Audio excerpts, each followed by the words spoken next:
Chapter 1. Expect Them, Love. Level 200. Primary Stats. Body, ses. Mind, A. Soul, A. Available souls, 50,438. Secondary stats. Physical strength, 100. Reflexes, 60.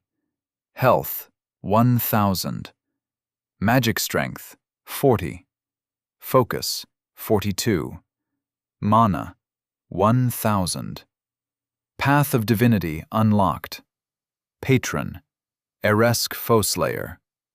Divine Ichor, Level 2. Divine Physique, Level 3. Divine Intellect, Level 1. Well, that was new. It had auto-assigned some of these new levels based on my previous stats, it seemed. I wasn't sure what Ichor did. Something to do with my blood, maybe? I pulled out my dagger and nicked the edge of my thumb. Sure enough, instead of the traditional red, I now bled a mixture of blue and gold. Krill, Faye, I need you both in the north. Who else can I trust to lead my empire? I asked them, earning glares from the pair. At least take us with you, Jandak snapped, waving a hand at Cause. Jagapan is still in Settle. I need to rally the nomads who've scattered in the wake of the wave. I need you to do that. Consolidated Urkash and rebuild our stock of enchanted weapons and trinkets. What use are giants and horsemen when it comes to hunting down ships? I ignored their wounded expressions. Husband, how long will you be? Faye asked as she settled our son, shifting him to her other hip. I assumed the movement was deliberate, a not-so-subtle reminder of my responsibilities. I don't know. I can sense him. The others are too far away for me to tell if they're moving, but Amir is close enough that I can feel him cutting to the southwest. Glimpse will take you back to the legions, then come back to carry me south. My voice was firm, and I optimistically hoped this would be the end of the argument. The idyllic island with a balmy Mediterranean climate had been scoured by the nomads to look for any threat. Unsurprisingly, there hadn't been any monsters or vile beasts lurking on the spit of land in the azure sea. It was just low trees and verdant bushes set behind a golden shoreline. The peaceful setting erupted with more shouts and disagreements from the various tribal warriors. Still, I ignored them, took Faye's hand, and walked a short distance away, leaving Krill as the unwilling defender of a plan he didn't agree with. He wasn't cackling today. He knew how badly Poseidon's tidal wave had hurt the armies. Based on the far more manageable, but still huge number of threads binding my soul to those of my followers, I'd say I had lost about 30% of my nomad troops. It could be higher. Large numbers of them weren't soulbound. The legions seemed to have fared better, perhaps only 10% losses in my heavy infantry. I had no means to rapidly recruit more warriors, though, so this was a massive setback. And, at least in part, my motivation for choosing to try to take down Amir solo. I had always done my best work as an independent operator. Ray, why not take more warriors with you? Faye asked in a worried voice once we were far enough away that our quiet words wouldn't be overheard. It's not going to be a war like before, love. If he deploys a field army, the nomads and the legions will ride out to meet them. But why would he bother? He likely knows from his patron that he wouldn't stand a chance. Poseidon is cheating. If we try to build a navy to meet him at sea, it will be storms and untrustworthy currents for us. Smooth sailing for that bastard. Besides, the giants and the nomads aren't sailors. Glimpse can fly me in, and I've just leveled up a lot. I saw the letters change. So will all your enemies when you get there, on your bloody own. I grimaced at the thought of the scarlet letters hanging over my head, an instant alert that not only was I empowered, but also how strong I was. I won't be playing fair. I have a set of skills from back home, the same ones I taught to the kill teams. This is going to be a clean kill. In and out, and then we turn to face the east. Expect them, love. The other Shikrakeen won't wait anymore.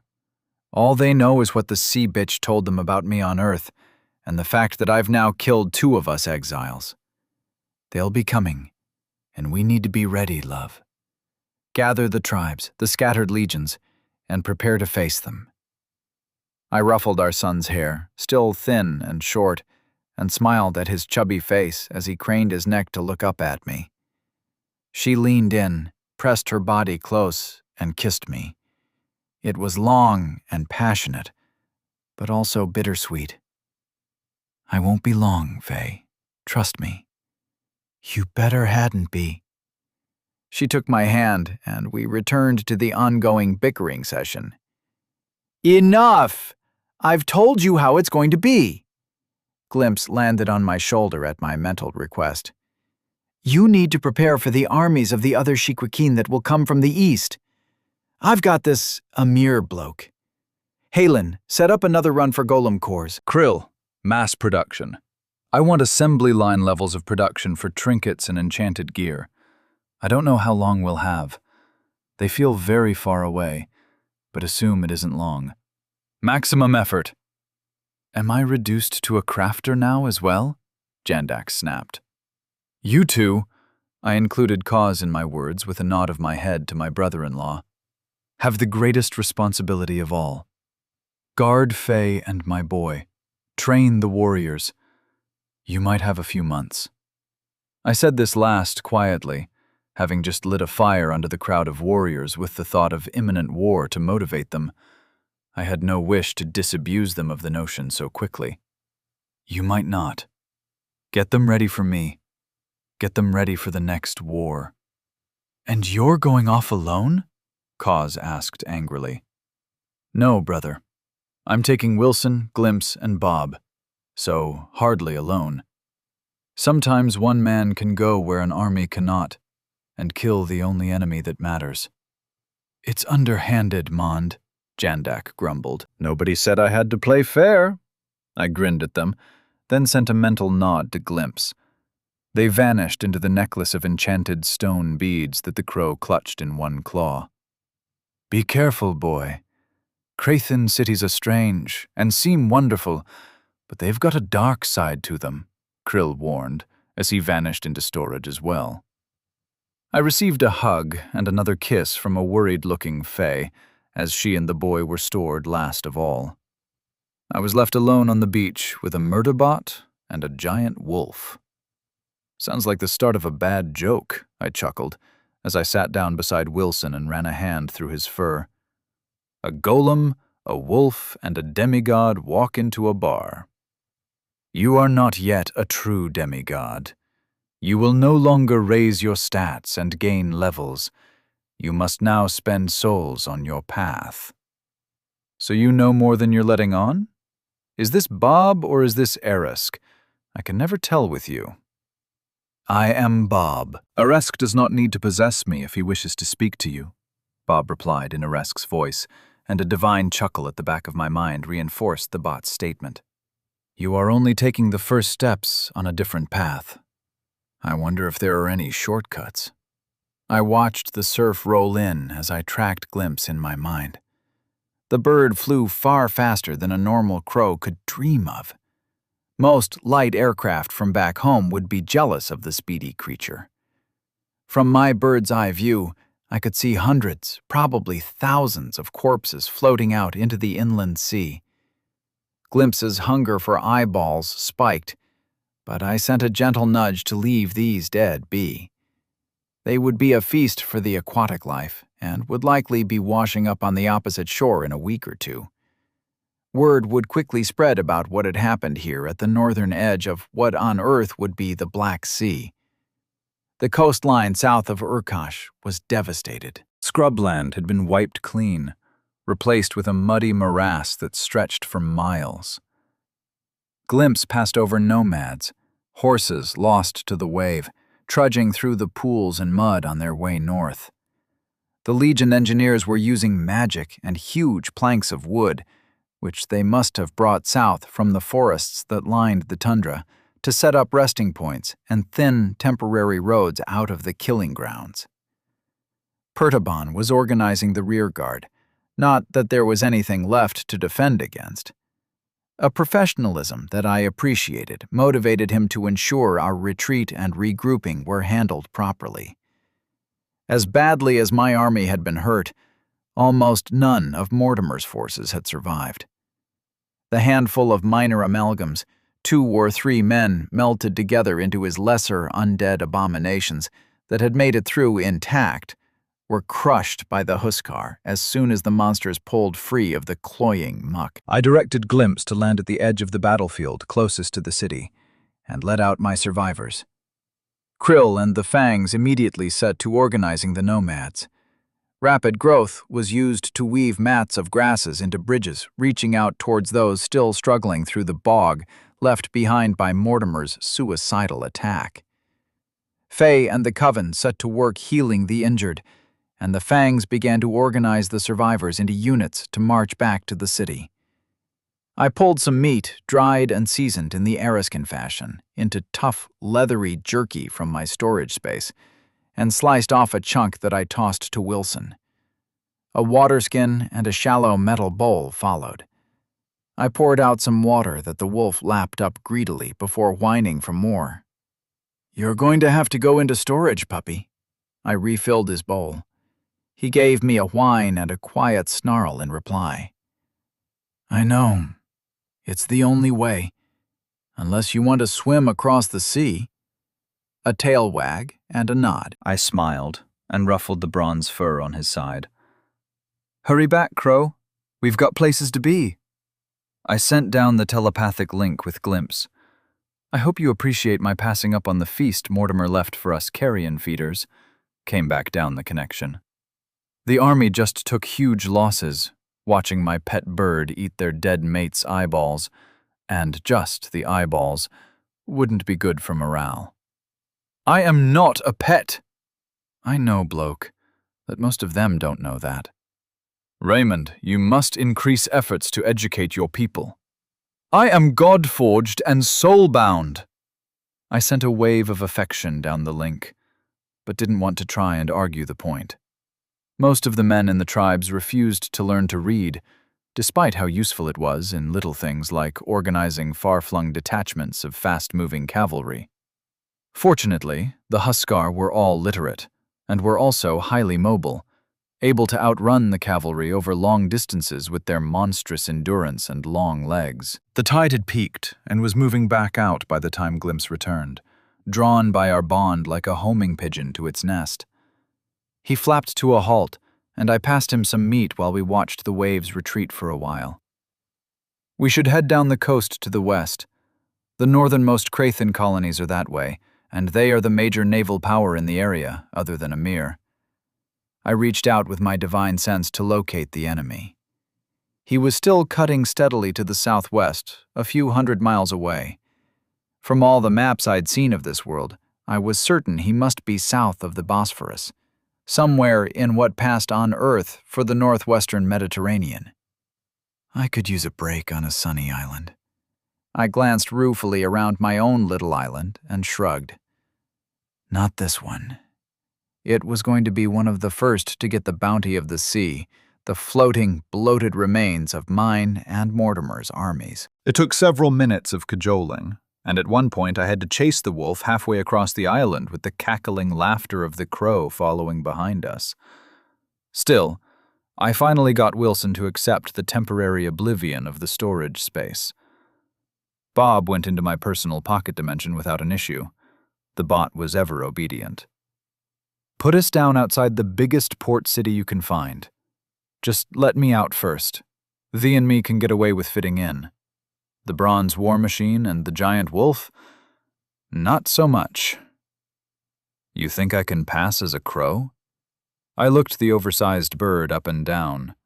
His meter-wide wingspan would make him an abnormally large specimen by any standards. "Maybe a raven?" Pah! The world vanished and then reappeared, changed. I blinked as my toes settled into damp sand. It was no longer golden, but volcanic black, glittering under the light of the twin moons. Glimpse immediately took to his wings again and spiraled up into the darkness, black feathers blending into the midnight above us. As he gained height, it became clear he had hopped us across the Black Sea. Unless I missed my guess, the narrow channel to my right, only a few miles across, was the passage of water that separated Europe from Asia back home. Small villages glowed faintly down either side of the water, but a mile or so from where I stood, a stone city glowed from the light of hundreds of fires.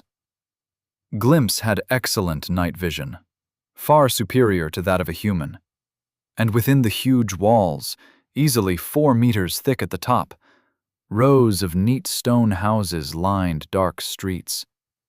People moved about, some carrying torches and throwing off just enough light for the bird to get clear images. Their clothing was different from the nomads. They didn't wear trousers, for one. Long tunics hung to their knees, and some kind of toga or kimono-like robe was worn on top of them. Glimpse circled lower and flew along the circumference of the walls. Men clad in bronze breastplates strode along the tops, long spears clutched in one hand and large round shields hanging from the other. Everything was colorful, even in the fitful light. Walls were painted in vivid colors. Reds, blues, and greens dominated, but bright yellows lined many of the eaves of houses. Statues and fountains filled the streets, and even at this time of night, the market was clearly active. The yells of hawkers came through to Glimpse in a dozen languages, including the polyglot language of the shit-sitters south of the steppes that the nomads shared.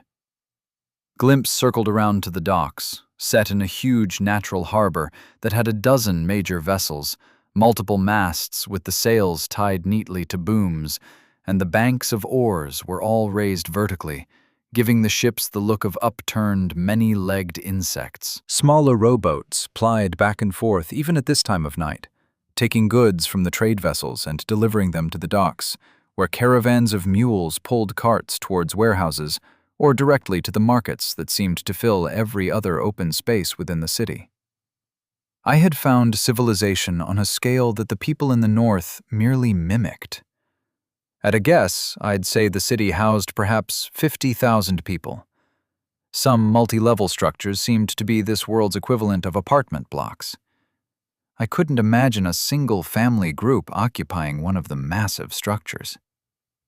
I pulled out some simple clothes and hid my impenetrable tunic away in a storage ring.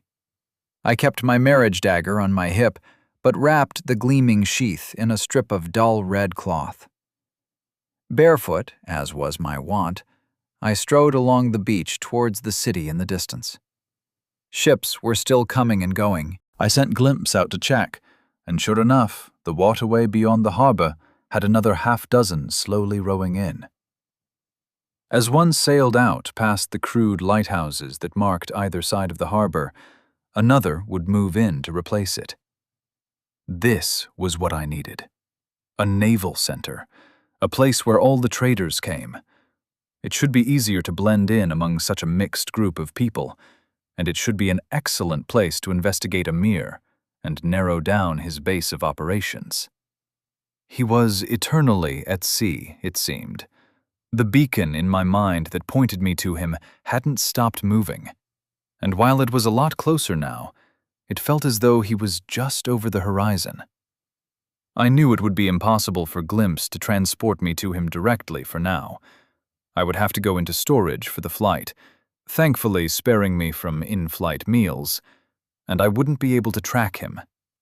If this didn't work, we might try it. Have the birds stop every few miles to put me down so I could point the new direction. But I was hopeful that such a well-connected city would be able to provide some more direct information. After all, a bad hunter chases, a good one lies in wait.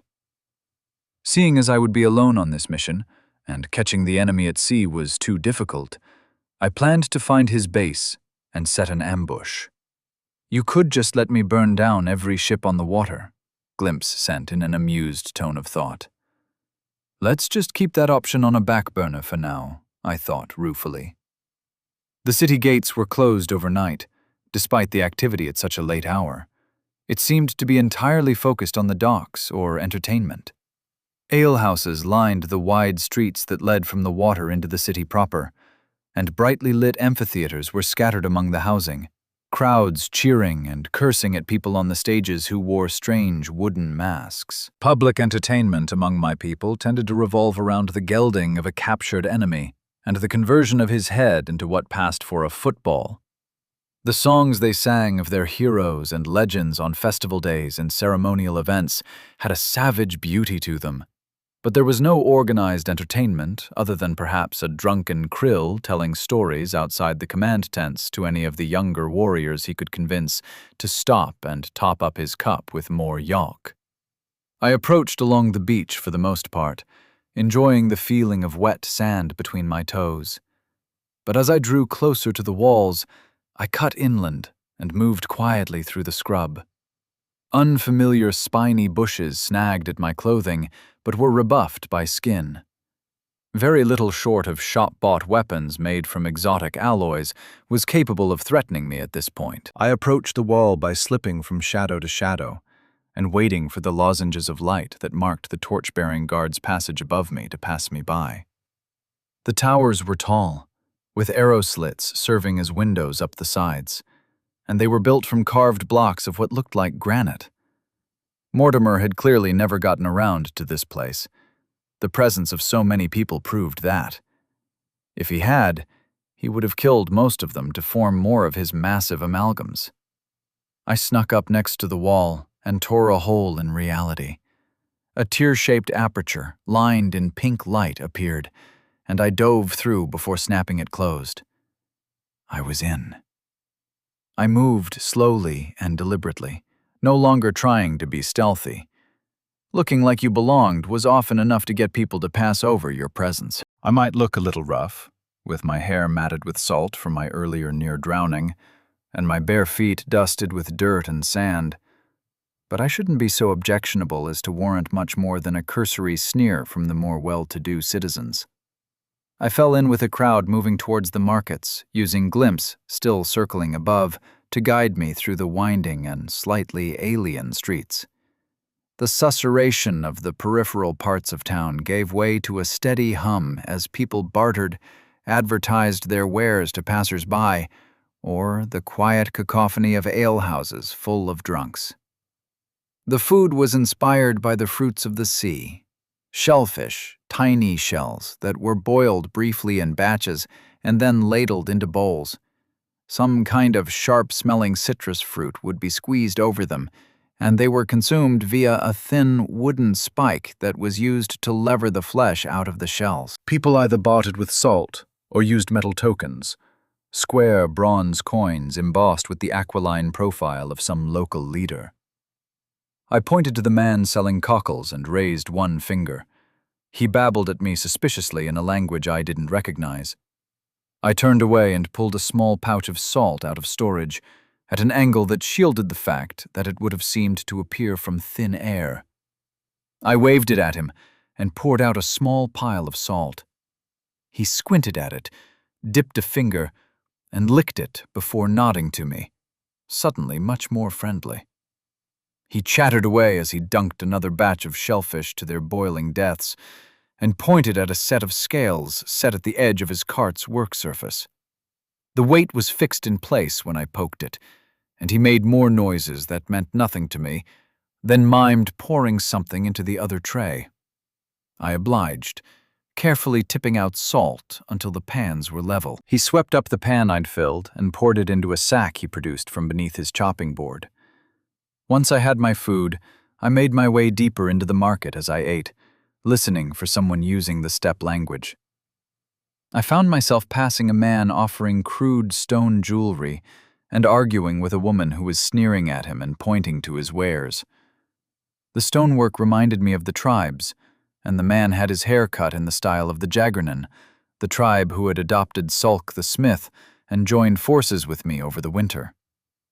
I had just moved on when his voice shifted, and he spoke more softly. "Shit-sitter bitch," he muttered, and I spun in surprise. The woman had moved on without buying anything, but he noticed me turn and barked something at me in the local dialect. "Shit-sitters can't be trusted, brother." "Never been on Coriolis," I said affably, and he grinned. "True enough. What tribe?" "Mundan.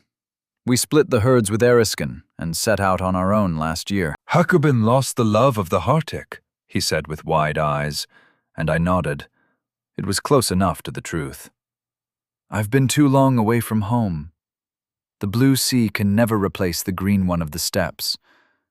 What brings you to Gretapolisi, friend? Do you have anything for trade?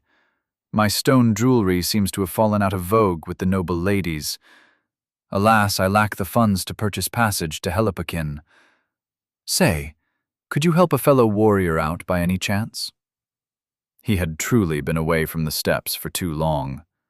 No nomad would ask a stranger for help like that. They would never need to. The family units existed to provide the mutual support network that bound the clans and tribes together. "I might be able to help a fellow warrior, but I'm going to need your help in return, brother," I said with a smile. A dreamer from the north. "If that's what you're looking for, then you would be best to try one of the dockside taverns. The Gilded Vessel is as good a place as any." I stood outside the tavern with a skeptical expression on my face. It was grimy with soot, and the dull green paint was chipping away in places. A simple cup painted bright yellow was carved into a sign that hung above the door to a building that seemed to ooze smoke and the smell of stale beer. "Are you sure?" I asked. The sound of drunken singing echoed out from within. "It's not pretty, Mond, but sailors don't need pretty. They need cheap ale and wenches. Life on the galleys is hard. Keeping the oar slaves in line, beatings from the mates and officers, shit food and worse sleep. You say you want to see the world, and Aresk knows I understand that. It's why I came south in the first place. But these are rough men, my friend." I pushed open the door and stepped into a whole new world. Smoke curled around the exposed beams above me, haloing the candles that burned in sconces along the walls. A large fire roared in a hearth at one side of the room, despite the heat that still lingered outside even at night. Simple chairs surrounded tables that were repurposed barrels as often as anything I would normally consider as furniture, and everywhere I looked were scarred and wiry men. Clay pots were being lifted regularly to lips, and amongst the poorly dressed men, women in the local style of toga moved about, offering their services. The babble of half a dozen languages washed over me as I paused to let my eyes adjust to the relative brightness of the pub. "Can you see any captains, Brother Barjip?" I asked my new companion. "A few. Let's get something to drink before we approach them, eh?" We approached the bar, simple planks nailed to a series of barrels for support, and I caught the eye of the barmaid, who sauntered over unhurriedly. "You're not welcome here," she snapped at my guide. "Lasta still has the bruises." "It was an accident, Jariu. That deckhand shoved me and I bumped into her accidentally," Bargip complained. "If my salt is as sand, then my wealthy friend and I can drink elsewhere. An offering to make it right would go a long way to redeeming your reputation." The woman wore a bright blue toga, and she crossed her arms under her small breasts as she glared at Bargip. "What happened?" I asked. The barmaid clearly understood the trader language of the steppes, as she was berating Bargip in my language, so my main concern was set aside for now. She eyed me up and down, and I was grateful that the counter concealed my bare feet from her judgmental gaze. "This one accidentally left one of my girls with 2 black eyes and a broken collarbone when he started a fight with the second mate of the Withered Rose. Shit-sitters ain't got no respect, Mond. The man questioned my honor," snapped Bargip. "I didn't hit her. He threw me into her and she got caught in the fray."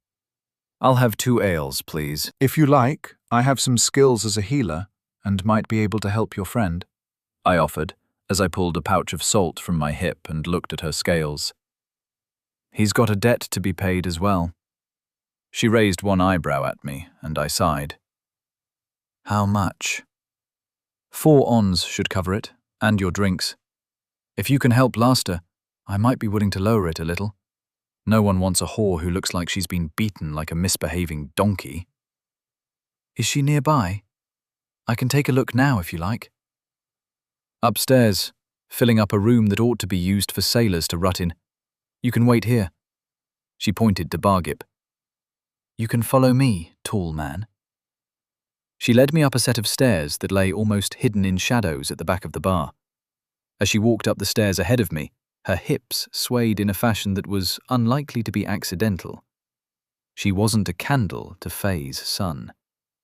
The girl was barking up the wrong tree if she thought I could be manipulated that easily. Your feet don't hurt. Huh, she had noticed. I've got tough soles. She stopped and opened a door quietly. Laster? She asked softly. Get out, came the sharp response. Got a physic here, one of your people. I'm dreamer trained, I offered. Krill had never actually taught me any of his traditional healing and herbalism, but it was close enough to the truth. Only the broken warriors leave the steppe, she said bitterly from her bed as we stepped into the dark room. It smelled of sweat, sex, and rot. Heavy drapes hung over the windows, which somewhat muffled the sounds of the wagons rolling past outside. Not all of us. Here, add some of this to boiling water and bring it up for her, please. I passed a pouch of ched to Jariu. She eyed me up and down suspiciously. Leave the door open. Her voice was firm as she turned to leave. I'm a married man. I've no interest in any woman but my wife. No doubt. I've heard about how savage your woman can be. I'll be back in a minute. Can I see the injuries? There were the sounds of fumbling in the dark for a moment, and then a flint was struck, and a small oil lamp sputtered into life. Her eyes were puffy and bruised, and as she settled back, she winced in pain from having moved her shoulder. Ereskine? She asked, taking in my hair. Munden. The herds were split at the start of the year. You? Fawapin. King Kelpactor as well. Friends with kings, are we? She sneered. I've met the man once or twice. Braggart and a fool. Your name is not unknown among us wanderers. We get news from the north regularly. Urkash will have the real warlord's head soon, if he hasn't already. The tribes will serve as undead within a season, making the madman all the stronger. I need to travel to the Pirate King's stronghold. I had sat down at the edge of the bed. Tilting her head from side to side with fingers pressed under her chin, I could see that the damage was unlikely to have been accidental, and resolved to have a private conversation with Bargip. I pressed gently on her injured left shoulder and grimaced. The bone didn't grind, so it was more likely a fracture than a clean break, thank the gods. But her wince when I touched it made clear that it was extremely painful. Which Pirate King? She asked, closing her eyes in pain. I cast Heal Other while she wasn't watching me, and her eyes snapped open as the green glow faded. What did you do? The old tricks have come back again, and Hakukrill taught them to me. How does it feel? It still hurts, but it's faded. She rolled her left arm experimentally, then reached up to check on the much-reduced swelling around her eyes and jaw. Magic? She whispered the last word fearfully. Are there many from the tribes in the cities? I asked, standing up and moving to throw back the curtain. I opened the window. It was mostly wood, with small panes of thin glass set within the thick frame. More than you might expect.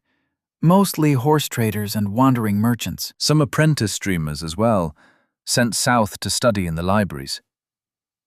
You are him, aren't you? At war with the dead king. The dead king is living up to his nickname now. Shikrakin. It was a whisper, somewhere between a curse and a prayer. Lord, why are you here? These are good people, on the whole. Don't bring your war here. We don't need any wars at all, and won't have any, God's willing. Is your blood running hot? What madness are you talking about? Jaryu nudged the door back open with her foot, carrying a tray with 3 cups and a teapot made of shockingly fine china. I had only seen crude pottery on Earth before now. This looked like it could have been made on Earth. Delicate lines of ochre had been painted onto it before it was fired. The part of the new world I'd known, despite the vast stretches of grassland and desert, suddenly seemed very small and backward. I've given her some herbs that might leave her a bit out of sorts. I've been called south. I need a ship, and I need intelligence. I chose to try to move the conversation on, but Jaryu noted the look Laster was giving me. Can't help with your brains, but there are a few captains downstairs. Where do you need to go? Well, Jaryu, that's part of the problem. The dreams want me to find a dangerous port. She sniffed as she looked me up and down, then passed me a delicate cup filled to the brim with ched, before passing one carefully to Laster.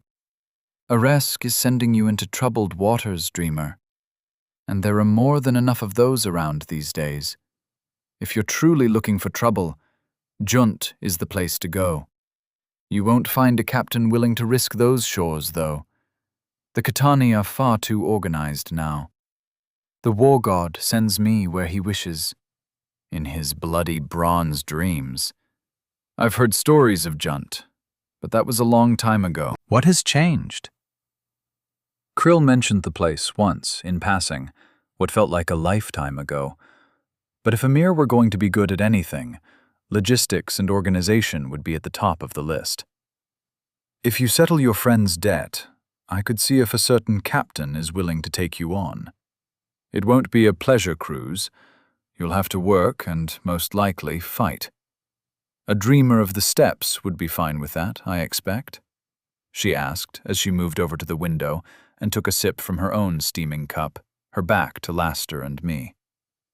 Laster started giggling, then cut it off as I glared at her, but not before Jaryu spun and saw the silent exchange.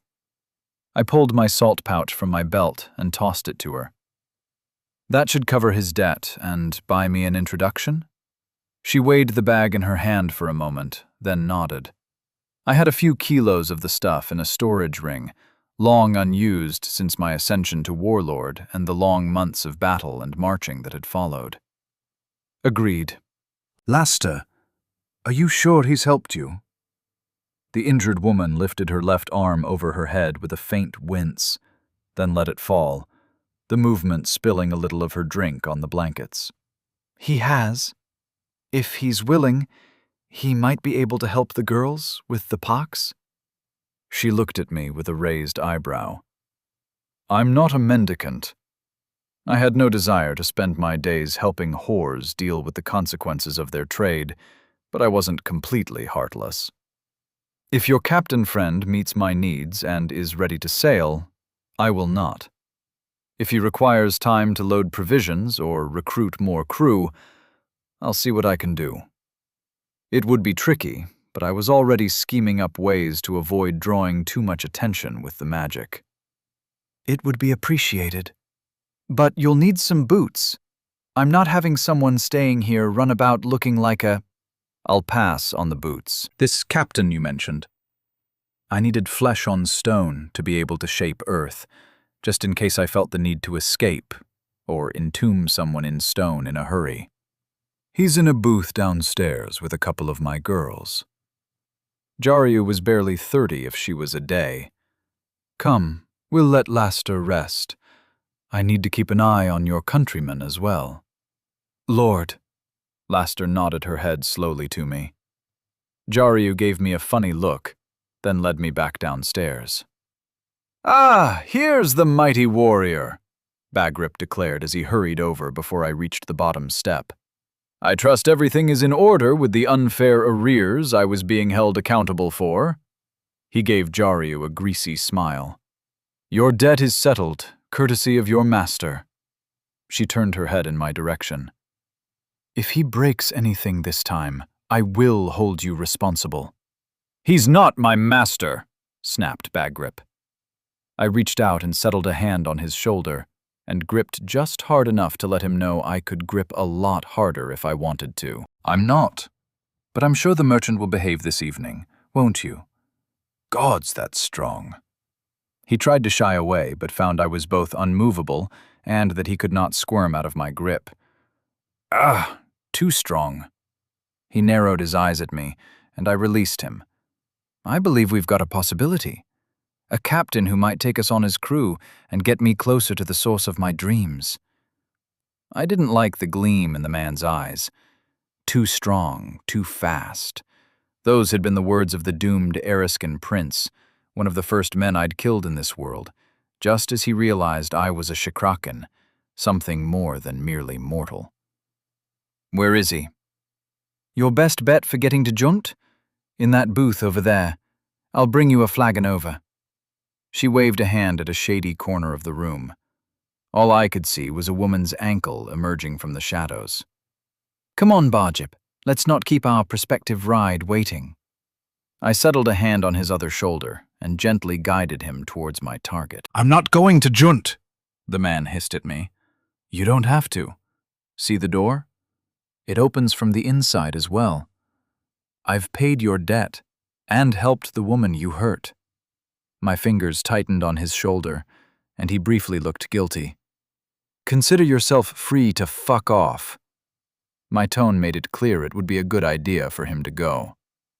I couldn't abandon a brother warrior among the shit-sitters. You don't speak their language. It seems the trade tongue is common enough. I'm sure I'll be fine. If you stay, you need to be bringing something to the table, I growled. "I'm sure I can—" Before he could finish, we arrived at the secluded nook, and I leaned forward to rest my fists on the table. "I hear you're looking for crew, and might be heading in the direction I want to go." "Fuck off," came a man's gruff voice, followed by an unladylike giggle from his companion. "I want to head to Junt, or close to it." Bargip flinched at my words, but he still didn't accept my offer to bugger off. There was a thud and a squawk as something moved in the darkness. The woman scurried out from under the table and rubbed the back of her head with one hand as she straightened her dress with the other. "Wait for me, woman." The man emerged from the shadows himself, straightening his trousers. He was short, even compared to the norm of the nomads. His clothing looked a lot finer than the other patrons of this somewhat disreputable establishment. Deep, rich red, the red that only kings would wear among the nomads. Yellow frockwork decorated the sleeves of his jacket, but they were a little frayed, spoiling his otherwise opulent appearance. He slapped her on the backside to send her scurrying away with a yelp. "Who told you I'd be heading that way?" He glared at me, and I was pleasantly surprised to find he didn't wear an eye patch, just dark, beady orbs that glowered at me from beneath an unruly mop of black hair. "Jaryu, happy to work my journey, friend, and I can fight if you need it." "Spent much time on the waters, have you, beloved of the sea god?" He smirked at me as he said it. "If only you knew how wrong you were." "Something like that. I can pay in metal or salt, and I can pull an oar or swing a sword. Is your lover coming as well?"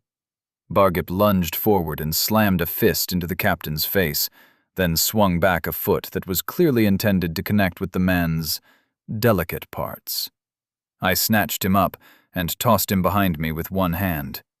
The captain had staggered back into the seclusion of his nook and was cursing up a storm. "Fucking nomads! No sense of humor!" He emerged from the shadows once more and spat a glob of blood on the dried grasses that covered the floorboards. "Oh, he's definitely allowed to join us now, assuming you can meet the price." He rumbled on for a moment in a language I didn't recognize, but the tone suggested Bargip had just received a verbal drubbing. "Here's the ale. If he does anything else, you're both out," Jaryu said as she deposited a flagon of beer and a pair of glasses on the sailor's table. "He's not with me. Throw him out whenever you want," I growled, and she paused a moment before nodding and hurrying back to the bar.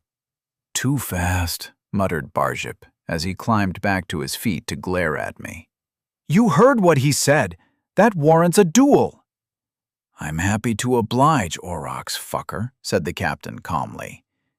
"You, sit." He said the last to me, and I slid into the booth opposite him. Barjip was left floating, as neither of us moved far enough along to allow him to join us. He stomped over and snatched a stool from a nearby table.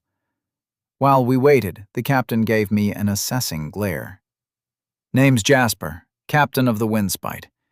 A 3-tier galley, there's none faster than her from here to Parlos." Pride was thick in his voice.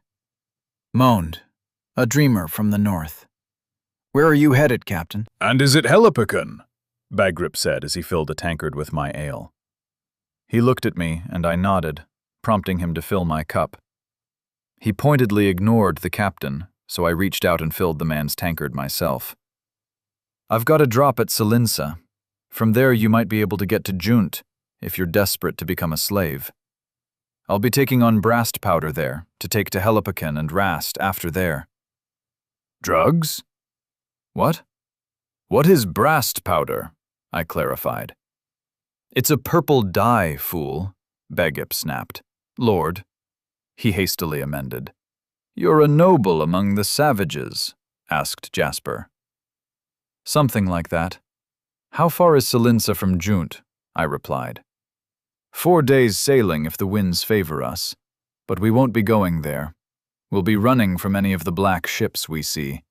In and out, quick and quiet," Jasper said. "Dangerous?" I asked. "Very. The Katani have shut down sea trade in much of the Sunsea. Bastards. The docks looked busy enough to me. Pah, this is dead quiet." With Urkash at war with everyone and coming closer every week, the Katani ravaging the coast from here to Haster's Gap, and talk of magic and monsters everywhere, there should be 3 times as many ships at anchor. "I might be able to help if we bump into these raiders," I offered dryly. "One man makes no difference one way or the other. A ship is a single organism, a living thing, and the crew is just a part of it. How is your teamwork, Savage?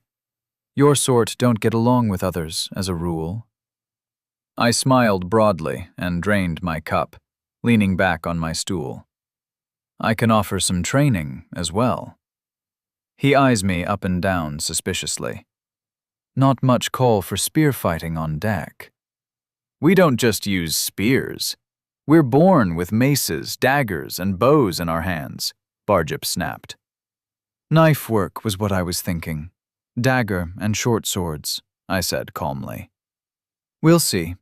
If you can beat Talon, maybe you've got something to offer." "So we're agreed. I will join your crew for a ways?" "Aye, my lord." "One thing I'll say for your lot. You don't suffer from being at sea as much as some dirt grubbers." He filled his tankard again. "When do we sail?" "We'll break the swells tomorrow as the tide goes out. Early. Where are you staying?" "I'll be stopping here. I hear some of the girls could use some healing." "Poxy girls here."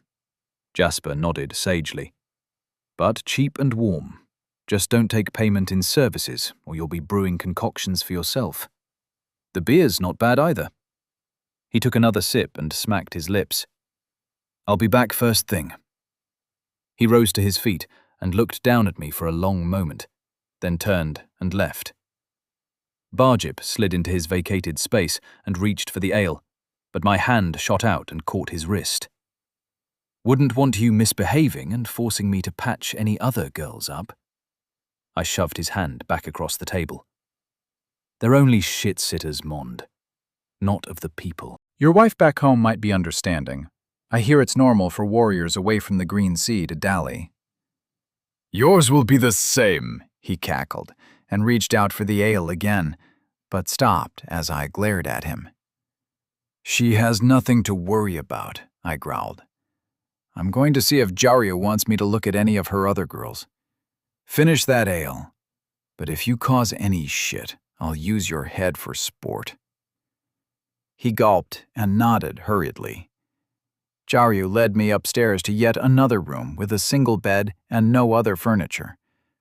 The woman waiting inside looked up from where she was stretched out on the furs. She said something in a language I didn't understand, slurring her words as though drunk. She reached over to the far side of the bed and pulled a clay jar out that she took a long drink from. Her blonde hair was lanky and unwashed, her skin grimy and glistening with sweat. "She says she won't serve you yet." "She isn't right yet." Jaryu then switched and jabbered back and forth with the girl in the unknown language she had used as we entered. "Leave me with her. I'll do what I can." Jaryu said something else I didn't understand, and the girl shot me a hopeful look. She nodded and rose unsteadily to her feet to stand opposite me. "How long will it take? What herbs will you use?" "Not long, and I'm sure you wouldn't share the secrets of your trade if someone simply asked." "Fine. Some see me when you're done with Golo." Jaryu left the room, and I moved to close the door behind her. When I turned back, the woman had shed her robes and stood there naked. It was profoundly unerotic. I could see the lesions and sores, but the woman was shameless and didn't care. "No thanks," I said in a friendly tone as I approached. She pushed her shoulders back and pushed her small breasts forward. I pulled a large pinch of dream spice from a pouch, and moving like lightning, I blew the dust into her face. She staggered back and sat on the bed. I began to appreciate why Krill used the spice ambush so often. Her eyes crossed, and she lay back, bumping her head on the wall behind her. Right. Time to spend some mana on hookers. Chapter 3. I'm not your lord. "My lord?" Jaryu's voice came from the other side of the door. I glanced around the small room and dragged myself back to my feet. I was knackered. I'd been up late. After Golo had come round and confirmed the efficacy of my treatments, a steady stream of women had been presented to me. Soon enough, they were coming from other, nearby houses of ill repute, and then their clients began to ask to be treated. I was a one-man STD clinic, and I had knocked out and treated dozens of people by the time I stopped for the night. Anyone who had been treated became extremely respectful towards me when they woke up. And as the evening wore on, Jaryu had become ever more obsequious in my presence. Using my magic to simply heal these poor bastards had been strangely refreshing. I could see myself settling down with Faye, leaving the wars behind and working as a healer. It would be peaceful and pleasant to pass my life in that kind of fashion. But it was not something I could see happening. I moved over and removed the wedge I'd driven under the door to prevent anyone from sneaking in while I slept, and swung the door open. Jaryu was wearing a long dress that clung to her body beneath her toga-like affair, and her hair looked to have been freshly oiled and styled. "Your breakfast is ready, my lord." She nodded her head to me in an almost bow, then spun and led me downstairs to the front room. A hearty meal of fresh bread and butter, a large bowl filled with some kind of porridge, and a platter of fruit was laid out in the alcove where I had met Jasper last night. There was also a flagon that I found was filled with a sweet wine. Whatever else the tribes might think of them, the shit-sitters knew how to do breakfast. I sat down and tucked in, finding the food tasted as good as it smelled. The first customers staggered downstairs and glared at me as they received much simpler fare than I did when they ordered. "Ah, the mighty Mond, friend of kings. How good to see you again." Bargip slid into the booth opposite me and helped himself to some bread, smearing a thick layer of golden butter over it before biting off a large chunk. He spoke in the tribal language, but I still glanced around to check who overheard. "Is he bothering you, blessed one?" asked a heavy-set gentleman who arrived at our table a moment later. He spoke in a barely intelligible version of the argot of the steppes, but I took his meaning. The gilded vessel employed them as muscle to deal with difficult customers. It's fine. Barship would see what I thought of men who beat women when we were at sea. I'm not blessed or my lord to you, just Mond. They all had the dreams? He paused and barked something unrecognizable at Jaryu, who answered in the same tongue from behind the counter. Yes, dreams is the word in your language. He glared at Barship, who smiled uneasily, then went back to the bar to speak with Jaryu. Dreamers don't share dreams. Were you throwing about dream spice? That's a risky trick, not something the Southerners are familiar with. If the gods don't answer, you are fucked. He chuckled quietly. Mine usually answers. I just hope the prick didn't tell them anything he shouldn't have done. Barship's eyes went wide at the blasphemy, and he glanced about nervously. I take it you're joining me for the voyage, then? I continued. Of course! My goods are being watched over by one of the taverner's boys just outside. We should get a move on. The tide will turn shortly. I ate my breakfast and returned to the counter. Jaryu nodded deeply at me again. War gods chosen. Is there anything at all I can do for you? She asked. Take these. I had received a number of gifts and payments in gratitude last night, mostly bags of salt and copper coins that weren't of any use to me. Use them to hire doctors when they inevitably get sick again. She looked at the modest pile of wealth on the counter, then back up to stare into my eyes. Thank you, Lord. I'm not your lord, damn it. You're beloved by Eresk. He spoke to everyone you healed in their dreams, she replied. Bloody gods sticking their big divine noses in when they weren't needed. Do you know where the windspite is? I decided to change the subject. It is the trireme, with the bowsprit shaped like an angry zephyr tied up on the western pontoon. Jasper will return shortly, though. I'd like to make my own way. You take care, Jaryu. I returned to my table and collected bargip. Jaryu followed behind me. Lord, could you consider taking my boy with you? She asked as we reached the door. I paused, hand extended to push it open. Your son? Yes. Whatever happens between the dead king and the warlord, one of them will be turning their gaze on us soon. I have a sister in Helipakin. She'll take the boy in. No, Jaryu. I won't be going all the way to that city. But I had a dream last night. Your city will be safe. Eresk is looking elsewhere. I rested a hand gently on her shoulder and tried to smile reassuringly before turning away.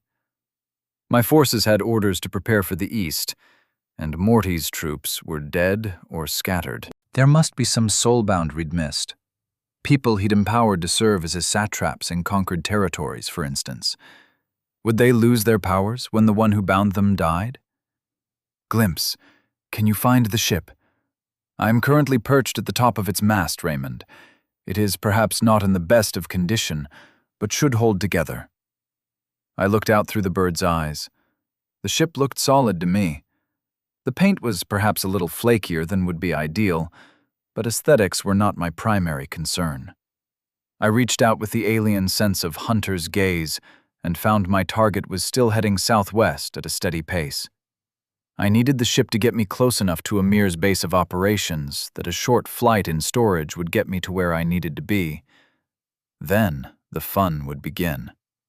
The oars were shipped, and the top row, the one where the oar slaves were on the open deck, was pointed up vertically. The lower decks had been pulled back into the body of the vessel, so only the flats of the blades still poked out. The boom was down, the red sail furled around it. As I approached, the mix of languages from the crew washed over me, and I only caught the occasional word here and there. They were a rough-looking lot, lugging casks and sacks onto the ship and disappearing into an open hatch that led down into the bowels of the hull. They moved like a colony of ants bringing food back to the nest. Jasper appeared from a cabin built into the raised structure at the rear of the ship and looked around with grim satisfaction. Glimpse hopped lower and settled on the rigging a few meters below his original perch and cocked his head to one side as he tried to listen. The captain paced forward and started barking orders at the sailors he could see. The men looked up and nodded their heads, and through some subconscious refinement of Brownian motion, the loading of the vessel became more efficient.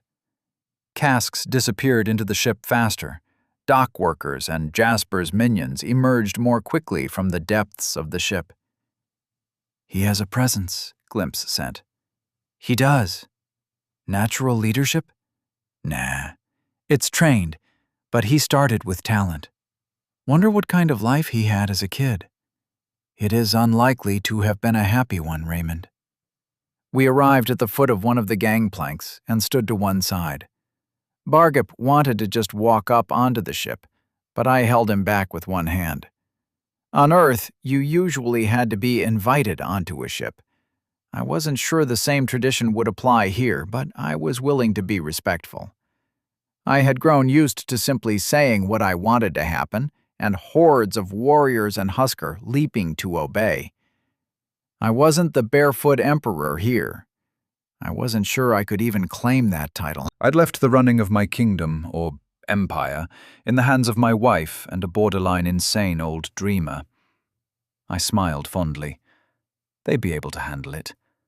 Bringing the tribes back together and preparing for whatever was going to come from the east was well within their capabilities, and if I could deal with the soldier fish-tits exiled from Earth with me, our southern flank would be secure. Despite the thickness of their walls, this city was a plum waiting to be picked by an army led by a Shakrakin.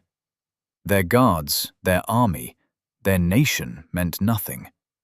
They were defenseless to someone like me. Was this what it meant to be semi-divine?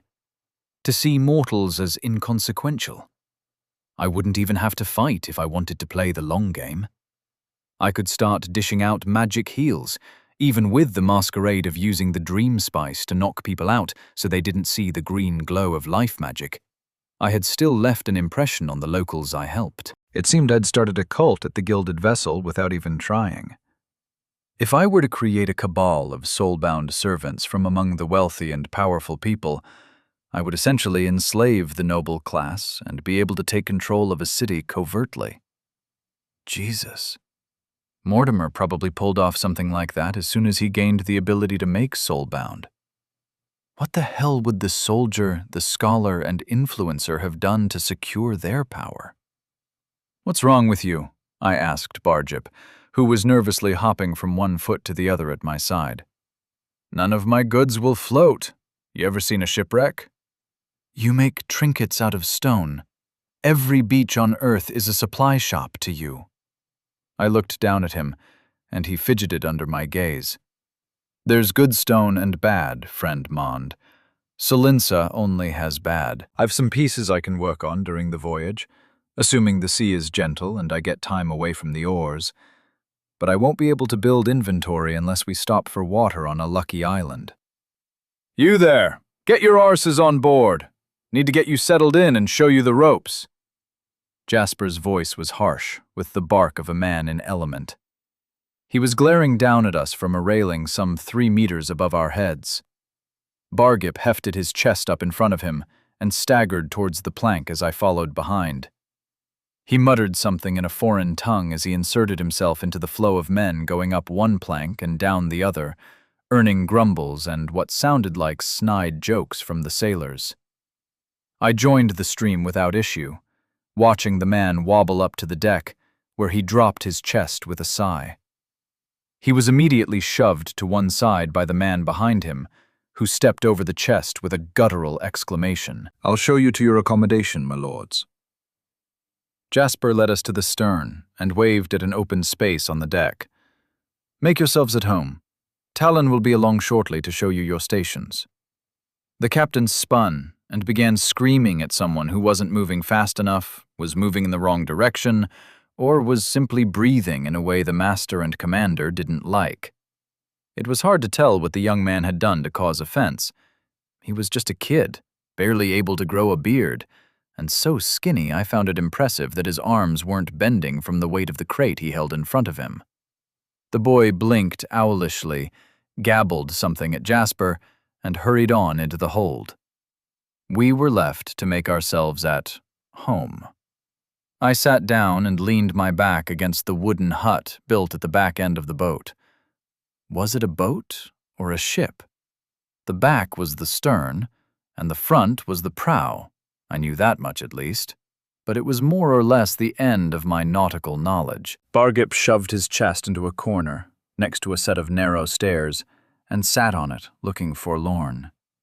What's the problem? You'll be in Heliopkin in a week. Captain Fushfucker said the ship was fast, Mond, but unless he suckled at Poseidon's left teat, it will be 3 weeks at least. A week to Salinsa, a few days at port, then at least a week and a half to Heliopkin.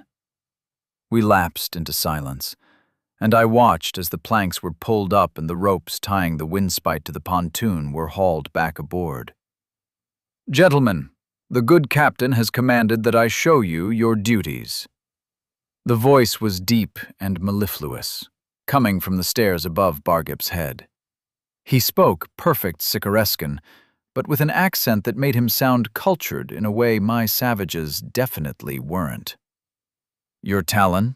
I asked, as he hopped down the stairs with a fluid grace that matched his jet-black skin, giving him the air of a predator. There was a feline feel to the man as he settled on the balls of his feet. He was thick-set and muscled, wore only a pair of simple shorts with a thick cloth belt, from which hung a sheath containing a short, curved sword. It is my pleasure to be known by that name in this part of the world. If you will follow me? He turned and led us past the line of slaves being brought up from the hold below. They were dirty and half-starved, blinking as they emerged into the sunlight and were dragged along, chains linking them together, until they were seated on rough benches. The poor bastards eyed their oars like they hated the things. Many of them were squeezing their fists together and then stretching them out, or rubbing their hands in their armpits. Talon led us to the foremost benches, currently unoccupied. These will be your posts during the day. You'll also be expected to work the bilge pump for at least an hour of an evening, but I'll show you those later. I understand neither of you has experience of being at sea? No, I rumbled. At least I'd be out in the sun rather than in one of the cramped holds below. I've traveled a little, Bargip offered. He was constantly glancing back at his chest of precious rocks until Talon moved like a snake and struck him in the side of his head hard enough to stun him. Your goods are safe, dear nomad. No thieves on spite, unless the captain gives the order, and he hasn't. You fucking... Bargip recovered himself and lunged at Talon, who stepped to the side and tangled Bargip's legs with a foot before spinning around him and punching him in the spine. Bloody savage doesn't know his place, Talon called out cheerfully as he punched Bargip in the kidneys, then yelled something over his shoulder in another language. One of the overseers, a rough-looking man with a thick brown beard, spat and sauntered over with an extra set of crude iron chains. Talon held Bargip in place until a thick rope had been pulled tight around my companion's neck, and the metal connected to it was attached to a ring set into the outer hull. Now I'm sure you'll get the hang of the rhythm, but when Namo strikes the drum, you pull. As you are little more than baggage on this voyage, as long as you don't tangle the other oars and do your share of work, we shall get along famously. Now for yourself, sir. Will you be needing to be restrained? I'd like to see you try. It came out low and threatening, but I was already settling onto the splintery bench I was soon to become painfully familiar with. Talon grinned broadly, white teeth flashing in the sun, but nodded politely. Pelip, this one shall be treated with courtesy. He waved a hand at me. This one, however, can be beaten for a missed pull. Bad luck, Bargip. Back, the man said. I cocked my head to one side, and Talon smiled happily once more. It means yes in Junchen. Tan means no. Keth is pull, and heth is hold. I don't think you'll need much more than that, will you? This smiling, dangerous man was getting under my skin. Too smug, too confident. He headed off into the ship with a cheery wave in my direction, leaving Pelip standing watch over Barjib. I was left to my own devices, so I reached out to watch from Glimpse, who was once again perched at the top of the mast. A longboat with a dozen oars down one side was maneuvering into position alongside two similar vessels. Once they were aligned off to the side of the ship, the rowers went into action, heaving with almost perfectly synchronized pulls. Slowly, the tugs pulled the prow of the vessel away from the pier. The tide was making the longboat's job a lot easier, but I could see the sweat beading on the tanned brows of the men hauling on the oars. Sailors scurried about in the rigging and on the walkway that sat over the oarsmen in the middle of the ship. After some barked orders and hauling on ropes, the boom was lifted to the top of the mast, and the sail dropped down to catch the wind.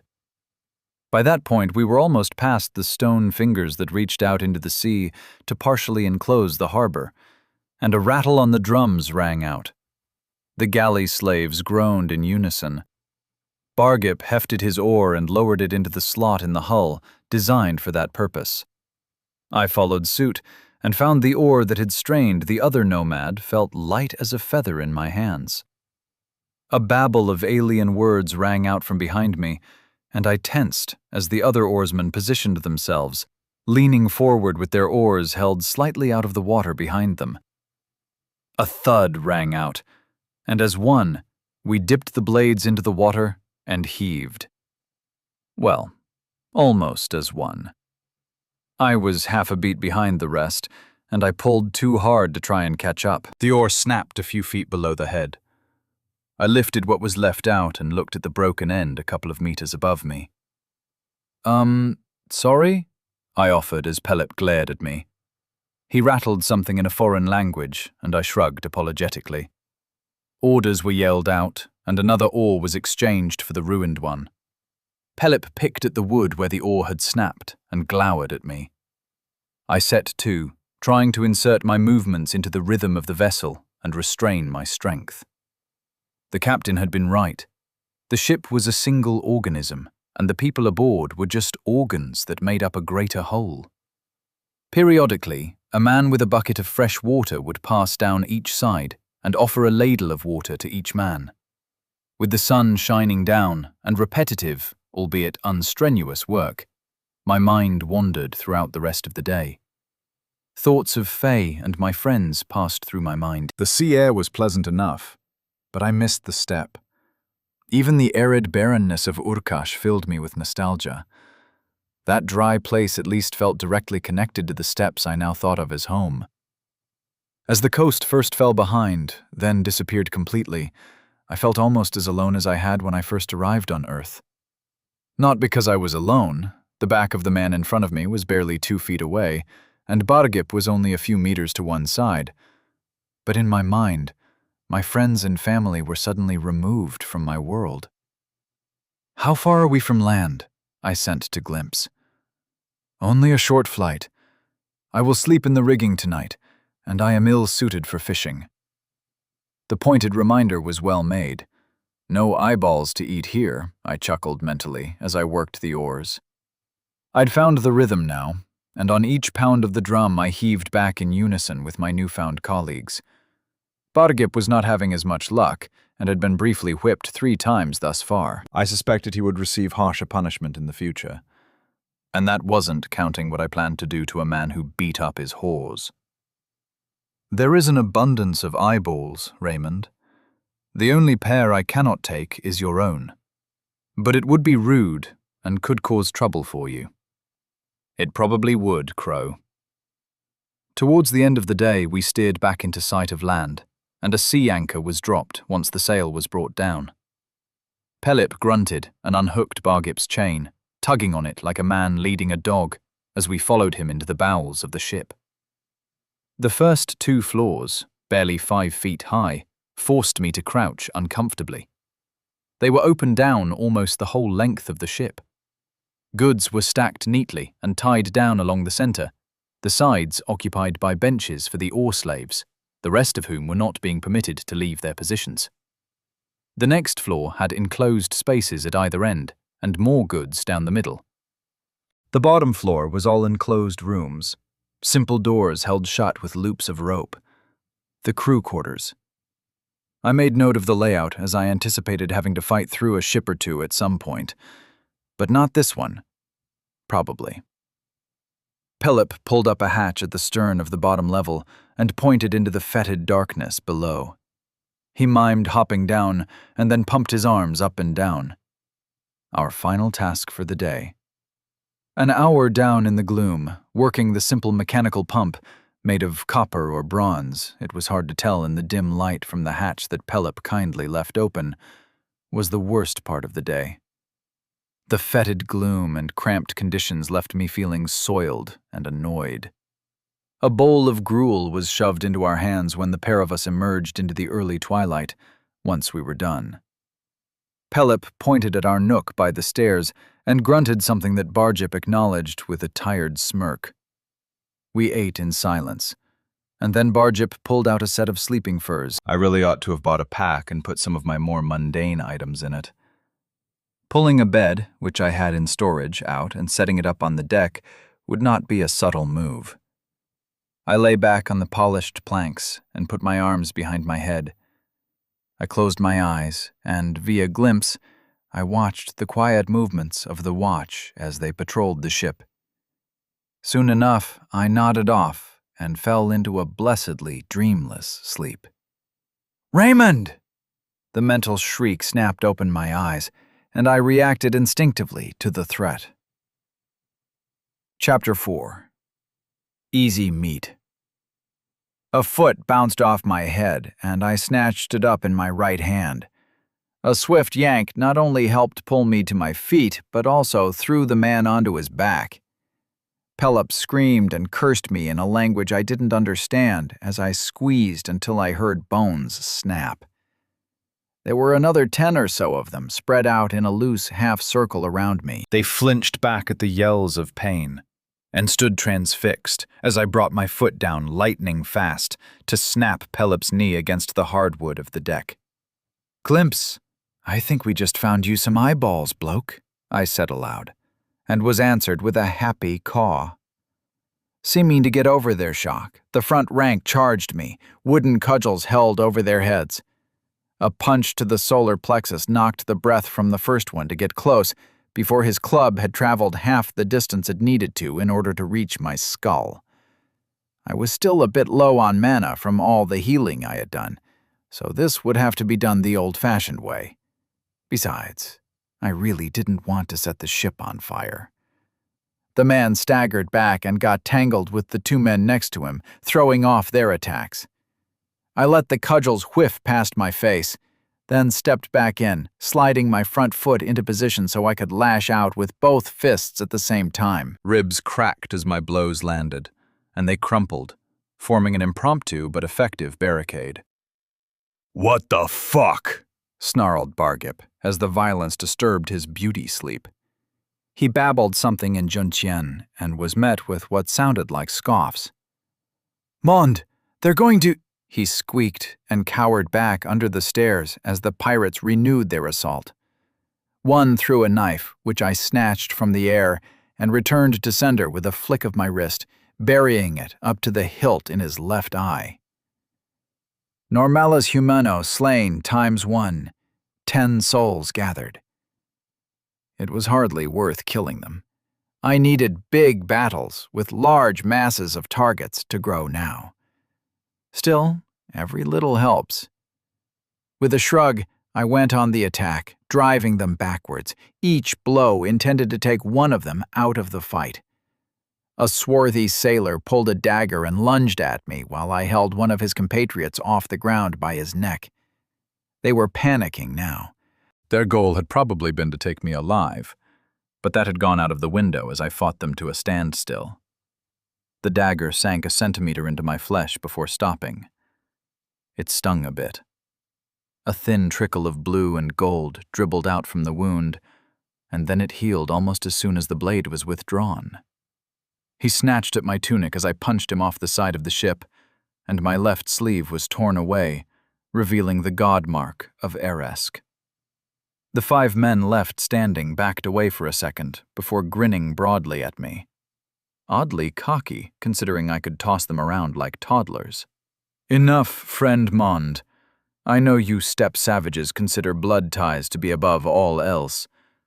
Don't make me spill your fellow tribesmen's. Surrender now." I half-turned, doing my best to keep one eye on what remained of my original assailants, and shot a quick glance behind me. Bloody Barjip. Literally, in this case. Bright red trickled from a blow to the temple that I assumed had been caused by the pommel of Talon's curved shortsword. The first mate currently held the dazed man with one arm wrenched up behind his back, and the inner edge of the curve of his blade was held to Bargip's throat. I started to laugh. It was a slow chuckle at first that built into a guffaw that echoed out onto the moonlit waters that surrounded us. Talon looked confused, then angry. "I will kill him. Then I will kill you if you do not submit. Now, on your knees, barbarian." You think I give a shit about a man who beats his whores? A warrior of the people who gets taken captive by an insignificant piece of shit like you? I muttered between chuckles. You fuckers should have just stuck to the deal. All I wanted was a ride. Well, now you can ride to wherever you animals go when you die. This came from one of the men behind me. It was amateurish in a way I found deeply offensive. If you're going to sneak attack someone when they're distracted, don't fucking declare your intentions. Too dumb to live, I would be doing the human gene pool a favor by removing this specimen from it. I spun in a circle, snatching the wrist of the hand driving the dagger toward my back. I heaved him off his feet and held him over my head for a second, my offhand just so happening to catch him in the groin and take his weight through his delicate parts. Then I slammed him into the deck and stamped my right foot down on his skull. It burst like a watermelon dropped off a bridge. Normalis humano slain ×1. 10 souls gathered. Take Talon's eyes while I finish off the rest, I sent to Glimpse. A flurry of feathers descended and attached itself to Talon's face. One set of claws gripped his nose, sinking deep into the skin and cartilage, while the other sank into an eyeball, gripped, and pulled. His beak flashed forward and took the other eye as the man screamed and dropped his sword to swat at the bird. Glimpse was stronger than the man and ignored the blows as the ocular organs were transferred to his stomach. Barjip brought shame to his family by scurrying back under the stairs with a whimper. I no longer simply moved. When I wanted to, I blurred, too fast for normal eyes to track. Even without using enhancement, the fight was no challenge. 4 broken arms, a dozen or so cracked ribs, and 3 legs crushed beneath my heels later, and they were done. Leave him be, Glimpse. The bird had moved from eating Talon's eyes to diving in and ripping strips of skin and muscle from him before flapping back a short distance to feast. Tasty. I'm sure, but also kind of gross. I ignored the men crawling away from me and moaning in pain, and picked Talon up by grabbing him under one arm. His fists and feet flailed against me, but loss of blood had already weakened whatever feeble strength he had been able to muster before. Where's Jasper? I asked pleasantly. I will let the bird eat the rest of you if you don't start talking. Starting with your balls. He started gabbling away in a language I didn't recognize, but a couple of firm shakes snapped him back into speaking Sicarescan. In his cabin, Talon gasped after a stream of whimpering and invective. And where is that, please? I'm blind, you bastard!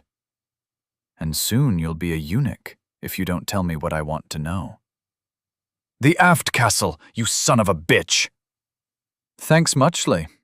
I tossed him over the side of the boat and turned towards the door on the landing halfway up the staircase that Barjip was currently scrambling out from beneath.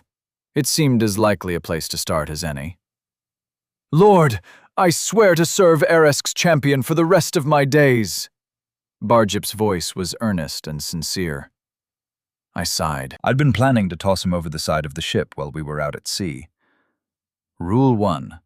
Don't hurt innocents, and whatever you might think of her profession, Gallo hadn't deserved what he'd done. There was no rumble of divine aura, so maybe I could still jettison this stain on the name of the tribes off the ship.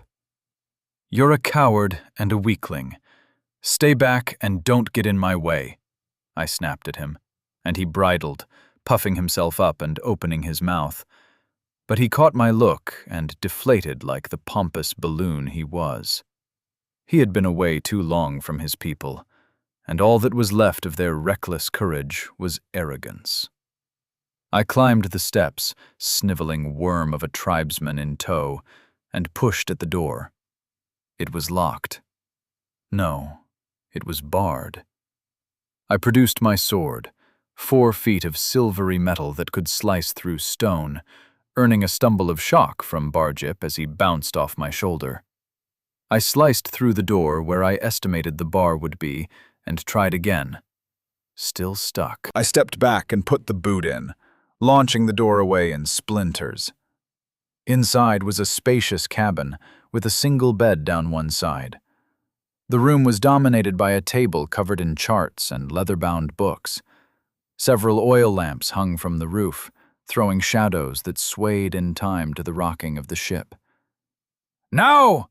Jasper leapt at me from a shadow, blade first, and sank the sword into my chest. Or he tried to, at any rate. The blade skittered along my ribs, leaving a thin blue-gold line across my side. At the same time, the man I was rapidly coming to think of as baggage was swarmed by 6 sailors who tumbled him off the stairs to the deck below and leapt after him. Barjip landed with a loud thud, followed by the quiet patter of the agile sailors following him. I grabbed Jasper's wrist and squeezed until he dropped the sword. This was becoming tiresome. "Why?" I asked. "What else moves men to risk their lives?" "Patriotism?" He smirked. But I drove him down to his knees using his wrist and elbow as leverage, and the smile turned to a grimace. "Money, fool. And necessity. It ain't safe for your sort to book passage on a ship anymore. It ain't safe to sail unless you've made promises to the Kentanii." "There's a price on the tribes?" "Spies for the warlord. The Sea King wants them dead or captured and passed to his men." He grunted in pain as I tightened my grip. What was it with us exiles? Were the old myths of the madness of the Shikrakin more true than I wanted to admit? "He serves Hidesti, not Poseidon. The Lady of the Waves loves him. She came to me in my dreams, and all the other captains I've spoken to." "Aresk, is that bitch cheating again?" I asked the air, and a brief sense of shields slamming together spread out around me. "Huh. War God says yes. Fucking gods. Let's play a game of pretend. I'll pretend you've captured me. You can pretend to give the orders on where you'd take me." Sounds like fun? I squeezed again, and fractured bones ground against each other in Jasper's forearm, eliciting a hiss of pain. "There's a party ashore. They're expecting us to row over and hand you over. Talon was their man," he hissed. "You've been very helpful," I said as I dragged him out of the cabin. "Good luck swimming with a broken arm." I threw him over the side as well. I was beginning to see the appeal of life aboard a ship. I jumped down to where Barjip must have fallen, but there was no one there anymore. I headed towards the oar slaves and tried a friendly smile. "Any of you speak this language?" I asked, earning confused looks and headshakes as they backed away as far as the chains allowed. "Great." I sliced through the nearest chain and backed away. "You're free, I guess. My friends and I will deal with the rest of the crew. Then I need to be rowed ashore." "Friends?" asked a timid voice. the skinny kid I'd seen loading the ship. You speak their language? The boy was peering at me from behind the central mast as the slaves began to tentatively pull on the chain that tied them all together. I cut the other side free while keeping an eye on the kid. Yes, sir. Tell them what I just said. Then go stop in the captain's cabin if you want to survive what comes next. I mentally reached into my storage device and pulled Bob and Wilson back into reality. Threat assessment calculated. Slave revolt in progress. Shut up, Bob. The slaves are fine. Go find the crew and kill them. You too, Wilson. What the hell, Wilson? The overgrown wolf had backed away into the nook under the stairs and was shivering slightly. It's just water. You can easily swim to shore. The sound of a hatch being torn from its hinges by the war golem covered what I assumed was a quiet whine from the wolf. A sense of fear came down my link to the wolf. Wilson doesn't like not being on land, Glimpse supplied helpfully. Thanks, Glimpse. Where did they drag Bargip? Come on, boy, how about a treat? You aren't living up to your rep as a terrifying god beast here, bloke. The wolf ignored the chunk of jerked meat I offered him and shied further into the shadows under the stairs. The main hold. Bob seems to be following them closely. Probably should have mentioned not to kill Bargip yet. I don't think it matters. The bird was probably right. Still. Bob, don't kill them all! And don't kill Bargip if you can help it, I yelled. Sir, the slaves want to know what to do?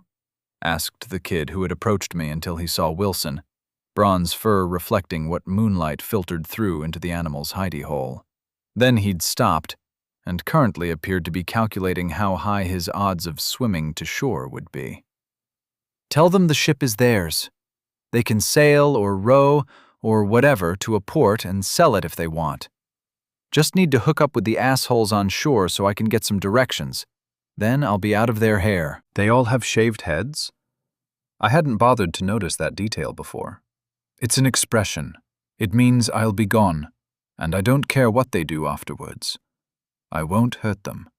They will hurt me, he said very quietly. I looked at him. Skinny, late teens, maybe less. Sharp eyes betrayed his intelligence, but he was otherwise nondescript. Have you ever considered working as an assassin, kid? It's a dirty, dangerous job, but with the right tools and attitude, you could go far. My father sold me to the captain. Couldn't afford to feed us all, and I got old. Shit. Look, kid, talk to the wolf for me. He won't hurt you. He's just a big baby about water. I need to deal with what's left of the crew. Yes, sir. He took the slab of meat from me and held it carefully away from his body. Who's a good boy? He asked, kneeling down and sliding the meat towards my cowardly mount. I headed down into the hold through the splintered hatch.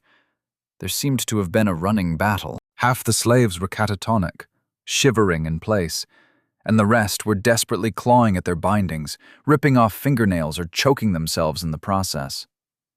Blood and bits of bodies lay scattered about, showing where some idiots had tried to fight the murder machine. Very few intact corpses were left. Most were in at least 4 pieces. Everybody, stay calm. It's all okay. I know you can't understand me, but just try and relax. A wash of divine aura went out, but it wasn't Eresk's. There was no sense of shields slamming together, nor was it like Velkit's, a hammer striking an anvil, or the tidal pole of Poseidon's. It was like a blade sinking into flesh. It helped, in a way. Instead of tearing at the ropes around their throats or trying to dig their fingers into solid wood to free the iron hoops that bound them, they stared at me like rabbits in the headlights. I followed the trail of dismembered bodies down a floor and found much the same as above, but this time Bob was there, gleaming bronze, with 2 sailors held by their throats with his tentacles. His spider legs clicked across the decking to bring them closer. Did Bargip survive? Confirmed, unconscious. He will need to change his loincloth, I believe. Who are they? Second Mate Bod and Tillerman Lamcuxtus, the highest ranks that were left after the death of the captain and the first mate. How did you know their ranks? The two men gripped the tentacles that were wrapped around their necks and tried to heave them away, or pull their body weight onto their arms, rather than the almost choking grip the golem maintained around their necks. They speak a Juntian dialect, one that is bastardized by the many local languages the sailors of that nation visit. You can translate for me? I speak and understand every language on Earth. The warbot sounded slightly hurt that I hadn't already known this. Put them down, but keep a tentacle on them, just in case. The bot obeyed. Each man got the pincers that tipped Bob's tentacles around the back of their necks, and though they tried to sag to their knees as they caught their breath, they were forced to stand upright by the grips. You know about the drop on the shore? I asked once their breathing returned to normal, or close to it. They were still borderline hyperventilating. Bob had that effect on people who'd never seen anything like him before. We don't know anything, Bob translated for me. You're a horse-fucking savage who will be nailed to a mast before the next new moon, you raper of pigs. Thanks, Bob. Maybe just summarize? I don't need to know the details of their bullshit. The men yelped as Bob tightened his claws. Let's try again. Where on the shore do I need to go to meet these pirates? Bob repeated my words in Juntian.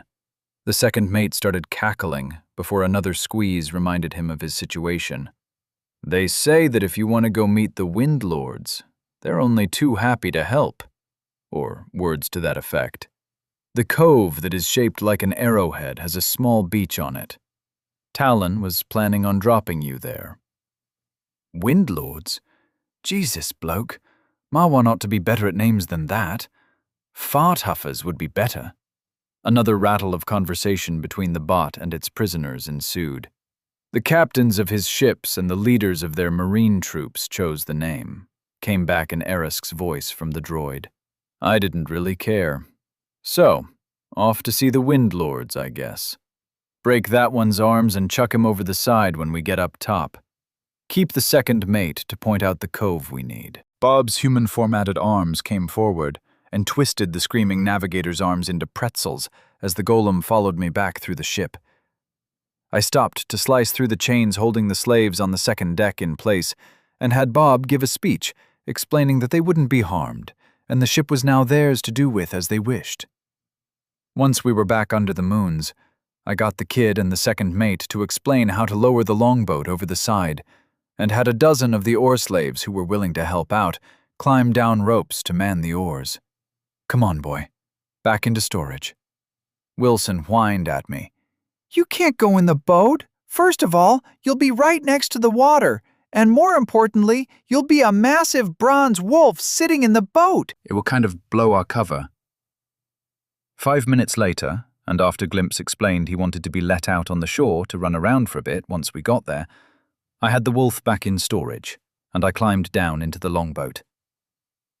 Bob, mate, you need to go back into storage as well. You're too heavy for this paddle boat. 80% probability the Wind Lords are soul-bound servants. High-risk encounter likely. I should remain available for combat. I figured as much. We won't bait them out if you're standing in the middle of the boat like a massive neon sign saying, "Something ain't right here." Confirmed. I will walk. The bot used 2 tentacles to pull its body off the longboat without tipping everyone out by clamping onto the windspite's hull, then dropped down into the water to sink into the murky depths. The second mate scrambled for a dangling rope, but the kid jumped forward and tackled him into the belly of the boat. I let go of the rope holding us to the ship and moved to pick them both up by the scruffs of their necks. Thanks, kid, but I've got this. I let the boy go as I shoved the mate down onto his arse. The man babbled something. Kid, tell him to guide us to the cove for the meeting, or I'll feed him to the fish 1 inch at a time. The boy babbled away in Juntian as I glared at the mate who suddenly became far more docile. He pointed off into the night to the moonlit coast when I asked the kid to prompt him again, and bent over to bring my face close to his. The slaves heaved on the oars, not needing a drum beat after gods knew how many years aboard ship. We slipped across the waves with no more noise than the rhythmic splash of the oars. The rocky crags reached out into the sea, creating a V-shaped alcove that was shielded from the worst of the weather.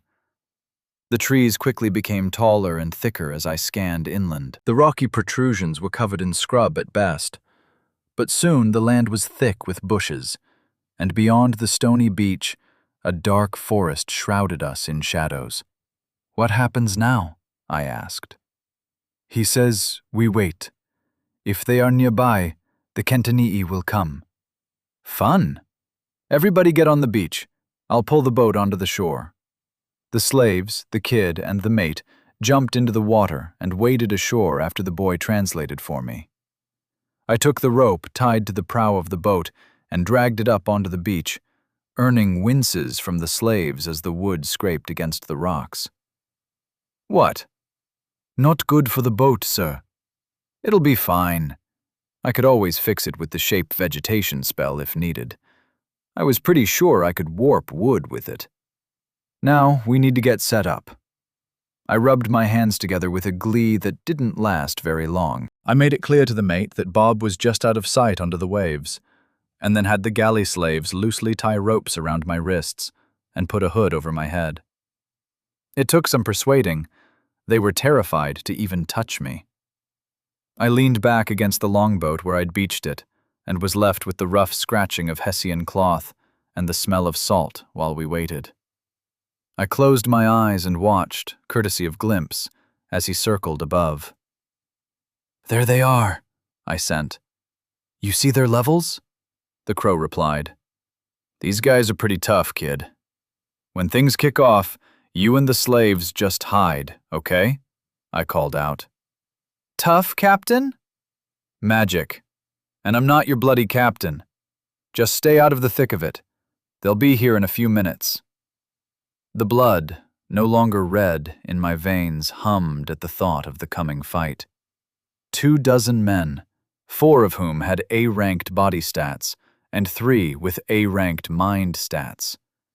And I had the drop on them. Easy meat. Chapter 5. Have a bit of a chinwag. The kid did the talking, backed by heavy-set galley slaves. I watched via Glimpse as an argument ensued. I got the feeling the pirates were changing the deal, and the kid was doing his timid best to insist on payment. Silly boy. But no matter, he was selling the setup admirably. One of the pirates, a tall, thin man with an impressively long mustache, lashed out and knocked the kid down. The former slaves rallied round and put themselves between the young man and his attacker. But the lanky man just laughed and drew his curved sword. The slaves were surprisingly strong. Years of pulling oars had given them solid musculature, but they weren't trained fighters, and this would go badly if I let it continue. Slipping the loose rope from my arms, I pulled up the hood that had obscured the glowing red letters over my head. It was something I'd discovered when dealing with Gallagher. If he were hooded, the statistics floating over his head vanished for some reason. As I rose up, the men turned to me and dropped into fighting stances, bodies somehow both tense and relaxed at the same time, and ready to leap in any direction. My sword came out of one of my storage rings, and I activated Enhance at the same time as I tapped into my haste amulet and sped up far beyond what the mortals could follow. A blast of fire intercepted me halfway to my goal and knocked me back. At the same time, a series of fiery shields sprang up around them. The flames did me no damage. I had been immune to fire for a while now, but the concussion had knocked me back and bought them a moment to prepare. The mortals among them were already running, sprinting for the woods. Glimpse turned them to cinders with blasts of fire from above, and the pirates created more shields over their heads as I closed with them. Fire would be a popular choice for this lot. Ships in this era were essentially tar-coated kindling, and a fire at sea was a terrifying prospect. The bruisers, the ones with A-ranked body stats, moved forward to stand immediately behind the shields their wizards had thrown up. Flickering images of where they would be in the near future showed me their most likely attacks. I charged through the fire unscathed and bowled 2 of them over, flicking my blade to the right to slice deeply into a short, fat man who was impressively fast on his feet. He rolled backwards as the blow landed, taking a gash down a thigh that glowed green and began to knit closed as he rose back to his feet, favoring his injured leg. One of the men before me had a knee crushed as I stamped down, a technique I was starting to get rather fond of. But he still managed to slice into my calf muscle, leaving another blue-gold line on my flesh. At the same time, the man on my right drove his straight sword at my eyes, while his curved blade came round to disembowel me. Midnight metal armor appeared over my body as I yanked it from storage and into place. The straight sword skittered off the visor, while my cuirass shrugged off the stomach shot. This left him off balance and exposed, his right arm trying to go to his left, while the right continued to the left across my stomach. I headbutted him, smashing his nose to pulp and sending him stumbling away, clutching at his face. I cast Shape Earth and entombed the men at my feet immediately. The rocks and gravel of the beach swallowed them and then squeezed. In my earth sense, it seemed like a pair of grapes had been put in a vice that tightened until they burst.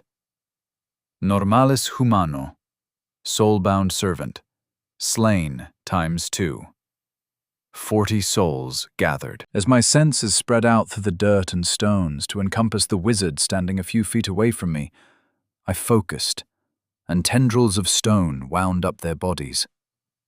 First, they twisted up their legs to trap them in place. Then the stone began to flow up their torsos, trapping their arms at their sides, until the 3 enemies were almost entombed. Terrified faces looked out from shrouds of granite, eyes rolling as they began to fire off spells desperately. The galley slaves had all bolted for the longboat and were frantically pulling it back into the water, uncaring of the damage I had done by beaching it. The kid was nowhere to be seen. I released Wilson, and he lunged to the side, catching the short, fat warrior's arm in his jaws and bowling the man toward the sea. A bronze tentacle rose from the waves and lifted him high as Bob emerged from the water. Another snaked out and wrapped around the struggling man's lower body. Bob's limbs began to pull in opposite directions as the man bellowed in pain. Then a cocoon of ice sprang up around the pair. "Wilson, go hunt the ones who got away." A handful of the normal men had avoided the blasts of fire from Glimpse and escaped into the thick foliage beyond the shingle. The wolf took off, disappearing among the trees as I turned back to the wizards.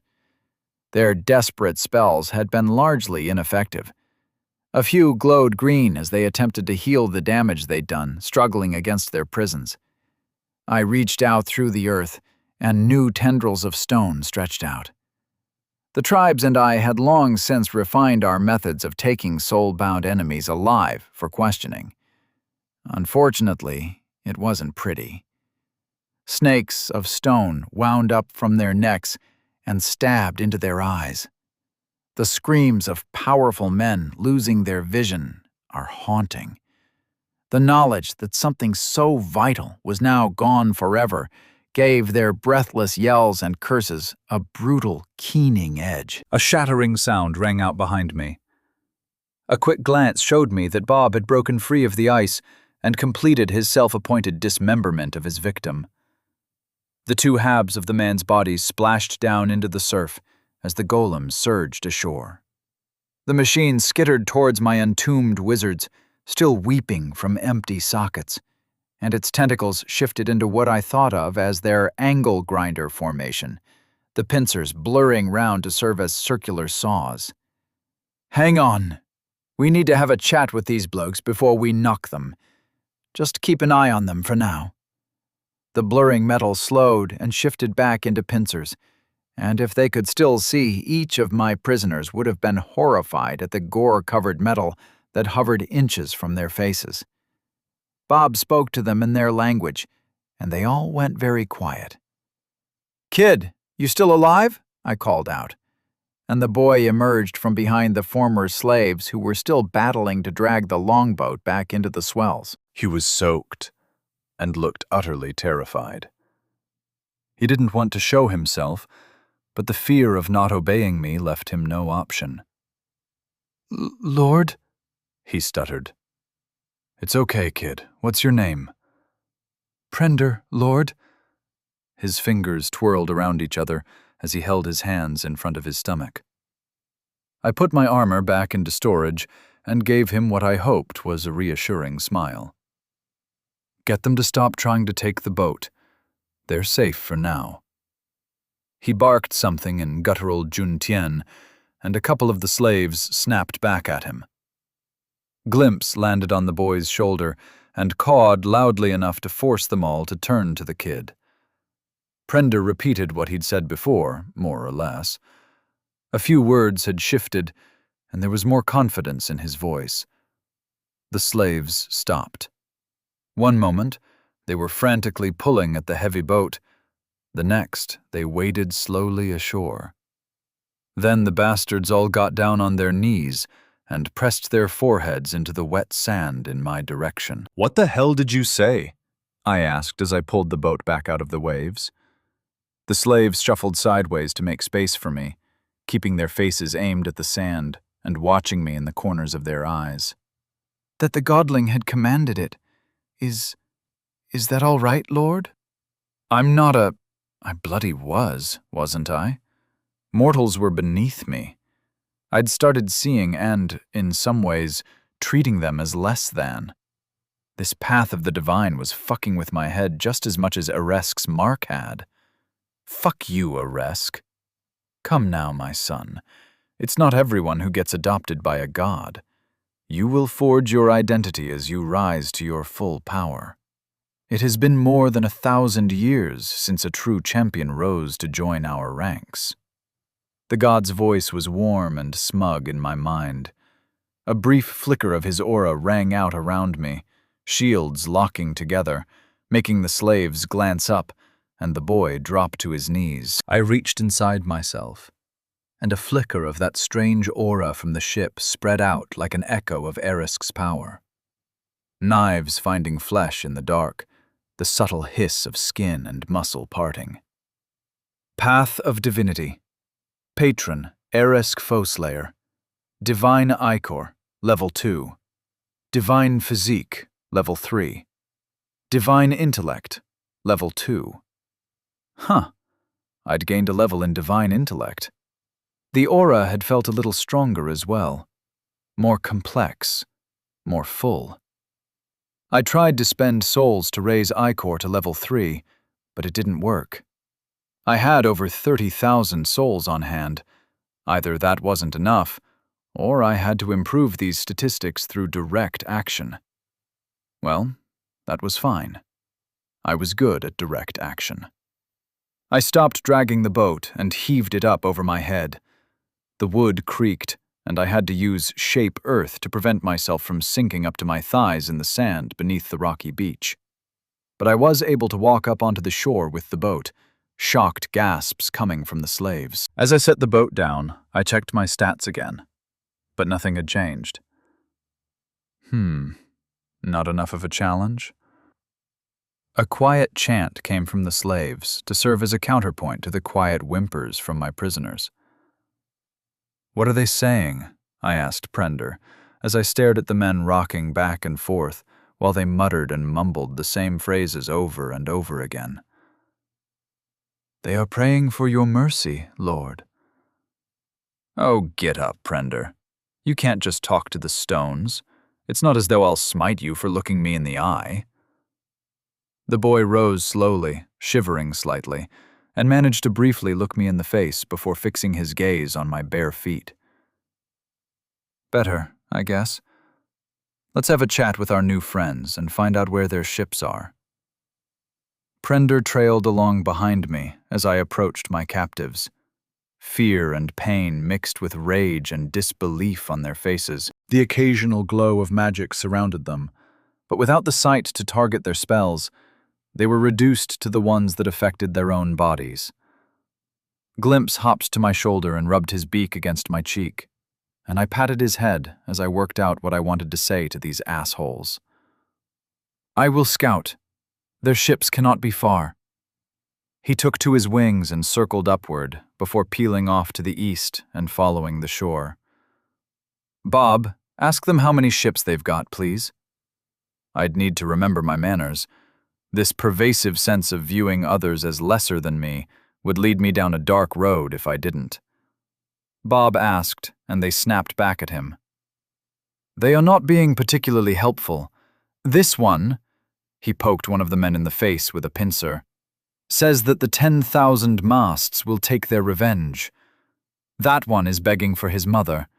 And this one told me to fuck myself, which is not physically possible as I lack genitals." "What are the 10,000 masts?" Bob grunted and barked in perfect Junqian for a minute or more as I waited patiently. At one point, he drew the edge of one pincer down the cheek of the talkative one, leaving a trail of red and causing the babble from the man to go from angry to terrified. "It would seem that your contemporary's fleet is called the Bone Fleet, and they number some 5,000 ships. Half are Kentani made and crewed. These are the 10,000 masts." He poked the talker in the face again and babbled some more questions. "Yes, I suspect the number is an exaggeration, but their newer ships are built differently from the galley-style vessels of the helipakin that dominate sea trade. They are much larger and have multiple masts versus the single-mast designs of the triremes like the Windspite. 78% probability that Amir has passed the secrets of more advanced vessels from your world to the pirate nation he has taken control of." "Well, I kind of did the same with saddles and stirrups for the tribes. Turnaround is fair play, so we should expect galleons rather than galleys." "Something like that, Raymond. And they will all have some form of magical artillery. He speaks of the battery mages like they are a serious threat to you." "Soulbound or trinket users?" I ruminated for a moment. "Probably a mix of both. A handful of soulbound per vessel, supported by multiple people with enchanted gear. More than that would be too much in terms of souls. It's the same compromise I had to make with the tribes and the Legion." "There are a number of uncertain variables in your assumption, Raymond. We do not know how Amir harvests souls, thus we have no way to estimate his potential number of soulbound servants. It is possible he isn't working alone against you. The rest have had more time on Earth and could have forged alliances. We were sent here to kill each other. I don't know if that's very likely, Bob. Nonetheless, it cannot be ruled out as a possibility. In fact, there is a 43% probability that the ones who are left will ally against you after the notifications of your killing of Gallagher and Mortimer were sent out." The machine shrugged metallic shoulders in a disturbingly human gesture. "Fuck you, system," I snarled in my head. I couldn't refute the machine's logic, and like Kirk with Spock, I was starting to find the habit deeply irritating. I reached out with my mind to the glowing beacons that represented the others from Earth. Amir was still sailing to the southeast of me, moving towards what I hoped was his home port. The other two were so far away, but I could almost convince myself they had moved slightly closer together. "You think you can get anything else out of these blokes?" I asked, drawing my sword. 60 souls was peanuts, but it was better than nothing. "Raymond, there are 4 ships anchored in a natural harbor a mile or so to the west. They are much larger than the Windspite." "Thanks, Glimpse." We had sailed right past them. Perhaps Jasper and the lookouts had seen them, but I had been at the oar or down in the guts of the ship working the crude pump. Now that I knew where I was going, I didn't need these men anymore. My blade flicked out, slicing through necks and the stone around them with ease. "Normalis humano, soulbound servant, slain ×3. 60 souls gathered." As their stone-encased heads thudded to the ground, bouts of arterial blood sprayed upward, creating a trio of short-lived, macabre fountains. A sense of anger and panic flooded me from my link with Wilson as canine snarls mixed with human screams from the shadows under the tree line. "Bob, guard the slaves!" Bolts of magic flew towards me and the slaves, still in full proskynesis by the boat. I threw up a fire shield to protect the slaves and scooped Prender up in one arm as I charged for a section of the trees that weren't spitting fire, ice, and lightning at the beach. I covered the ground fast, using another charge of the haste amulet that Krill had enchanted for me, and dumped the kid behind a sturdy tree. "Stay here until I've dealt with this," I snapped. "What can one man do against so much magic?" I glanced over and saw that my shield was still a glowing disk of fire, having taken all the damage from those attacks without breaking, and the former slaves had begun to retreat towards the sea. If they were stupid enough to try and swim away, there wasn't much I could do for them. The sea offered no safety, and I wouldn't save stupid. Oh, plenty. I grinned like a shark scenting blood in the water and shot away through the trees towards the angry shouts and curses. I slowed down as a blast of lightning hit me and arced across my skin, causing me to stumble. It had come from a patch of nothing. Just a shadow beneath the heavy boughs of a large tree, a place the moonlight couldn't reach. A fireball flew from one of my rings and the base of the tree, and everything within 16 meters of it just vanished. Smoke and fine ash floated in the turbulent winds the intense heat had left behind. Normalis humano slain times 4. 40 souls gathered. I threw myself towards another shifting patch of darkness as the upper reaches of the once mighty tree began to fall. My sword flicked out in well-drilled patterns, mostly striking nothing but air, but every third cut or so, a limb would appear and fall to the ground, spurting blood into the grass. I suspected whatever spell they were using to hide was something from the darkness affinity. As they took an injury, the spell would break and the rest of their bodies would appear. The barrage of spells that had been splashing against my faltering shield on the beach dropped to nothing as they began to shift their focus to the threat in their midst. They weren't the only ones who could play in the shadows. I had a long career of lurking unobserved amidst violence, and I put that professionalism to good use now. Ducking behind a thick bush, I chugged a mana potion to top myself off, and then slipped quietly into their midst. Not knowing precisely where they were wasn't as much of a hindrance as I'd expected. Hiding is something people learn as children. Small places, limited lines of sight, in amongst the shadows. The magic seemed to require them to lurk in pre-existing shadows. It didn't create new ones. It let them fold themselves fully out of the light, but only where it was already weak. Hiding in plain sight was the real trick, one that had taken me a lot longer to master than skulking in the dark. I slipped quietly among them, throwing out firewalls and shaping the incandescent lines to cover the most likely hidey holes. Men screamed, if they were lucky. The fortunate ones merely had a limb turned to ash, or suffered third-degree burns from a near miss. The unlucky simply vanished into smoke and drifting particulate. Normalis humano, slain times 17. 170 souls gathered. I ended up just using my blade in the end. Confusion reigned among the attackers, and their shouts and screams were as often as not a result of them accidentally attacking each other. Numbers are not always an advantage in a fight. "Enough, savage! Commander Hate Gust challenges you, mage of savages. Show yourself! Bonemen, fall back, now!" It was yelled in Sicarescan. Then parts were repeated in the guttural language of the Junt. His orders had been intended to tell me his troops were falling back, and, sure enough, the surviving patches of wavering shadows seemed to quietly drift back into the woods. I sent a command thought to Wilson. "Hunt them!" A howl rang up nearby, and suddenly more men broke from their shadowy safety. They started sprinting along the coast to the west, uncaring of the danger. Clearly, Wilson had already made an impression. The commander was about my own height, and he wore a bright red tunic tied around his waist with a thick black belt. His imperious air lasted even as I approached him, stepping out from behind a tree and shaking the blood of his men from my blade. "Savage!" he gasped and started to back away. "How are you so strong?" He was S-ranked in body and mind. This man represented a huge investment of souls by Emir.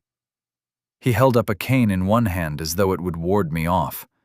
A ring of shiny stones glittered around the collar that lined the bulbous handle of the gnarled length of wood. A blast of wind threw me off my feet, and as I rolled, a barrage of ice slammed down around me. None of them hit me directly, fortunately, but the icy cocoons they spawned meant that I was soon encased and unable to move. I flexed and heard the ice creak in response. This seemed as good a time as any to try to boost my divine physique. I could always melt my way out in moments if it didn't work, and he couldn't hurt me without breaking the ice either. My muscles strained. I tried to contract into a ball, trying to curl my body up within my frozen prison.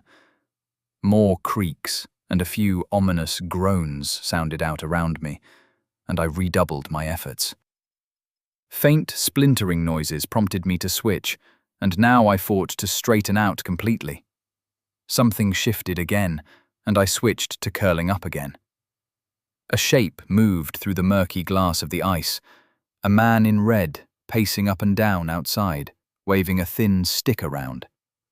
Faint sounds of yells, of the man trying to re-establish order among his routed troops, reached me as I flexed back and forth. With a loud crack, I finally broke free, and 3 meters of ice fell away from me in all directions. Path of Divinity. Patron, Erisk Foeslayer. Divine Iker, Level 2. Divine Physique, Level 4.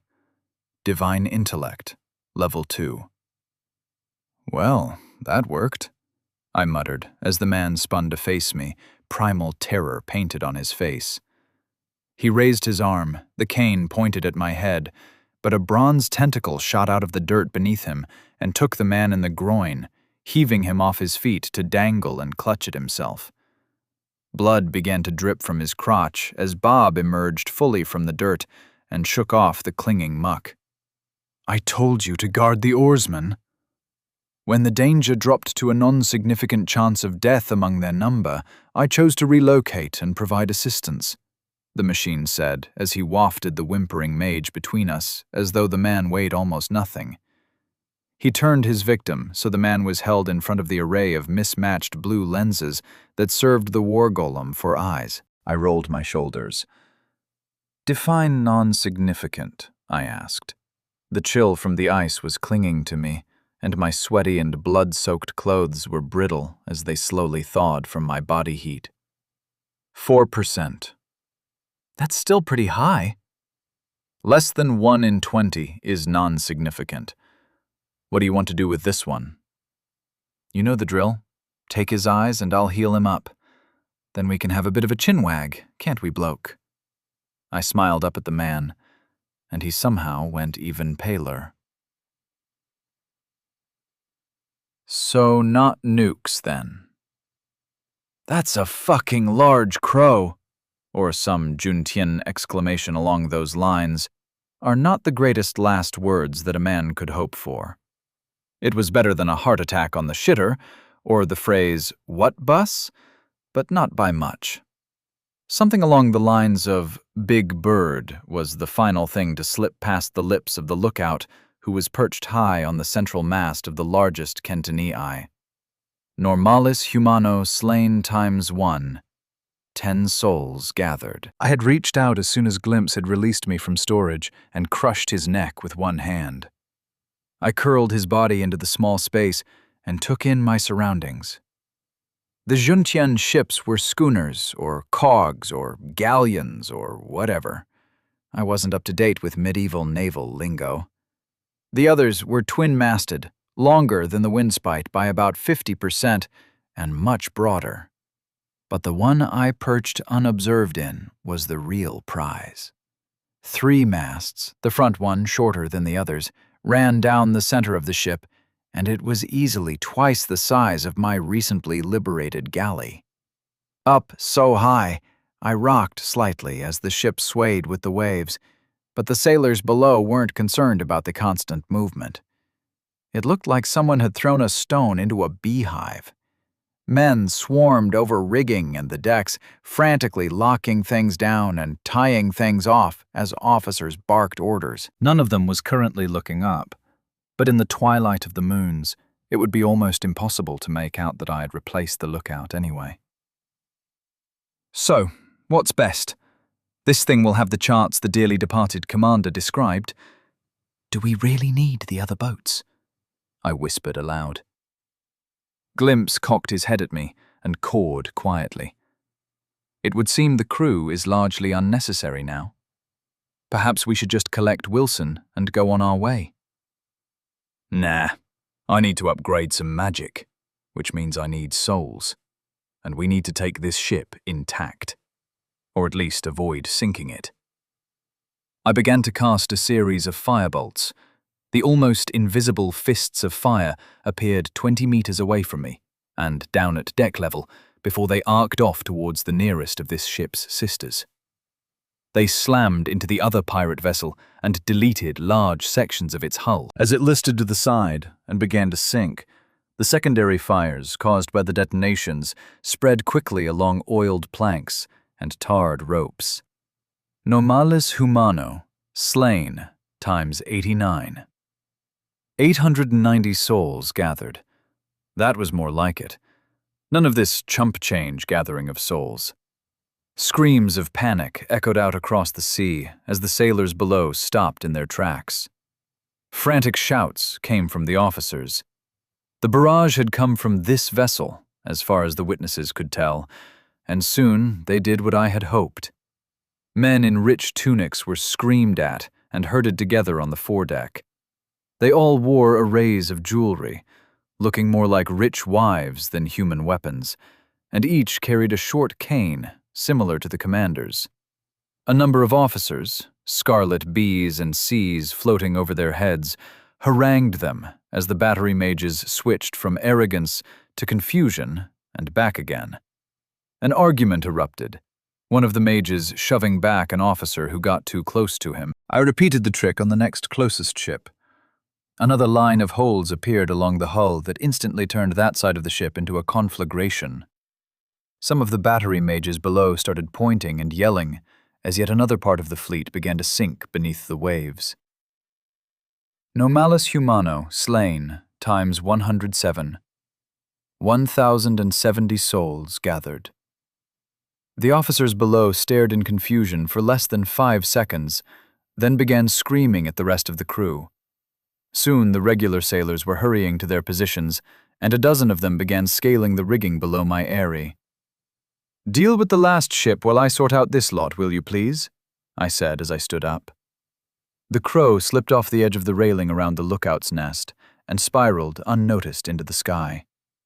I drew my sword and leapt over the edge as well, holding my blade out to slice through the ropes as I fell. A man stared in shock as I dropped past him.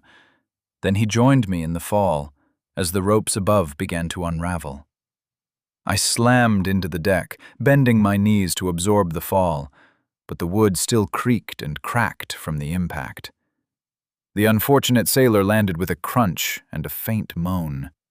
I released Bob from storage, and the bronze golem spread out his whirling limbs. "Have fun. Secure the map room. Don't break the ship," I told the machine. My sword flicked out and cut through the mast at an angle, causing the upper section to collapse away from me and land with a splash in the sea. "Without breaking the ship?" The multiple blue lenses set in Bob's face whirred and narrowed as he looked at me. "Don't sink the ship. Fuckers aren't going anywhere now."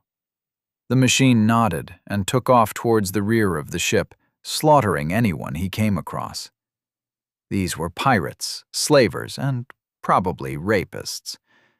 My code was perfectly happy for me or my bot to cut our way through them. At first, they threw themselves at me, as I made my way towards the battery mages, still clustered at the front.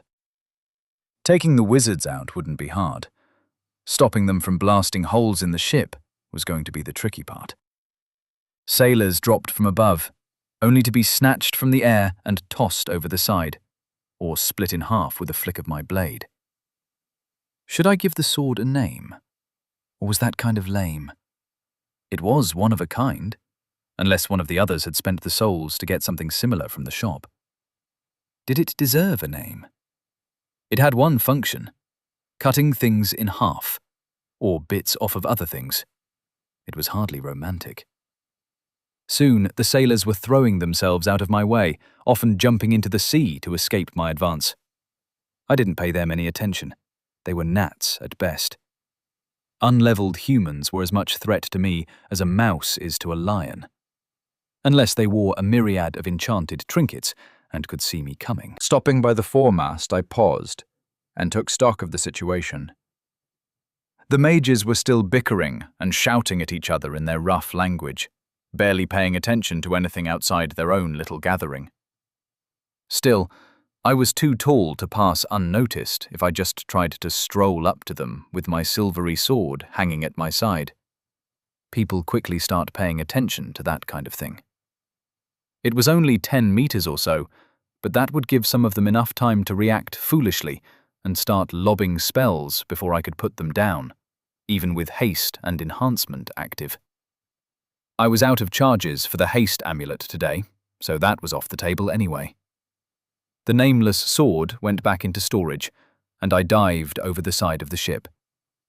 The murky waters were cold as I arced through the dive and resurfaced. As I bobbed in the waves, I could see sailors frantically swimming for the distant shore. Good luck to them.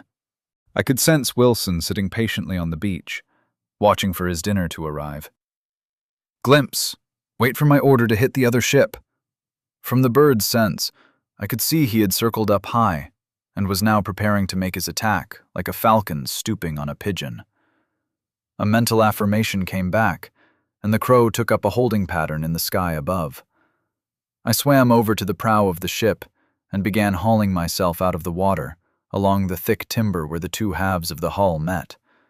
I reached the bowsprit, and my fingers bit into the softer wood, pulling one wing off the bare-breasted harpy. "Sorry about that, miss," I muttered as I got into position just below the railings, bare feet balanced on a head and a boob. "Do it." Glimpse fell, a barrage of fireballs leading the way. They weren't as hot as my own, nor nearly as fast, but they landed unerringly, tracking a line of explosions along the ship. Splinters as thick as my wrist and the length of an arm, as well as charred bits of sailors, flew into the air as the fires caught. The arguing above had stopped as the battery mages turned to watch the latest group of explosions, throwing flickering light across waves. I heaved and landed among them, activating enhancement as my sword once more appeared in my hands. My aura spread out around me, pressing against the souls of the terrified men. I whirled, the blade not even slowed as it passed through limbs and torsos, then blurred around the shocked outliers, the ones who'd escaped my first slaughter. Normalis humano slain times 22. 220 souls gathered. Professional. I nodded in satisfaction at the mess as I set off to hunt down the soul-bound officers. I went through the top 2 decks looking for the bastards, but either Bob had found them first, or they'd decided that retreat was the better option and had jumped overboard. I sent a warning to Wilson that some of his prey might be a bit stronger than normal. The response was a mental image of bronze teeth flashing along a stony shore as gasping men dragged themselves out of the sea in triumph, only to die as the wolf charged back and forth among them. Well, at least he was happy. I found Bob outside a crude doorway in the aft castle, on the second floor of the strange little house stuck on the end of the ship. The stairs wound to either side of the structure, and the missing door on this side revealed a dark room with a large table at the center. Piled atop said table were leather-bound tomes and charts, some of them rolled up, but a few were spread out, weighted down at the corners with lead sculptures that looked like crude carvings of obese women. Great, that's a shitload of paper. Logically, the chart you seek will be locked away and not on display. 84% likelihood. Never tell me the odds. Okay, let's strip search this place. We'll take the lot and sort it out back on the windspite.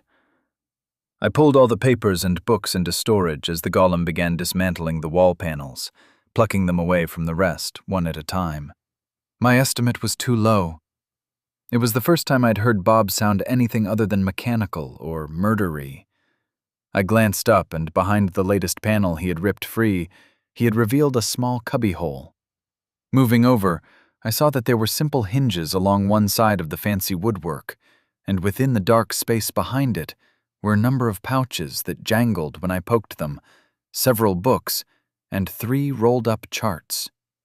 I scooped them up and surveyed the ruin Bob had wrought on the once tidy room. We should get out of here before someone catches us. I believe we have killed all the threats on this vessel, Bob replied. Fair enough. No need to linger, though. A loud caw came from outside the map room. Our chariot awaits. Outside, I stared along the length of the ship. Blood and broken bodies lay scattered everywhere. The ship was largely intact, but cleaning up to refit it would be the kind of job to give a normal person a lifetime of nightmares. Glimpse, pick up Wilson, then let us out at the windspite. We'll figure out where we need to go from there. The wolf won't want to, Glimpse began, but I sent out a compulsion to Wilson. He would get into the bloody stone without making a fuss this time. A submissive whimper, unhappy but compliant, came back. Won't be a problem this time. I reached out a hand to the crow, and the world vanished from around me. Normally, time spent in storage simply didn't happen. I went in, and I immediately came back out somewhere else. On this occasion, it was different. Opening my eyes, I found myself in a world of swirling shadows. It wasn't a large world, perhaps 20 meters from edge to edge, and beyond it I could see the familiar marble plateau lined with statues and slowly spinning weapons and armor on plinths. The giant bronze statue that usually dominated Erisk's god world was missing. Ahem. Permission to come aboard, Captain. I spun and found a man-sized variant of the god's physical form standing just at the boundary between wherever the hell I was and the god's domain. He waved jauntily at me. I couldn't move. I glanced down, and my body was lost in shadows below my shoulders, like I wore a swirling cape that covered me completely. You don't need a body in there, Raymond, but if you focus on it, you can have one. You can do whatever you like in that place. I glared at the god. Suddenly, a nose appeared at the bottom of my vision. I hadn't noticed it was missing. I willed myself to have a body, and brought up my newly formed arm in front of my face as a rich red tunic, cut in the style of my nomads, flowed into being around the limb. Where am I? I asked, still staring at the limb I'd just manifested. You've woken him up. Well, not so much woke him up. Started to bring him back to life. Can I come in? I nodded as my senses detected him stepping into this world. My world. Something ancient lurked at the edge of my perception. Something ancient and professional. Your domain will grow. It's still nascent. Once you come into your power, I won't be able to shield it from the others. But I won't need to either. Any chance of a chair? Aresk gave me a shiny grin and waved behind him. Imagining a chair was a lot harder than you might think at first. Thinking the word conjured so many images that what appeared was amorphous. It looked like the idea of a chair, or lots of different types of chairs trying to exist in the same place at the same time. I squinted, and the blur resolved into a simple armchair. As Aresk sat, I summoned an identical one and moved over to sit opposite my patron. This is my place. It wasn't a question. I could feel the control I had here. Everything shifted as I focused on it, resolving into what I wanted it to be. Mostly swirling shadows, if I'm honest, but with some effort, the moving morasses began to resolve into the inside of mine and Faye's yurt. A home away from home. Or your true home, to be more accurate, Aresk said as he nodded at the felt walls and simple furniture. The last one of you to get this far was Narbo. He died. The man who'd created an empire thousands of years ago on Earth, the Roman general who created the Huskar, had fallen like all the other competitors. Did he? I'm afraid his story isn't mine to tell. But you're perfect. I didn't like the sense of smug self-satisfaction that rolled off the god in waves. It hung in the air of my domain like oily smoke. My shadows thickened and condensed around him, but he just shrugged and chuckled. Not yet, little brother. Far too weak to trouble myself or the other potentates. Some of the small gods might tremble at your presence, though. What has happened to me? My voice was flat and cold. I had a suspicion that all I needed was more control, more time to practice in this strange space, to bring it completely under my will. Then he wouldn't be quite so fucking smug. What was your quest, brother? Your heart's desire? Aresk asked, switching to a serious voice that took me aback. Deal with Emir and his pirates. Then the others, I snapped. That much was obvious. Tss, such puny foes. You try taking out someone with stupidly high stats. I realized it was a dumb thing to say as soon as the words left my mouth. If Aresk was free to act on Earth, only another god could stand against him. He laughed again, a little like how any army with a shikrikin could smash whatever force was arrayed against them, if one of us wasn't on the other side as well. Think of them as practice. Your real prey is a much bigger fish. A metallic chuckle followed his statement. Poseidon? The burning desire to kill the bitch who'd tricked me into this world had taken a back seat recently, largely due to the exigencies of dealing with the war with Mortimer. Having seen how powerful these deities were, I'd reluctantly accepted that the most I could do was fuck up their plans on Earth. I was as much a bug to them as normal humans were to me. But that wasn't the only reason, if I was honest with myself. Faye, my boy, my friends. I didn't want to go home anymore. There was nothing there for me to rival what I'd found here. The yurt walls had faded as darkness thickened the air around me. Could I do it now? Take my revenge on the being who'd betrayed me, played me for a fool? If anyone can kill Scaly Tits, he can. Or you can when you fully wake him. Who the fuck are you talking about, brother? I growled. Feel for him. He's all around us, or the ghost of him is anyway. What do you sense? Don't try and control. Let it be and feel its natural form. Reluctantly, I stopped pressuring this world to conform to my will, and the shadows thickened again. The yurt became a faint outline around us, and something stalked slowly around us in the dark. Gleaming fangs, a midnight body, feline and strong. No, a man. Gleaming stone knives flashing in the dark, and sometimes atop mighty stone ziggurats under the sun. Lines of slaves awaited their turn, drugged and confused as they were led to the altar. Who was he? I whispered. You can feel his ghost? He was Tezcatlipoca. Aspects of him have had other names in different cultures, but that was the one he preferred. You've been a devotee of his your entire professional life. A regular thuggee. First in the army, then in your private endeavors. A god of killing? What about Hadesti? What about you? Hadaesti is more of a catcher than a thrower in that regard. I have taken on some of your predecessor's power since his internment. But again, war is so much more than just murder. Don't underestimate me like the others. It occurred to me this had been a normal conversation. Not in terms of subject matter, of course, but the god hadn't seemed to read my thoughts once. He was asking me questions. Was I now safe in my own head again?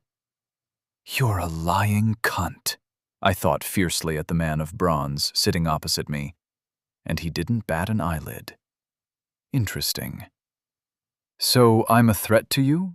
To your power, I mean, I asked carefully. Oh, is that what you're worried about? No. Aspects of the power and responsibilities of the fallen naturally end up being absorbed into those of us who remain. I'd love to see you regain his glory. Mostly, we fall as our faith fades. Superstition is far more impactful than mortals realize.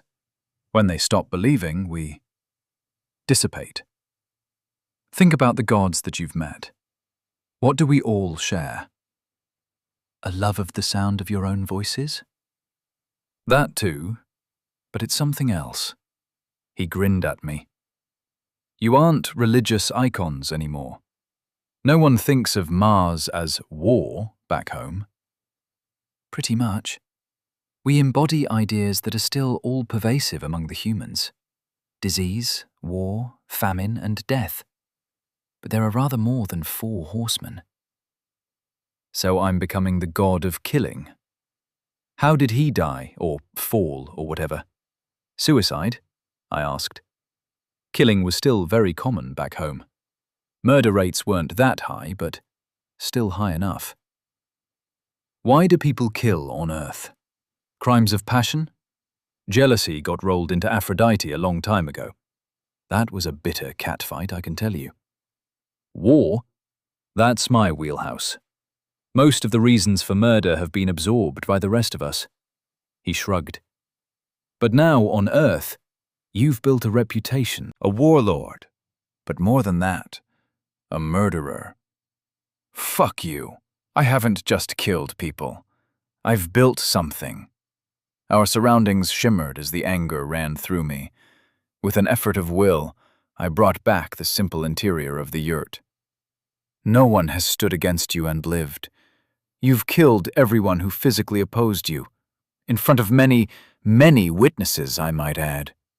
You've started a cult of assassins who already worship you in their own pragmatic, simplistic fashion. You're well on your way, little brother. Shit. The shadows swirled around me as I pondered his words. It had been close a few times, but I hadn't really lost a fight since I got there. You've got the right mindset, the right experiences, the right reputation, and now you've got the first inklings of the power. I will shield you as long as I can, Ray. And then, when the time is right, and you've grown into what you're destined to be, you will unleash yourself on our enemies. There will be a slaughter among the gods, as hasn't been seen since that Egyptian bastard came up with monotheism. You will have your revenge. He leaned back and rested his hands in his lap. Why? What's in it for you, brother? War! Divine war! The best sort. Ah, it's been so long. My allies will join us, and we will punish our enemies for their slights, for their snide remarks, for their conspiracies. Fish breath is cheating in your game, you know this? She has always loved to confound me. So many epic battles stillborn, never to make the annals of history, because that bitch decided to swallow an army before it could reach the land and fight. So you want me to command your armies in some war among the gods? Do I look like I need a general? Aresk snapped angrily. I am the general. No, little brother. I want you to thin the herd. Take out a few of the opposition's leaders. Do the thing you spent a decade perfecting on Earth. Be the best, most professional assassin, the being that you've ever seen yourself as. I I need some time. Bloody hell. The other exiles with their magic and enhanced physiques were trouble enough. This was an entirely different sport. I know you do. Time to come into your power for a start. Deal with the mortals quickly, Ray, and then the real fight can begin. The bronze statue dissolved into nothing, and the weight of his power vanished from my domain. With it once again my own, I reclined in my chair and imagined how I could kill a god. Nukes would be preferable, launched from a long way away, with me even further and hidden in a bunker. The image of a missile, sleek and deadly, the best Earth could produce, rotated in front of me, but a feline growl, a purr of disapproval, whispered from behind me. So not nukes, then. I shifted the image to guns, tanks, spears, and clubs, but the air of disapproval from the ghost of a god didn't stop. Finally, a knife appeared. Straight blade, narrow and slim, designed to slide between ribs and cut into the most vital of organs. The gleaming steel gradually darkened, becoming shiny black stone with a razor's edge that glinted in the shifting light of my world. Something purred happily behind me. Chapter 7. The same thing I always do in these situations. My eyes snapped open in Jasper's cabin, and my aura flashed out around me. Someone cried out, and as I sat up, I saw Prendit ducking behind the central table as lines of blood dripped down his flesh, and his tunic was slashed in a dozen places. Bob stood stoically, sparks flashing as the invisible blades glanced off his armored shell. I reached for control and pulled it back in. The aura had changed. Before, I'd had to struggle to send it out. Now it was coiled and ready to go, and I had to fight to keep it locked up and could release it with a thought. Path of Divinity, Patron, Eresk Foe Slayer. Divine Ichor, Level 2. Divine Physique, Level 3. Divine Intellect, Level 3. Sorry, kid. I threw a heal other spell at him as I rose to my feet. He glowed green for a moment, and his injuries began to quickly knit back together. This didn't seem to reassure him, and he pushed himself back into a corner of the room, staring at me wide-eyed. Lord, the machine was concerned when you emerged unconscious from the crow. Are you... well? The boy asked. As well as can be, and just call me Mond. Bob, you were worried about me? It was an aberration I could not explain. Technically, while in storage, an object ceases to exist until it is released. A state change from waking to unconscious should not be possible. Are you sure you're well? Had a chat with your old man. Seems things have changed a little. Is Wilson still in storage? The bird felt it was best to keep him in limbo, in light of his irrational aversion to the water, said Bob, with a mechanical, many-armed shrug. Fair enough. I moved over, swept a patch of the table clear of Jasper's charts, and dumped the books and charts from the hidden locker aboard the Juntian vessel out of my storage ring. I spread out a couple of the charts and glared at them. They were thick with notes scribbled next to strange markings. A couple of them showed stretches of coastline that I didn't recognize. It could be any section of this version of the Mediterranean. One of them caught my eye, because it wasn't the coastline. The outlines of a series of islands showed amidst an incredible amount of notes. Anywhere that wasn't an island or a reef was covered in tiny, neat scribbles in a written language I didn't recognize. Prenda, Bob, does this make any sense to you? I looked up to find Bob flicking through pages of a notebook like the machine he was, bronze fingers blurring as the pages turned so fast they hummed. The bot and the boy moved over, one uncaring, the other cautiously, and shooting me sideways glances when he thought I wouldn't notice. I don't recognize these islands, sir. Mond. They could be anywhere. The inner sea has hundreds of such clusters. That, his finger fell on a crude drawing to one side of the chart, is a Yaliut plant. They're very rare. They are used in religions. In religions? I asked. in secret rites. No one knows how they are really used, only that the Kuntic ritual of absolution uses them for something. They are used to induce a euphoric state at the climax of the ritual, to reinforce the belief that they have been touched by the gods, Bob interjected. They need a near-perfect climate to grow. According to the notes, these islands have a near monopoly on them. Oh, great, a fucking clue. Do you know where the Kuntic cultists get their drugs from by any chance? No, Raymond, I do not. But that is largely irrelevant. These charts state that this archipelago is 3 days south-southwest of Junt. It also details the shoals and shifting sandbanks that make the place dangerous to approach, as well as some dangerous local fauna that you will need to be wary of should you make landfall outside of the safe harbor. So this is the Kentani stronghold. It is one of them. The notebooks suggest almost a dozen similarly difficult-to-approach locations that they have used to construct a series of bases to refit their ships. The golem nodded solemnly. I believe this is likely the main base of operations. Can you get us there? I asked Glimpse. The crow flapped in from outside and settled on the chart table, cocking his head to one side. He hopped back and forth, then did a crap off the edge of the table. I take it that's a no? I asked. Not from this distance. If we were closer, if there was something familiar I could see, it wouldn't be a problem. Prenda. I need a favor. The boy looked up at me, then bowed deeply. The former slaves were only too happy to oblige. The men had taken a liking to the boy captain, as I now thought of Prender. He had been kind to them before they were freed. Whether that was simply because he was too slight to intimidate the thickly muscled slaves, or from an innate gentleness, I had no idea. But the kid had won their affections. A deal had been worked out. Those of them who wished to leave the ship would do so at a port of their choice, and the value of the cargo in the holds would be divided up equally among them all, giving those who were sick of the sea a decent start in their new lives.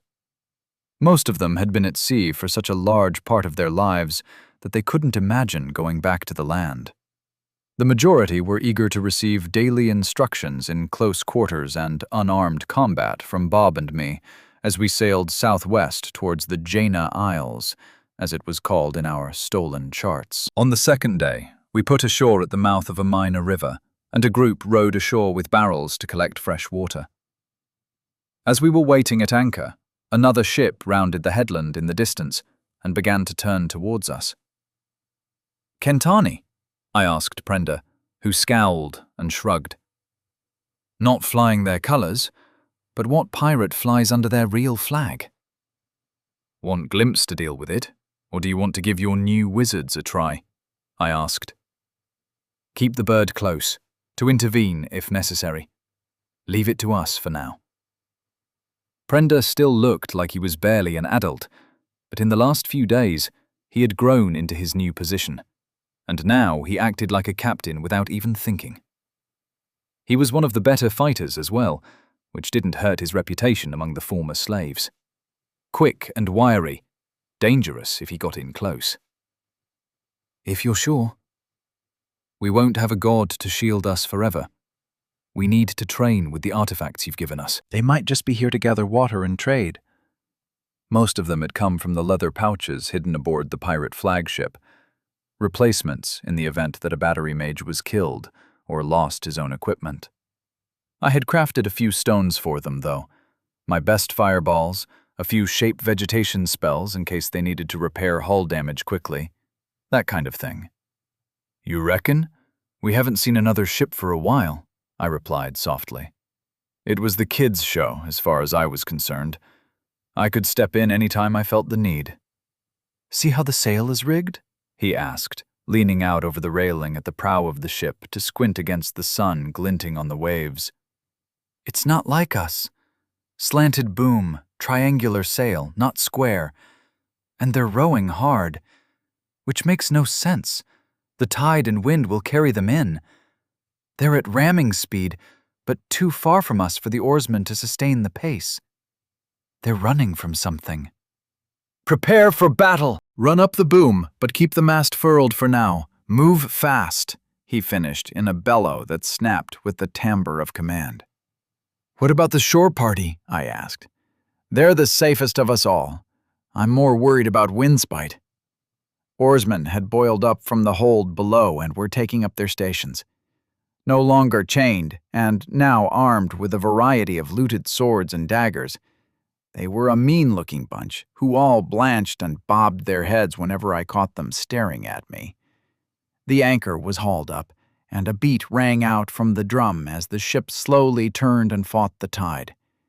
We moved more slowly than usual, but we were soon making decent enough speed, aiming to cut across the bows of the visible ship and present the recently introduced concept of the broadside to whatever was following them. "I'm going to go below," called Barkip as he scurried down from a perch on the ropes at the front of the vessel. I really should have executed the man already. I'd healed him instead, and I wasn't sure why. It was an irritant, like sand between my toes, that I could resolve whenever I wanted, but I was choosing not to kill him. Windspite cut through the waves, the oars splashing in a steady rhythm. We passed within 100 meters of the fleeing vessel.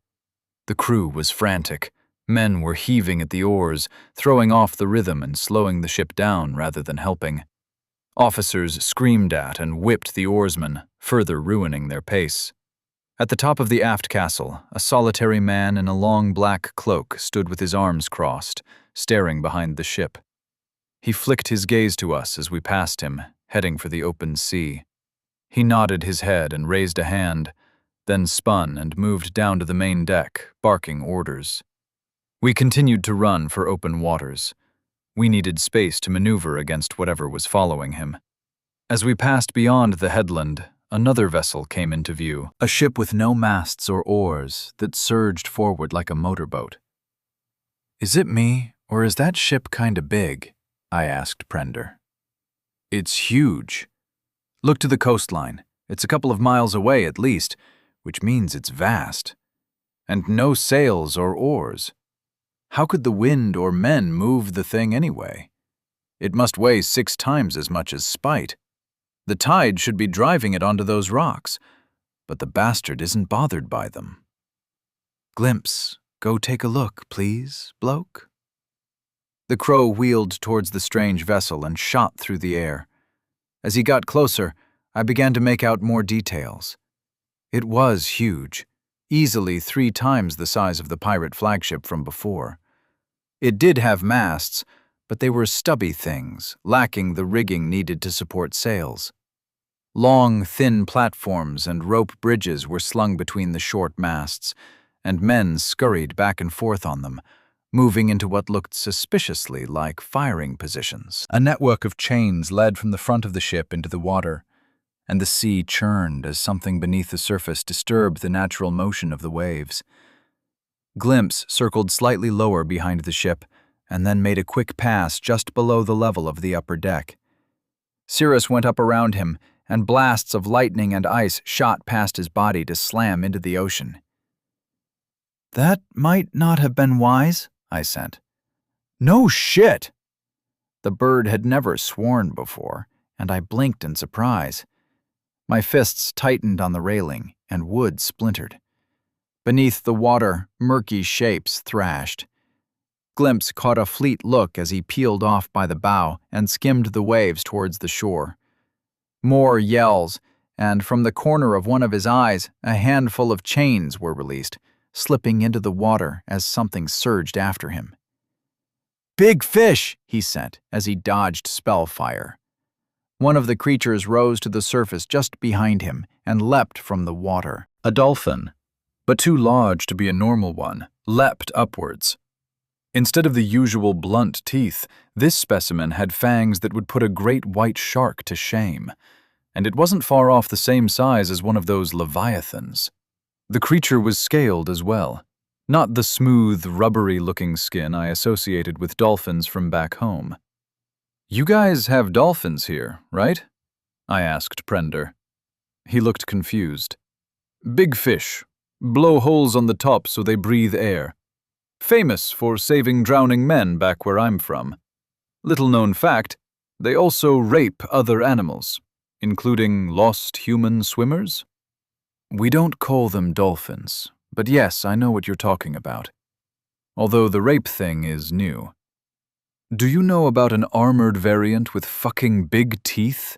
Glimpse continued dodging, but he was in a difficult situation. His only available cover from the sailors slinging spells at him was the waves, but getting too close to them resulted in dolphin sharks trying to take a bite out of him. He was spending his mana fast, throwing up fire shields behind him and occasionally detonating an overly aggressive vile dolphin's head. Vile Jardin! Yes, a pod of them can take down a vessel like this if they decide to attack, but they're very rare and usually avoid our ships. Well, that thing over there is being pulled by a bunch of them, and maybe something else. Let's leave this one to the professionals, eh? Should we run? We can outpace them for a while, but the oarsmen will tire quickly, he said in a worried voice. Nah. Soon as they get too close, they're toast. Have your guys ready with the shields. They might get a few shots off before I unleash the big guns. It's an old joke in the army that joining the service dooms you to long periods of boredom, interspersed with moments of utter terror. Naval warfare was even worse. Despite its speed and the windspite turning towards the giant raft, it took nearly half an hour for us to close the distance. The oarsmen stopped to rest once we had the wind behind us, and we moved solely under wind power. They'd need their strength if things went sideways. Watch the water! Prenda barked at his wizards. The vile Jardan may be released to attack us from below. I want a fucking iceberg around the ship if that happens. I nodded in approval. The kid was growing into his role admirably. Another minute or so, I think. Glimpse had managed to evade his pursuit without anything worse than losing a few tail feathers to snapping jaws. I need my tail feathers, the bird mentally hissed at me from the tree line on the shore where he was shadowing our prey. And it was too close. We need to figure out a way to make you stealthier. A mental snort caw, full of derision, came back down our link. Are you ready yet? Asked Prenda nervously. He kept his voice low, so the rest of the crew couldn't overhear. The barrage of ranging shots from the raft that hadn't missed had been absorbed by shields, but it had used a lot of the charges on their trinkets, and Prenda was clearly running the numbers in his head.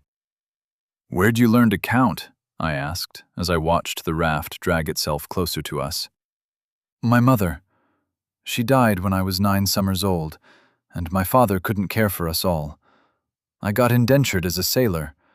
Boys have an easier time on the rigging than men. That makes sense. You bitter about it? I asked. No, I love the sea. I'm blessed by Poseidon, so the men say. She's no friend of mine, I'm afraid. I'd been debating giving the kid some souls, but his words killed the idea. He didn't need to inherit my enemies. Right. I think they're about ready. Don't worry, everything is going to land on them. What are you going to do? He asked as the clouds above us thickened and turned blood red. The same thing I always do in these situations. This kind of thing happens to you a lot? He asked. Normally it's an army on land, but the principle is the same.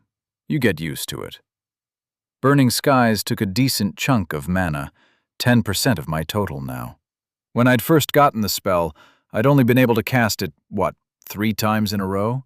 I wasn't fully topped off in terms of mana, but one cast should be enough to deal with the raft and its draft animals. I shaped the spell. It was second nature to me now. A thin filament of it stretched away from my maximum cast range before spreading out to cover the ship and the area immediately in front of it. My fireballs didn't so much fall anymore. They seemed almost to teleport to their destination.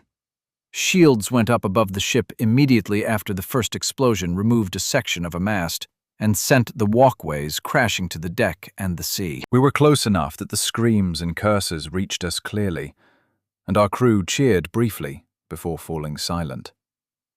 The barrage didn't stop. I beat my way through their shields to start incinerating sections of the decking. Fires caught and spread, but the smart ones, who leapt towards the water, weren't as clever as they thought. None of their soulbound or wizards had thought to defend the animals hauling the ship, and I was mindful of Prender's comments about a pod of the things being a threat to the windspite. So I boiled them alive.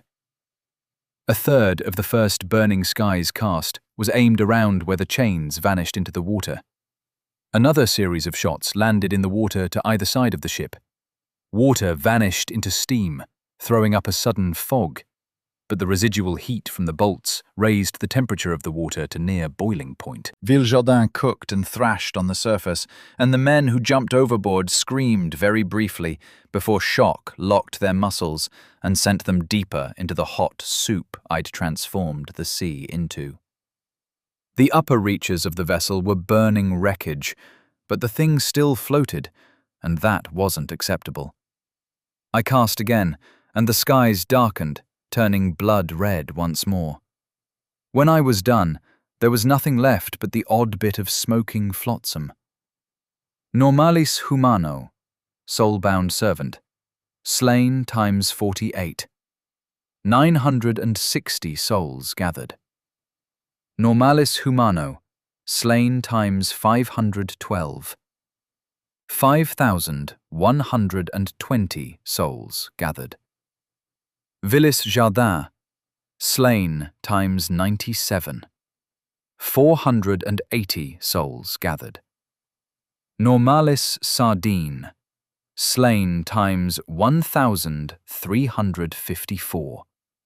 1,354 souls gathered. Profitable.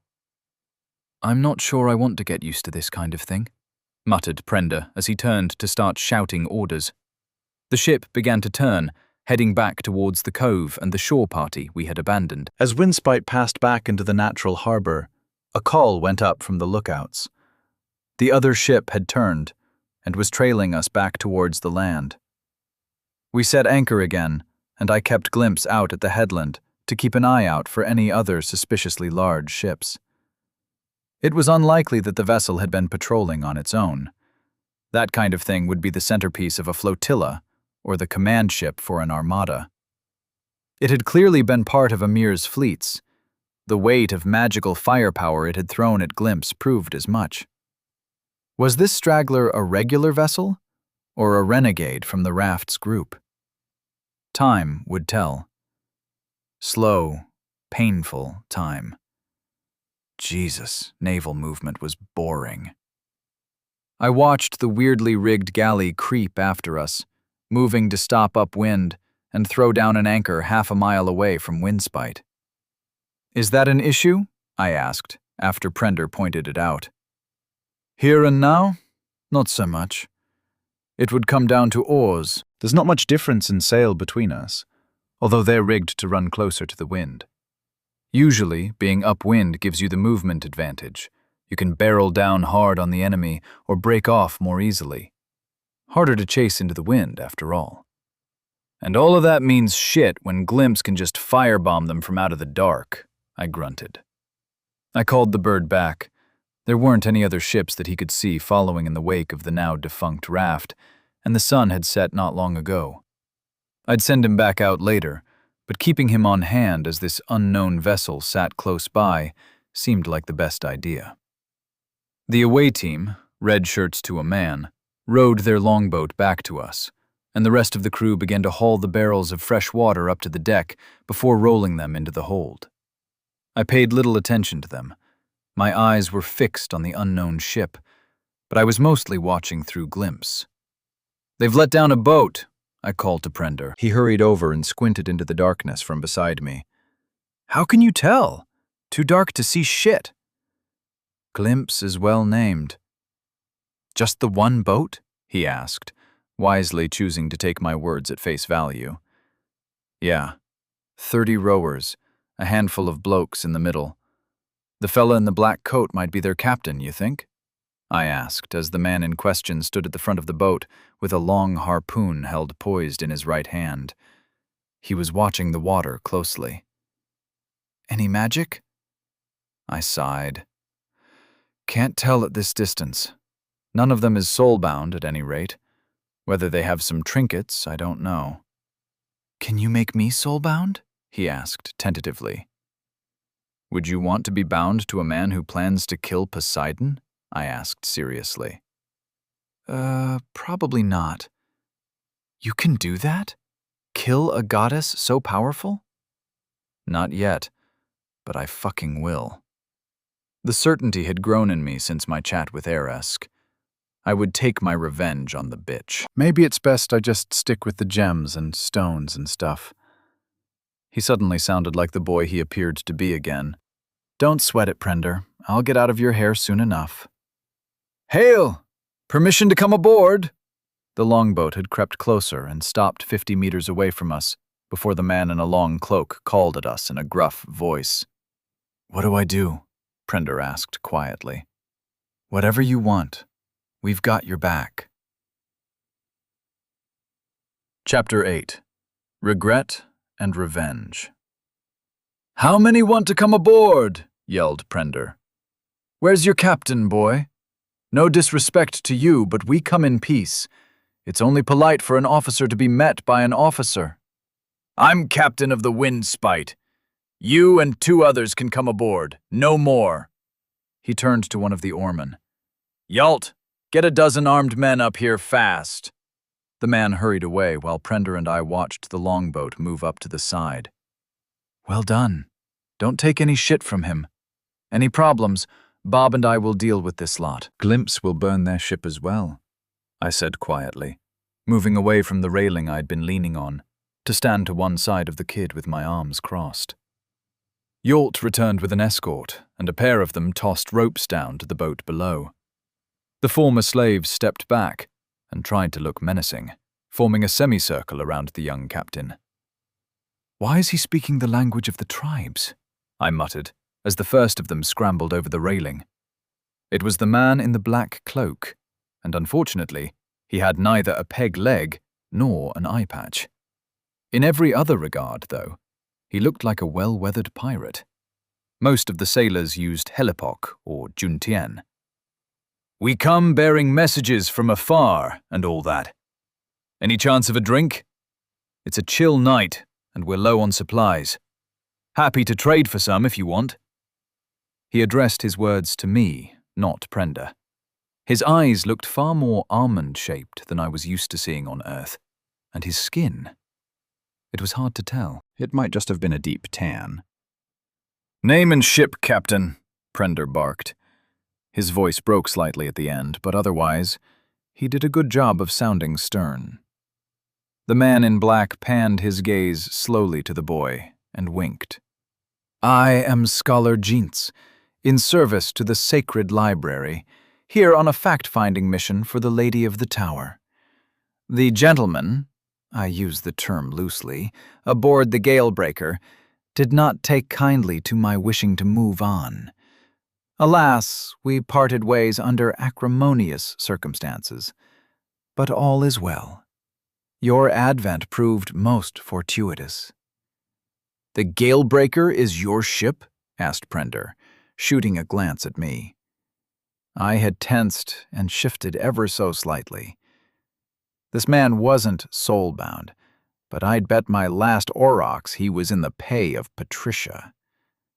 Lady of the Tower, indeed. I'd eat an aurochs raw if it wasn't made of ivory. Fucking academics. No, our vessel is the... It doesn't really work in this language. The Wanderer's Burden? That's about right. The Galebreaker is the vessel you sank so spectacularly. Where are you from, Scholar? Asked Prender. Jeance's escorts scowled at the tone, but the man himself smiled.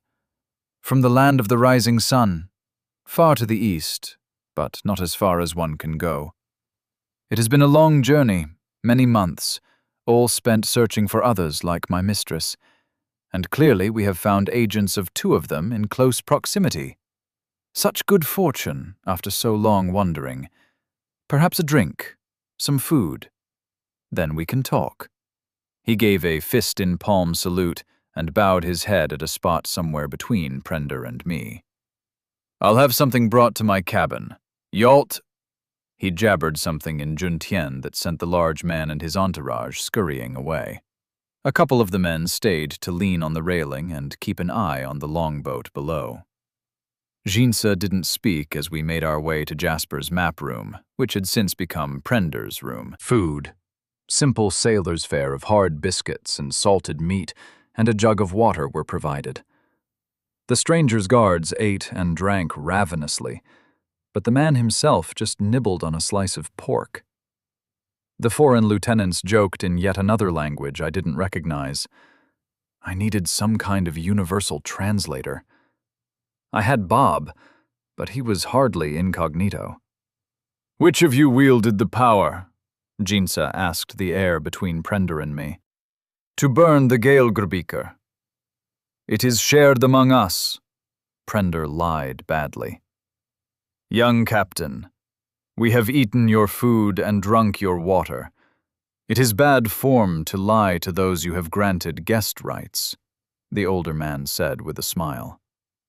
"I've given you sea rights, same as I would any shit sailors who ran out of food. Nothing more," the kid snapped. "The spell used to destroy our pursuers is not found on the 9 heavenly affinities. The lady has learned other powers as well, but has largely been unable to enchant or imbue those spells into items." Perhaps our Magos simply haven't climbed high enough up the trees to discover them. Prender stood and slowly opened and closed his mouth. He shot me a desperate look, and I sighed. I picked up a biscuit and crunched into it. "What level is she?" I asked, spraying brittle crumbs across the table that I swept off to the side with one hand. "Ah, so you are the power here. Who is your exarch?" Jinsa asked. "My what?" "The one who gifted you souls, of course." "Shikrikin. That's what we call them." How to answer this? I couldn't claim to serve Amir, and Mortimer was dead. If they had any soulbound back on their ship, they'd know that much. He had opened our conversation in the steppe language, after all. "The warlord is my master." It was true on multiple levels. My role among the tribes was in some ways a prison, and Aresk was still my patron, and he was literally the warlord. "The killer?" A strange path your master has walked. Jinsa took a drink and rested one hand on the table to lean forward and properly examine me. What are his intentions so far south? "The Pirate King is a threat to the peace he wants to establish," I answered. "I'm here to remove the threat." "What do you know about his path?" "Cecil Vatawa sees far more than mortals would believe possible," he said darkly, then shifted back to a conversational tone. "It is much the same for my lady. The librarian sends out her scholars and magos. A killer sends lesser killers." He sniffed derisively. "Show some respect," Prender said fiercely. "God damn it, kid. Just leave this one to the grown-ups." He'd been doing so well, and I was hoping I could get some more information from this lot before things inevitably went south. Interesting. Jinsa wasn't maintaining the charade that the kid was the person who needed to be addressed anymore. He was weighing me like a bag of salt. "What level are you, Magos of the Killer?" "What level was the one who made your trinkets?" I asked.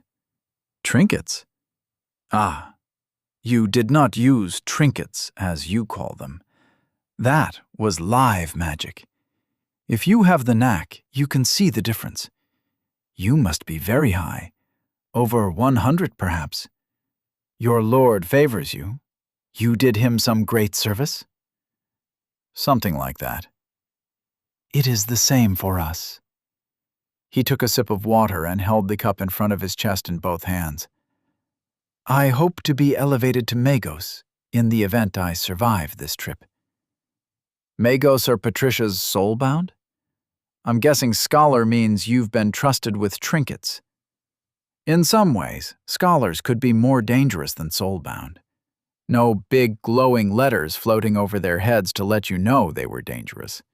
Squishy and fragile in comparison, but just as capable of magical devastation. Either that, or we have demonstrated how learned we are. I myself studied languages long before the lady arrived in this world. Hence, I am a natural choice to serve as a diplomat. Has Raymond succumbed to the madness, as Mortimer did? The northern reaches of this land are all ash and ruin, from what I have gathered. Mortimer slaughtered cities to get biomass to feed his abominations and to create undead soldiers. He needed putting down, I growled. Biomass? Jinsa repeated the unfamiliar word. Bodies, and bits of them. If Patricia sees so much, she knows he needed to die. He flinched when I used his lady's name. And you fear the soldier will go the same way as the landlord? His followers didn't seem terribly keen to let you continue your journey. These Kentani pirates had a bad reputation before he took over, but it's been getting worse. Oh, has it? They were always slavers and pirates. Now they have galleons, and instead of cannon, they wield magic. He has made his adopted faction stronger. From the north, I hear talk of men riding as though they are one with their mount, almost as though man and horse are joined together. Superstitious peasants say the warlord has merged some of his tribal savages with their beasts to create ungodly cavalry. I snorted. Hardly. Indeed. Far more likely, he has introduced stirrups and proper saddles, and advanced metals, so I hear. My lady is deeply interested in the Godforge he acquired. From afar, it looks like the killer and the soldier are merely mimicking each other. The warlord didn't slaughter cities to feed people to monsters, I snapped. Ah, Mond. Impressive work with that big bastard. Bargip barged in and stopped to look at the strangers. Who the fuck are these pansies? Jinsa had gone very still at the use of my name, and his companions stood open-mouthed, food halfway to their faces, but their eyes were locked on me. Thank you for your hospitality. I think we will perhaps stay at anchor for a while and hunt to resupply, Jinsa began. His companions rattled off something in an oriental-sounding language between themselves. Then the shorter of the pair said something to Jinsa, and the man blanched. I've got nothing against Patricia. Amir is a problem, a threat to the peace, and needs to be put down. I'm open to an accommodation with your lady. Unfortunately, your reputation precedes you, King Raymond Cobbler. How could we trust the word of an assassin? The short one said. Had the escorts been the real officers? He was dark-skinned, and white teeth glinted in the savage smile he gave me. He spoke with more of an accent than Jinsa, but his voice was thick with authority. So you're the real boss. I assume Jeremy is giving your lady some trouble. He didn't seem like the sort to play nicely. How about I deal with Amir, and then the Sicarescan will ride to support her? Your offer is that you will lead your giants and your nomads east, once you have secured your southern border. That's a strange gift, he said, leaning forward, both fists planted on the table. Prenda, put Bargip ashore and leave him behind when we sail.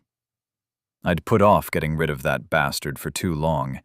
Might as well use him one last time. Lord, I'm just a humble merchant, Bargip began, backing away. Who beats his whores black and blue. You were always on borrowed time.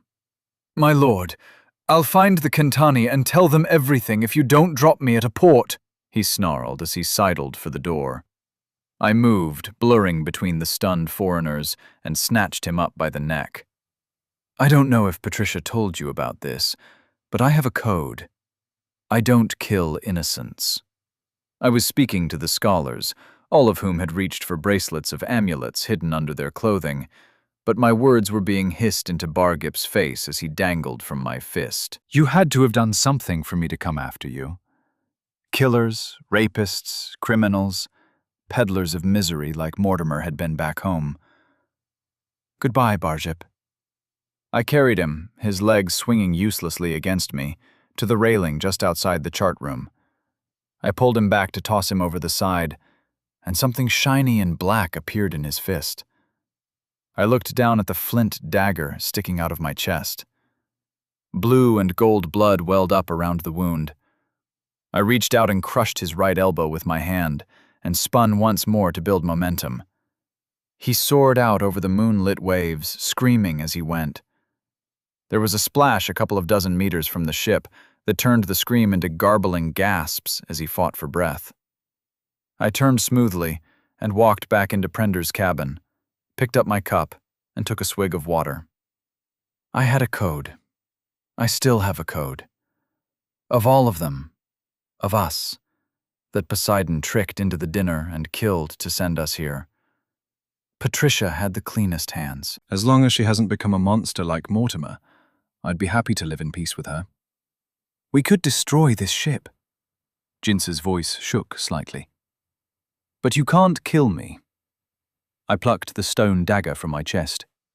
It had sunk deeper than any of the other attacks I'd suffered recently. I tossed it on the table as I waited for my chest to heal. And it would be a bad way to start a peaceful relationship. You're the warlord, squeaked Prender. He is, and he is not what I was expecting, said the shorter lieutenant. We will be permitted to depart unmolested. You won't beat me to my destination. I suspect you'll be heading home? Having scoped out the opposition, don't you need to report to your mistress? I asked. My chest had healed up, and I used a sleeve to wipe away my strangely coloured blood. The three strangers began bickering in their strange language, and I looked on bemused for a minute as they argued. Tall lieutenant and short lieutenant did most of the talking, but Yunsa occasionally interrupted in a much more respectful tone than the other pair used between themselves. We can go a step further. I tensed and narrowed my eyes as the short one produced a crystal from his pocket and laid it carefully on the table in front of him. It was a perfect cube, perhaps an inch long on each side. He reached out a finger and delicately tapped the top face. Well, it's pretty, but what is it for? Asked Prender, who was now avoiding looking at me as though his life depended on it. A light flickered up, and it resolved into the back of a head I recognized. Patricia. My voice was flat. The illusion spun, and there she was, the least dangerous of my enemies. She wore an odd headdress, almost a crown, and her face wasn't as full as it had been. She had lost weight since I last saw her at the meeting of the gods. The killer. Have you hurt my followers? The voice was the same, smooth and intelligent, but now with an air of arrogance or superiority to it. He has not, lady, said Jinsa hurriedly. Lunsu? The head spun around as she searched the room. I had no idea what affinity she had unlocked to get access to this kind of spell, but I mentally moved her up a couple of notches on the threat list. Instant communication would be a huge advantage if it ever came to a battle between our forces. All is well, lady. King Raymond is looking for an alliance of sorts, so I thought it worthwhile to use a charge on the communication crystal, the shorter escort replied quickly. The head swung back to me, and the eyes narrowed over her equine nose. Well, she snapped impatiently. Do you want to go back? I'm not so sure anymore. I've got a good thing going on Earth, and old Earth with an E doesn't seem so tempting anymore. This place has some appeal to me. I've done a lot of good with the library. You've done a lot of what you did back home since you got here, she said softly. I've done what I had to. What's Jeremy up to? I bet he makes for a poor neighbor. I chuckled as her eyes went wide for a moment before returning a schooled indifference. His people are challenging, but he is no threat to us. Jack Rathun is beyond the veil, and his minions cannot approach undetected. Only one of us has been knocking off the others like it's a coconut she. And now you want peace? My plans don't really involve you. As long as you'll keep away from me, I'll do the same for you, I offered. but she sneered at me. "Oh, plans, is it? Off to kill Amir, then you'll come against us in the east. I've seen what happened in Urkash, Settle, Burnfree, Parntic, and the rest. Thoth has shown me the ruins you've left behind. I only recognize 2 of those names. Settle and Urkash were depopulated by Mortimer. Look, Patricia, a siege is never pretty. Did my guys do some bad shit? Sure. But I hanged anyone I caught killing civilians. I watched you kill Gallagher in his cell. Her bloody god was going to be a pain in the ass.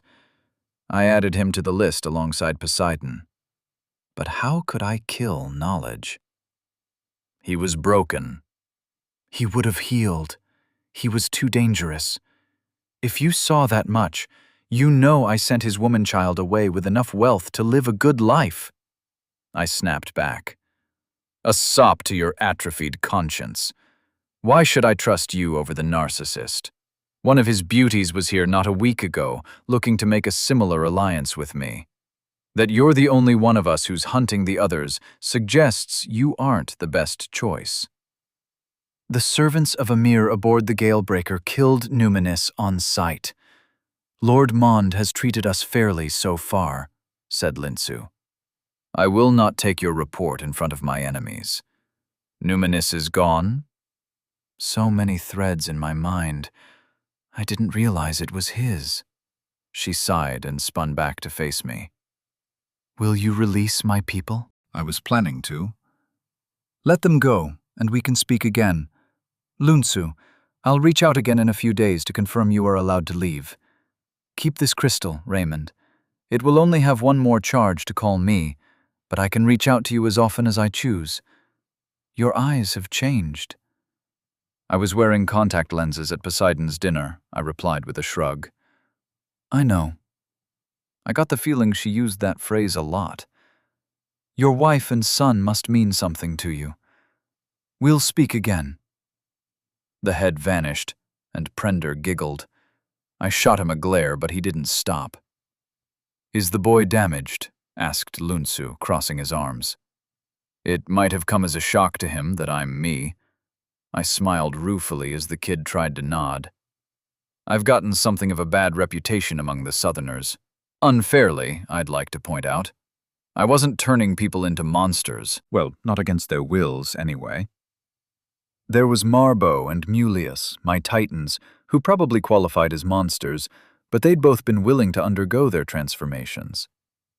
We've seen the monsters the soldier has made. One of them, anyway. Deformed leviathans bound in chains, said Jints, earning a reprimanding look from Lunsu. I'll find a way.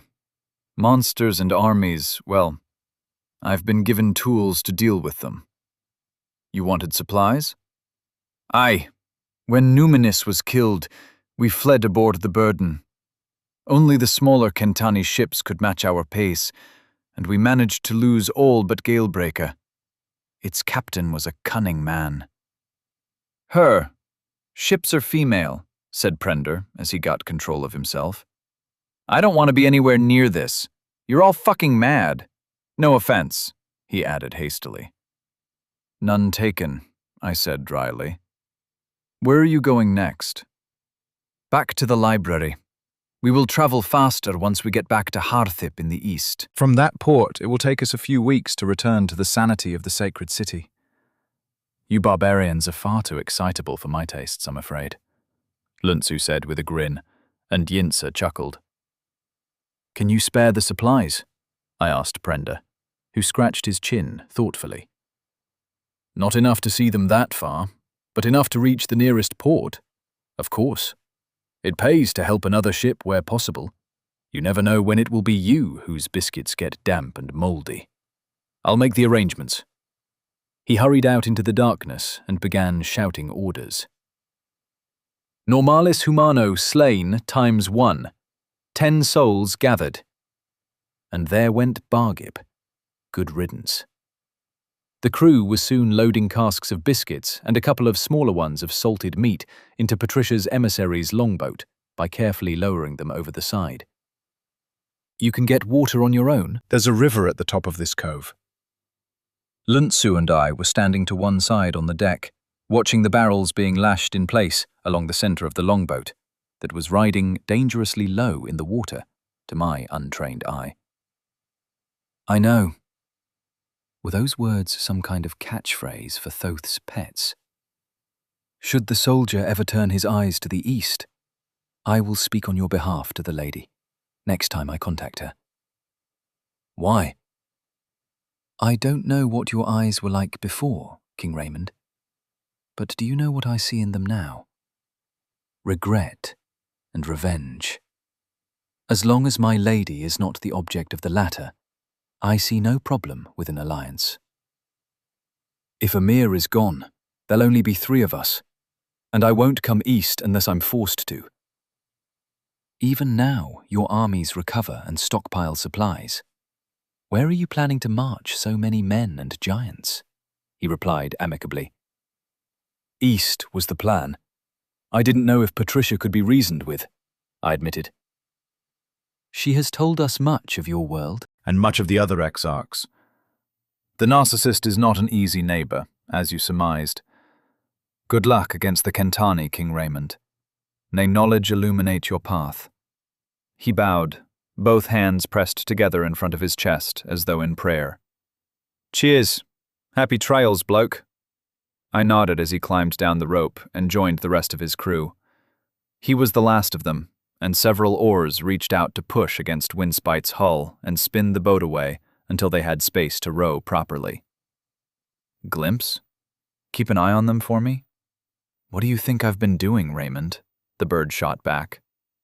I borrowed his senses to find he was perched on a railing on burden, being fed tidbits of meat by a man with scarlet letters floating over his head. Who the fuck is that? Their captain, I believe. I don't understand his language, but he saw me in the rigging and offered me some snacks. No eyeballs, though. He had body and mind at A rank. He babbled something at Glimpse that prompted the bird to cock his head to one side. I don't think this lot is dangerous, the crow sent. They're half-starved. A hungry man is always dangerous. Stop begging for food and stay in the air. You were supposed to be ready to nuke them if needed. The meeting went well? Glimpse asked. I guess. I said I'd let them go back to their mistress. But now they know about you. Can I afford to let them go? Of course you can. Next time I won't let them see me, and they'll be afraid of the skies if they attack you. Chapter 9. It's about to get a bit hot. Glimpse trailed the scholar's ship for a day before turning back to rejoin us as we sailed and rowed towards my destination. The next 3 days passed peacefully, and I found myself saying farewell to Prender, Yalt, and the rest of the crew. Lord, Prender bent almost in half at the waist. The revelation that I was, in fact, the dreaded warlord of the North, had dulled somewhat since he found out, but none of the former slaves dared to meet my eye, and Prender tended to stare at a point on my chest when he spoke to me. Word travels fast in a tight-knit group like a ship's crew. Bob had been briefed and stashed away. Glimpse had studied the maps, failed to make any sense of them, but understood that if he flew that way for a few hours, he'd see some islands, and that was where he needed to let the rest of us out. Good luck, kid. I don't know if you might be best just selling this ship when you get to port, and starting a life on the shore. I'm not in Poseidon's good books, and your helping me might leave her pissed at you. The young man briefly looked up and met my eyes. His gaze was strong and filled with determination. I think we will head north. I hear Urkash is not such a bad place these days, he said with a faint smile. If you do, come find me. I owe you one. Well, I owe you a few. I laughed and rested a hand on his shoulder for a moment. For some reason, I felt strangely paternal towards the young captain and the whole crew of the Windspite. Glimpse, I called, and the bird flapped down to occupy my right shoulder. Time for some upgrades to the old magic, I think. Then we'll be off. Level 200. Primary stats. Body, Mind, A. Soul, A. Available souls, 63,284. Secondary stats. Physical strength, 150. Reflexes, 60. Health, 1,000. Magic strength, 40. Focus, 42. Mana, 1,000. Path of Divinity. Patron, Aresk Foeslayer. Divine Ichor, Level 2. Divine Physique, Level 3. Divine Intellect, Level 3. My strength stat had increased by 50% as a result, I assumed, of gaining a level of Divine Physique. Divine Intellect, having grown, hadn't had any effect, though. Fucking system. I had about 60,000 souls to play with, and no reason to hang on to them other than to keep buying my weekly potion allowance. So, I splurged. Affinity, Fire. Summon Fire. Range 194 meters. Intensity plus 236%. Lasts 20 seconds. Fire resistance plus 100%. Projectile. Speed plus 120%. Detonation 25 meters cubed. Firewall. Area 39 meters squared. Lasts 20 seconds. Barrier 600 HP. Area 10 meters squared. Fire Spirit. Duration 110 seconds. Burning Skies. Area 140 by 140 meters. Duration 20 seconds. Combustion. Self. Duration 25 seconds. Cast once per day. Wildfire. Duration 25 seconds. Cast once per day. Affinity. Life. Heal. Self. 20 HP and 156% increased recovery rate for 1 hour. Seals moderate wounds. Enhancement. Self. 98%. Resistance. All. 60%. Projectile. Speed plus 156%. Heal other. Rapid growth. Area 20 meters squared. Projectile. Speed plus 156%. Enhance other. Shapeshift. Minor. Duration 110 seconds. Shape. Soulbound Servant. Permanent. Maximum 3 shaped servants. Shape. Vegetation. Range. Touch. Duration 10 seconds. Major Shapeshift. Self. Duration 20 seconds. Cast once per day. Affinity. Space. Size. Range 54 meters. Intensity 58%. Mass. Range 54 meters. Intensity 58%. Area 10.5 meters cubed. Optional. Lasts 15 seconds. Resistance 100%. Pocket dimension 5.5 meters cubed. Spatial tear. Range 11 meters. Phase. Duration 18 seconds. Cast once per day. Titanic Majesty. Duration 18 seconds.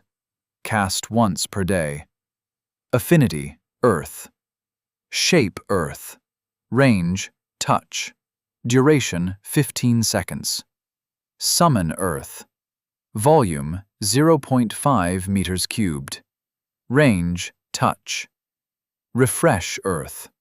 Area 0.5 meters squared. Hybrid spell Earth/Fire. Volcanic Vent. Area 50 by 50 meters. Duration 15 seconds. Imbue Enchant. Soul Transfer. Eresk's Boon. Carrion Feeder's Gaze. Eresk's Boon. Divine Steed. Boon of Kronos. Synthesized spell. Shape Soulbound Servant. Most of my fire spells got a serious boost. I increased my summon fire range by 60 meters, as it affected the summon distance for all my other fire spells, and projectile speed went up another 30%. The area of firewall got a bump as well. The expensive ones were extending the duration of the more unique spells and increasing my maximum number of shaped servants. I would have another Titan to make when I got back to Urkash. What did you do? Gasped Prender. I'd forgotten mortals could sense me spending souls, even if they had no idea what happened. Got some spell levels. Mostly in the fire tree. It seems to do most of the heavy lifting for me. You seem more something. Hard to say. Not different, Lord. Still the same, but more so, Prender said. That sounds about right. You take care, Prender. Good luck. I sent a mental command to Glimpse, and the world vanished. I was once again back in my god world. It had grown. Not by a huge amount, but it was definitely larger. I focused, and a chair appeared behind me. As I sat, I summoned the shadows and condensed them into various forms. Knives, mostly. The lurking presence didn't seem to approve of any other weapons. I made a variety of blade sizes and shapes, everything from bowie knives to kukris. The ghost seemed to particularly approve of the last style, so I made half a dozen of them, and had them blur and dance around me to the happy feline rumbles from the ether. Waste. The thought slipped into my mind like a message from Glimpse, but the sender was far older. Supreme dispassion isn't an emotion, but that was the emotional flavor of the word. Glimpse's thoughts were usually warm, affectionate, or hungry in tone. This thing hadn't needed warmth or food in thousands of years. Give. Watch. Something reached out for control of the shadowy blades, and I gently let go of my hold on them. Instead of dissolving back into the swirling mists, the knives divided like bacteria until there were dozens of pitch-black kukris floating in the air. Then they all shot towards me. I flinched. I'm not too proud to admit it. And the knives fell into a close orbit around me, and then sped up until they were all blurring together, cloaking me in shadows. Try. The presence started to pass my control back, but the blades stuttered for a moment. As I caught the pattern from the mind of the dead god, they blurred back together. Cloak of daggers. Hides. Useful. I stood slowly, but the blades moved with me, and I began to try to focus on other things. After a few minutes, the effect felt almost natural, like I'd stolen the instinctual use of the ability. I began running and jumping and moving through fighting forms, all the while surrounded by the cloak of daggers. But what use is it? I can't do this in the real world, I grumbled as I swung my arm back and forth, a blur of shadowy daggers surrounding it. Aura. Use outside. Helps.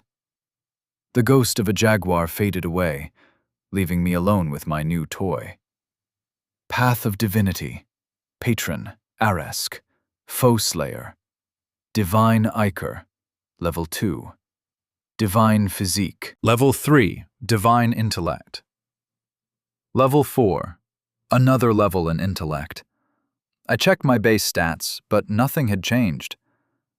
I experimented with more complex structures for a little while, making armor from the shadow stuff, but it felt clunky and unwieldy, lacking the grace of the cloak.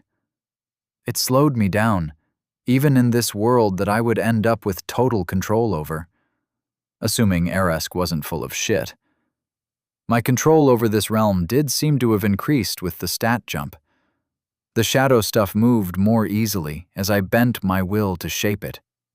A tug on my soul made me glance up, and I dropped the shadows and reached towards the source of the sensation. My eyes snapped open in a dense thicket of trees, with Glimpse looking down at me from a nearby branch. Danger nearby, Raymond. Strange creatures, he sent. Amir's monsters? Possibly. Look.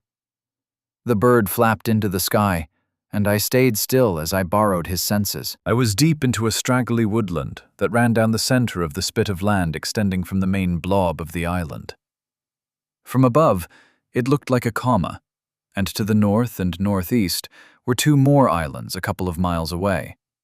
Where the tail of the comma joined the main body of the island was some kind of settlement. Rows of wooden shacks and houses faced a busy harbor filled with half a dozen multi-masted Kentani ships and a couple of giant rafts similar to the Galebreaker. Glimpse swooped lower as he flew back towards me and winged along the nearby shore. I got a good look at what he'd been talking about. Long, serpentine bodies undulated along the shore in the gentle waves. Green-blue scales glistened in the sunlight. When one of them reared up, I saw that they had humanoid faces, and a pair of arms sprouted from just behind their head fans. Long fangs shone for a moment as the thing gave a burbling cry that would no doubt put the fear of Poseidon into any sailor who heard it. They were perhaps 4 meters long on average, and the entire beach looked like an army of eels was having an orgy just offshore. Definitely not safe for swimming. "The town?" I sent to the bird. "Busy. Soldiers and sailors. Everyone is armed and moves like clockwork." Soldiers. "Any soulbound?" I asked. "Lots. A few are quite strong, S-ranked. Most are Bs and Cs." I reached out to that strange sense that told me where my colleagues were, and found Amir was glowing in my mind, just over the horizon to the north. He was moving towards me, looming more and more in my mind. "Not long. A few hours till he arrived." Whatever should I do with my time? Play merry hell with his port, or lurk? It wasn't even a question. An ambush is only effective if the enemy doesn't realize you are waiting for them. There's a ship to the north, a few hours sailing or so out from the port. Can you go and check it out for me? It's Amir coming home to roost. I'm going to get into position to hit him as he comes ashore. Amongst all his men and monsters. I sent back a mental image of a savage grin and received a cawing chuckle in reply as the bird flew away to the north. I released Bob and Wilson. "Keep it quiet, blokes. Baddies nearby. Keep to the trees and stay low." I looked at the 2 bronze beings and sighed. I slowly eased out my aura, forming into the cloak the ghost had taught me, but spreading it to cover us all. It wasn't perfect, but most of Bob's gleaming metal was muted and hard to make out. We slipped from shadow to shadow as we headed towards the port. I led the way, moving inland as the tail of the island fattened up near the main hill that dominated the circular area. I wasn't overly worried about fighting those snake things on land, but I didn't want to cause a ruckus before Amir got to the party. The trees grew thicker, making our skulking easier and more challenging at the same time. It was easier to be sure we couldn't be seen from a distance, harder to move in a straight line with all the obstructions we had to deviate around. Using the beacon of the other Shikraken as a compass point let me keep us moving in the right direction. We eventually settled into a clump of bushes, and I left the wolf and the golem behind as I crept forward to look out over the town with my own eyes. It was much the same as when viewed from Glimpse. The buildings were all clean and well built. They were simple and a bit rough around the edges, but they looked more like a military compound than a pirate lair. I saw no public drunkenness, no bawdy ladies of negotiable affection, and nothing that looked remotely undisciplined. Clockwork was the right word to describe it. Men ticked and talked from one place to the next, doing all the human things, smiling and joking and whatnot, but with a precision that felt mechanical. A boat was launched, long and fat, but with no oars at the sides. A thick rope ran into the water at the front, and the water churned as it was pulled along. Brief flashes of snake-like tails told me exactly what creature was dragging the thing. It pulled up alongside one of the rafts, and ropes were thrown down, tied to the long wooden planks that filled the center of the cargo haulier, and the wood was hauled aboard in job lots. Another boat departed, pulled by a swarm of overgrown sea snakes, no doubt. The harbor was busy. Even half a mile away, the sound of hammering and sawing reached me where I crouched. I have found him. I switched to the bird again and looked down from far higher than usual. Glimpse was keeping his distance as much as he could while still getting useful information. Despite his altitude, the boat below was massive. It was a huge oval, lined with a crusty lip that rose above most of the waves. The center climbed up into what amounted to a floating hill. The thing was covered in structures. Wooden buildings rose 3 stories in places, and rope bridges and walkways were strung between them. It was a fucking floating town, nearly the size of the one on land below my perch. Hundreds of people moved about, busy with their tasks. 50 people lined the back end of the vessel, with lines trailing into the water. One of them began hauling on the thin rope in his hands and managed to drag a fish half as long as his torso over the mini rampart that skirted the semi-submerged ship. "It is a little larger than I expected," the bird said. "It's a fucking battleship! Jesus, it's the mother of all rafts." "Well, at least it will be hard to miss the bastard." "I appreciate your optimism," Glimpse replied dryly. "Raymond, are you sure about this?" Wouldn't it be better to acquire reinforcements? It will take too long. We've got him right where I want him, and he won't see me coming. What's that? The big flat platform on top. It is a tower. I suspect that is where the battery mages congregate for battle. We can work with that. It's a good assumption. We'll wait when he gets here. If he comes ashore, taking out that tower and burning out the other buildings is your job, I thought to the crow, who sent an affirmative mental caw in reply. I turned carefully and inched back towards Bob and Wilson. The big wolf lay down with his chin on his front paws, looking unhappy.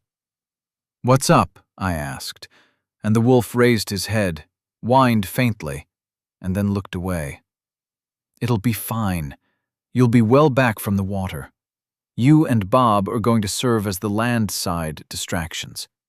Get into position inland of the town, and when it kicks off, you cause some chaos. Don't get sucked in. Stay at the edge of the town, and run if you see a high-level soulbound." Wilson chuffed dismissively, but Bob clicked a little closer to me on his spidery limbs. "Raymond, I feel I would be better suited closer to the shore." I looked the machine up and down. His multiple glowing blue eyes, misshapen and all different sizes, narrowed slightly, the light from them dimming a little. "Why? You'll get swarmed by those fucking snakes." "I am not concerned about biological entities. You have seen me cut my way into Mortimer's abominations and come out unscathed. Overgrown snakes are not a concern. It will allow me to disrupt the enemy vessel's propulsion." "Not all of your sort made it out of ash rot," I pointed out, crossing my arms. "They were lesser variants. I was at no risk." "I don't even know how it's moving. Probably some kind of propellers, judging from the way the sea moved at its sides. God knows how he's powering them." "You might not be able to do anything, even if you survive the tangle of sea monsters to get to it." Bob's claws, that were the crowning glory of his 4 tentacles, snapped open and closed like an angry crab. "Stay on the land, circle around and attack along the shore, but fight the damn things on land, Bob." "Very well. I'd like to note that I don't need to breathe. The water is no threat to me," the golem grumbled. I settled back and chose to ignore his quiet wittering. Glimpse maintained his position, orbiting far above the massive raft as it carefully negotiated its way around the shoals and sandbanks that filled this shallow section of the inland sea. My fingers scrabbled idly in the dirt, finding hard, glass-like rock that I figured was volcanic in origin. This place would have been a treasure trove for Barjip. I smiled ruefully. He had deserved it. A coward wasn't worthy of the tribes. As Amir's raft finally rounded the headland and began to move into the natural harbor, I rose and stretched, Remember, stay at the edges of the town. The sign to attack is going to be the ships going boom. Burning skies? Asked Bob as Wilson cocked his head to one side and wagged his tail slowly. Yep. Start as I mean to go on. Once the first spell goes off, cause a stir, but don't get dragged in. We are here to kill one man. Without him, this lot will wither and die. Meet back here afterwards. Good luck. And you, Raymond. The wolf and the golem slunk away into the woods as I summoned my aura, slices appearing on the nearby trees before I pulled it in close to mask my presence. I moved gracefully, flowing from cover to cover, always looking for the deepest shadows to hide in. I reached the edge of the forest and skirted along the beach, keeping a cautious eye on the churning waves. They had cut back a fire break, or maybe it was just to stop any wildlife from slinking into town without having to cross an open stretch of ground. I paused at the edge of the trees. I had maybe 20 meters to cover to get in among the houses, and maybe 500 meters of winding streets to pass before the harbor would be in range of my spell. I waited patiently as the giant raft came to a stop at the harbor mouth, and a swarm of small boats disgorged and began moving to the pontoons that reached into the sea like wooden fingers. I checked Hunter's gaze and narrowed my eyes. He was on one of those boats, coming slowly ashore.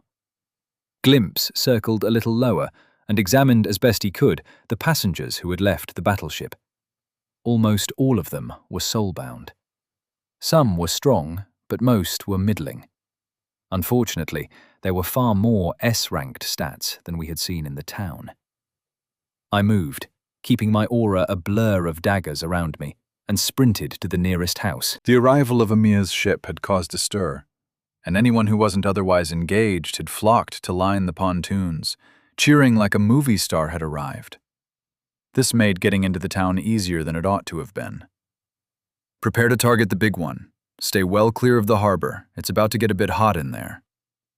I got a mental confirmation from the crow and checked that he was moving as instructed. He flew up, gaining some altitude, and took up a position just beyond the harbor walls, where the Leviathan had some to rest. I slipped a couple of pure mana potions out of storage and looked at them for a moment. 2,000 more mana, ready to go. All my daily spells were available. I was ready for this. A quick strike, and then it would be a flight home for tea, biscuits, and medals. I slipped among the buildings, skirting around any groups working outside of the structures. Forced me to detour a couple of times, but in a few minutes I was crouching under a low eave, looking out across the harbor. The crowd of cheering idiots was only a few meters away, but their focus was entirely on the longboats coming towards us. The clouds darkened and turned red. It was hardly a subtle spell. Everyone noticed immediately. Most were simply confused, but a few recognized it for what the threat it was.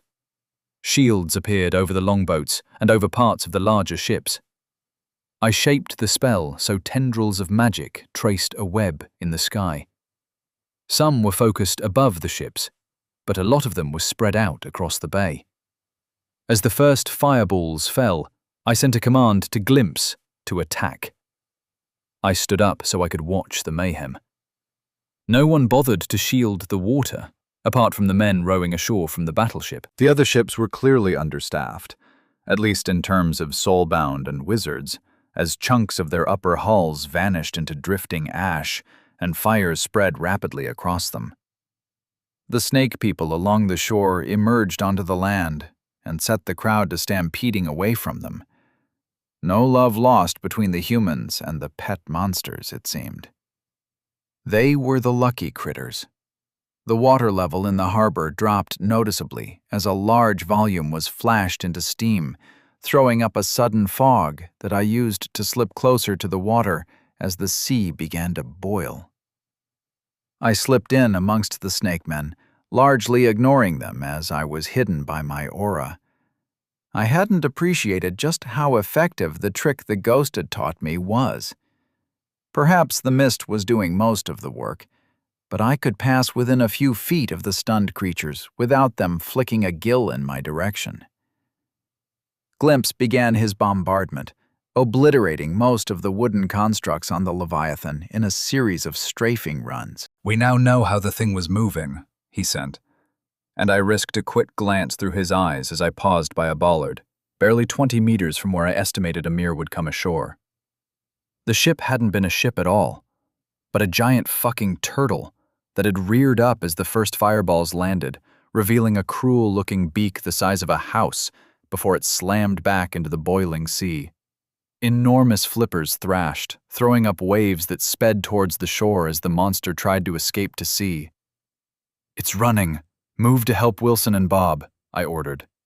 The longboats had ground against the sand, and men jumped out, screaming as their flesh began to crisp in the hot water, to haul them ashore. The soulbound leapt from the boats to the beach and fanned out. I crept closer, using what little cover there was and trusting to my aura trick for concealment. And there he was, barking orders as his feet threw up clouds of sand, landing 30 meters from the sea, ahead of his men. S.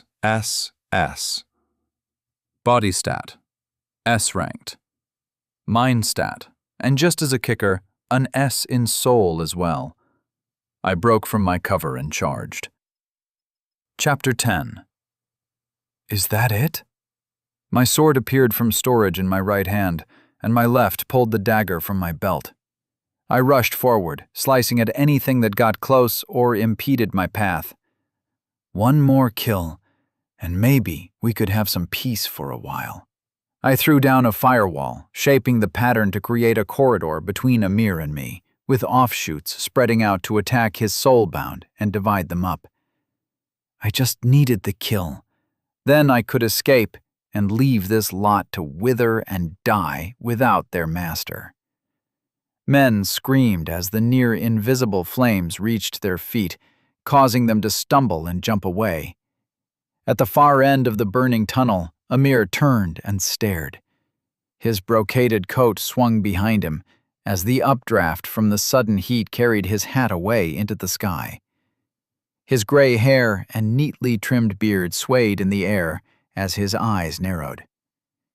"You!" he hissed. He reached for a dagger with his left hand and spun, bringing his right hand forward. "That's mine!" I growled as I barreled forward. In his hand hung the black orb of death's source. Something hit me, some wave of force that made me suddenly sluggish. My health began to tick down rapidly. God, I hated the death affinity. I cast Heal, Enhancement, and tapped my haste amulet for a speed boost. The few meters left between us blurred past, and I brought my sword from a low guard into a rising slash intended to bisect the man from crotch to crown. The black orb slammed into place between the blade and his body, the force of the impact launching him backwards.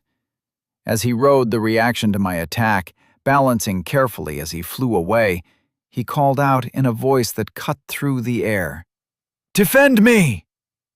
It was English to my ears, but it came through with a discordance, as dozens of other languages said the same thing all at once. The call carried out above the screams and yells of the mob that surrounded me, and a sudden silence fell. They moved as one. The snake things slithered into the flames, extinguishing them with the weight of their broiled corpses. Men leapt over biological barricades, and I was suddenly fighting for my life. A spear skittered along my side, prompting me to spin and slash the shaft in half. The man stared at me blankly as he mechanically tried to impale me with the stub of his weapon. A slash from the dagger took his life, but a blow from behind knocked me off balance. I became a whirlwind, spinning and dancing as I moved through the swarm of dead-eyed men and monsters. A blast of fire opened a space around me, but was answered with a barrage of spells that knocked me to my knees. Lines of blue gold dripped where shallow gashes had appeared on my skin. Even the civilians, unarmed as they were, rushed towards me. I searched frantically for Amir, but he was lost amid the crowd. I released my aura, spreading out a field of slicing force that tore at those who got within a few meters of me. It didn't stop them. It barely even slowed them. This wasn't the compulsion any Shikurin had over their soulbound. This was something else. A boon, or a synthesized spell, something I hadn't seen before. None of the monsters had the telltale scarlet letters, and most of the humans didn't either. I used Titanic Majesty, swelling to nearly 8 meters tall, and began kicking and stomping at the mob that now barely came up to my knees. There you are, you little shit, I thought, using Hunter's gaze to locate the direction and spotting Amir running into the town. I moved after him, giant strides eating up the distance. The constant stings of minor injuries on my calves and ankles were lost in my determination to end the fight as soon as possible. I left the docks, tall wooden buildings on either side of me, before the spell faded and I returned to my normal size. Glancing back, I cast 3 firewalls, throwing out fractal trails of incandescence that spread out into the crowd, and finally managed to stall them for a moment. The buildings on either side of me caught fire, and it spread rapidly up the walls, into the wooden shingles.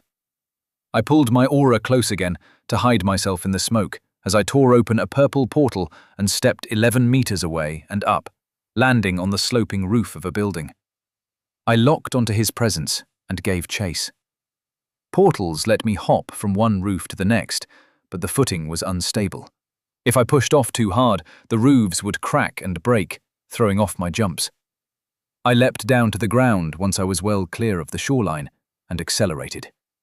One more man had to die, and then I could go back to Faye. More screams erupted behind me, and I borrowed Glimpse's sense for a second. The bird was strafing the mob with fireballs, the compulsion of whatever power Amir had used having worn off, and the unity of the pirates and monsters had dissolved. They were killing each other as desperately as they tried to fend off the crow's fireballs. Off to one end of the beach, a mechanical bronze blur was cutting through my enemies. Buildings were collapsing to the west, on the inland side of the town, but Amir wasn't there yet, so it must be Wilson having some fun. I checked and felt a sense of savage satisfaction flowing down our bond. I ordered him to circle out into the woods, receiving a whine of annoyance in reply. Amir was heading in his direction, so I reaffirmed the order, and the wolf reluctantly acknowledged it. I stumbled briefly.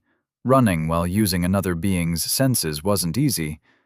Righted myself and sped on. Amir was heading for the hill.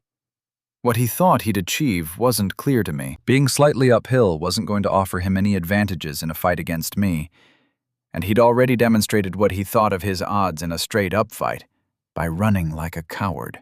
I hurled myself through the air, covering the distance in leaps and bounds, but he managed to keep ahead of me, his legs a blur. He vanished up a trail in the woods as soon as he was clear of the houses, and after quickly checking Wilson was out of the way, I threw a series of fireballs out that vaporized the trees and bushes. A shield of ice appeared behind him to tank the last one that had been intended to turn him to ash, and steam flashed out. I heard a howl and sensed Wilson charging closer. I flicked out a command to withdraw, but the wolf ignored me, fought against my control, and kept barreling through the woods towards Amir.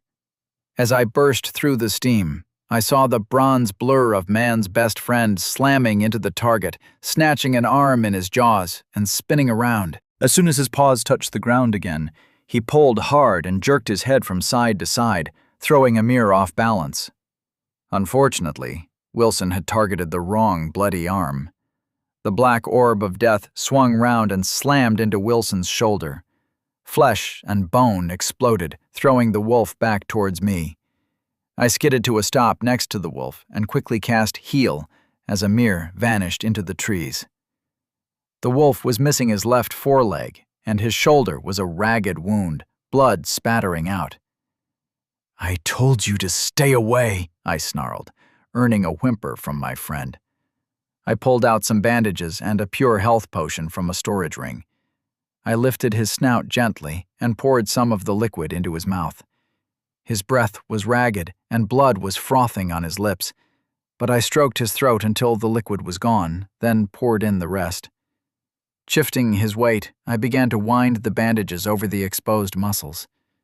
They turned crimson as soon as they touched the wound. I cast healing again and again until the blood stopped. I sat back, checking on Amir through Hunter's gaze. The bastard had kept going in a beeline up the hill. I couldn't do anything else for Wilson. If he lived or died, he would be crippled now. I carried his body into the trees and threw some detritus over him to conceal his body as best I could. I checked my status screen for a moment. Normalis humano, soulbound servant, slain times 112. 2,240 souls gathered. Normalis humano slain times 164. 1,640 souls gathered. Anag, slain times 234. 3,510 souls gathered. Don't die. That's an order, I said to the unconscious beast, before turning and tapping my haste amulet to speed after Amir. As I ran, I pulled my armor from storage, the black metal appearing in place as I sprinted through the trees. I felt more comfortable fighting without it, ever since my ascension to demigodhood, but I knew that the source of death was capable of. Poseidon had stolen it from me when I drowned after the fight outside Urkash and gifted it to this bastard. Amir had stopped. His presence in my mind was no longer retreating. He had found whatever he had run to. I approached more cautiously. The armor didn't weigh me down, but it made stealth more difficult, and he was waiting for me. I reached the edge of the trees, a large, shadowy clearing spreading out around the widest tree trunk I had ever seen. The tree wasn't tall, but it was broad, and had choked out all the other plants across a good 150 meters. I tracked my eyes down the branches and trunk to find Amir glancing at the woods around me, his right arm cradled across his chest. Behind him, the trunk was split, roots starting a meter or so above the earth to form a triangle of darkness. "You're there, aren't you?" he called. We don't have to do this. You don't have to be their slave. Fuck the gods. Together, we could rule the world? Are you for real? I interrupted, stepping out of the bushes and striding towards him. But we could. Immortal. Divine, with stolen power. She told me how to use this. He waved the orb around. You didn't understand it, just used it as a club, for the love of everything that is holy. How have you gotten this far? He hissed. I was halfway across the cleared land, halfway to one more murder. You're like Morty, aren't you? Lost in the power, I said sadly. A few more steps and I'd be close enough to end this. Come and take it if you can, killer. He vanished backwards into the darkness beneath the tree. Well, shit. I ran forward and paused, stared into the gloom and sighed. Mortimer had hardly been easy, you ass. I summoned a ball of fire and moved into the earth. The passage was tight and narrow, and the faint light of my fire showed gnarled roots lining the tunnel walls and ceiling. I was walking into the heart of the tree. The air was dank and ripe with both life and decay. You know what the secret is? Amir's voice was muffled as he retreated deeper underground. There were no side tunnels, so I continued on after him. It occurred to me that this would be a great way to kill another Shikrikin, lure them underground, collapse the walls and ceilings. I took a swig of mana potion. Shape Earth meant that it wasn't going to be an issue for me, but it might be a good way to finish the bastard off. One thing leads to another. It's a web. Like a brigade. The commanders need the grunts, and every step in between. I pulled my aura close and moved as quietly as I could. The occasional root still crunched beneath my sabatons, but his ramblings provided me plenty of noise for cover. You can't manage without scouts, or artillery, or como. Everything is part of a whole. That's what you didn't understand, Raymond. What someone like you could never understand. You were always alone. You never belonged to anything. Blue light, faint and shimmering, spilt around the next corner to illuminate the roots, and I quenched my fire. I blinked repeatedly, still subject to the foolish idea that it helps your eyes adjust to darkness, and crept forward. The tunnel opened out into a vast cave. Blue crystals dangled above, studding the roof and walls. More of them sprouted up from the ground, some over 7 feet tall, creating a crystalline maze. They were partially translucent and partially reflective. It depended on the angle from which you caught the light. A dozen versions of my face looked back at me, or off to one side, and another dozen emirs crept backwards, all holding a black orb in front of them. A cloud of darkness spread out from the orb, and the roots around me began to rot. The tunnel behind me sagged and collapsed as blue shards fell and shattered around me. I dodged a big crustal and took 6 smaller ones on my pauldrons and helm, the glass-like gems exploding into shards on impact. My aura contracted around me, ethereal blades deflecting most of the shrapnel before it could reach my armor. "Is that it?" I growled. My sword swept out and slashed through the nearest shard, slicing cleanly through. I rushed forward, slashing left and right, taking out more and more of the gems, quickly reducing the number of reflections. "It won't help," he replied. He'd stopped running and was circling around. Even with Hunter's gaze, it was hard to make out exactly where he was. A heavy iron spear appeared in my hand, and I hurled it through 6 of the gems at where I felt he hid. The shaft of metal smashed the crystals apart as it flew, and sank deep into the wall behind Amir. He flinched and turned to hunch over something I couldn't see as the wall partially collapsed. I activated earth shaping and shape vegetation simultaneously.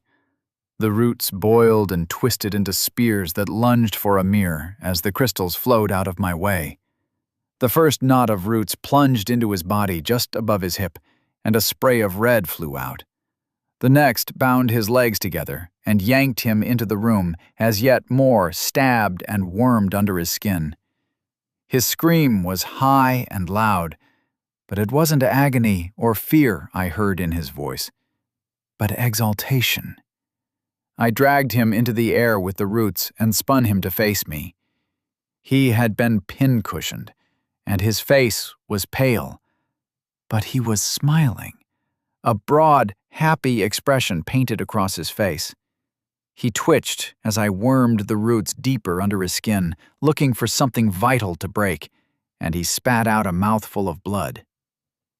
"You cannot win, Raymond." "I've done what I promised, and now others will fulfill their oaths." He bellowed the last part, but it wasn't addressed to me. In his injured arm, he cradled a green orb. Some other source had been waiting here for him. He fought against the roots as my spell faded, and the ones binding his arms snapped as he slammed the black and green orbs together. A wave of power went out, throwing me backwards and snapping all the roots, pinning him in place. He was now hanging upside down, with nothing to hold him up. The 2 loci of god power sparked and flashed, but he slammed them together again. As he stretched out his arms for a 3rd time, he looked like an inverted crucifix. Then, with a blur, the orbs met again. This time, there was no blast wave. The orbs cracked and melted together, forming a swirl of green and black. He brought them up to his stomach and pushed them into the largest of the wounds my root spears had left his body, and the combined orb melted into him. His eyes, normally so dark as to look like the pupil and iris were one, flashed with green light. and his wounds knitted together as he pivoted to float feet down. He drifted towards me, arms outstretched as though to give me a hug, and I charged. Sword and dagger sliced and chopped, but the weapons passed through him, and any cuts healed instantly. Life and death combined, Raymond. It was the only way, Amir grunted. One arm flashed and hurled me backwards into the crystals that had survived my earlier efforts to redecorate. I passed through a dozen before my back slammed into the wall, and the now dead roots of the ancient tree above exploded into dust that choked the air. I cast Shape Earth again and flowed forward on liquid dirt that reached up from below Amir and locked around his legs. Once again, my blades flashed. I had to find the weak spot. The abominations Mortimer had made had all had a shard of the Orb of Death hidden somewhere inside. If I could find something similar in whatever the fuck Amir had turned himself into, I could kill him. The silvery metal of my weapons danced and swirled, leaving tracks in his body that healed instantly while he swatted at my sword to deflect the blade with his bare hands. Was I right? Was there some weakness the larger blade might find if he wasn't careful? I jumped back as he broke free of the stony fingers I'd called up from the ground. Before he could sweep towards me, I fired off a series of fireballs, carving a sphere around his body of vaporized dirt. He flinched and his flesh crinkled and burned, but wasn't turned to dust like most people would have been. The ceiling groaned, and tons of dirt began to fall, filling in the hole my spells had made, and burying Amir. I tapped into the power of my pauldron, feeling my health and mana tick up faster. Sweeping back the visor of my ornate helm, I tried to brush the dust from my eyes and nose. Finding metal-clad fingers didn't really work for the task. I snorted and coughed, blinking fiercely. Where Amir had been was a pile of dirt, shards of blue crystals, and thick roots poking out of it in places. I staggered forward, being tossed around like a rag doll had left me bruised and aching. No notification meant no death, meant no peace. Shape Earth spread out around me, my senses expanding through the soil and detritus. I began packing and hardening the dirt, crushing down on the struggling shape buried a few meters into the mass. Normal humans burst like grapes with no effort at all. Amir fought back, the granite-like stone failing to break his body as I squeezed and crushed him with it. A rumble rang out, and the dirt at the top began to tumble down the sides of what I hoped would be his grave, trickling in rivulets to pool at my feet. I cast Firewall, covering the mound in flames to bake the dirt together, even as I worked to turn it into obsidian with Shape Earth. The air grew thick and heavy, the smoke making me step back. A green shoot appeared halfway up the side of the stone, worming its way out, roots spreading through the rock below. As my spell ended, the sprout ignored the stone and fire, growing in seconds into some kind of oversized fruit that burst and deposited a now naked Amir on the floor in a puddle of clinging green syrup. I brought the sword down through his back, just above his shoulder blades. The point pierced through, cutting into his stomach and the top of his left thigh before sliding into the hardened stone beneath him. A blast of force threw me back, and I lost the blade. "That hurt," he said pleasantly. The sword rose out of his back and clattered to the ground. He got to his feet and stepped towards me, once more extending his arms as if to embrace me. I switched my dagger to my left hand and moved towards him. I lashed out with my aura, expanding it and pouring my desire into it. Cut this thing. Make it bleed. Kill it. That won't help. I unsummoned my armor. As he reached out, his fingers extended and distended, snaking out across the distance between us. He got his revenge.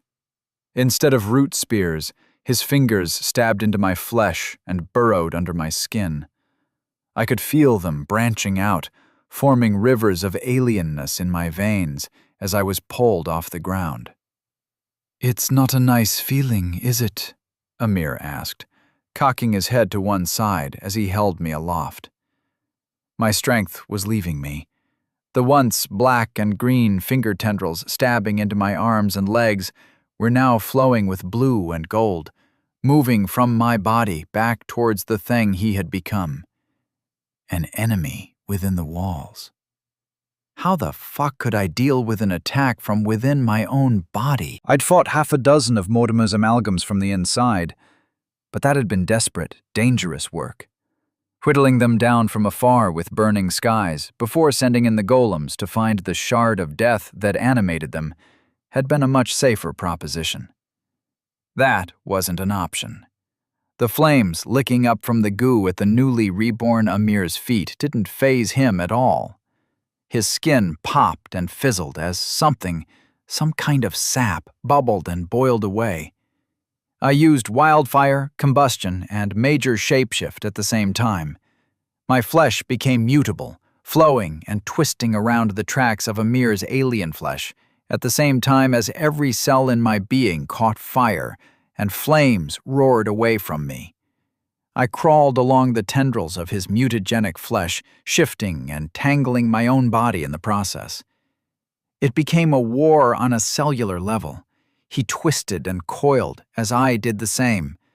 My cells burned his away, but his regenerated almost as fast. I enfolded his startled face as my body flowed like a sheet over him.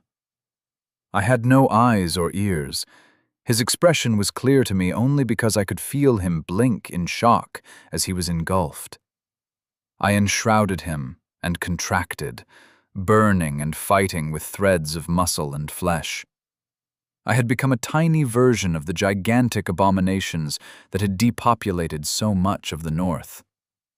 He fought back, life and death combining to feed each other. His vitality was off the charts. Everything was healing at a rate even my divine ichor couldn't match. Mount flames consumed, but he healed. I made my flesh more malleable, and he ballooned outward as the pressure dropped. I only had a few more seconds. As his body contracted, I cast fireball inside the bubble I'd become. Over and over again.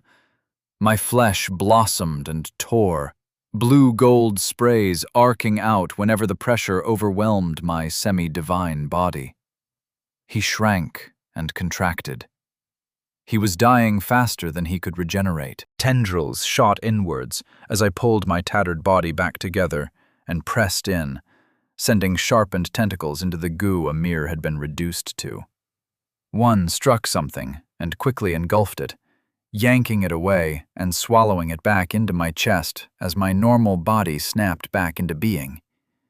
The fires sputtered out, and I coughed as I brought my hand up to my chest, feeling the orb nestled next to my heart for a moment. Glancing down, Amir was dissolving, his human form shifting and contracting as it became plants and animals, which appeared and rotted and transformed into one another. Chapter 11. The bird had a good point. "One of the 6 has fallen. Raymond Cobbler has killed Marwan Amir. The 3rd exile has fallen. Raymond will have access to a curated selection of rewards for taking the 3rd step on his true path. Shikrikin slain ×1. No souls harvested. Choose one of the following rewards. Voice of Command. Divine Ascension. Stolen Power. You will inherit the best Tamer affinity from Marwan Amir, spells unlocked to his levels. Source of the cycle has been incorporated into your body. I took a moment to think as my aching body fell away from the puddle that remained of my enemy. I landed with a thud and tried to focus on the golden letters in front of my eyes. I cast heal over and over again as my flesh slowly knitted back together. So, weird combined god powers and stone daggers could still fuck me up. Good to know. As my flesh knitted itself back together, I selected Divine Ascension and checked my demigod status. Path of Divinity, Patron, Erisk Foeslayer. Divine Ichor, Level 3. Divine Physique, Level 4. Divine Intellect, Level 5. Assimilation of the Source of the Cycle, 2% complete. I didn't like the look of that assimilation counter. It felt more like a countdown than anything positive. My physical strength had jumped to 200, another 50 points gained per level of Divine Physique. None of my other stats had changed, so God only knew what Ica did. I stared at my hands as the cuts and burns melted away, and fresh, unscarred skin replaced the damage. Maybe I did know how it helped me. I pulled myself to my feet and found my sword, putting it away in storage. Then I cast Shape Earth. I wasn't going to try and reopen the tunnel. Everything of value that had been here was now implanted in my chest. It might be worth seeing if someone could cut the damn thing out at some point. Stone and dirt opened above me, and a column of the same stuff lifted me through the tangled weave of the tree's roots and back to the surface. Sunlight had never felt so good on my skin. I set off towards where I'd left Wilson. Glimpse, it's done. Get Bob and come find me. We can go home. You are changed. New power. It might be best if you come to us. Bob is heavily engaged. If he tries to leave, rather a lot of snake things will follow. The bird replied. Wilson is injured. Lost a leg. I was jogging through the trees, slapping aside branches as I went. He won't be able to fight. Can't you break Bob loose with some fireballs? I am out of mana, Raymond. I am ripping eyes from faces with my talons at the moment. I borrowed the crow's senses for a moment, and, sure enough, all I could see was the face of an Anag minus one eyeball, as Glimpse flapped in to claim the other. Shit. We'll come to you. I stumbled into the clearing where I'd partially hidden Wilson's body and looked around. I got that feeling when you know you put something in a particular place, but then find out it isn't there anymore. I reached down the threads that tied my soul to so many others and found the nearest one. That bush over there. Come out, boy, I muttered as I hobbled over. My right leg was aching far worse than any other part of me for some reason. Wilson sent a wave of revulsion and disgust. He didn't want me to see him. I shoved the bush's leaves aside and found he was curled up, looking sorry for himself. He was trying to lick the wound where his left foreleg used to be, but failing. He looked up and whined, then stood on his 3 legs and shuffled backwards, deeper into the foliage. Shame and a desire to be left alone came down our bond and flooded my mind. None of that, Wolf. We can fix you. He crept forward and sent me an image of a void, an eternal darkness with no sensation. Storage? Wilson gave me a quiet yip of confirmation and limped over to rub his head against my chest. Forever? No, Wilson, I can fix it. We just need some raw materials. He backed up and cocked his head to one side. Trust me, bloke. The overgrown bronze wolf vanished into storage. I could deal with him later. I'd gained another shaped minion slot, so I could use that to grow him a leg back if nothing else would work. Thick smoke was billowing into the woods from the town. The fires had spread, and the glow from the flames was illuminating the billowing clouds from below, giving the place a hellish aura as I limped out of the woods and surveyed my earlier handiwork. It appeared that I had started a civil war. Through the smog, I could see former soulbound fighting against each other. Groups of them banded together along some unknown criteria, maybe belonging to the same crew, and launched spells or started vicious superhuman fights between themselves. Any who saw me, tattered clothes stained with blue and gold blood, charred and disheveled, decided that their squabbles weren't worth the trouble, and bolted away from me. As I neared the dock, it changed. Humans were banding together desperately to fight off a tide of anag that slithered its way up the narrow streets.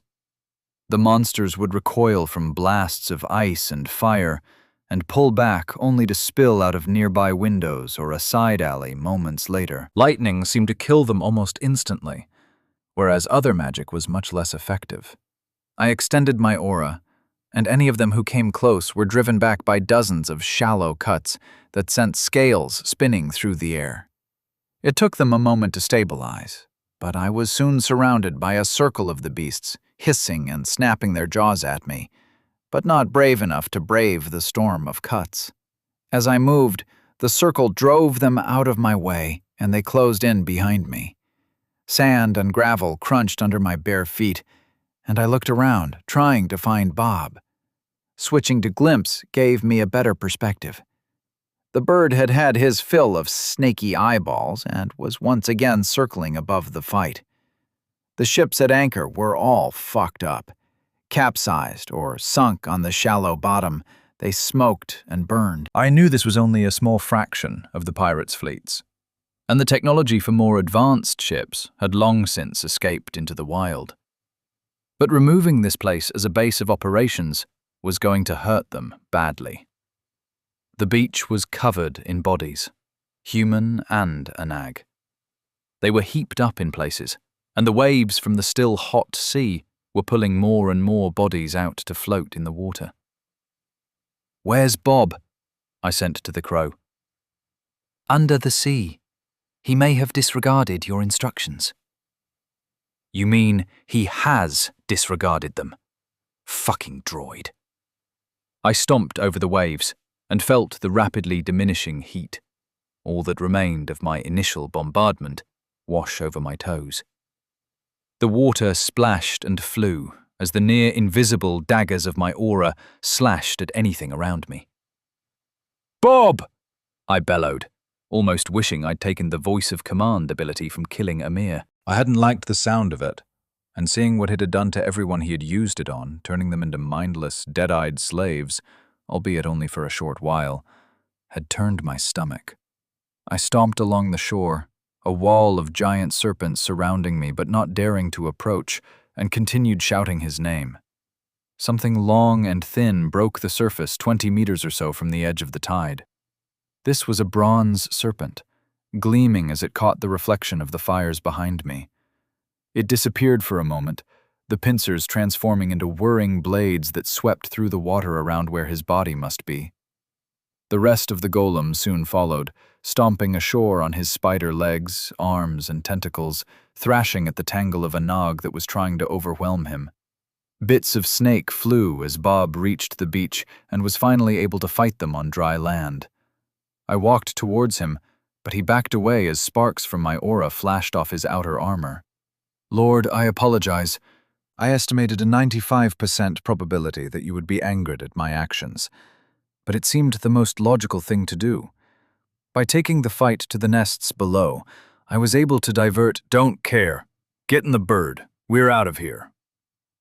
Hearing Aresk's voice sound contrite was more jarring than the golem disobeying my instructions. It had never done so before, and this was a worrying precedent. How much could we trust the golems we had been forging from Aresk's source? And Aresk was a god that did not apologize, which just made the bot's attempt to exonerate himself feel even weirder. Glimpse flew down and collected Bob in a flash. One moment the bot was carefully fighting off anags, the next he was gone, and a handful of them stumbled into my aura before shrinking back and disappearing into the water. I glanced back at the town. If these monsters had only been tamed by the force of Amir's will, then the problem of the pirate base would resolve itself pretty quickly. There were hundreds, thousands of the damn things, and even more hidden under the surf. The surviving soulbound would have to flee, and their ships were all destroyed.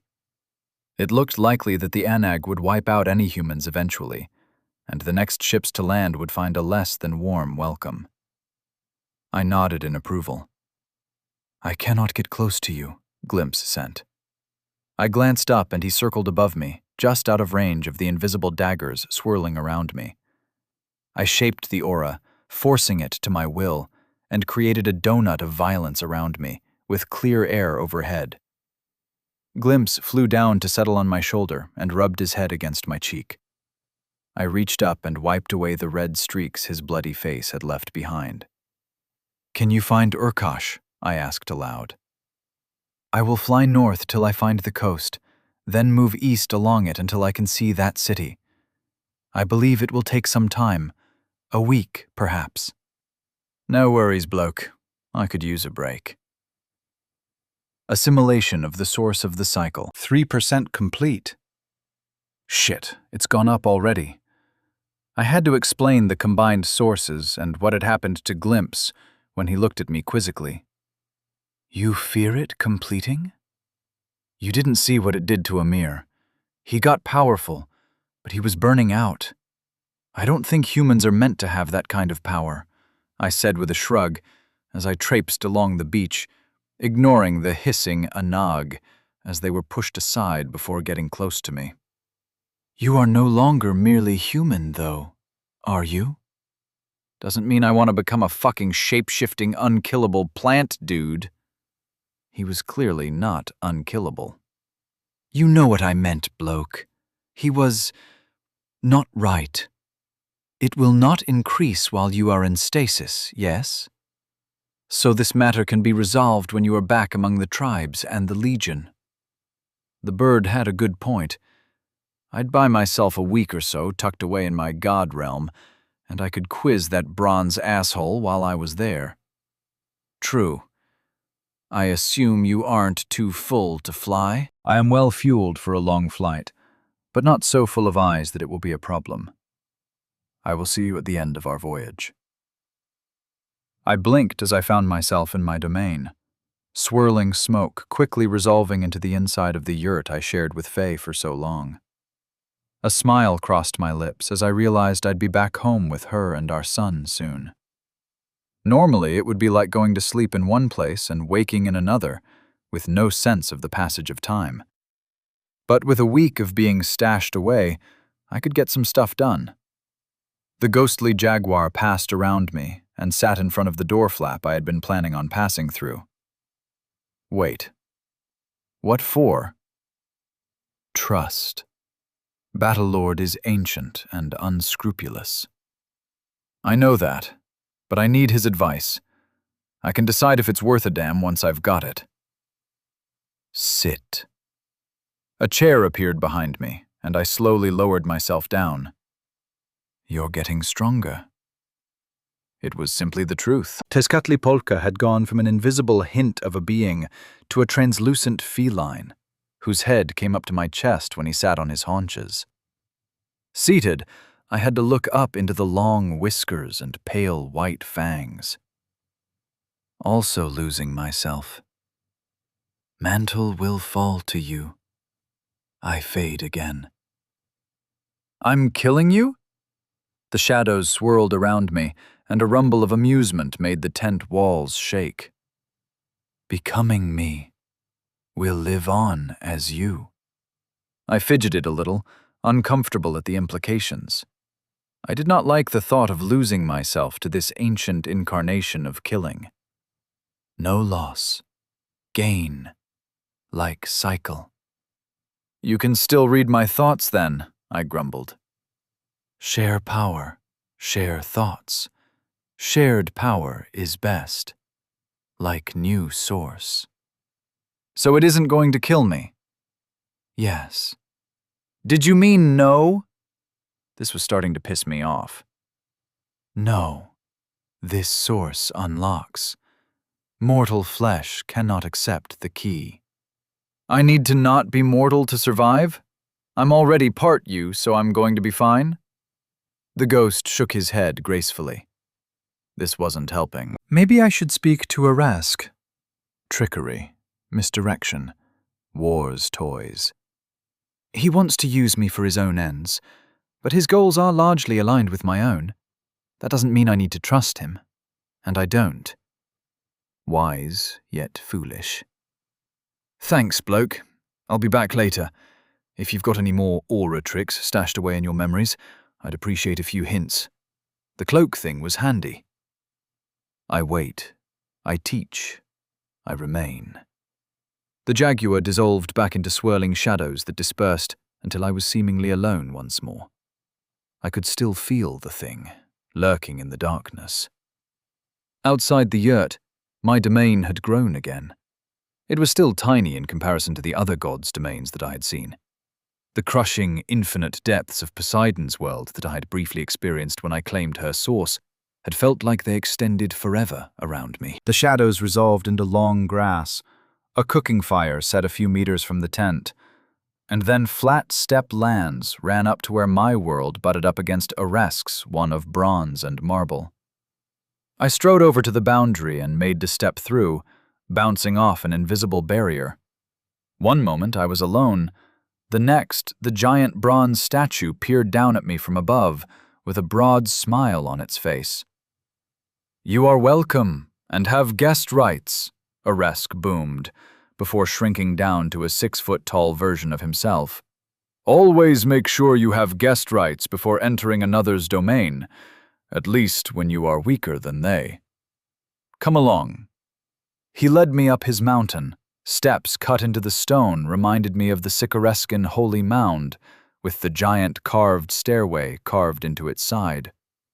Glancing back, I saw my world was just a hazy tear in the reality of his, a shifting silhouette of a doorway back to my home. "It's hidden from all, including me to an extent. Soon, there will be invaders who seek to take your power and the true strength of Tezcatlipolca for themselves. But for now, you are safe. How does it feel to be one step closer to your revenge?" Am I? There's still a way to go, despite whatever this source in my chest ends up doing for me. We crested the summit, and his plaza of armor and weapons stretched out ahead of us. "Ha! That was a good one. Death isn't happy, nor is Martyr. That is going to be a fun war to watch." The bronze man stopped, and a throne rose up behind him as he turned to me. A less grand chair, still much fancier than the ones I conjured in my domain, grew out of the stone behind me. "Martyr?" I asked in confusion. "The mother. She's nearly as old as time. She sat this game out. Let us younglings have the fun this time. Something to drink?" A bottle of beer from Earth appeared next to my knee, and I picked it up carefully. Ice cold, bubbly. I took a swig cautiously. Just a small sip. I wasn't worried about getting drunk, but about poisons and other divine bullshit that could fuck me up. "So by merging their sources, it kicked off some kind of war in the divine realms? That would be good for you, I expect." "Oh, indeed. War isn't the right word, though. More like a very strongly worded argument. Beings on our levels rarely go all out, unfortunately. But we will change that soon, won't we, Ray?" He took a pull from his own beer. "I watched what you did. Great stuff. That Anag colony would take years to rebuild." "There are more of them out there." I stood and walked over to his nearest display piece. A steel helm, old-fashioned to my eyes, with long cheek guards, spun slowly above the marble plinth. I took another micro-sip of the first decent drink I'd had in what felt like years. Oresk rose out of the ground on the other side of the pillar and smiled fondly at the helmet. "That belonged to Barnathi. 4 games ago. He built an empire that makes yours look tiny in comparison." "I didn't want an empire," I snapped back. "I wanted to not get eaten by bears, then not get my nuts chopped off, and my head used as a football by the tribes." "It would have been a sad ending to your story if Faye's aunts had gelded you," Oresk chuckled. "But it always happens this way. Mortimer didn't want to be king of kings at first either. But if you lot survive, you inevitably thrive, And that leads to the other inevitable. The humans just can't match you, so you take over. What about the source in my chest? I asked to change the subject, still staring at the perfectly wrought helm. Oh, don't worry about that. You've plenty of time to ascend before it becomes an issue. I'm confident you'll figure it out in time. His serious expression was not filling me with confidence. So I am screwed if I don't find a way to make it work for me. I need to become a lock that will accept the key, or else. Is that it? I looked up, and his eyes narrowed at me. The ghost is talkative these days. Well, he's not subject to the same rules as us, but he can't be trusted. Not entirely. He needs you for now, but when he gets his chance, well, your interests may diverge. Gods, I hated gods. Always talking in circles and never just being upfront. Lying had been second nature to me back home, but my time among the tribes had given me a healthy respect for honest people. So he might take me over? You will meld together. The one who comes out on top, that is yet to be decided. The source may help with that. It may not. Stolen power can be more dangerous than borrowed strength, or no power at all. Any hints as to how to survive the source? I asked, wildly optimistically. Danger and opportunity are often the same thing. Come on, Ray. You won a massive victory today. Another skull added to your pile of dead foes. Your southern flank is clear, so you can move east. Your troops have been doing as you asked, but they've hit a few stumbling blocks along the way. Is everything all right with Faye and the boy? I asked quickly as a spike of fear ran through me. They're not dead, he grinned at me. Bastard. That doesn't really help. They are well, but your empire isn't as united as it once was. Seems like the tribes aren't good at being without a single iron fist to guide them. You'll have some work to do when your body gets to Urkash. I spoke to Patricia. She didn't seem to have lost her mind. When? Aresk snapped. His hands blurred, and the outlines of screens flickered between us as he swept them aside at unholy speeds. Time playing his games. Or knowledge, perhaps. Thoth has a dry sense of humor. What did she say? Not much. She was concerned about her people. Said we'd speak again. That bastard. Boy, you have to kill them all. Only one of you can ascend. 2 more divine ascensions, and you'll come into your full power. Do all the winners of the games become baby gods? I asked. His tone had changed from brotherly back to patronizing and arrogant. The Ares I had known when we first met had returned. No. It takes a particular path to start to climb towards us. You just got lucky, little brother. He was back to being fraternal again in a heartbeat. Luck my ass. Between him and Pisidian, and the others, no doubt, screwing around, breaking rules, and nudging the world along, I couldn't trust that anything was simple happenstance. So, no advice on dealing with the sources, other than kill the other 2 quickly so I can become a suitable lock. That's a shame. I finished the beer and tossed the bottle away. It vanished before it hit the ground, and I started walking back towards my world. Shields slamming together, locked in formation with screaming men to either side of me, his aura slammed down on me. I fought back. My own strength was weak in comparison, but I drove his aura off a little, enough that I could keep walking at least. He burst into laughter behind me. They grow up so fast, he boomed. Remember, little brother, together we can both get what we want. What the fuck did he want? War among the gods was my best guess. Not a bitter exchange of words and some kind of ethereal power struggle, but a proper one with all the violence that entailed.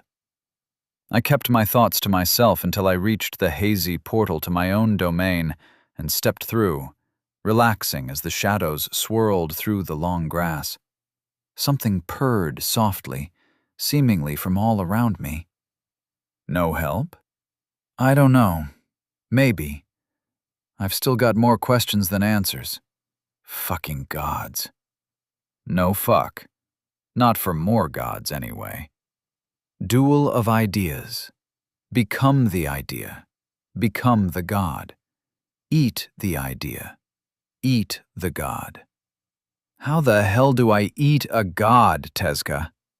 I stomped into my yurt and stretched out on the bed, a perfect replica of the one I would soon be sharing with my wife again. Not for you. You consume me. Become me. I become you. Need another to eat a different idea. I'm not sure this is helping, so got any more tricks up your furry sleeve, bloke? Yes. Chapter 12. It was a mistake I opened my eyes back in the real world and leapt to my feet.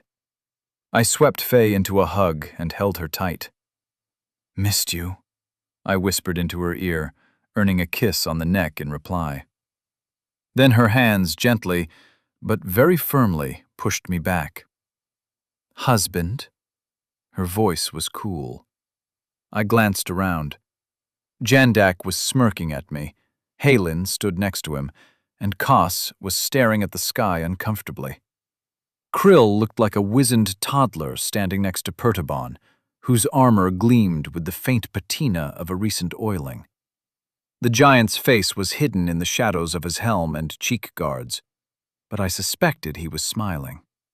The haphazard rows of yurts that formed a nomad camp, with the smoke from cook fires and forges clogging the air between them, stretched around me. The ground was a dark clay, dusty and baked hard by the intense sunlight. I wasn't home. This wasn't the steppe, and it wasn't the palace in Urkash where I had expected to wake up. I shot Faye an apologetic look. Public displays of affection were frowned upon among the nomads. How are you all? I asked. It was good to be back among friends. Krill spat on the dirt and squinted at me. You're different? He asked. Nice to see you too, you old bastard. What the hell is wrong with you all? I'm back. Amir is dead. Mission accomplished. Brother, after the defeat at the Bay of Skulls, much has changed. Jandak had gone from amused to deadly serious in a heartbeat. I know! He held up his hands defensively as I opened my mouth. You won, but that's the problem. It was only your victory. Halen slapped his arm, and he winced, looking down at his wife. What my husband is trying to say, Lord Mond, is that they have divided the herds, Halen said in a serious tone. Shit. That was how I'd founded the Mondin tribe, by splitting the herd from the Ereskine. The ritual parting of the ways meant that the unity of my horde was dead. I reached out along the threads binding my soulbound to me, and found they were all approximately where I would have expected them to be. The web extended around me, the thousands of warriors I had given souls to, as well as the Husker legions, were all close by. Some lines ran a long way, reaching out to Riverwheel and the God Forge in the north. A few scattered groups were moving around a lot closer to us, probably patrols or hunting parties. How many of the unbound warriors have gone? I asked, a sinking feeling in my stomach. All of them, Krill cackled, as was his wont.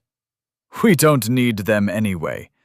3 new tribes, the Urpaktarin, Elpagan, and Parthil. They're big by the standards of a few years ago, but nothing compared to the host. And they don't have native magic users. Native magic users, I repeated. So they have trinkets?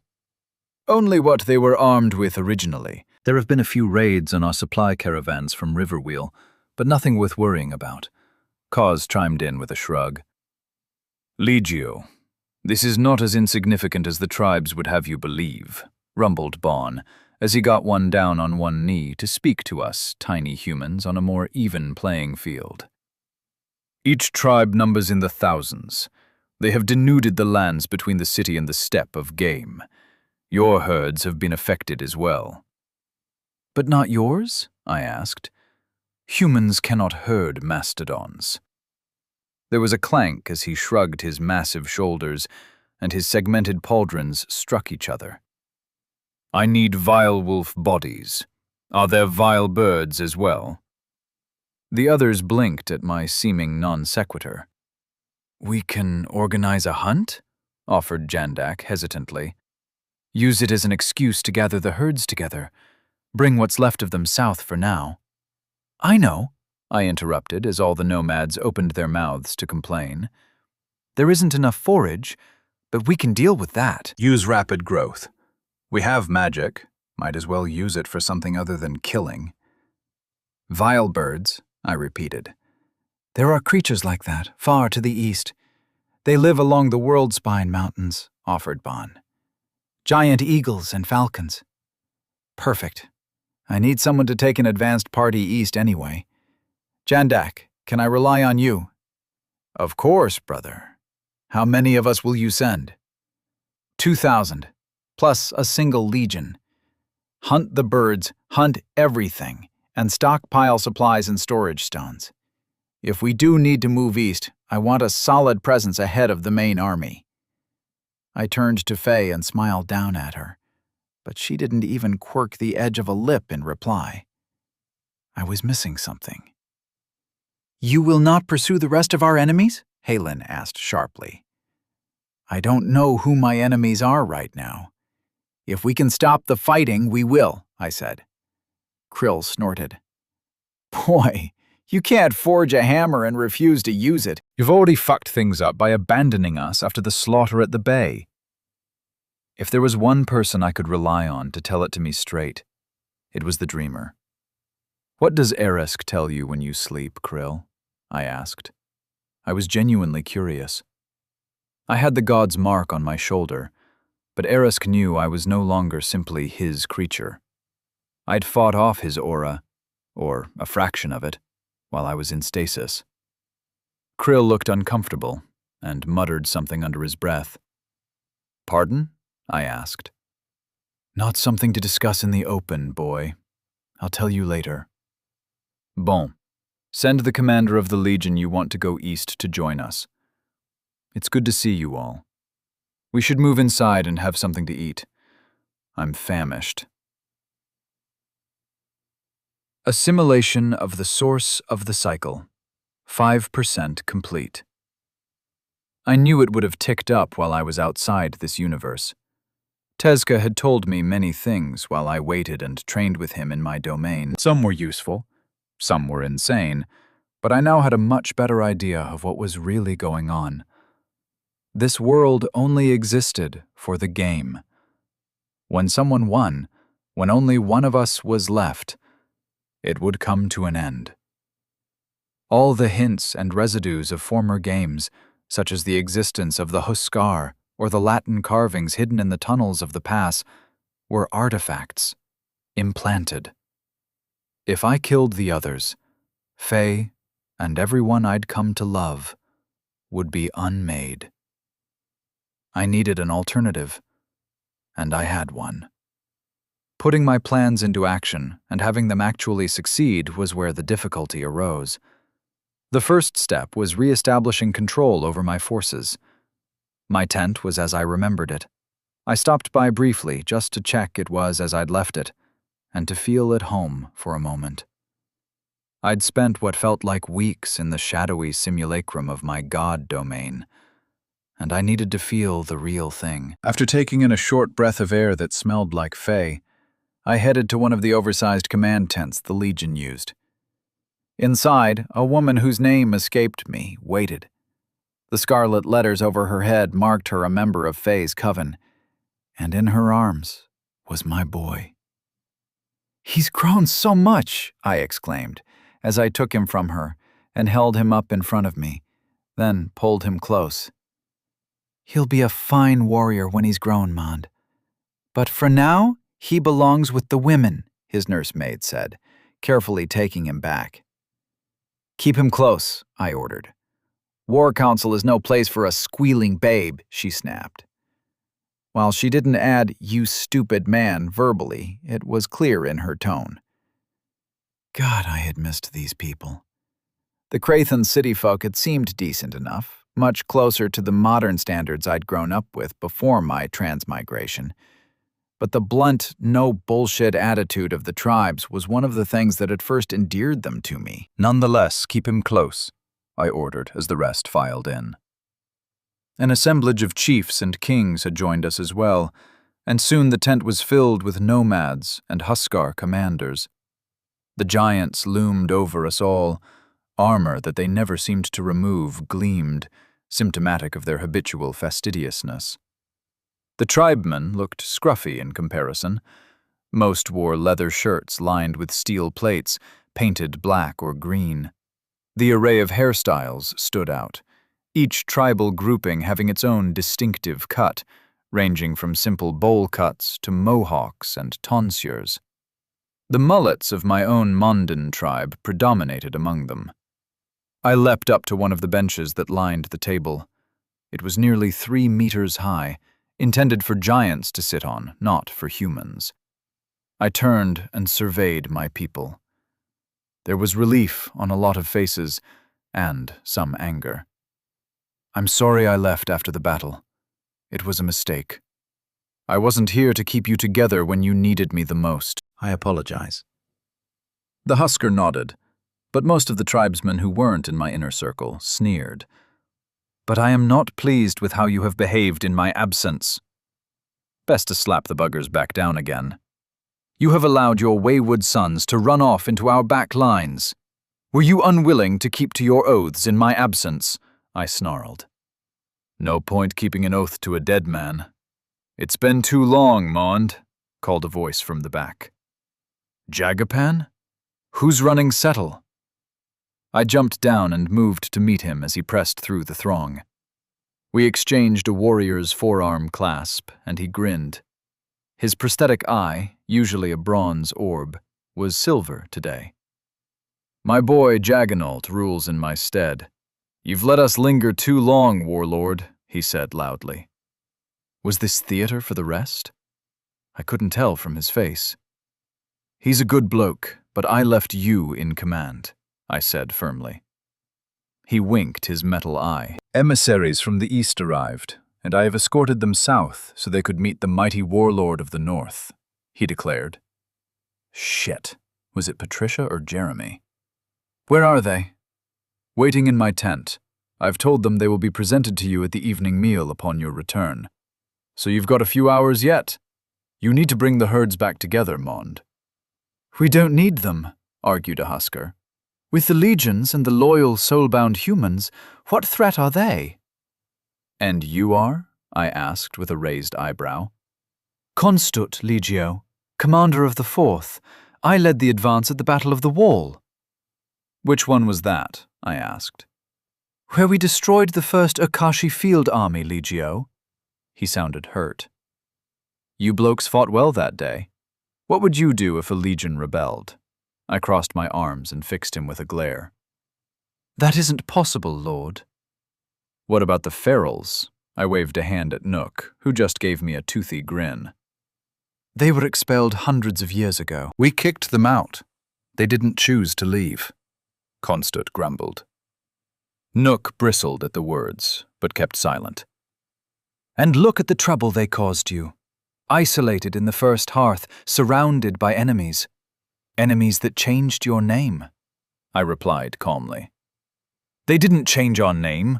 They were just wild outsiders, and they were never a threat to us, snapped another giant from the back. Jagapan, before you met the legions, what did you think of Huskar? They weren't even Huskar, Mond. Urviles, we called them. Same as any vile beast. Dangerous, predatory, just smarter and tougher. Savages. The old man replied with a shrug. We are not savages, snapped Constut. For hundreds of years that was your reputation. As it is, I have an offshoot of my people, armed with enchanted equipment, who will be completely comfortable operating in my back lines. They were born in the steppe. I just secured the southern front and reopened naval trade, and I get home to find the north is no longer safe. I appreciate that it wasn't your fault. I wouldn't ask you to hunt the nomads, nor will I send their kin after them. I'll go myself. Setting aside this issue, I ignored the mix of annoyed and shocked looks at the revelation I would soon depart again. How are the conquered cities faring? The meeting degenerated into a long list of gripes and complaints. There were some good signs. Riverwheel was thriving. The artisans and talents we had forcibly relocated, the term kidnapped would be technically correct, were helping the arts and sciences thrive. The city I had founded was fast becoming a rival to the Crathan centers of culture I had heard so much about. The Legion was in good shape. Their losses in the fight against Mortimer had been minimal. That was a relative term. Hundreds of them had been washed away, and I'd only had less than 20,000 to start with. I'd had twice that number of warriors from the nomads. Now I was down to barely 15,000 after the losses and defections. About 30,000 troops in total, perhaps 2/3 of what I had started with a few months ago. In terms of supplies, we were fine for now. Fewer mouths to feed helped, as bitter as the thought was. Faye had arranged a cull, and vast amounts of meat were now stored in timeless stasis. This had been another spur to make the young nobles break away from my warband. The ritual slaughter of the herds wasn't due for months, not until the start of winter, and killing so many animals so soon into the year had offended the juvenile hotheads who fancied themselves traditionalists. I'd deal with them soon. Glimpse was already winging his way north, following the tracks their stolen herds and wagons left behind. I'd pay them a visit one by one. They would come back to the fold, or they would leave the steppe. Go west or south into the Crathan and the Parget lands on the far side of the inland sea. The sun was beginning to fall, and we were well into the afternoon by the time I finally escaped with Faye. We slipped into our tent and tied the flap so we wouldn't be disturbed. Her earlier frostiness vanished. Once we were alone beneath the felt, she set our unnamed boy into a cradle and checked he wasn't overheating. The heat here was more of a threat than the chill of the winds up north. Once she was satisfied with his condition and that he was soundly asleep, she strode over and melted into my arms. We kissed for a long time.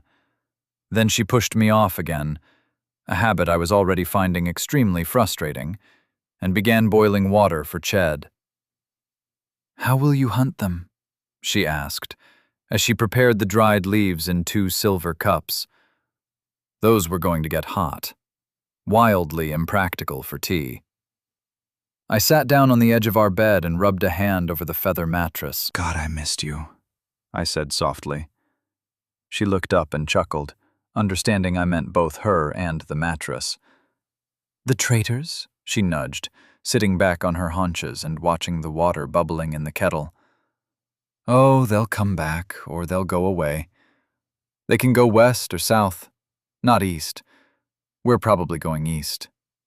She came and sat next to me, resting a hand on my thigh and leaning into my side.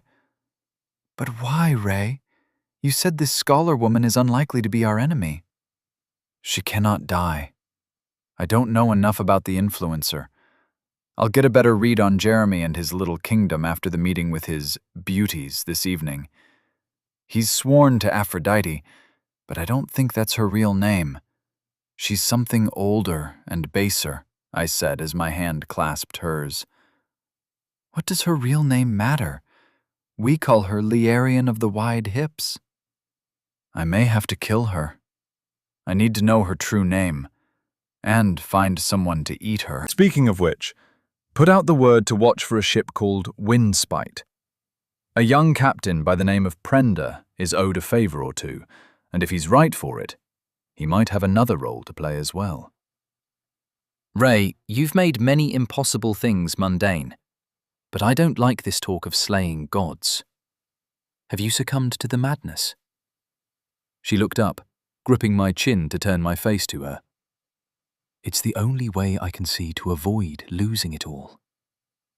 She rose and used a pair of tongs to pull the boiling kettle out of the flames. Some water spilled out and hissed into steam on the coals. You cannot lose, love. None of the others can stand against you. With the tribes and the legions, you're the preeminent military force in the world.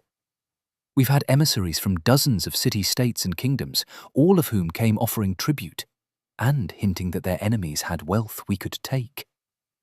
She laughed like tinkling bells, and I grinned in response as she poured our drinks. I can lose everything that matters, even if I win. Life and death, Hidesti and Mater, are on the edge of war. Aresk is scheming to ignite a wider conflict. Love.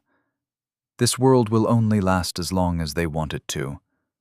If I ascend, there needs to be another exile left behind.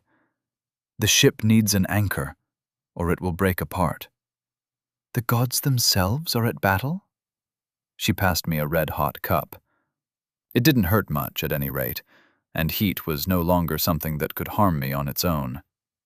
She reached out a finger to brush it against my goblet, and the outside of my cup briefly frosted over. I took a sip, and it was warm, but no longer scalding. Not yet. It's like when armies form up opposite each other.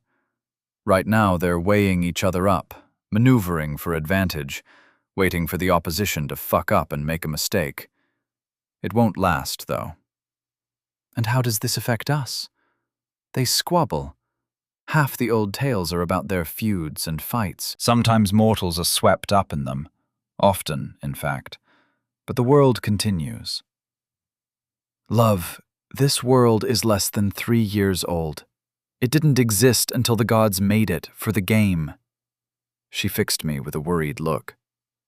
Perhaps we should head north for a while? I'd like to see Sulk and Kayla again. It's been too long. Once things are set right here, perhaps a break, the fresh breeze and open grasslands of home are calling to my soul, Faye said in a gentle voice. I haven't cracked, Faye, I snapped, then took a deep breath.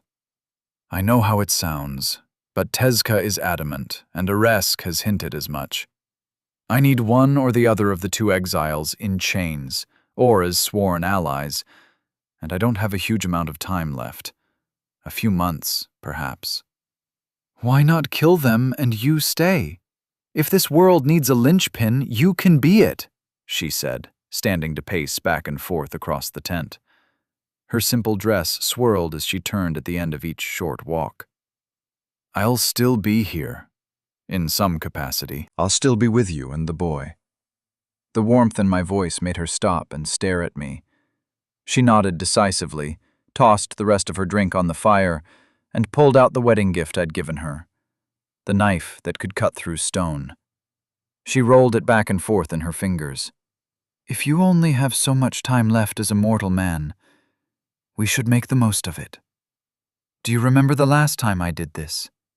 She slid the blade into the ties that bound her dress together and stepped toward me as it fell to the ground. Her body had changed since the birth of our son. She was fuller and rounder, but still perfectly formed and as beautiful as ever to my eyes.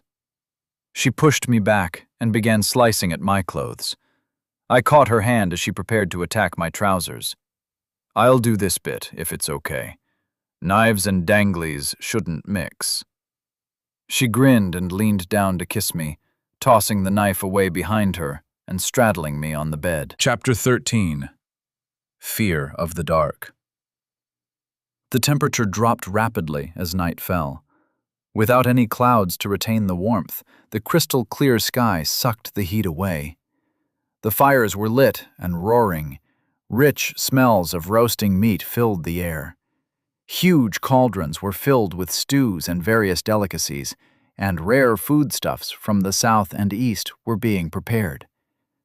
I hadn't missed my throne. It was a hardwood chair, simple in form, designed by people who valued timber for constructing their massive wagons to accommodate their migratory lifestyle. Owning such an item used to be a sign of great wealth among the Sicarescan, but now it was much more commonplace. Storage beads made the transport of weighty objects a cinch, and the tribes had quickly adapted to the advantages magic offered.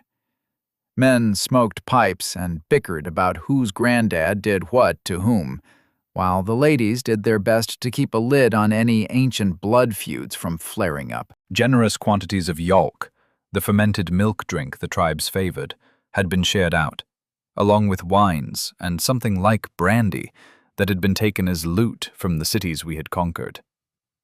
Raucous boasts and shouts filled the air from the human men. The ladies and Huskar present all looked more bemused than anything else. Faye sat next to me, near the largest of the fires, sipping from a goblet of wine. I had a tankard of yolk in one hand and a platter of meat in the other, and was currently trying to figure out how to eat without putting my drink down. I'd missed these people. "Lord, I challenge your man Jandak. I can best him in any competition," called a tribesman I didn't know. He must be a chief, or at least the patriarch of a major family, to be this close to the king's fire. But for the life of me, I couldn't recall his name. He was also clearly drunk. His speech was slightly slurred, and he swayed a little on his feet. His hair was trimmed into a strange style, long at the back, and cut to a point between his shoulder blades. Then it curved up to a flat fringe at the front. I couldn't ask what tribe he was from. That would be an insult. He had been the recipient of some souls. He had an A body and a B mind stat. Whatever the challenge, it wouldn't be a fair match. Jandak was much more powerful than this stranger. "Jandak, are you going to take that?" I called jovially.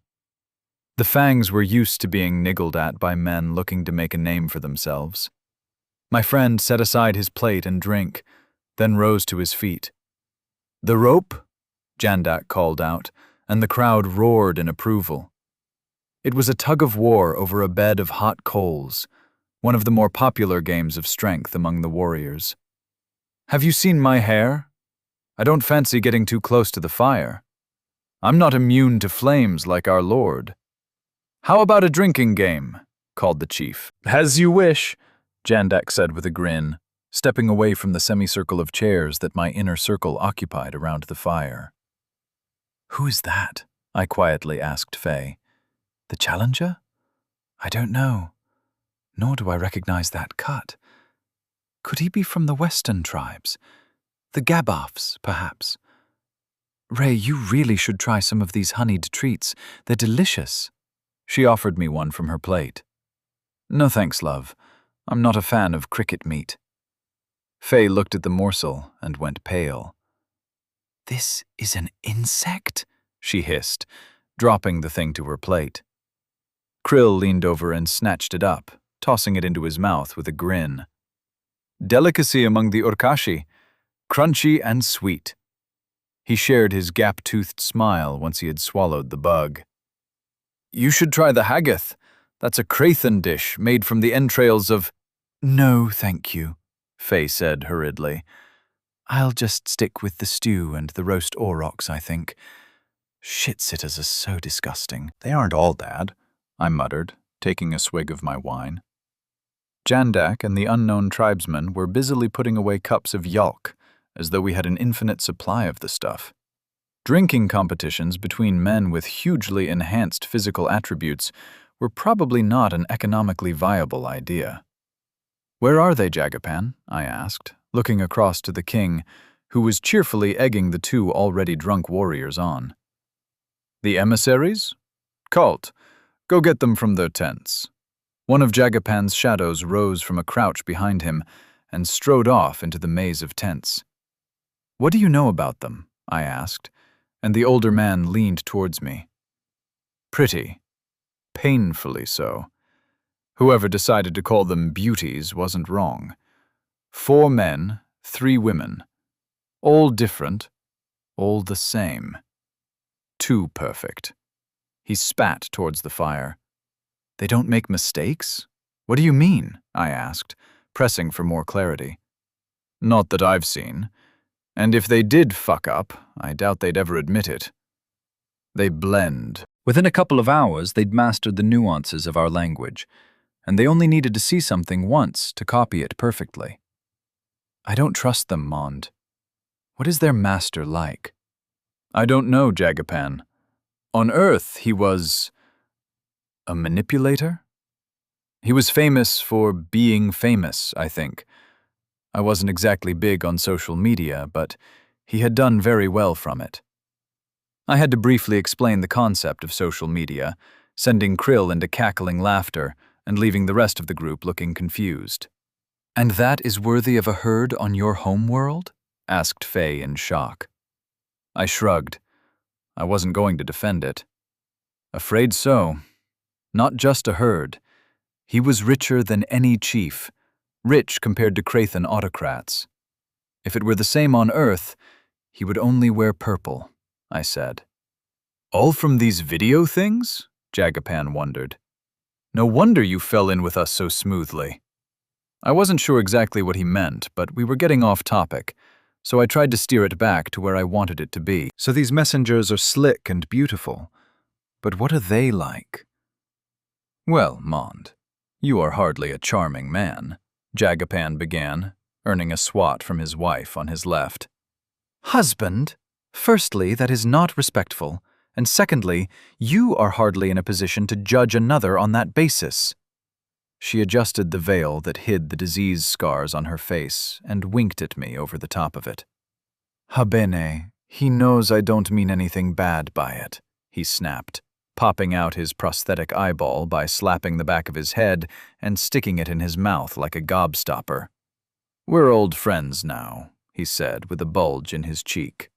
And that is still disgusting, old man, I added. Ha! See, they wouldn't say that. They'd probably gouge out an eye and get a fake one themselves just so they could fit in. No, I don't mean that literally, he said at our shocked expressions. But they didn't even blink when I did it. Usually people react in some way, especially the first time. Not them, though. Control or controlled? I wondered aloud. They ain't under no spell, Krill added. I paid them a visit earlier while you were, reuniting with Faye. I didn't speak, but I sent a command down the thread to my old mentor, and he slapped himself on the stomach 3 times. Obviously, they're under that spell, you arse. Could you dictate my behavior from 1,000 miles away? He snapped in annoyance. Only in very general ways. Be nice, be charming, that kind of thing. I shrugged. If they've got the scarlet letters, they're under control and aren't freemen. It was the wrong thing to say. I knew it as soon as the words left my mouth. Lips tightened and eyes narrowed at the reminder of the liberty they had all given up in exchange for magic and power. I stared at the fire, ignoring the increasingly vocal spectators around Jandak, as he attempted to drink the other man under the table. The smoke caught in my eyes, but I ignored it. I had to choose. If Jeremy could be made to serve my goals, an alliance was necessary. If he were more of a monster than the deity that I suspected was really called Lust, or something like that, I'd have to find another way. Patricia was the key. She had to stay here, one way or the other. They're here, Jagapan said, causing me to look up as his armsman returned with our guests. 3 men and 3 women. The men wore simple tunics and short, normal clothing among the tribes. However, they made it look good. Muscles flowed, smooth skin glistened in the firelight. The vainest man back home would curl up in envy on seeing them. I took an immediate dislike to them on general principle. The women didn't walk, they flowed. Simple dresses that reached their ankles, with high collars above plunging necklines, set them apart from the women of the tribes. As they stopped between me and the fire, The light behind them showed just how diaphanous their dresses were, and cast shadowy outlines of the perfect forms beneath. I heard Faye and Haldine hiss softly as all the newcomers bowed. "It is unusual to look down on a king on his throne," said one of the women. She had chestnut hair that flowed down her back to her waistline. None of them bowed. "I am Shu. I come bearing greetings from my lord." "Mond. And your friends?" I asked gruffly. Pretty girls always seem to get their own way in both worlds. "My fellow concubines are Prandy and Jinsi." The other women, both equally exquisite in their own way, slightly nodded their heads at me. "I am Kanash. My brothers are Lanash, Janash, and we appear to have mislaid Panache," the tallest man said with a chuckle. "I'm right here, brother," called the stranger who had challenged Jandak. He no longer looked like a tribesman. His skin had darkened slightly, and his hair was cut short and neat like his comrades. "Whoa, easy, friend Jandak. I meant no disrespect." My friend had risen to his feet and gripped the blade on his belt. "A simple trick. I concede the battle. Jandak of the Mondin is the champion of ale." The crowd roared in appreciation and began to congratulate Jandak, who was staring flatly at his former competitor. Panache grinned, perfect teeth flashing, and offered a warrior's clasp across the table strewn with empty bottles and jars. Jandak glared but reluctantly offered the grip, tightening his hand until Panache winced theatrically. "And much stronger than I. Please, share out the spirits I couldn't manage between you." He turned and strode over to join his siblings. At least, I assumed they were brothers in the familial sense, followed by a still scowling Jandak. "Lord Mond, or Raymond, as you were before." "My lord is most impressed with your efforts," Panache began, but Krill interrupted him with a snort.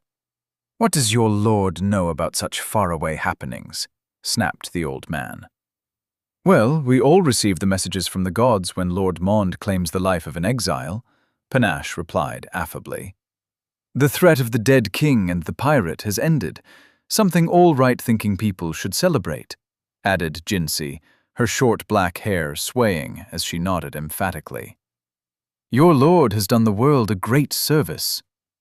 The Lord of Roses wishes to extend a hand of peace, an olive branch, as you might say in English." Hearing this alien from another world say the word English with very nearly correct pronunciation made me blink furiously. How much had Jeremy shared with people he sent off to wander the world? Thornton, roses, sworn to Aphrodite. Let me guess, he has an apple motif as well? I asked with a sneer. A golden apple is on his personal banner. An alliance must always be based on mutual interests, no? Asked Shu with a gentle smile. And where might the interests of the tribes and your lord meet? Faye demanded. She rose and paced around the women, looking them up and down as she went. She reached out and snatched up Prandy's hand, turning it over and running a finger across the girl's palm. With a snort, she let go and strode back to her chair. "There can be only one. My lord assumed you would understand the joke." I smiled thinly at Panache. "But does it have to be that way? Does your lordship's situation need to be resolved urgently? Why not peace? A line in the sand and mutual respect would be of great benefit to everyone in your alliance, and all of my lord's subjects."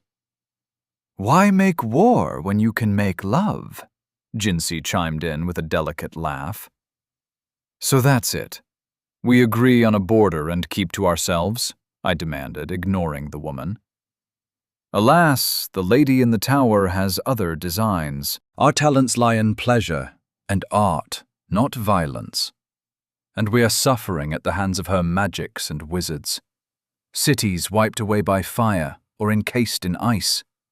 Thousands have fallen in her mad quest to be the last one standing among you. The Petal King asks for your aid. We can— You want us to march east? Demanded Jagapan. You didn't mention this before. We didn't mention many things, chieftain, Kanash said quickly. The other three brothers had settled into positions behind the women. Why should I intrude on your war? I can wait for one to kill the other and then deal with the remaining forces of the victor. I followed up. Why should 10,000 flowers fail to bloom? I was assured you had not succumbed to the madness of a gatherer of souls. Perhaps you are not like my lord, and more like the lady. Panache stepped in angrily. This was bad theatre. I knew they were full of shit. They knew I knew they were full of shit. Show me your real faces, I ordered. It's bad form to pretend to be something you aren't and ask to be trusted. The women recoiled and gasped, while the men glared angrily at me. Lord Mond, these are now our true faces. We can appear as we wish for a time. It is a hybrid of the light and life affinities that all beauties choose, but these are now our true forms, Shu said softly.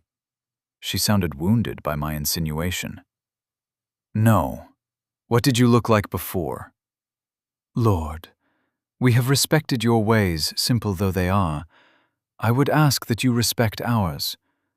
While we can skin dance, and are forever enhanced by the blessings of our Lord and she who lusts, we will not bend to this request. If you wish to see what skin dancers of our skill can do, I would like to offer one of the concubines for a private examination. I wasn't dumb enough to fall for that. I was hardly tempted to let a shape-shifting, maybe assassin into my tent for a bit of nookie. If the concubine didn't kill me, Faye certainly would. I will decline the offer. What forces does he need? I asked. Mond, how can you? Krill began, but I silenced him with a waved hand. I was going to pay for that. I could foresee an extremely grumpy and bitter dreamer in my future. You are missing out on unearthly delights, sir. Perhaps your dreamer might appreciate some company under the firs tonight. I would be very happy to help him relax, Shu offered with a wink. Krill spat at her feet. I hoped they had learned enough about tribal culture to understand that spitting was like a comma to these people. I think he's good as well. What does Thornton want? I demanded. I was getting tired of this. I would hardly say that the tribes were good people in the classical sense, but they were direct in their brutality and honesty. These fuckers felt slimy, despite their aesthetics. 10,000 riders, half as many legionaries. Our Lord has scouts and many eyes watching the scholars. If you head to Carpath, another sect will meet you and guide you to where your forces are needed, said Panache flatly. The anger in his voice was barely concealed. They're desperate, Mond, sneered Jagapan. What are they offering in exchange? His eye and empty socket switched back to the foreigners, and the women flinched slightly. We could fix your eye, for a start. No more gaping scar in your face to scare the children, snapped Jinsey. I like it like this. He spat out his prosthetic and rubbed it on his tunic before pushing it into the empty socket. Our scars are what make us unique. They aren't meant to be wiped away. Why make others suffer at the sight of you? Asked Janash, stepping past the concubines and glaring at the chief. Jagapan just smirked back at the man. What are you offering in return for our assistance? I barked, and they flinched at the sudden volume. What do you want? Treasure? Beauties? Slaves? Trade rights? They are all on the table, if you agree to assist in the war, said Shu hurriedly. The men kept being undercut by the women. The concubines were the real ambassadors, I concluded. The men were there to deal with backwards people, where women weren't allowed to hold power. Alas, they had misread my people. While the chiefs were all male, their primary advisor, without exception, was their wives. Hidden power was arguably more dangerous than open strength, and with their offers to bed Krill and me, They had set the powers behind the thrones against them. I stood up, and finally, I was the one looking down on them. I will consider your generous offer. Faye, please ensure our guests are kept entertained. I'll give you my answer in the morning. I have something to do tonight. You're sure this will work? Sent Glimpse from 100 miles to the north. It should do. I'll be back shortly. Faye, it won't be so long this time, I promise. She smiled up at me and nodded, crossing her arms across her stomach. Tazka had tried to teach me many things I just wasn't strong enough to do yet. I needed to absorb more of his power, and that meant embodying his idea in the minds of more mortals. I essentially had to be seen being a god of murder, a god who lurks in the shadows. I released my aura carefully, and the air near me flickered with near-invisible blades.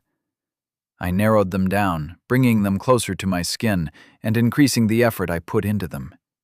Everyone around me flinched and looked around nervously. The physical effects were limited to a few inches from my body, but the psychological effects spread out around me. I was the fear of the dark.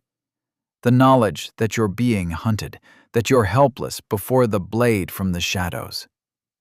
For the first time on a mortal realm, I embraced what I had become. Jagapan crowed like an angry cockerel as Krill cackled like a madman. The emissaries backed away, glancing behind them. The tribesmen and women had all bowed their heads. There was no direct threat, just an overwhelming impression of one. The blades sliced into my body, thin lines of blue and gold spreading across my skin as my clothes fell apart in neat squares a couple of millimeters wide. At the same time, I forced my aura down the bond with Glimpse and spread it out around him.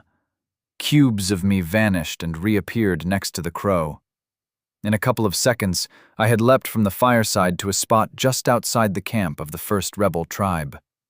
I fell to my knees as the wounds healed, dirt grinding against my knees. The air smelled different. It smelled like home. The steppe. I ran my hands through the knee-high grass as I gathered myself. The clothes didn't make it. Yeah. I pulled another pair of trousers and a tunic from a storage ring. Didn't really think they would, to be honest. It's like chopping something up and sending it down a pipe to be rebuilt. I'm just lucky there wasn't a fly that accidentally came with me, I grunted as I pulled the trousers on. They are on the other side of this hill. You are within their outer patrols already. You can do this teleportation to anywhere? Nah, just where you and Wilson are. I can't channel my aura into anything that isn't God-forged. Yet. I flexed my toes in the grass and set off around the hill, not bothering to try and hide. "Are you lost, friend?" called the first warrior I bumped into. I was barely 100 meters from the barricade that ran around the tents and wagons. So much effort put into teaching them some basic fucking security procedures, all forgotten the moment they ran off. Idiots. I kept walking towards him, rolling up my left sleeve as I went. "I am Mond, chosen of Erisk, and I bear the war god's mark. I am going to speak to your chief." He peered at my shoulder, then drew his club in his right hand, dagger in his left. "That isn't Eresk's mark, and we spit on the false warlord," he snapped, lunging for me. I caught the club in my right hand and yanked it out of his grip, throwing it to the side. I was entirely focused on holding my arm so I could get a look at the mark. Where I'd had a spear behind a shield, with 2 gold dots above it, I now had a dagger, blade pointing up my arm, surrounded by 4 dots. The mark was all black, but the color moved slightly, like shadows flowing under moonlight. I flicked a foot out, careful to limit the damage I might do to the merely human man, but launching him away from me with the blow. Huh. That's new. Chapter 14. The Infection. I pulled my aura in tight and blended into the shadows. I slipped through the outer palisade and moved quietly through the yurts. They were even more haphazardly arranged than my own tribe's camp layouts. Too many corners and places to lurk. Short sight lines, and not enough guards. A pair of patrolling warriors emerged around a corner and turned to stare at me. I crossed the distance in a blink and slammed a fist into each of their heads. How the hell was I even going to deal with this bunch?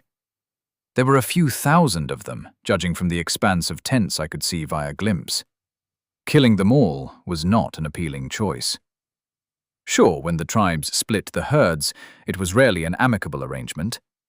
Raiding would be fierce between the old and new groups for years afterwards. Often the new tribe would be worn down and forced to fold itself into another tribe in order to survive. These were the sons of my loyal followers in many cases. Cadet branches of the primary families that had broken with their patriarchs. They were my people. And I still had my code. Rebelling against me wasn't necessarily a crime worthy of death. The influx of souls would be nice, I wouldn't lie about that.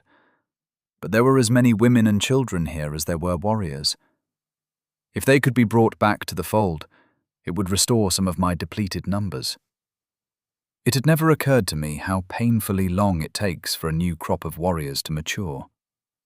It was like growing trees, a multi-decadal investment. I dropped my stealth, but spread the non-physical element of my aura out as far as I could. With effort, I could push it out a couple of 100 meters all around me, covering a not inconsiderable area of the camp. Conversations stilled as people glanced about, shying away from me as I strode through the camp towards the chief's tent. A handful of warriors approached, but at a glare from me, they backed up and simply trailed along behind, hands resting nervously on the hafts of their maces. They all had different lengths of hair, but they were also recently shorn at the back and sides. I had quite an entourage, perhaps 50 whispering warriors, when I arrived at the central cook fire. "We broke with you according to the old ways," called the new king, sitting on his throne. He was young, and he had shaved back and sides, but the top of his hair had been left to grow long and fall to his shoulders.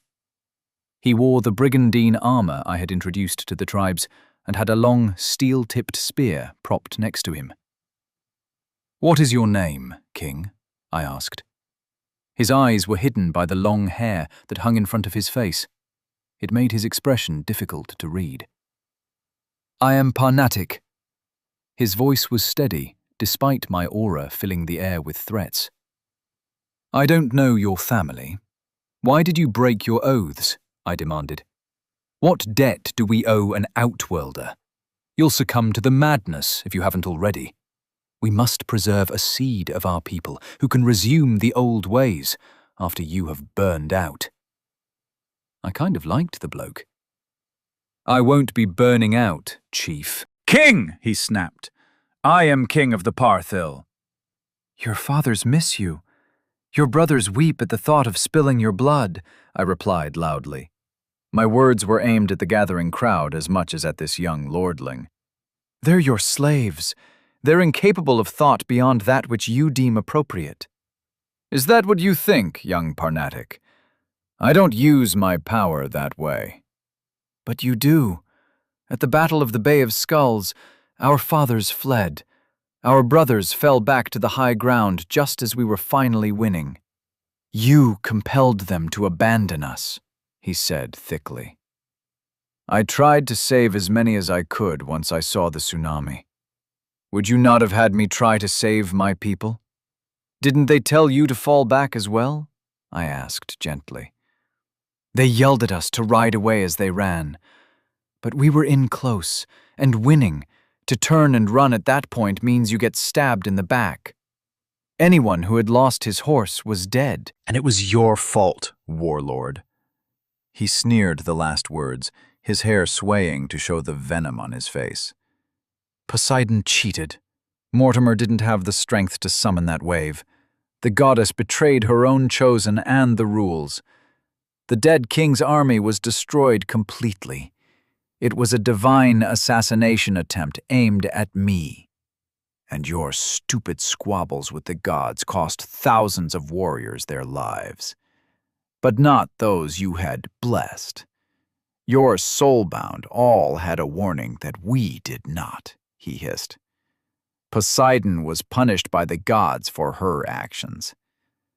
I decided that expressing my intent to end her permanently was not a wise move. That doesn't bring our brothers and sisters back.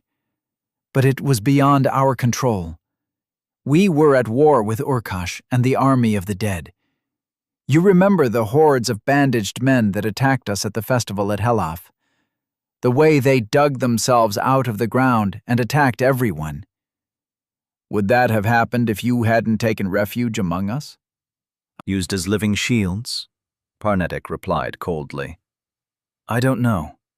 Do you think Mortimer would have been content not to conquer the steppes? I retorted. Many have tried to conquer us. They all run back south in the end, he sneered. I glanced around at the warriors who had gathered. They fidgeted nervously. Why would fighters who were already dead have retreated, boy? They didn't eat, sleep, or tire. They had instructions to drive out the tribes. I stopped them. I led you on your greatest conquests in 10 lifetimes. The Southlanders speak of the Sicarescan in hushed whispers now.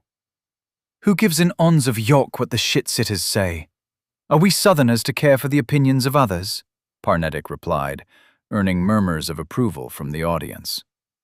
Do you care what your elders and patriarchs say? Do you care what they think? I barked. You have broken with your families. You have broken your oaths to me. The last came out as a feline growl.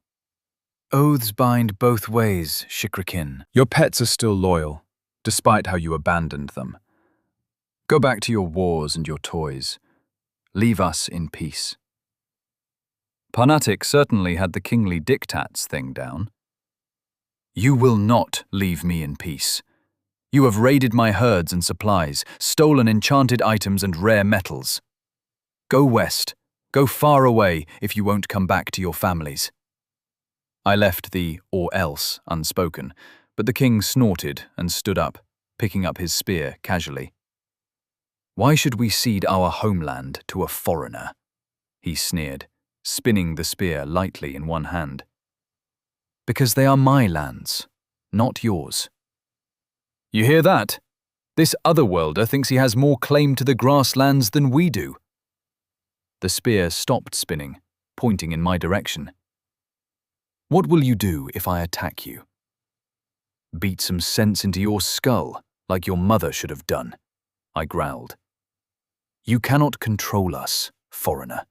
You are not of us, he replied smugly, and a chorus of assent went up from those gathered around us. I became you. On my world, I was an outsider as well.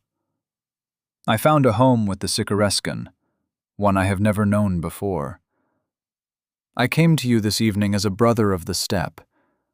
I could have crept in here and killed any of you I chose. I could have burned this place down from afar. For whatever fucking reason, I decided to try and talk to you. If you come back to the fold, no hard feelings. If not, leave my lands forever. Raiding my supply wagons, stealing from my herds, they will not be considered as normal and acceptable, as part of life on the grasslands. You cannot dictate to another king, snapped a large warrior. He was tall by nomad standards, perhaps 5'10". His recently shaved back and sides weren't hidden by the short-cropped hair that remained, like Parnatic's were. Do you think I can't enforce my will? I lashed out with my aura, the air around me swirling with semi-illusory daggers, and a wave of dread spread out from me like ripples in a pond. The game the gods have forced on me isn't done yet. I had hoped it was, that we could all return to the steppe and have something like peace for a time. Peace? Do you think the sons of Eresk want peace? Snapped Parnetic, who was holding up well against my aura. The others had shied away, faces suddenly pale. Put that spear down before I break it, I said softly. He didn't move, so I extended the flickering blades that surrounded me. They bit into the spear, slicing down on it and forcing it to the ground. Parnetic refused to let go, and his knees bent as he struggled against the sparks flying from the attacks on the spear. He ended up on his knees, glaring at me from between his long fringe.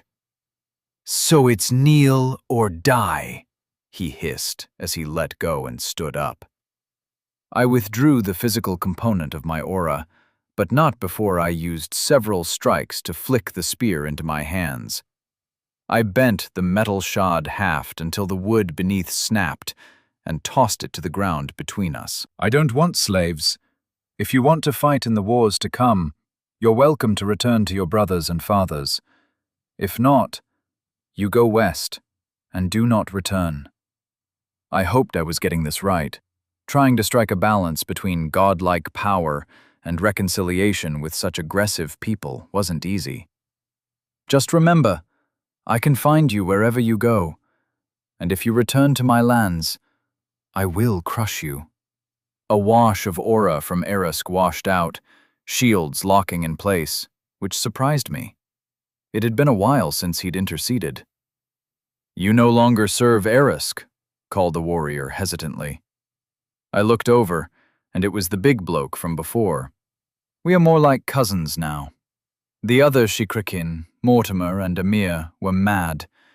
They thought they were on the path to godhood. Turns out they weren't entirely wrong, I replied carefully. "And what's to stop you from going the same way?"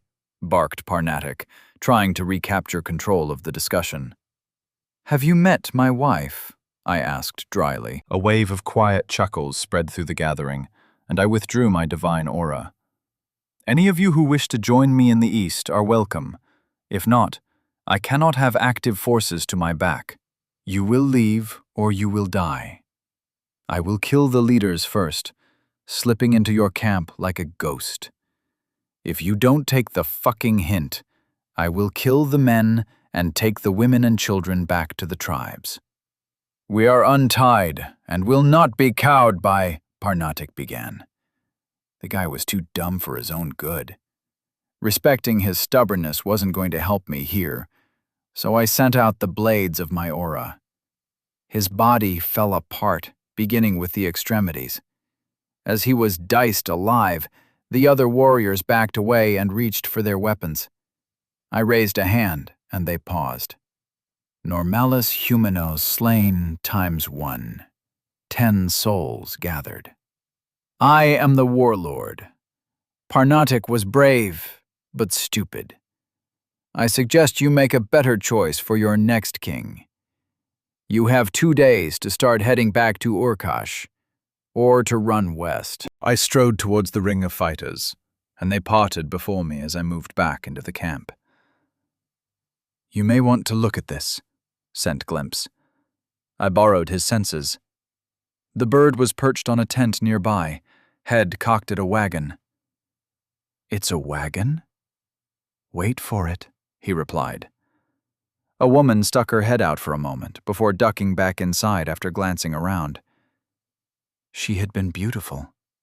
Not uncommon among the tribal women, but her blonde hair screamed she was not a native nomad, and the scarlet letters floating over her head were even more distinctive. I checked the threads that led out from my soul and confirmed she wasn't soulbound to me. I pulled my aura around me to hide myself, seeming to fade into the shadows as I passed quietly towards the wagon. I arrived and crouched down in the gloom beneath the tail of the vehicle. A few minutes later, the head poked out again, and I lashed out with a fist straight into her temple. I pulled her unconscious body into a storage ring and glanced at Glimpse. The crow hopped down onto my shoulder, and I nodded. There was a brief infinity of nothing, and I opened my eyes outside the settlement around Urkash. I fought the urge to return to my domain.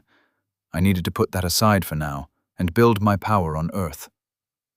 A pair of mage huskers silently fell in beside me as I stormed through the camp to the command area. I sent Glimpse back north to watch the Parthil, an infiltrator from another exile in the first rebel group. I had to assume there were more. Someone had stirred up this rebellion, exacerbated legitimate grievances to drive a wedge in my forces. All around me I saw scarlet letters. Almost everyone who remained in my camp was soul-bound. There were a number of legionaries who hadn't been given souls, and a number of women and camp followers, but the majority of them were bound to me. Scanning the lines of connection that grew from my mind was like looking at a circle, composed of thousands of threads all spreading out from my body. I didn't even blink when I saw a soul-bound. They were all mine. Or so I had assumed. I headed for Jandak's tent and coughed until he stuck his head out. "Can't a man say goodbye to his wife in peace?" he grumbled. "I found an unknown soul-bound with the Pothel," I said simply, and he blinked, then stepped out, letting the flap close behind him. He was only wearing his trousers, and his chest was covered with scars from our battles together. "Whose?" he asked, rubbing a hand through his mullet. "Don't know. I captured her. She needs to be interrogated." "You want me to torture a woman?" he said softly. "I will, but No. This is work for the coven. I need Halen." "She'll love that," he snorted. While he wouldn't want to do the deed himself, he chuckled at the thought of his wife wielding the hot tongs. "I'll love what?" said wife snapped, as she stuck her head out of the tent as well. "Mond, what do you want?" "Nice to see you too," I laughed. "I caught a spy, a soul-bound woman. Care to ask her a few questions? I need to know who she calls boss, and how many more there are. This camp is full of soul-bound. It's the best place for them to hide." "Can't you tell? If they aren't yours, then they should stick out like tits on a bull," Jandak said. "Give me a minute." Halen disappeared into the tent, and the sound of her cursing as she struggled into some clothes filtered through the felt door. "There are so many of them. I've got tens of thousands of threads connecting me to other people. That panache prick managed to fake being one of us right in front of me," I growled unhappily. "Before, if we saw a soul-bound, it was simple. Now there are fucking thousands of them all around." "I can think of a couple of ways to find them," said Krill as he walked out of a nearby tent. "That's Lissa's tent, you old goat," chuckled Jandak. Krill shrugged and cackled. "First, I want to find out who this woman in my storage ring is working for. Then I can sit down and have every fucking soul-bound in the camp walk past my chair," I said. "Give her to me. I'll get Faye and some of the coven." Halen's voice was flat and full of menace. Being handed over to the women was the worst thing that could happen to a nomad. I hadn't really understood it before, but that tone and the cold look in her eyes left me in no doubt as to why the men would rather die in battle. I produced the still unconscious woman, and Halen heaved her over one shoulder effortlessly. Some of the coven were terrifyingly strong. Faye's closest friends, like Halen, had received a certain amount of preferential treatment.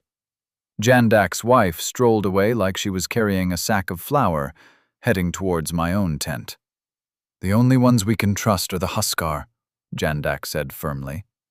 "Pfft, what do you know, boy?" "I've seen Mond grow to match the smaller of them in stature," Krill objected, spitting to one side through the gap in his teeth. "Only for a few seconds. I can't do it for long. Nowhere near long enough to infiltrate them," I said. "You think you know all there is to this magic. Some of us have unlocked spells you haven't," my mentor snapped. "Like what?" I asked. "None of your business, boy. Let an old man keep a few secrets. The problem is twofold. You are no longer the chosen of Aresk. You're still his favorite, no doubt, but you don't bear the mark anymore. You underestimated just how much subtle influence that thing had on the tribes. Second is this infiltration. And finally, you fucked off after the battle and left us to rule ourselves again. But I already bollocked you about that.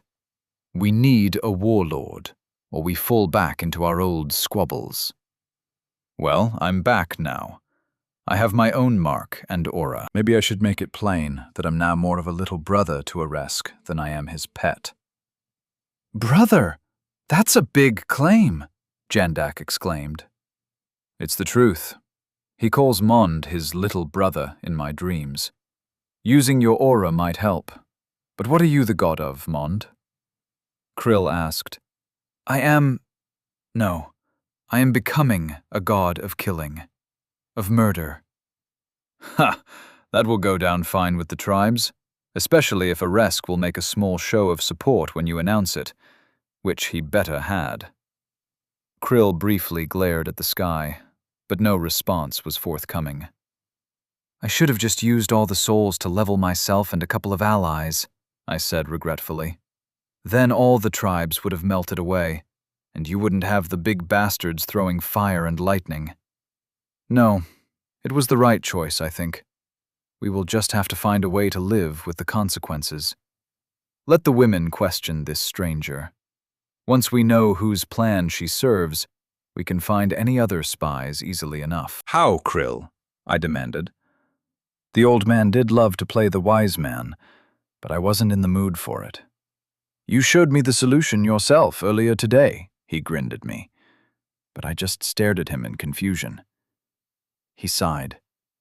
You can compel your own soulbound. He said it as if I were a small child failing at some simple task. Yes. So do that. Make all of your soulbound everywhere mark themselves in some fashion. A simple cut on the back of their left hand with a dagger or something. And a command to kill any soulbound who isn't sporting that mark. He laid it out like it was the simplest thing in the world. You want me to order my followers to cut themselves and then kill anyone who doesn't. It could work. I don't like it, bloke, but it could work. We all appreciate your restraint when it comes to abusing the hold you have over us, Krill said. Jandak grumbled a little, still bitter about the times I had used it on him. But now is not the time to neglect that power. I'll do it tonight. They can cut the back of their hands and not speak about it to anyone. And anyone they see with scarlet letters who hasn't done it needs to be captured, I said firmly. Now is not the time for childish restraint. You have one prisoner to question. We have already formed our suspicions as to which faction they belong to. These beauties are too slick at infiltration, aren't they, Jandak? The fist glared at the dreamer, who cackled softly at the look.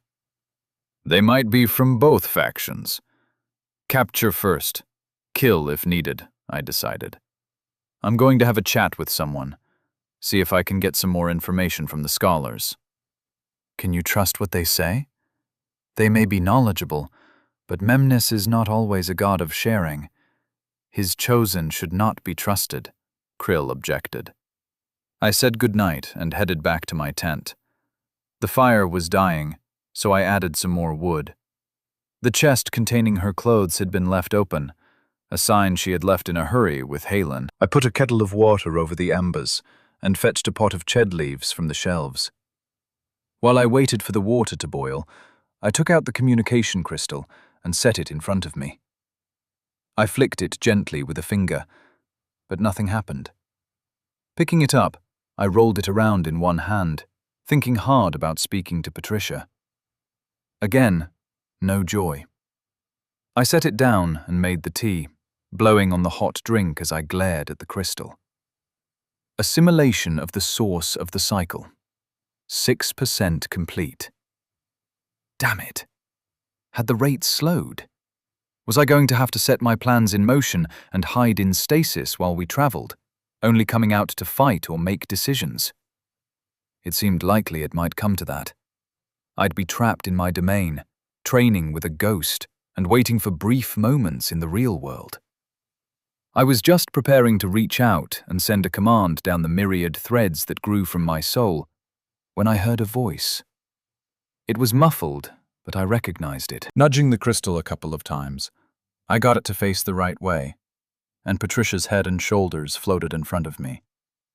You wished to speak with me? She snapped. Tell me about Jeremy's beauties, I replied affably. Ha! Started finding them where they shouldn't be, have you? She replied with a slightly manic laugh. Learning to spot your own is hard when there are a lot of scarlet letters. Yeah, something like that. You need to find a way. I use my magi. Most of them have access to a spell called True Sight. It lets them see the bindings on someone's soul, she said. Then she sighed. Do you know how bad the infection is? You're talking about it like it's a disease, I said, taken aback by her serious tone. They are like cancer cells.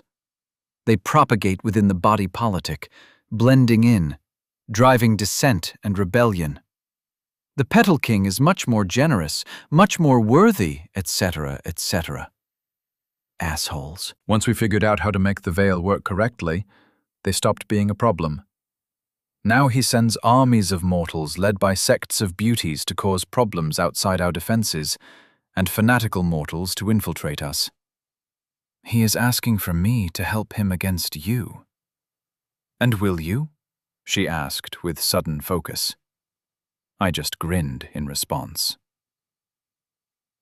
Chapter 15. A monster that wears the skin of a man. You summoned us, Lord, Panache said, as the beauties were led into a command tent. I must say the new guards are a little much, don't you think? 20 nomads and a dozen giants to guard lovers, not fighters, seems unnecessarily repressive. He was immaculately dressed, as were the rest of them, despite having been rousted from their tents before the sun had even risen. You will leave us today, but I have a gift for your master. I kept my voice low and flat. You are willing to send a detachment of your forces to assist him? Asked Shu brightly. This is excellent news. I wish to return something that belongs to him. I didn't know I had it, so I must extend my deepest apologies. You may send it with your troops. I'm sure the Lord of Roses will appreciate such a gesture. But what is it? Panache asked, suddenly suspicious. I used to be very good at acting. I could slip in and out of places without raising an eyebrow. I think my time with the tribes has cost me some of that skill, I muttered. Better to be direct, added Jagapan. He was sporting a golden prosthetic eye this morning. He nodded emphatically, and Krill cackled as he dragged a chest into the center of the room. It was 5 feet long, 3 wide, and the same deep. That much wood would once have been an extravagance among the tribes. Heavy and difficult to transport, only the very wealthy could afford such a sturdily built container. It has come to our attention that we had some unwanted guests. Parasites that had infested a host to suck the life from it. We wish to return them to where they came from for disposal, I said. Krill dragged the heavy box in front of the now nervous beauties and flung back the lid. He did not do a ta-da as he did so, but that was very much the vibe. A malicious revelation. The women shied away and vomited, while the 4 brothers went pale. What is this barbarism? Whose heads are these? Kanash demanded. They were your colleagues. I can't rule out that some of them belonged to Patricia, but the handful we questioned all confirmed they belonged to Jeremy. Jezza is a bit of a prick, it seems, I said. Why did you remove their beautiful eyes? Wailed Shu. Her sisters tried to shush her, shooting fearful looks at us. The stamp of several Huskars' feet, iron-shod sandals crunching under their massive weight, outside the tent flap put paid to any thoughts of running they might have had. Standard operating procedure. That's the term from Mon's world, I think. Jagapan chuckled, and I nodded. Blinding them stops them from casting most spells. It's also the first part of breaking them loose from the conditioning, so they can talk freely. Soulbound aren't able to betray their lord under normal circumstances. People often take for granted how important vision is, and losing it forever is a terrifying experience, I said, as though I was discussing a recipe for cooking chicken.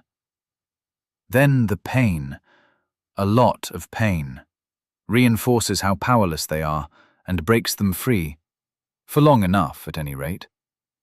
The nomads have a long history of brutality. No one would deny that. Sometimes it's a useful trait to have.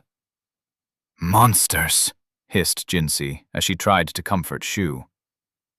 Slipping into a man's tent wearing his wife's face is more monstrous than anything we've done, growled Krill. You creatures are... He sputtered for a moment as he struggled for the words. The revelation of the extent of the infiltration had sent him into paroxysms of rage at our earlier meeting. Filth! Not even human anymore, he finished in a growl. We do not fill chests with rotting heads. We bring joy and love in the name of the Lord of Roses. But roses aren't just beautiful, Shu hissed. Best beware the thorns. You will be escorted back to your lord, unharmed. But you will take with him my gift and my answer. If I were going to be the god of killing, and it was that or die, I would need to start leaning into it. Our Lord already knows your answer, savage. It was known from the very beginning. Raymond Cobbler, murderer extraordinaire, a fallen man who found a home among uncultured degenerates. Driven by death and violence, obsessed with war. A monster that wears the skin of a man.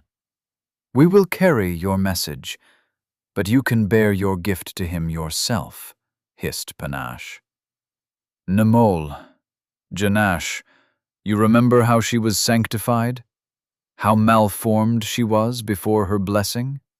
Shu gently lifted an eyeless, severed head from the chest by its long brown hair, thickly matted with blood. She became such a sight, and these bastards have taken her beauty from us forever. She will never ascend. Shu cradled the head against her breasts and rocked back and forth. Exemplar, we should... Panache began, taking a step toward her. It's too late. You knew the potential cost, physical. Sisters? Shu looked up, dropping the head as she climbed to her feet, leaving a long red stain down the front of her dress. We bloom eternal. Jagapan moved like lightning, appearing next to me and pushing me back. I stumbled slightly, only catching sight of the change from around his body. The women put down roots, thick, gnarled tendrils shooting down into the packed earth of the tent. Their skin changed color, from pale or dusky hues to a lambent green. Hair grew long and shaggy, their perfect coiffures turning into thistletops of stringy white filaments. The men had it worse. The roots reached out to touch them, and they shriveled. Their vital fluids somehow pulled into whatever the three concubines were transforming into, the roots pulsing as they turned the men into raisins. Jagapan yanked out a blade from storage, a foot-long knife, and hacked at the tendrils that grew towards us. I took my own sword out as well and hurled the chief back behind me, through the tent walls, into the safety beyond. Get out, Krill, I snarled, as I moved towards the tangle of roots and thorns the women had become. The old man leapt back to avoid a sweeping bough covered in spiny bark, then dropped into a crouch and pushed his hands into the ground. His fingers bit deep into the solid dirt. Then he spat between them. I threw a firewall to land at the center of the thing the women had become, and carved the spell's path to double and triple over itself, focusing the potency into as small an area as possible. The sword flicked up, slicing at a branch that grasped out for me. As I dodged back from another attack, the pair of Husker outside yanked the felt away and lunged forward with their swords flashing down. Tiny shoots shot out from the amorphous plant and burrowed under their skin. They screamed as lines crept up their ankles and shins, turning the skin above green. Then they too began to shrink and contract. The thin little vines swelled as they fed on the giants. The main body of the thing, still crowned with 3 blooms of white hairs despite the fire, grew as well. It's already dug in deep. The old roots are feeding it. I can't fight it with them, called Krill as he stood back up. I jumped back and lashed out with my sword, a horizontal slash intercepting a falling branch. The part I cut off bounced against my shoulder, and whatever life remained in the thing caused it to latch onto me. As soon as I felt the tendrils creep under my skin, the thing began to grow rapidly, feeding on my semi-divine blood, no doubt. With my right hand, which wasn't being turned into a bloody gorse bush of prickles, I dropped my sword and hurled Krill out. I pulled at the plant that was consuming my body with my free hand, and tendrils crawled up under my fingernails, locking my hand in place. Agony shot up my arm. My entire body burst into flames, becoming almost transparent as every part of me was transformed into fire. 1 use a day. I hoped it was worth it. It wasn't. Whatever the hell this thing was, it fed on the flames, using the energy to fuel its growth. I cast Shape Earth and disappeared into the ground. The solid clay flowed open for me and closed above. As my senses spread out around me, I realized what Krill had meant. What was happening on the surface was less than 10% of the story. Like an iceberg, the bulk of the thing was hidden and growing rapidly. Roots wormed through the soil, consuming everything in their path. Anything semi-organic was reduced to husks and used to fuel further growth. The fire above was killing the thing, but the resources it pulled from underground, from twisted roots and long-buried seeds, dead bodies, and the bacteria and fungi that called them home, all went into fueling the thing's expansion. I tried to drag the thing off, shaping the dirt into granite fingers that tugged and ripped, but some little part of the thing always broke off and started the process again. I moved back towards the surface, aiming to interrupt the squads of nomads and husker hurrying toward the disturbance, their footfalls echoing down to me through my expanded perception. Visions of what was to come flickered through my mind. That goddamn boon from Kronos was more trouble than it was worth, especially as the two most likely options were what I could only describe as suboptimal. Either that thing would expand and grow like a cancer, sucking the life from everything around it until it was hundreds of miles across, or it would merge with me and be even worse. I cut under it, using my magic to create a granite blockade, a foot thick, to separate the flowering part on the surface from the bulk of the body below. As I hit the surface and explode back into sunlight on a stone column, I used Phase, a spell I hadn't had much use for previously. A vision had shown it would be the only chance I had. As I slid upwards, my body no longer tangible but still standing on the enchanted rock, the bits infecting me fell free and quickly withered on the platform at my feet. I sent out orders via the soul bonds. I was starting to use that particular power too much. Everyone grabbed their shit and ran. Wagons were abandoned, but every human, huskar, and animal was soon running for the edge of the camp. I felt like I was on a tent pole as the cloth of soul threads quickly spread out from me.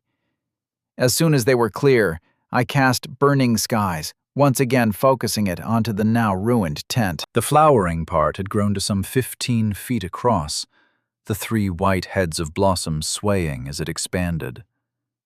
Every single fireball fell on that spot. For 15 seconds, dozens, hundreds of them drilled deep into the dirt, cutting a long shaft down into the ground that glowed at the edges. When it was done, a smoking crater remained. The upper section of the creation and parts of the hidden chunk had been obliterated, but in my mind, I could still see it. The voracious roots were spreading, more slowly now, but just as unrelentingly. All they'd need was another potent source of energy.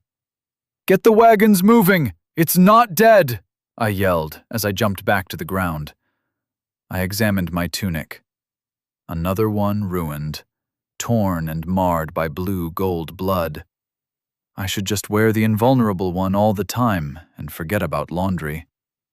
I cast Shape Earth again and began creating a hardened surface, only 6 inches of stone this time. The soil propelled me as I bent it to my will and began building a shield around the site of the attack. Krill had been right. I didn't know half as much as I ought to about magic. "How can it not be dead, Mond?" demanded the old man when he caught up to me. I used the dirt to heave another wagon away from the ever-expanding edge of my horizontal wall. "It's hungry. I can feel it under the earth, probing for the surface, trying to stretch out far enough to get back to the light." I glanced up at a squad of Huskar. "Move them!" I waved a hand at a series of wagons blocking me from growing the disc on my next pass around. Glimpse was away to the north, tracking the Parthil from above. None of our storage rings of beads was big enough to contain an entire wagon, and we wouldn't have enough of them anyway. We had to move. I'd sent riders to the city, a few meager miles to the south. One benefit of Mortimer's mass depopulation was that, besides my army, I only needed to evacuate thousands of people, not the 100,000 who once lived in the now largely empty city. A tendril pierced the surface, but I snipped it off with the dirt, spreading the stone cap out to prevent another breakthrough. A long sip of a pure mana potion topped me back off, and I continued on my self-appointed task. I could see the wagons snarling up to the north. In their panic, they were rushing and blocking the lanes that ran through the camp. Huskar stepped in. 2 of them could drag a wagon behind them at a sprint. The Legion forts that surrounded the nomad camp would soon be empty. Pertobon didn't fuck around. 4 hours later, I strode across the granite cap I'd built to try and find my sword. The growth had finally slowed, but I'd had to create a mile-wide block of granite. It had been too heavy.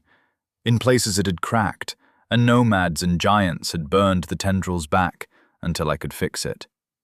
Even now, it felt precarious in my other sense when I cast Shape Earth. The soil below was compacting and settling in places. I couldn't be sure it would hold. "They can stop at Sital, or continue to Riverwheel if they want," I growled, in reference to the shit-sitters. I was tired of having to deal with people, and I couldn't be sure the thing below us was finished. If it had burned all its fuel, we would be fine. If it were playing dead and had some hidden reserves left, it could slip past the makeshift defenses and reach the surface again. "They aren't happy," Krill said, spitting at the stone. "Some, mostly from the docks, are refusing to leave. It's on them if they stay. I think it's done, but I can't be sure." I stopped and retrieved my sword.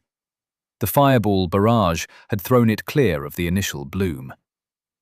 "We need a counter to this, Krill. We can't just glass mile-wide chunks of the earth if it happens again." "What would you recommend?" he asked with a grin. "Golems? They're not organic. We need to bring them into the fold, not keep them outside the camp." "The warriors don't like them, Mond," he said gently. "Who gives a fuck what they like?" I had Bob patrolling the perimeter now, having forgotten about him while he sat in storage in the heat of the moment. "It might work. They can be kept in storage in the meantime," Krill offered. "What the hell was that thing?" I demanded, knowing it was a pointless question. "Death had amalgams, why not life?" the old dreamer asked. "They all melted together, then sucked the men dry," I muttered. "Find Pertobon and grill him on the high-end life affinity spells. You know what I've got. See if he knows about anything else. What a fucking mess." I set out towards the retreating wagons as he headed to the west. We would march north. Once they were well clear, I was going to create a firebreak on the surface. If any spark of life remained in the amalgam, I didn't want it to have any food nearby, should it resurface. It was like a nuclear meltdown. A huge area needed to be cleared out, and no one knew how long before the place would be safe again. I scratched at my arm where it had burrowed under my skin. The faint thought that some speck had escaped and was lurking inside me filled me with a sense of dread. What kind of madman created diplomats who were also biological nukes? If they had done that in the night, or in what was left of the city, the tumor would have grown far too large before we could organize a defense. It was an option of last resort. Shu had said something. Then one of the men had tried to argue.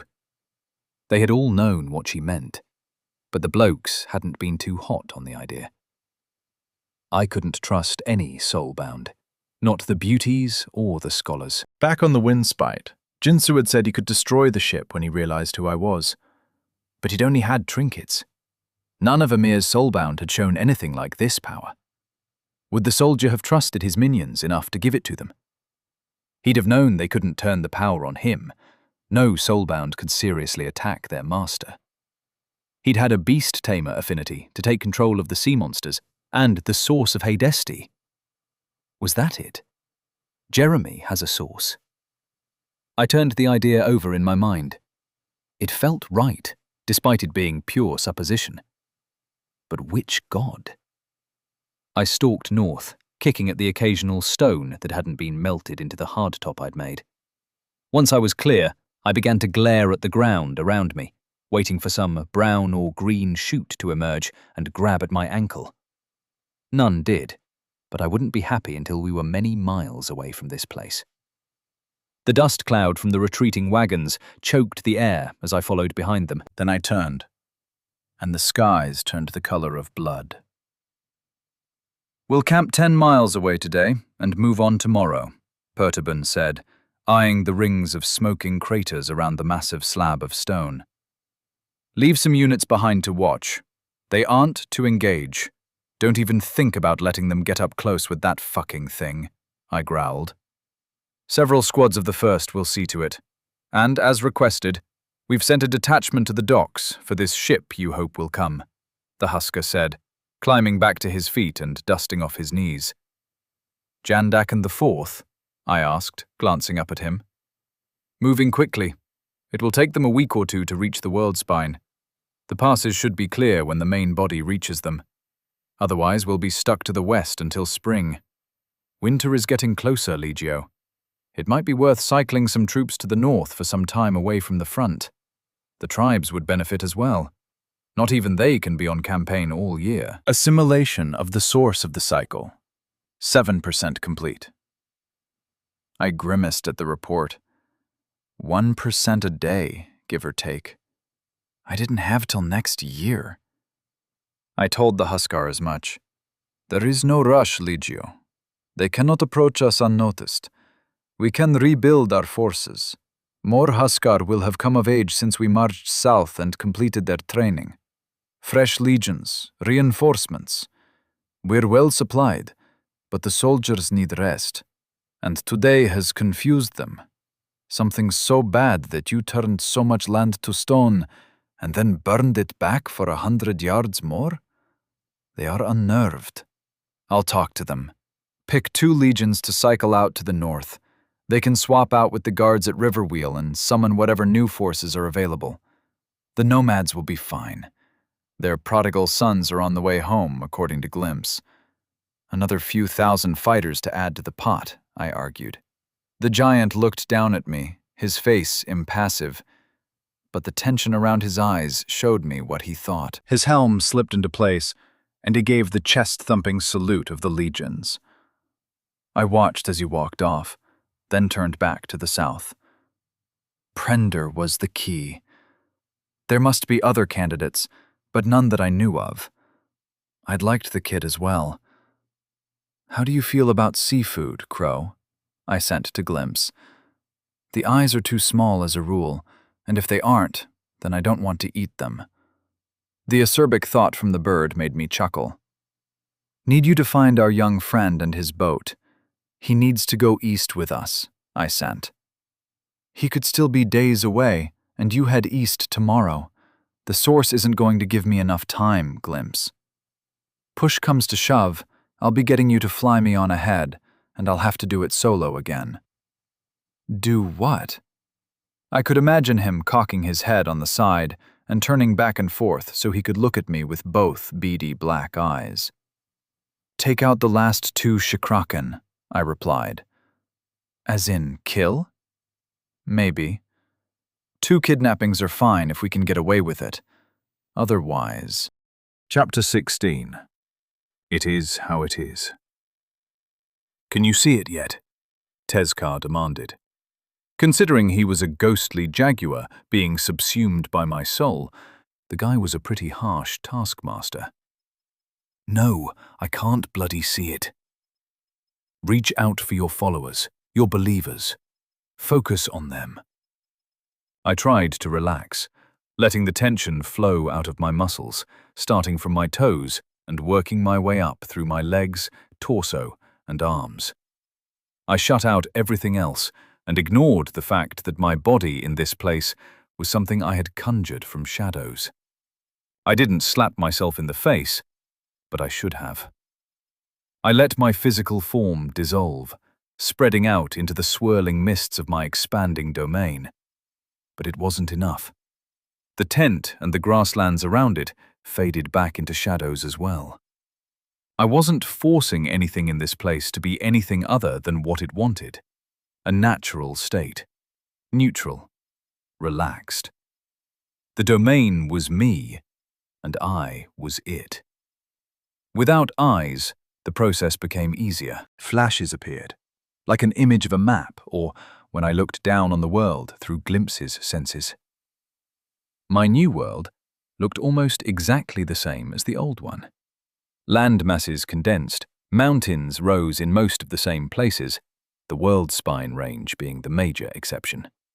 Dividing East Asia in half, running through what I would call central Russia, and connecting with the Himalayas at its southern end. Some parts were grey and fuzzy. Beyond the topographical information, I had no idea what was going on there. But around the tribes and the legions, things were more vibrant. Even from what seemed like a low-orbit perspective, I could sense movement and life. The definition was clearest around my people, but there were spikes of clarity in a number of unsurprising places. I narrowed my focus on North America and watched as indigenous warriors went to war. Arrows, spears, and clubs. As men committed violence, my perception expanded around them. I pulled back, and it was the same everywhere. The Crathan city-states around the Aegean, unknown civilizations that seemed to stretch across Africa, glimmered in my senses. Everywhere humans fought or schemed to kill, I could feel and see what was going on. The barrage of sensory impressions overwhelmed me, and I snapped back to myself, trying to open eyes that I currently didn't possess. Filter it. Focus on what you seek. Tezcar purred from where he lay stretched out his back, 4 translucent legs stuck in the air, like he was begging for tummy rubs. It's too much, I hissed. The sound manifested according to my will, despite my lack of vocal cords. Still thinking like a mammal. This is your world. Earth feeds you power and is yours as well. Is this better? The thought took on weight as it spread around me, and my domain shivered, the mist stirring as the words passed through it. Yes. Now try again. I tried to zoom in, and my perception narrowed, this time on river wheel. 6 water wheels lined both banks of the fast-flowing river, providing power to a myriad of workshops that had sprung up since I last visited. Just outside the walls, dozens of windmills had been built to drive yet more machinery. Nothing too complex, lathes, looms, drop hammers and bellows, but they had automated a lot of the grunt work. In the center of the city, a large stone building stood. I mentally chuckled at how annoyed the nomads must be at the amount of material and work being invested into a shit-sitter structure. It was intricately carved, with fluted columns and colorful frescoes and mosaics lined its sides. The art was mostly of horses and aurochs, but there were a few showing our victories against Mortimer that were half complete. At the top of the arch that led to the main entrance, a couple of Huskar were in the process of painting over the old seal. The spear and shield that had marked it before were being replaced with a vertical dagger. How do they know? I asked. They follow your lead. It is a spiritual connection. Tezcar's tail flicked back and forth in the shadows. War and killing go hand in hand. If you had chosen to fall in with lust or time, it would have been a much harder transition for them. I pulled back, admiring the steady flow of wagons heading to and spreading out from Riverwheel like a spiderweb of trade. Roads had been built that stretched almost to Gethanil, the town where I had met the first of Mortimer's soulbound. We were taming the steppes, bringing industry and art to my savage tribes. Something caught my focus a little to the west, and I moved my attention back to the pass. Smoke choked the air, but it didn't obscure my vision. Where the Mondin had first camped when we came north was not choked with refineries and forges, greedy for fuel, spewed out the clinging clouds that were unavoidable in metal production. It blew north, to leave the narrow gap in the hills cloaked in shadow. I appreciated the aesthetic on some fundamental level that I wouldn't have noticed before this transformation began. A section of stone cracked and ruptured, flames and smoke flying up with deadly debris as a section of the gorge's wall exploded. Huskar moved in to begin clearing away the detritus. Explosives? Yes. They are inelegant, but they have their place. The Huskar want easier access to the tundra to the north. Moving herds of mastodons through the pass as it is can prove challenging. Look for a particular follower, a friend. You need to master this way of seeing your world. I need to master making bombs. Graceless, unspecific. That is not what we are. We are the knife that slides between the vertebrae, the single bullet through the eye. We are not slaughter. We are murder. Precise. Merciless. It would give my armies the edge they need. What can explosives do that your spells cannot? You could walk through an enemy army and unleash your aura. None would survive. I can't be everywhere, Ghost. Mana trickles down with every spell. Bonds can be stockpiled and used when needed. Fool. I phased out the rest of Tezca's diatribe. Sure, explosives were indiscriminate. That was why I'd always refused to use them in my work back home. Home. It wasn't home anymore. Home was a felt tent and a hazel-eyed beauty. I needed to fully accept that I was never going back to Earth. My focus shifted again. I dragged my perception over the long train of my armies marching east. Patricia was a problem, but Jeremy was a threat. Insidious and untrustworthy. Untrustable. The man was a snake. He was the worm within the apple he'd chosen as his symbol. I looked down as the Parthil splinter faction finally caught up with the trailing elements of my main force. Implacable Huskar stood like statues, faces hidden within the cheek guards of their helms. But the nomads cheered and whooped.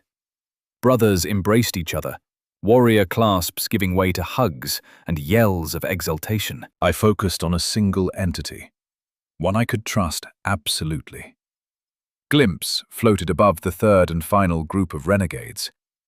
They were a few days west of the Parthil. Their reunion with their families would be soon.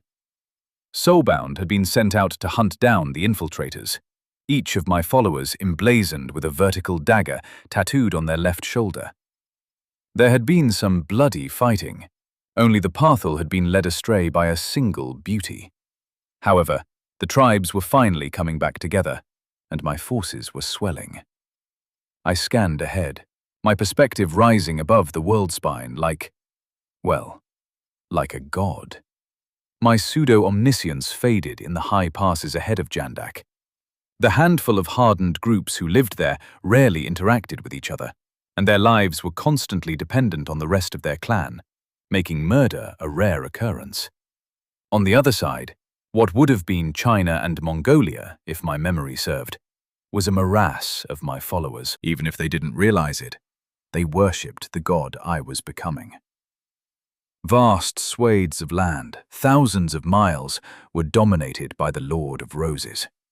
Cities that dwarfed anything in the West were filled with people scheming and plotting violence. It didn't matter if they were for or against the beauties that ruled them. Even some of the soulbound of Jeremy were secretly linked to the divine aspect of myself. If they plotted to kill, I could use them. In a city just the other side of the world spine, located at the far end of one of the main passes through the mountains, Jeremy's pets schemed against each other. A man without a shirt, muscles rippling across his shoulders, slipped a powder into the wine of his superior when she wasn't looking. He smiled at her as she lifted the glass, and for a moment, I was behind that smile. So many! What did you expect? The rich river valleys of the East always sported massive populations. China and India didn't end up with 1 billion souls apiece because historically they were sparsely populated. How many? Hundreds of millions. Look to the south.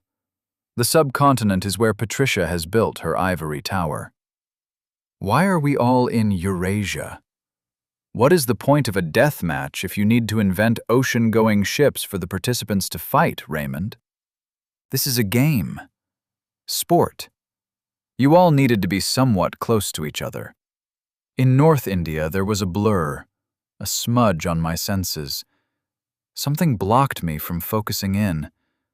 I could feel the people within, at least those with murderous intent, but I couldn't see through their eyes or perceive the world as they did.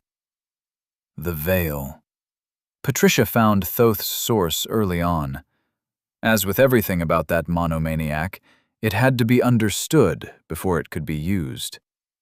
As the magus gradually peeled back the layers of tricks and traps, it began to work as it was intended. Which source does Jeremy have? He must have one to give his minions that bionuke spell. That is hidden from me. You know which source the professor has, but not the narcissist. There is killing intent in every village, town, city, and tribe. We can look into any place we want where someone is plotting to kill. But you can't see this particular thing. It is hidden from me. His tone had dropped. Tezka clearly didn't like discussing his own shortcomings. You are too young to understand, but you'll see as your power grows and you find the limits of it. Bullshit. This is not a productive conversation. I have not and will not lie to you. You are me and I am you, little man. If I say I cannot see, trust that it is true. Tezka snarled, his feline form dissolving back into my mist. Damn it. I just pissed off my divine mentor and gained nothing for it. Faye. I zoomed in and found my perception limited by a wagon cover, rumbling over the ground and heading east. He has to. The combined source that got shoved into his heart is gaining power. If he stays in our world, it gains strength too quickly, she hissed. In his divine domain, it grows more slowly. He gains more time. I wouldn't let my man sit in some bead while we move to war. He's the warlord, Fiala. He should be leading the column. He should be sitting by the fire every night to hear the complaints of the warriors. I didn't know the woman. She wasn't part of the coven.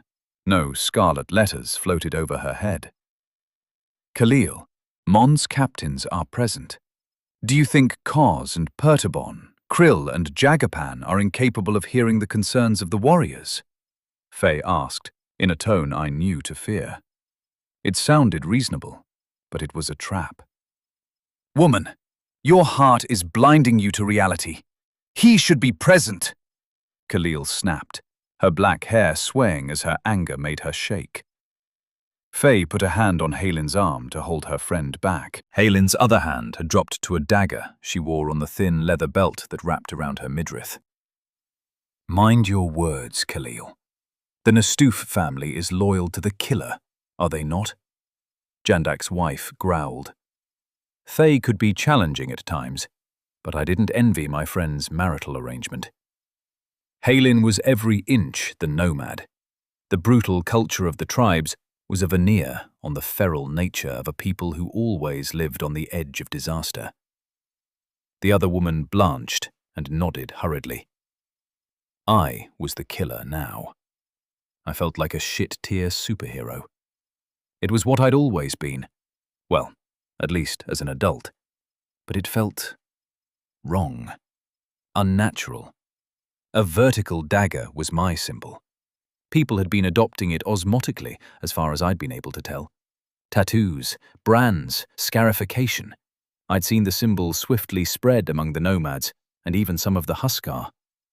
The Umbrati, the elusive and stealthy guardians of the legions, had taken to it with a passion. I reached out to my body, currently stored away in a ring on Faye's finger. There was resistance, a sense of fighting back. But the divine trumped the magical. I appeared in the wagon, the steady rocking making my hair sway. Khalil flinched and rose to her feet, but Halin swiftly interposed herself between us. "She isn't worthy of your attention, Mond," she snapped. She wasn't protecting me. She was protecting the heretic. I don't care about what she says. Faye is right. I laid a hand over hers and squeezed slightly. I am living on a timer. Every second that ticks by without a solution brings me closer to, I don't know, something bad, I muttered. "Lord, I didn't mean," Khalil began. It's fine, Khalil. I know it's hard to understand, but it is how it is. Faye, I'm going to run ahead to Jandak. He's got what I need to fix Wilson. "We won't catch up until tomorrow. A quiet dinner?" Faye asked with a faint smile. I knew what that code meant, and I nodded enthusiastically. Yes. Very private. But before that, I'll eat with the chiefs and the legates. Khalil had a valid concern. "Be careful, love," Faye whispered as she kissed my cheek. I grinned at her, then moved to the rear of the wagon and jumped down. Grass. Not the grass of the steppe. This stuff was thinner, tending to dense mats rather than long stalks, but it felt good under my bare feet as I sprinted along the side of the column. It stretched out seemingly forever in 2 directions. To the rear, it was clouded in dust, long lines of wagons and cavalry disappearing into the distance. Ahead, the fresh clouds blew up as the army tramped onwards. Flanking cavalry units moved off to the side, keeping pace and spreading out to provide an early warning if any enemies tried to creep closer. Having watched the army from a god's eye view, I knew we were safe for now. But I respected the dedication to doing things right. The advanced party had been in place for a week or more. Legion forts guarded the pass, and nomad camps lay between them. I strode through the well-organized camps and found Jandak in conversation with a Huskar and a couple of nomad chiefs. We exchanged a warrior's clasp, gripping each other's forearms, and he grinned at me. What's it like in the real world? Jandak laughed. This world is only as real as they choose to make it, I grumbled. You got the stuff? It wasn't a question. While I'd been in storage, I'd been learning to watch reality. Jandak tossed me a pouch, and I snatched the leather bag out of the air. All in there, Mond. Enough to make Wilson into a proper monster. He's a good boy. And a bit of a monster, I chuckled, spilling storage stones into my palm. Tons and tons of meat, biomass, raw materials I could use to heal and enhance the first friend I made in this world. Vile eagle, falcons, dire wolves. Some of the substrate wasn't quite what I was looking for, but I had enough to finally do the job. The wolf appeared in front of me and looked around quizzically. It's your choice, bloke. I can just fix you, or I can add to your abilities, I said, as I knelt and ruffled the fur on the back of his neck. He cocked his head at me, one ear inside out, then chuffed in agreement. Warmth flowed up the psychic bond, and I'd be lying if I claimed I hadn't missed that particular connection. Okay, it might sting a bit. That's what Marbo said it felt like. The wolf sniffed at my words, but nodded. I reached out with my power, guided by my more than mortal perception, and realized what a bungled job I'd made with my previous titans. Ligaments connect inefficiently, and muscles not enhanced to peak performance. I'd half-assed it before, but this time I could really see what I was doing. A silver mist covered the wolf and gradually expanded. I rewired nerves, connected missing bones, and enhanced the musculature. The shroud of mist expanded along his back, then expanded again. He had been 2 meters tall at the shoulder before, but the cloud grew to be closer to 4. I focused on rewiring the way his nervous system worked. He wasn't just regaining a limb, he was gaining a whole new pair of limbs. As the mist began to disappear, the wolf grinned down at me, long canines shining in the fading magic. The fur was still bronze, but my head only reached halfway up his legs now. Wings spread as the wolf shook his new body out, then beat down, launching Wilson into the sky. Jandak and the other humans had shied away as the mist dissolved. The Huskar stared on impassively, but even they recoiled slightly as Wilson took flight. A howl rang out in the sky above us, and I smiled thinly. Wilson was back. "What the hell do you need a giant flying wolf for, Mond?" Jandak asked, as his eyes tracked Wilson above us. "I can think of a few things. It's going to make scooping the poop a lot easier, at any rate." Chapter 17. They hadn't skimped on the majesty. Winter came earlier the higher we climbed. The foothills hadn't been a problem, but the frigid highlands had caused issues with forage for the animals. A shuttle system was established, similar to the one we'd used to supply the army when it marched from the river to Urkash, to ferry feed for the nomads' horses and herds from the fertile hills where rapid growth was still effective, up to the forward elements as they advanced ever higher. Mountains were familiar to me from Earth.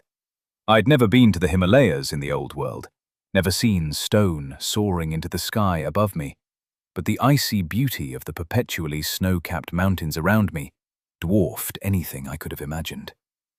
Whatever else the gods had done when they shaped this world, they hadn't skimped on the majesty. There was one main pass that ran low enough, slotting between 2 spires, to stay open long enough for the army to cross before winter. That had been a bitter argument.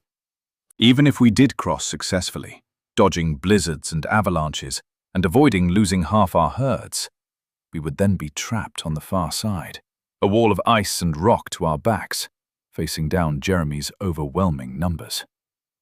If it weren't for the ever-climbing level of assimilation for the combined source in my chest, I'd have erred on the side of caution. Sometimes you just didn't have the luxury of waiting. Assimilation of the source of the cycle. 21% complete. I grimaced at the system update and mentally flicked it from my vision.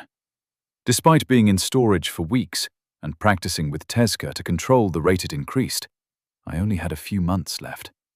In that narrow window of time, I needed to take Jeremy prisoner, sealing him in a storage space for all time, and figure out what to do about Patricia. Catch or kill? I couldn't decide until I met her face to face. But to get to my first target, I had to cross a vast land populated by millions of people. I didn't know for sure how Jeremy gained souls, but I had a decent guess.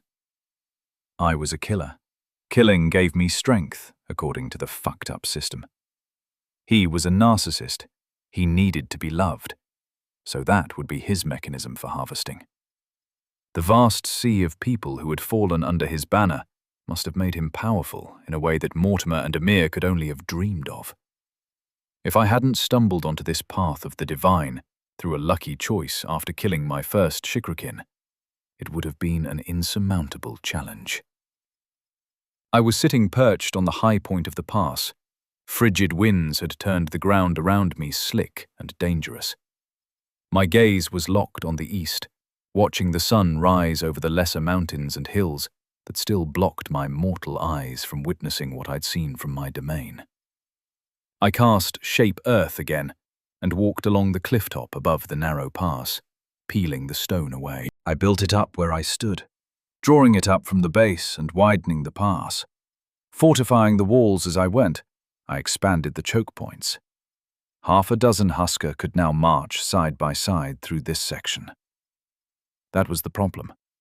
When you've got thousands of giants needing to cross the mountains, being limited to so few at one time caused a massive backlog. I whistled at the sky and waited as Wilson returned from whatever he was doing. I could feel him through the bond, somewhere a little north of my position, and at a much higher altitude. Whether he was on the ground or flying was hard to tell with the crags rising up around me. I waited patiently.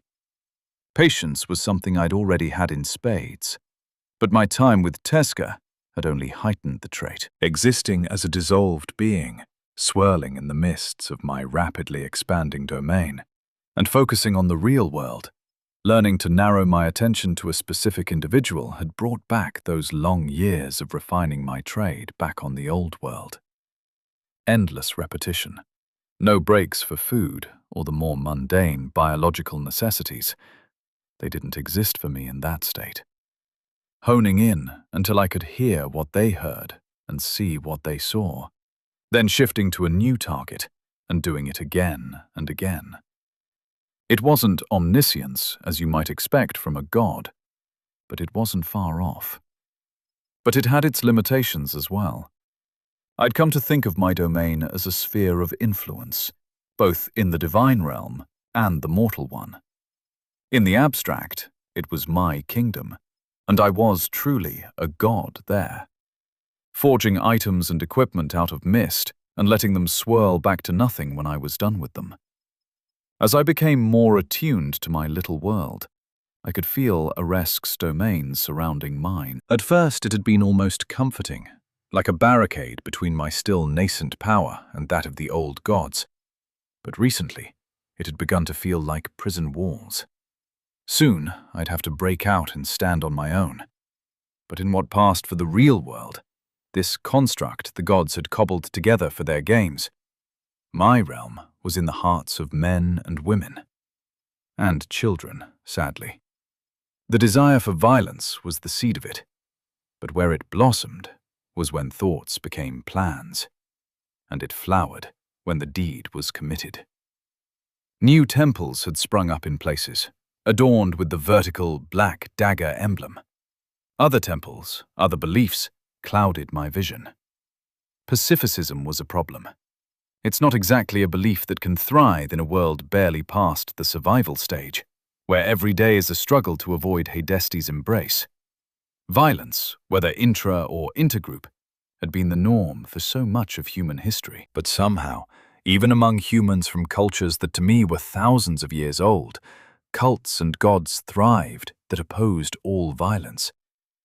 They cast a smoky shadow across my godsight, blocking and blurring my perception. I couldn't be sure about Patricia. Whatever Thoth's source did, I was sure it blocked me completely. A huge chunk of northern India was just mist to me. But I was certain Jeremy was protected by Aphrodite. His followers were hardly peace-loving hippies. They plotted and schemed and killed each other, and the common people were much the same in his lands as they were anywhere else. But deeper into his lands, things got blurry and indistinct, and it only got worse as I tried to look further east. The far edge of China, Korea, and the Japanese islands was completely opaque to me. Was it some form of balancing? Was this what Tezca had meant about the limits on their power and the rules they had to abide by? Either way, I had thousands of miles to travel and only a few months to do it in. It would be constant warfare all the way. I was torn between leaving my forces behind and going ahead on my own or not. I wasn't sure that I could fight through the sheer numbers Jeremy had at his command. Weeks of unceasing, sleepless slaughter away from my followers wasn't something I felt I could stomach.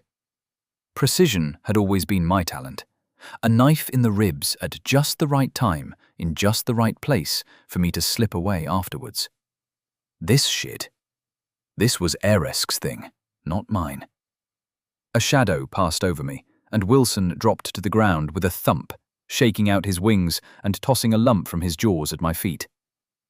"What have you been playing with this time?" I asked aloud, rolling the 3-meter ball of white fur over to examine its underside with a grunt. The thing was matted with blood, and I had to wrestle its head back to see the long jaws almost hidden in the puffball of white hair. Serrated teeth, double-rowed like a shark's, lined a 2-foot-long snout. Beady black eyes, now dull in death, stared listlessly at the mountains around us. Wilson chuffed and nudged it with his snout. A limb fell free from where it had curled up, and long, translucent claws stuck out from a wide paw as it flopped back against the stone next to me. How the hell is something this big alive up here?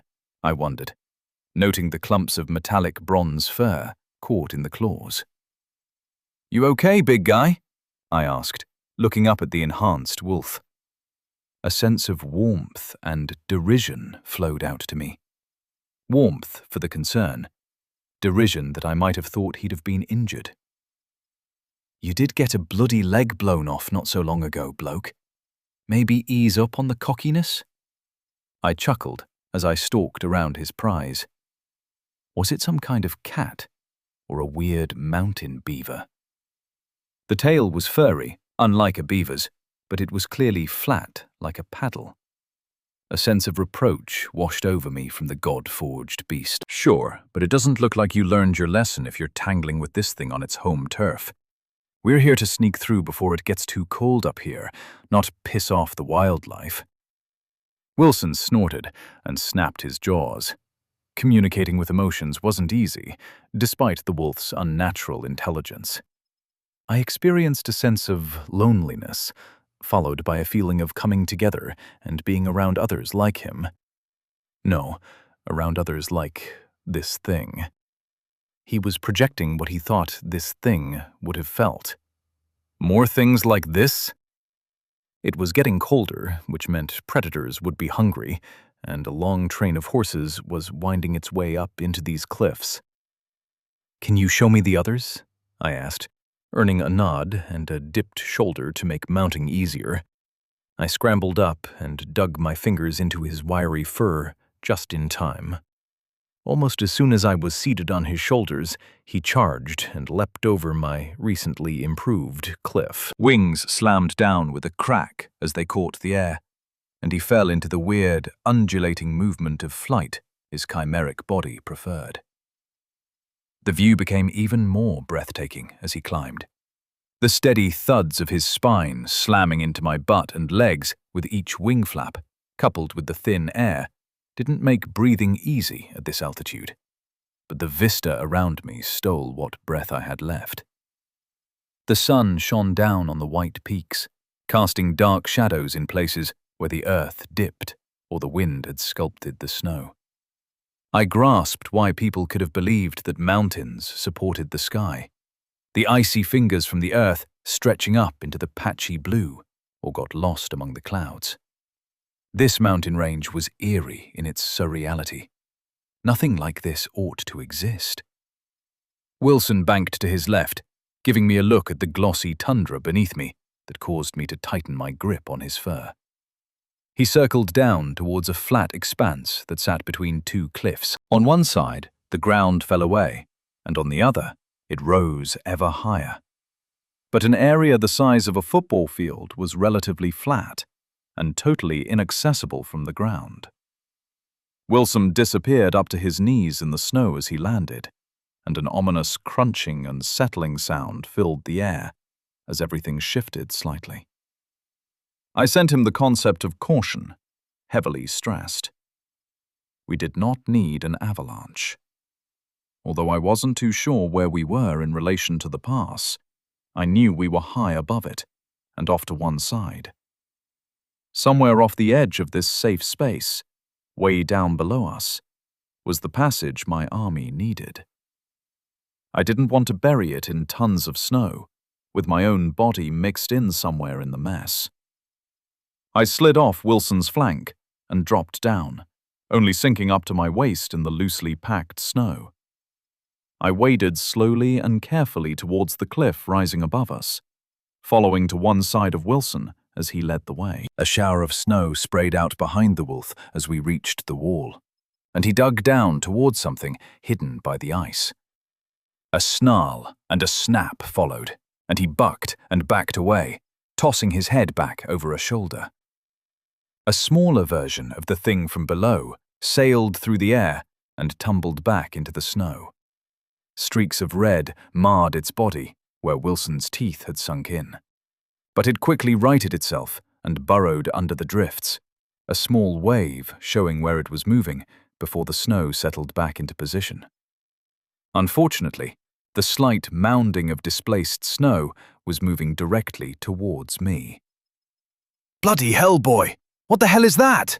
I snapped, my breath clouding in front of me.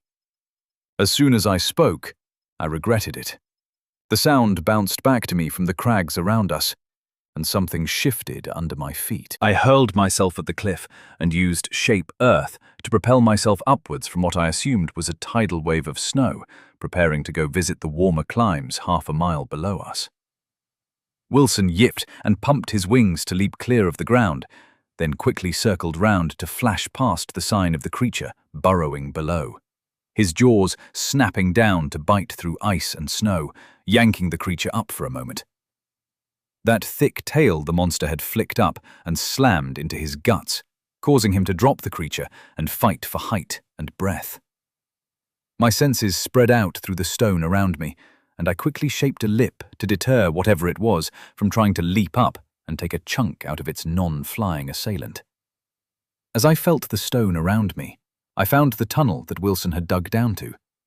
Faint thumps reached me through the stone as I tracked half a dozen more of the creatures, stomping towards the snow. Some were on the roof of the wide tunnel, others clumped along on the walls. Clearly, they didn't need to worry about easy access to this plateau. The damn things could just stroll up the cliffs if they wanted to. I sent shards of rock shooting out, turning the tunnel into a series of deadly traps. The thick fur resisted at first, but magically propelled granite, honed to a fine point, could stab through most living things. After the fur parted, the tough hide came next. Then the cool liquid that filled their veins stained the floor, and they were pinned in place like defiant butterflies. Marana's guardian slain times 5. 500 souls gathered. Jesus, 100 apiece, I muttered, glancing up at the ongoing duel between wolf and guardian. Wilson had managed to yank the thing out of its burrows again and was circling higher, raking his claws along its stomach as he held it in his jaws. After a few moments, the red liquid falling grew into a waterfall as Wilson caught something vital, and a second later, he dropped the now limp creature back to the snow. It threw up a cloud of snow as it made a crater that was partially stained pink from the thing's blood. I grimaced as I paused, waiting for the snow to slip over the edge and take the thing with it. A short section vanished with a crunch and a rumble as it dislodged stones below it. But it didn't spread. I waited a good 3 minutes anyway, just to be sure. Wilson was circling overhead, scanning wildly as he felt my fear and his own emotions bled off the excess. I lowered myself carefully down to the packed ice around the entrance to the tunnel. I winced as Wilson landed next to me and shoved me aside to start exploring the tunnel. He tucked his wings against his flanks, giving him a bronze cloak as he disappeared into the darkness. I scrambled after, happier now that I was away from the wide lip of snow perched halfway up a mountain. I produced a trinket from storage and activated it. A bright glow spread out around me, making me blink harshly to try to adjust to the glare. Wilson was forced to stop where I had shish-kebabbed the other guardians. I slipped between the stone spines, careful not to disturb the dead things. 100 souls apiece. If there were more, it was worth my time to find the damn things. And in a tunnel, I was unstoppable. One spell, and I could control everything around me. I held the glowing bead up and made way deeper underground. I was a few miles above sea level, higher than I'd ever been on this world, but it still felt subterranean and claustrophobic. The tunnel split off several times, and I investigated the side tunnels, but they all came to dead ends. After a while, I ignored the side passages and just followed the main tunnel as it wound deeper and further into the mountain. It was getting colder. I was surrounded by bare stone, no ice or snow this far in, but I felt the temperature falling, my cheeks and bare feet slowly getting numb.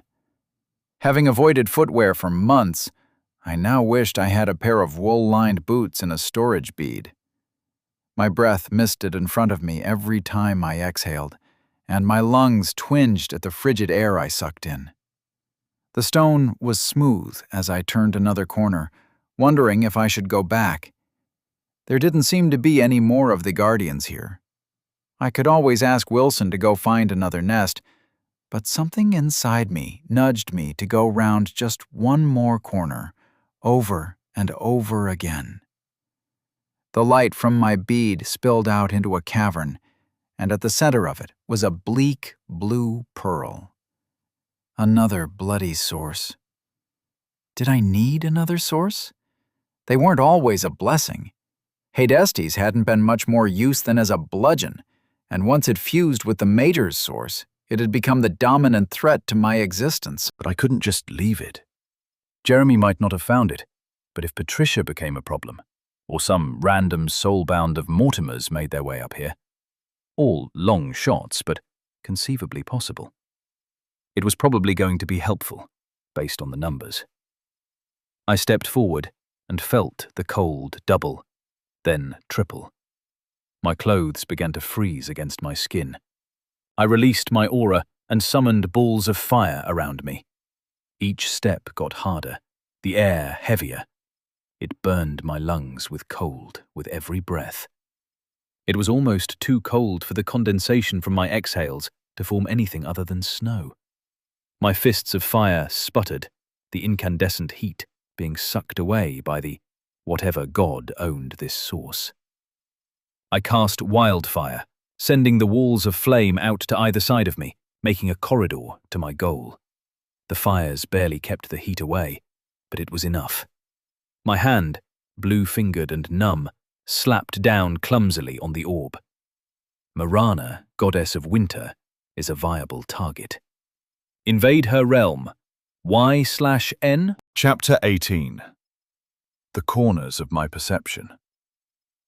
I pulled my aura in tight around me, cloaking myself in shadows before I mentally clicked the Y option. The dimly lit cavern around me vanished, and I was surrounded by a forest in autumn. My first thought was that I was back right where I started when I first appeared on Earth. That cave with the bear. The first lonely few weeks of incredibly slow growth. And the loss of Wilson. My first friend in this world. Where the hell was the snow and ice? This was the domain of a god of winter, but it looked like a warm day in October. I chose to remain discorporated, drifting slowly around to examine my surroundings. I moved through the trees, leaving no footprints on the dew-soaked grass, careful to avoid disturbing anything. The absence of sensation, no temperature, no breeze ruffling my hair, was something I'd grown used to while training with Tezca. It still felt slightly surreal, but it was offset by the security of being intangible. I shifted my focus, abandoning the concept of eyes completely as I looked around me with my mind. Moving upwards, the world fell away like a patchwork quilt. In the distance, Fields had been cropped. Fruit lay scattered around tree trunks, uncollected. The hill I was on gave way to a range of mountains, pale caricatures of the world spine. The tops were still snow-capped, though, and lazy glaciers crawled through the alpine peaks. There, a void. It was like the vast stretches of earth where no one was plotting murder. A wolf stalking a rabbit didn't count as part of my domain. It took a truly conscious mind to make them one of my secret worshippers. Thinking of them as worshippers felt wrong on some fundamental level to me. I was a man in the shadows, doing bad things for bad people to even worse people. That had been my life, my identity, and now I was some force, a focus for things I didn't truly understand. I drifted along quickly, heading toward the gap in my perception high up in the mountains. The absence of animals, people included, stuck out to me. Behind me there were farms and orchards that had all the hallmarks of being carefully cultivated, but they were tended to by ghosts. Other than leaves and branches, I was the only thing moving in this world. As an intruder, I couldn't control anything, but I could feel the miasmic nature of this world, the same as my own. The solid appearance, the complexities of the trees, all the way down to the unique patterns of veins on the undersides of each and every leaf, was a charade. Whether it was formed from belief, or manna in the biblical sense, or something else completely, I didn't know. But it was all as fake as the yurt I created in my own domain. I floated towards the mountain, the tallest of them, that contained the only real anomaly I could find in this microcosm. No wildlife, no birdsong. When I reached the first snow on the slopes, there were no footprints, no evidence of life at all. Winter was the recurring death of the world. The idea struck me as true.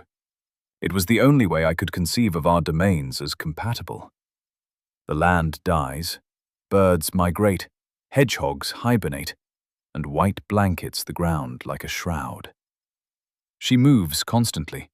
It's always winter somewhere, and returns every 12 months to kill again. The cold is indiscriminate, something I did not approve of, but it kills just as surely as fire. The void was nestled about 3/4 of the way up the mountain, surrounded by near vertical slopes. There would have been no way to access it in a human body. Snow blew through me, picked up off the drifts by the strong wind. I disabled my hearing as well. It was useless up here. The constant moaning howl was unnerving. Another cave entrance. Why were caves so commonplace in my life now? I'd gone 3 decades back in the old world, and could have counted the times I went into a cave on my fingers. Now, a month didn't go by that didn't involve some unplanned spelunking.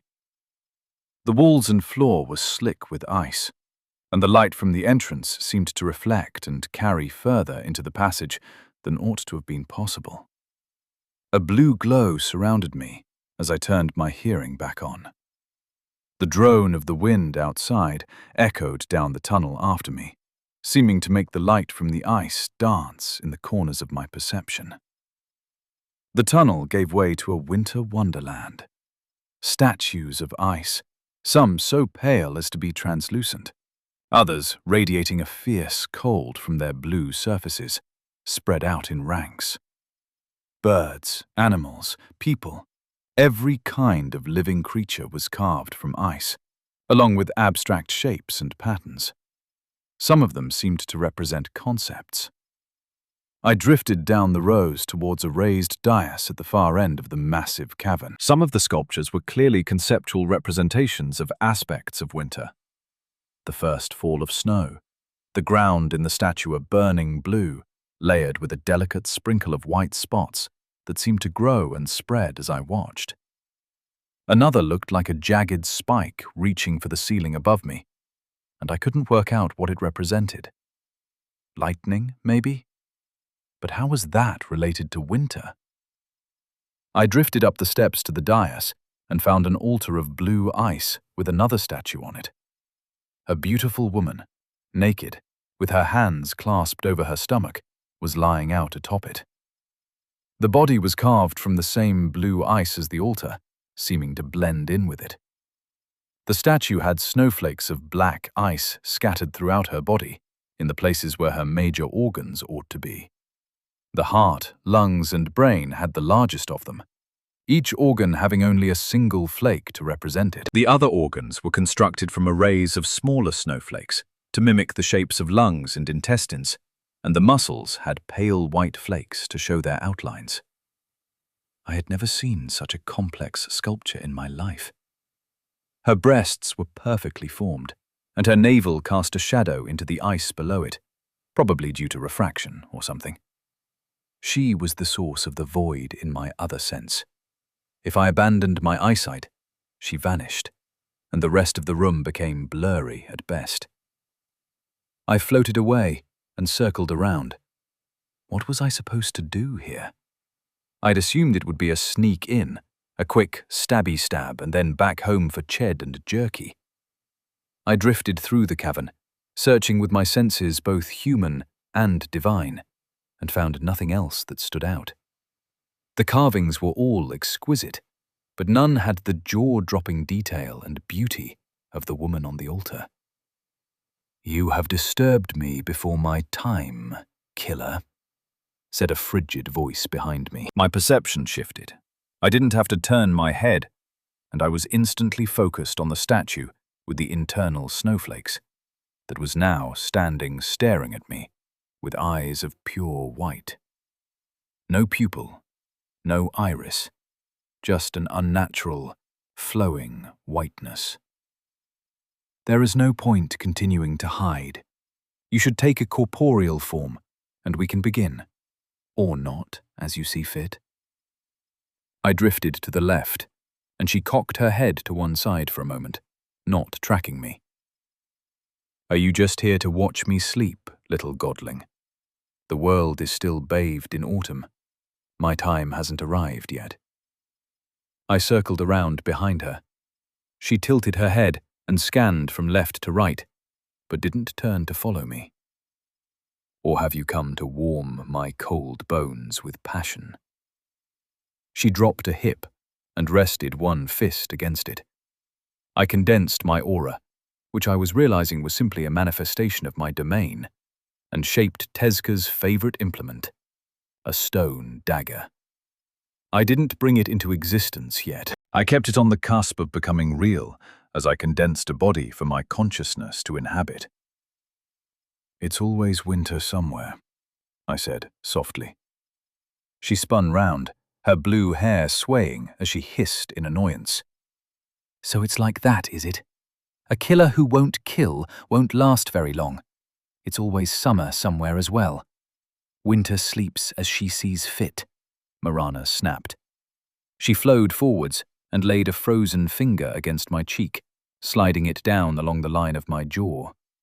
Where she touched me, a chill numbness spread through my skin. "So it's a ritual? Why would you allow yourself to be so vulnerable? I stood over your body, and you were powerless to stop me." I backed away, resisting the urge to rub my cheek. The dagger hovered in my imagination, ready to appear in my hand at a thought. I have blanketed the earth in snow. My glaciers stretched out across half the world for thousands of years. I cannot be killed, Raymond. She crossed her arms and leaned forward slightly. "I'm not the first killer. You aren't the first winter," I replied, and she flinched. "Who did you consume to take your place?" "I am eternal. I ebb and flow like all the natural forces. If you were Apollo, you might stand a chance against me. When he shies away from Gaia, I regain my power." Was this a fucking riddle competition? We were talking around something, going in circles. I wasn't sure where she was going, and more importantly, what she was avoiding. I know how seasons happen. The last ice age was thousands of years ago, I said slowly. It was glorious. She summoned a throne of ice and sat, crossing her translucent legs neatly, although it did nothing to preserve her modesty. Who was your predecessor? I went back to the comment that had gotten the strongest reaction. It was always me. Always Marana, although that name is new. That culture was particularly afraid of my power. Can't you see the beauty of my world? She waved a hand gracefully, and the frozen statues came to life. Birds and animals clattered around, acting out what they would do in life. Foxes chased rodents, and hawks circled over the lesser birds. It was eerily silent, bar the clacking of icy feet against the frozen floor. I am not Tezca. He hasn't tried to fight you yet, but he will. You'll just be absorbed into him, like Marana was into me. Perhaps you'd like to warm my altar? Is that why you're here, little killer? She smiled seductively, pinching her lower lip between her crystal teeth. My power was dispersed. He was fading away, like you do when the spring thaw comes around. The end of the last ice age must have been horrific for you. I conjured my own chair from my shadows. It was harder than usual to make it manifest. Something about this place resisted me. I rested my elbows on my knees and clasped my hands together in front of my chin. She glared at me, angrily arching one frozen eyebrow. The snowflake that sat within her skull pulsed faintly. It is simply part of the great cycle. Mata lets us children play out our squabbles across her surface. Where did your power go? Apollo wouldn't have taken it. He's a sky god. All that water released from your grip. Now you sleep for 9 months, I said. I'd had an idea, and I wanted to see if this conversation would play out how I hoped. Where do you think it went? She snapped. To Poseidon? Or Nautilus, or whatever the fuck that concept's name was before. Shit! That's what you are. You're not people. You're the manifestation of a force, a concept. How had I failed to grasp the deeper implications of this before? It was the key to what was happening to me. Eresk had lied. My self-appointed mission suddenly looked impossible. The gods could squabble and fight, but you couldn't kill the tide. She took a lot of it. As the sea levels rose, she gained a terrible reputation. You begin to understand that you cannot kill me. We can fight, and you can steal some of my strength, assuming you win. It won't be easy, though. Her voice was thick with bitterness, and all the ice animals around us became frenzied in their mock battles. We could work together. I had to find some way to punish Poseidon, and that meant I needed allies. Why would I care to be dragged into your affairs? She laughed, like icicles hitting metal. We could settle your debts with Poseidon. I've got a candidate I'd like to bring on to challenge her. We can't die, but we can be replaced. We could weaken her and then replace her. Her face grew serious as I spoke. She leaned back and laid her hands on the arms of her throne. It's not like that, Raymond Cobbler. Tezca is many minds. You will just become one more. The dominant mind is all that matters. Marana failed in her attempt to become dominant. Oh, she succeeded for a while, but mortals cannot fathom the being with eons of experience. You always get folded in eventually, and the oldest element resumes control, she said. This didn't bode well for my own future. I would have to find a solution, but I filed the information away for when I had time to dwell on it. You would stand to gain a powerful new ally and humiliate an old enemy. Winter is coming, back on Earth. If we could make it as harsh as possible, you would be at your most powerful. I'd like to see ice on the Mediterranean. It is a beautiful sight. She smiled faintly, blue lips curving at the corners. But that would mean my former lover, the sun, mighty Apollo, would be at odds with the Green Mother. We all have our schemes. Even the closest of us have been bitter enemies many times. Perhaps, if you were to wound the Mother with a weapon of the Solar King and escape undetected, it might stir up enough ancient memories to give me an edge this season. Would you be able to do that for me? She narrowed her pure white eyes at me slightly and licked her lips hungrily. And in exchange, you'll use your increased power this cycle to assist me against the sea bitch? I asked. Of course, Marana replied, a little too quickly for me to be comfortable with the assurance. I'll need something a little stronger than just your word, I replied dryly. You doubt the great cold, the slayer of the land. Every year I bring the White Death. Why would I lie to a godling? She snapped. And every year you retreat as spring takes over and everything you killed comes back to life.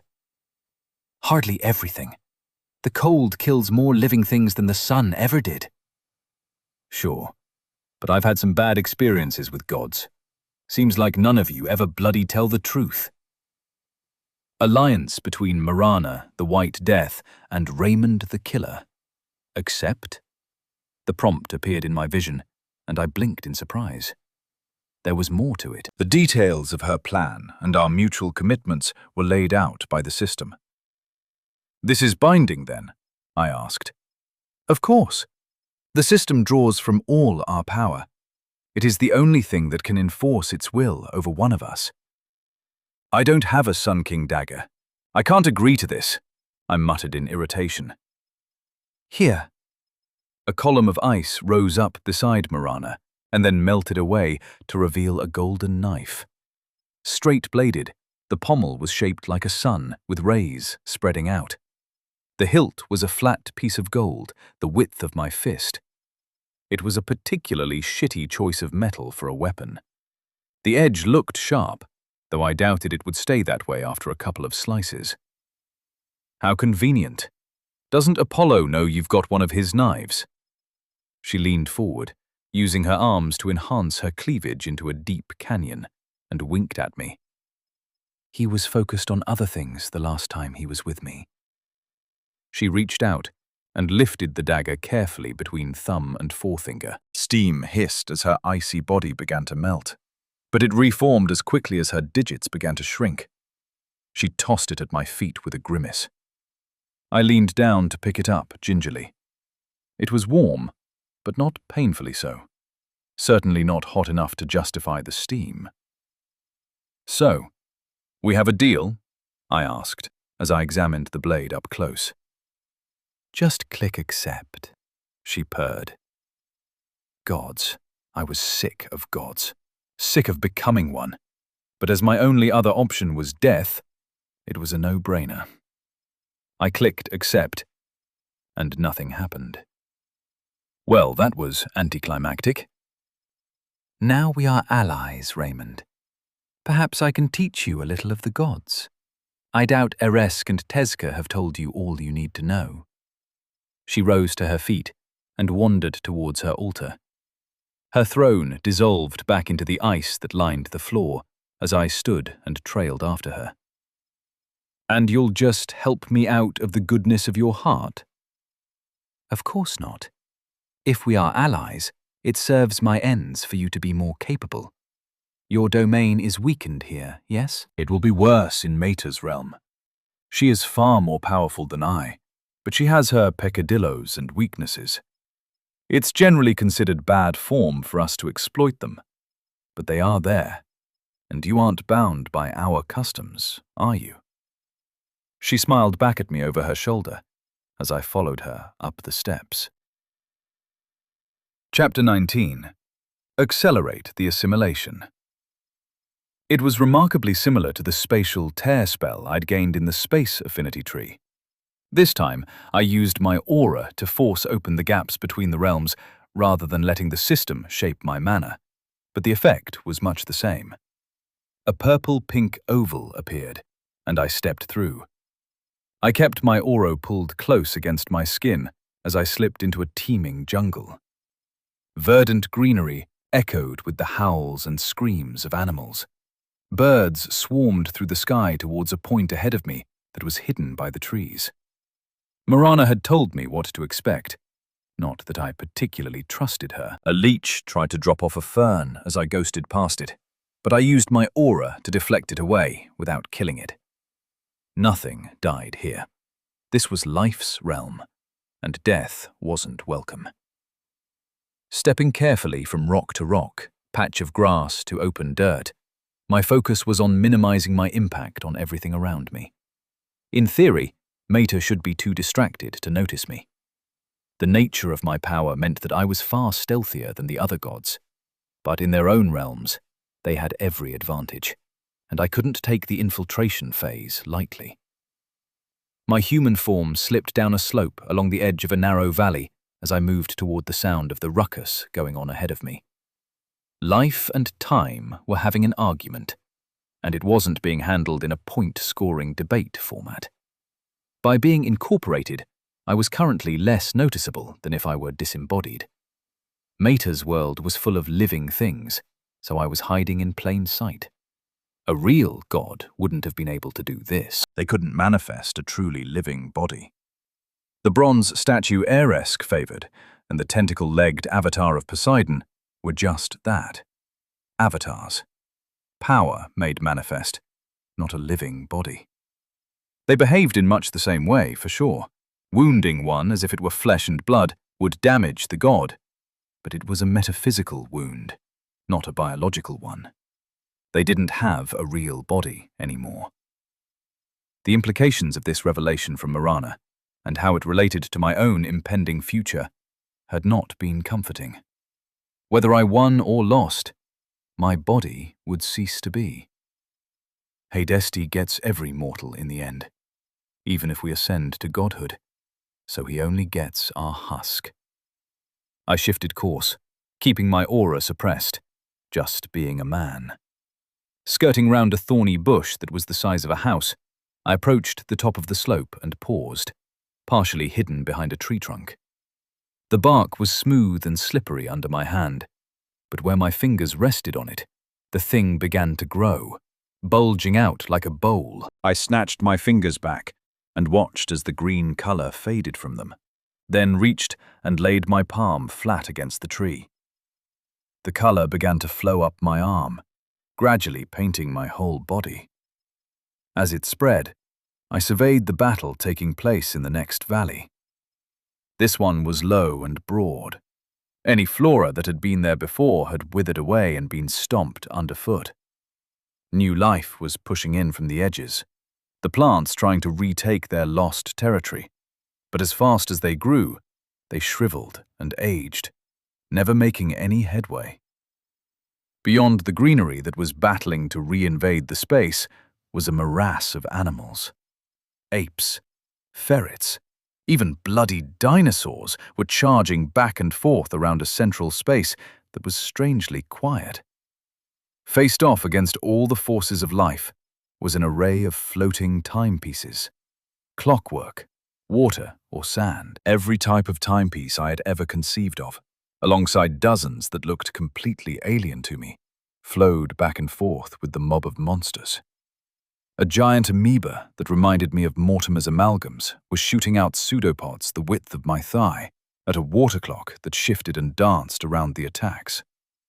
Whenever a limb smacked down against the device, the water sloshed slightly, and the tentacle dehydrated and collapsed. A Tyrannosaurus Rex bit down on a single, free-floating pendulum that hung in the air and yanked its head back to consume the simplest timepiece present.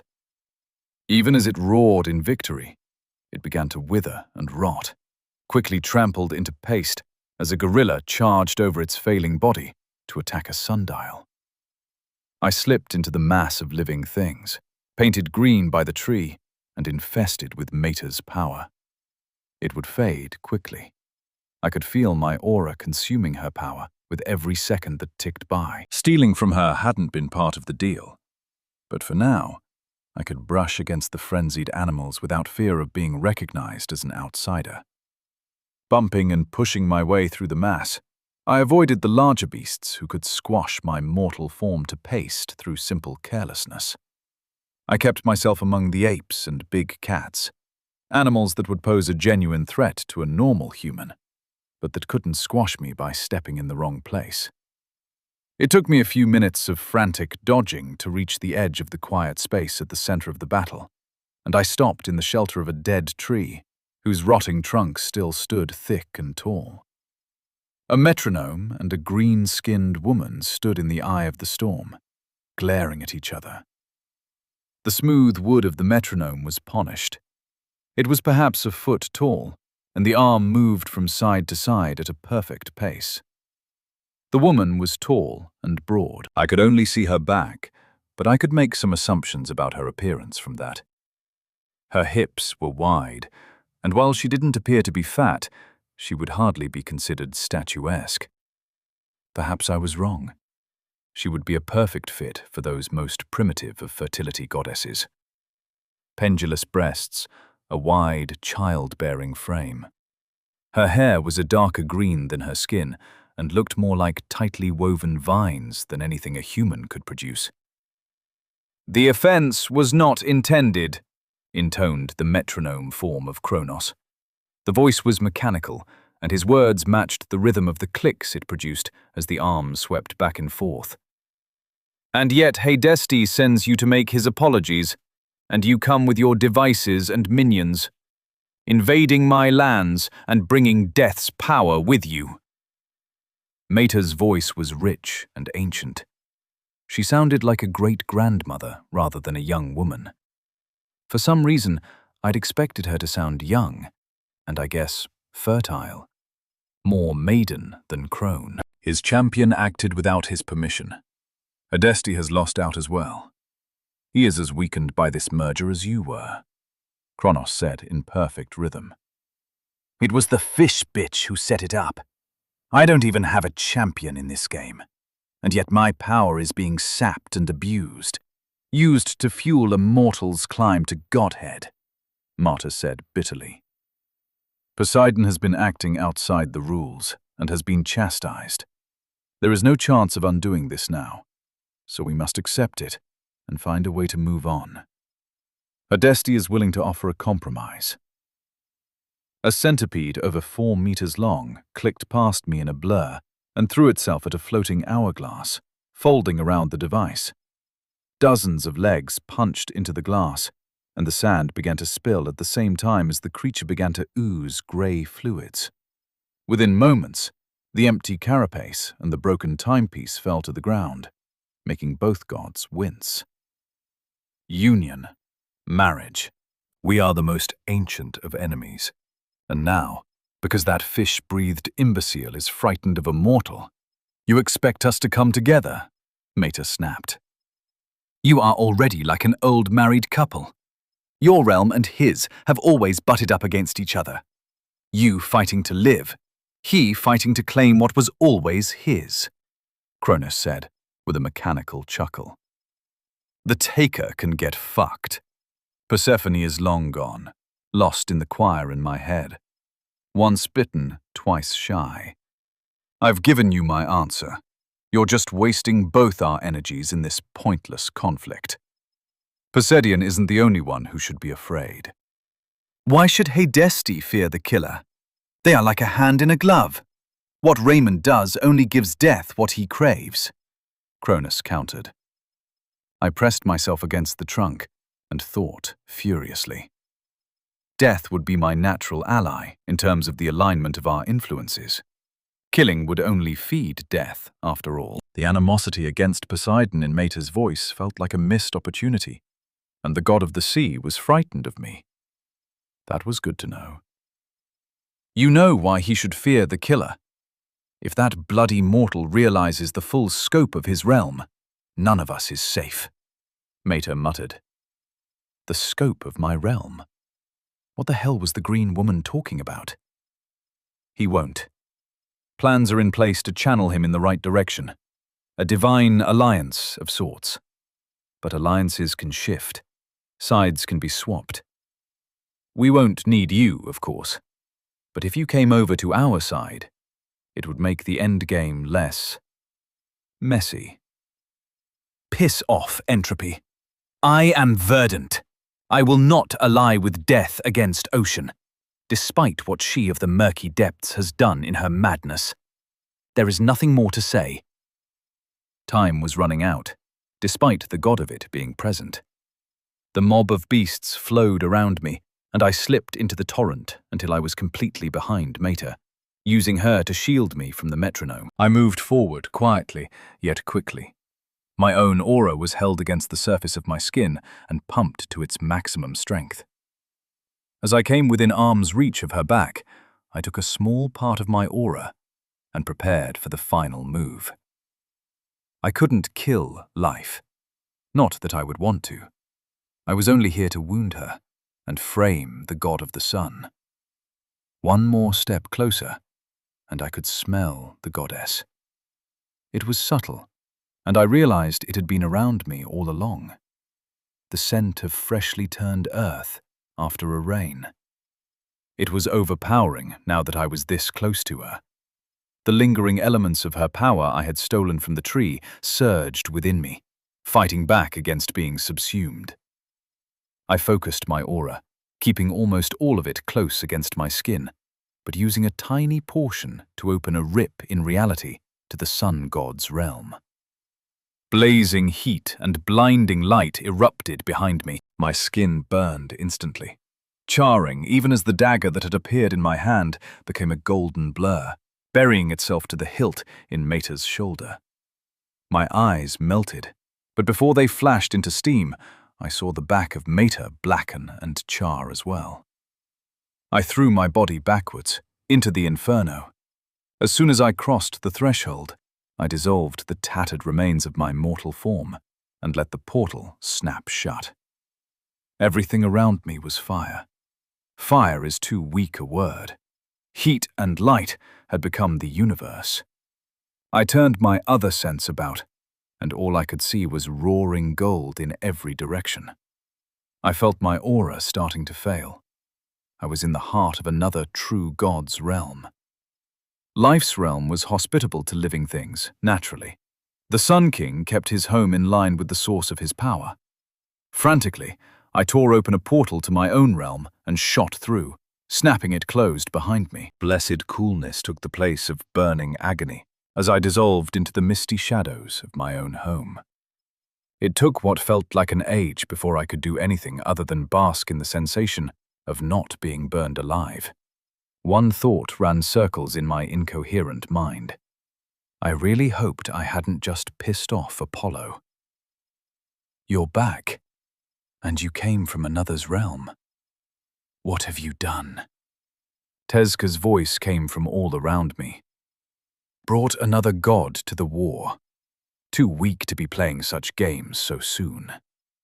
It needed to be done. Now there will be a true winter. Ocean will be weakened, for when the time is right. Don't use her true name. If she is paying attention, she will find you. Noted. I need to rest. Use the merged sources. Your mortal form is permanently ruined. Without it, you cannot complete the game. They will kill me. Not yet. Path of Divinity. Patron, Arask, Foeslayer. Divine Ichor, Level 5. Divine Physique, Level 4. Divine Intellect, Level 6. Assimilation of the source of the cycle, 27% complete. I'd gained more power on my divine path from my recent escapades. Some of it was probably Mirana's teachings, letting me unlock access to other gods' realms. I suspected the Ichor had increased as a result of my exposure to life and sun's power. I had eaten, for want of a better word, a decent amount of that green energy, and the lingering crispiness of Apollo's world was gradually being consumed as well. I began to condense my mortal form, but a spike of soul-tearing agony stopped me. Something was deeply wrong. I fought through it, struggling with a process that had been so simple. After the pain came a dull, lingering ache. I reached up to wipe away whatever was keeping my eyes closed and heard my skin cracking, lines of new pain forming at my joints. Switching to my other senses caused what was left of me to emit a high-pitched wail of loss. My hair was gone, and where there should have been eyes were just charred sockets. My ears had been reduced to nubs, flakes of charred skin falling away as I raised a burnt hand to touch them. The skin across the front of my body was a red mess of blisters and seeping cracks. My back looked like charcoal. A ruined face, my nose reduced to a nub of cartilage, and my lips pulled back into a permanent leer, sat atop a destroyed body. Why isn't it back to normal? Tezka gave a purring chuckle. You used your true body in another's realm. Look at your shoulders.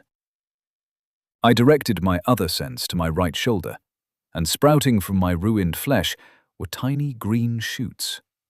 A single leaf unfurled, burst into flame, and withered against my shoulder blade. Mater's power isn't dead. It wasn't a question. You are the killer. She is life. You both feed death, and death feeds life. How can the orb fix it? I demanded. Life can rebuild you, but death is needed to keep it in check. You are the end. He is the after. You must become the fulcrum between them, but it will accelerate the assimilation. What choice do you have? You are not yet ready for the next stage, but you can be soon enough. You must heal yourself. The next stage is beating the other challengers. I can do that. You have a legend to build first, and legends require witnesses. In your case, survivors. An eyeless, floating, burnt ruin of a man is not going to inspire much worship. I reached out to the hollow space next to my heart, where the stolen power of two warring gods lay, green and black, locked in an eternal duel. My aura slipped between them, driving a wedge in their war and making space for me. I was the edge between them, the event horizon that separated knowing and being from whatever lay beyond. I pulled from them both. My fingertips regrew first. The carbonized skin fell away and vanished as new flesh appeared underneath. The return to health spread like a creeping wave up my arms and across the rest of my body. Blinking newly regrown eyelids, I smiled as my sight returned, and then hearing came back. A low rumbling purr surrounded me as Tezka made his approval known. As the healing reached my toes, I reached for death's power and cancelled out the vibrant energy that suffused me. I didn't let the source return to its previous state. I'd changed it permanently by interfering. I had to keep a sliver of my power stitched into the swirling battle of opposites. Something else was left behind, though. I was hot. That uncomfortable feeling of heatstroke. Thirst dragged at me, distracting me. Apollo's power wasn't gone yet. Bending my aura internally, I corralled the alien power and used it to form a bubble around the twin sources next to my heart. My blood pumped fiercely, seeming to draw off some of the heat and send it running through my arteries. Imperfect at best, it felt like I had heartburn, a throbbing pain that came and went, but I was whole again. My mortal form repaired enough to deal with what was coming. Assimilation of the source of the cycle. 44% complete. Shit. Chapter 20. I had my weapon. Prior planning prevents piss-poor performance. It was a lesson I'd long ago taken to heart. In my old line of work, you didn't last long if you didn't do things carefully. I was willing to pretend that it was the rise to becoming a god thing that was making me lose my touch, not that I was just slipping. Assimilation of the source of the cycle, 56% complete. Starting a war between the sun and earth in order to bring on an apocalyptic winter was morally grey at best. My people would be okay. We had a variety of magic that could assist us in keeping warm and producing food. The rest of the world did not. It had taken 2 weeks for us to maneuver the army down out of the mountain passes. 2 long weeks in which the cold had begun to bite. My best guess was that we were somewhere towards the end of November. We still had 4 more moons to go before the next spring festival, and altitude brings on the seasons sooner. The last week in the high pass had been rough. It hadn't quite reached the point of blizzards, but an early and heavy snowfall had led to delays. Our supply relay had been changed to accommodate the weather. Only enhanced Huskar could reliably make the crossing, laden with storage beads full of meat and grains. Wilson and I were inspecting the rear elements as they finally reached the grasslands on the eastern side of the World Spine Range and fell into formation. Behind them, a pair of Huskars wrapped in heavy furs tramped through the packed snow, following along with our next set of consumables. Alongside them walked a single human, probably one of the craftsmen sent forward to help fix the battered wagons. Glimpse was circling ahead of the temporary defensive positions we had assumed once we reached relatively flat ground, and paused for the men and women to catch their breath. Scavenging parties sent out to gather fuel had encountered ambushes and hit-and-run attacks by the locals, and Glimpse played the eye in the sky for them. "Let's go check on the front lines, boy," I muttered against the freezing wind, leaning close to Wilson's ear. He wheeled and began to lose altitude, bringing us down at the fort that was catching the most attention from the locals. I slipped off his shoulders as he touched down, and he immediately took off to circle over us.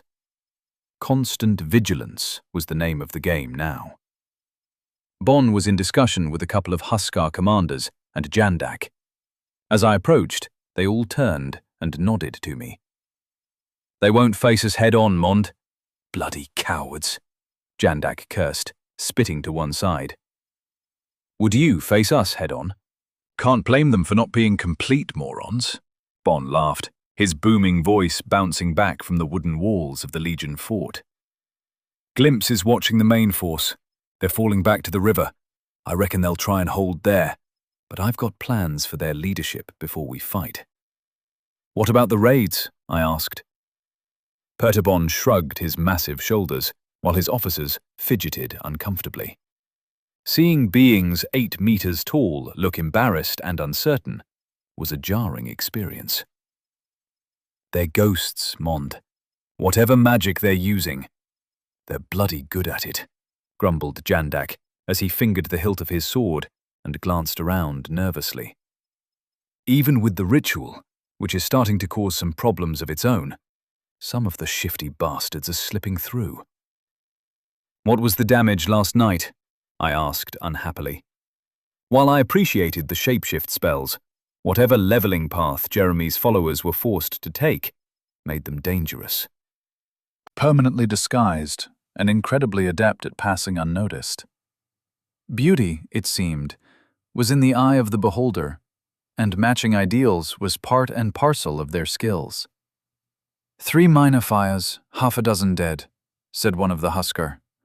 "Well, they won't be able to keep at it for much longer. Once we're on the march again, it will get easier," I offered. "No, it won't. They won't have any problems keeping up. They're all A-ranked in the body stat. It's also far more chaotic, breaking camp, marching, and building new forts. A new man slipping in among 10,000 when they're all moving dozens of miles a day. It's not hard. Legio, these rituals the mortals have to do, they have taken on a zealous tinge that we find disturbing," he replied. "I've noticed. The daily marking of their bodies with my emblem, a different location every day, to catch the skin dancers that had slipped into our camps the previous night, had taken on a religious bent. Most of them had scarred their arms or shoulders, but a few had taken to facial markings. My dagger emblem cut deep enough to scar, despite their health regeneration. and I found it hard to meet their eyes. They looked at me like, well, like a starving man looks at a roast dinner. There isn't much I can do about it, though. There wasn't much that I wanted to do about it either. As uncomfortable as I felt when they looked at me with their scarred cheeks, I needed to build a cadre of believers. Tezka and Marana had both been explicit on that point. I needed mortals to associate me with my domain, to connect me to more of my power. Perhaps a sermon of some sort, Jandak suggested with a snigger. I scowled at him. Yeah, ask me to do something else I fucking suck at, I chuckled. I'm going to check on our surprise. It's time we returned the favor to these sneaky bastards. We move on tomorrow. We'll aim to catch them at the river in a few days' time. I nodded farewell to the husker, who immediately fell into discussing the logistics of the army, Bon issuing instructions and answering questions like a machine. You think they're ready? Jandak asked as we made our way along the edge of the fort towards the nearest nomad camp. Ready or not, it's time. They're eager at any rate. The frost was lasting well towards noon now, even at this lower elevation. We left footprints behind us, highlighted by the icy grass to either side, as we made our way to the new Kilteen's base of operations. Hepatic! I called as I neared the copse of trees where they had been hiding while the initiates were trained. Lord Mond! His voice came from a patch of grass 6 feet to my right. He rose to his feet, his drab clothes having blended in almost perfectly with the scrub around him. I glared around at every clump of grass or dip in the ground. The rest of you can get up as well, I ordered. I can see you. I couldn't, but it didn't hurt to keep them a little in awe of me. 6 more men rose to their feet, and 2 women joined them. They all wore earthy colors, browns and greens, with long felt hats to conceal their hair. They'd gotten close, a lot closer than they ought to have been able to. I was slipping, losing my touch. Are you ready? I asked, and Hepatic gave me a shit-eating grin. They'll do fine. Klill has loaded us up with poison and spellstones. Just say the word, Lord. The group of hard-bitten men and women nodded emphatically at their teacher's words. Same as when we were fighting Mortimer's troops, remember? I told Hepatic. Yes, Lord. Slip in unnoticed, poison, burn, destroy, slip right back out again. Me and Yanko learned our lessons well. This lot will do even better than us. You don't have to lead them. You're due the reward you were promised. Your friend took his already, and he's part of the leadership of Urkash now. Thank you, Kellak, but I will work in your service one more time. His right fist slammed onto the left side of his chest, a sign that the other assassins mirrored. Where's the bird? Be good to see Glimpse again. He'll be with you soon. He's just coming back from the front. Thank you, all of you. I met their eyes, all bright with zeal. A cadre of killers, off to do my work. Good luck, and be careful. Information is often as valuable as a well poisoned or stores tainted. Your goal is to kill, not die. I smiled sadly at them, and they all grinned back. Kids. Young, idealistic kids, the lot of them. We left them to rest and prepare for the next few nights of mayhem, making our way back to my own camp. The wagons were all arrayed with the shafts and collars, all pointing outward, ready to be hitched as soon as the order was given. The absence of children struck me. Usually the camps were a riot of kids running about, fighting and playing. The high-pitched cries added a pleasant descant to the gruffer sounds of carpentry and metalwork, and the basso rumbles of the aurochs as they cropped grass nearby. We passed a group of people being instructed in the use of rapid growth trinkets, led by a member of Faye's coven. The soil here was much richer than the barren hills that led up to the western side of the world spine, so despite the chill, Crops of grains and vegetables were being conjured en masse to rebuild our supplies. We wouldn't be able to resupply over the mountains once we moved further east. But fortunately, the nomads and the legions were both adept at living off the land.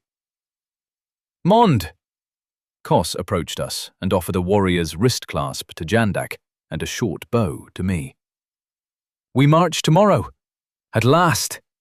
The aurochs don't like this grass, Mond. Thousands of aurochs with upset stomachs is not a smell we want to linger in." "He's not wrong," Jandak added. I hadn't noticed any difference in the smell. Nomad camps always smelled distinctly rural to my senses.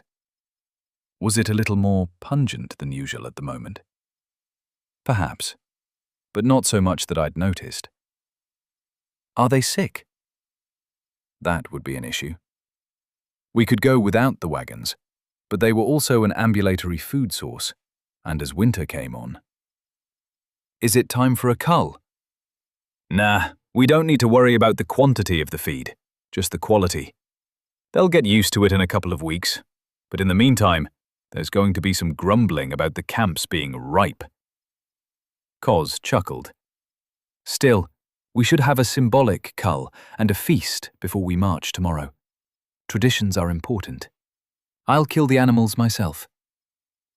This would be a useful opportunity to live up to my title of killer. I had to build the faith, and adopting an old tradition to make it my own seemed like a good move. "You've got a visitor to deal with first. Says he's Prender, the captain you sailed with against the Kentani Eye," Kos said with a shrug. "Where?" I snapped. Kos led me to a tent set off to one side of the main area and went in first. I followed, sweeping the felt door flap out of my way as it fell down behind my fang. Huddled in the corner, looking distinctly worse for wear, was Prender. "What's wrong with you?"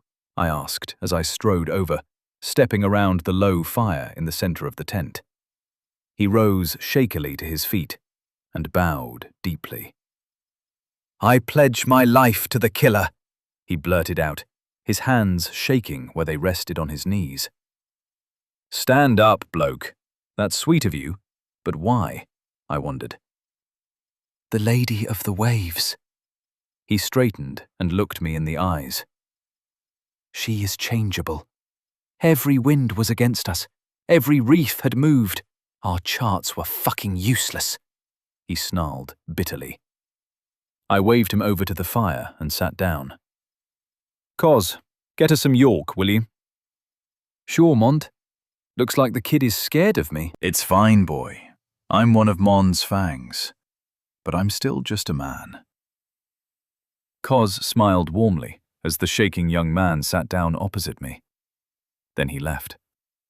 The felt flap let in a brief blast of chilly air that set Prender to shivering again. "She's in my dreams. Tentacles and pressure. And there's the bronze one as well. And an obsidian dagger. All fighting against each other. So I can't sleep. I can't close my eyes anymore." With the flames below his chin, the depth of his sunken eyes became clear to me. "I've seen her domain. Pressure. That's how it felt to me. Like everything around me was pressing in, trying to crush me." "Yeah, Lord Killer. That's how it is when I sleep. Constantly crushed. The only release I get is when the war god intervenes, or your dagger slices the water away for a time. I don't remember the last time I slept properly." Kos ducked back into the tent and placed a clay jar of fermented milk next to me, then made his way outside. I heard him settle into what passed for a guard position among the nomads, hopping up to perch on the water barrel outside the tent and whistling quietly to himself. "I'm sorry, Prender. Fish tits, as Aresk calls her, is fickle and spiteful. I think it's due to her domain.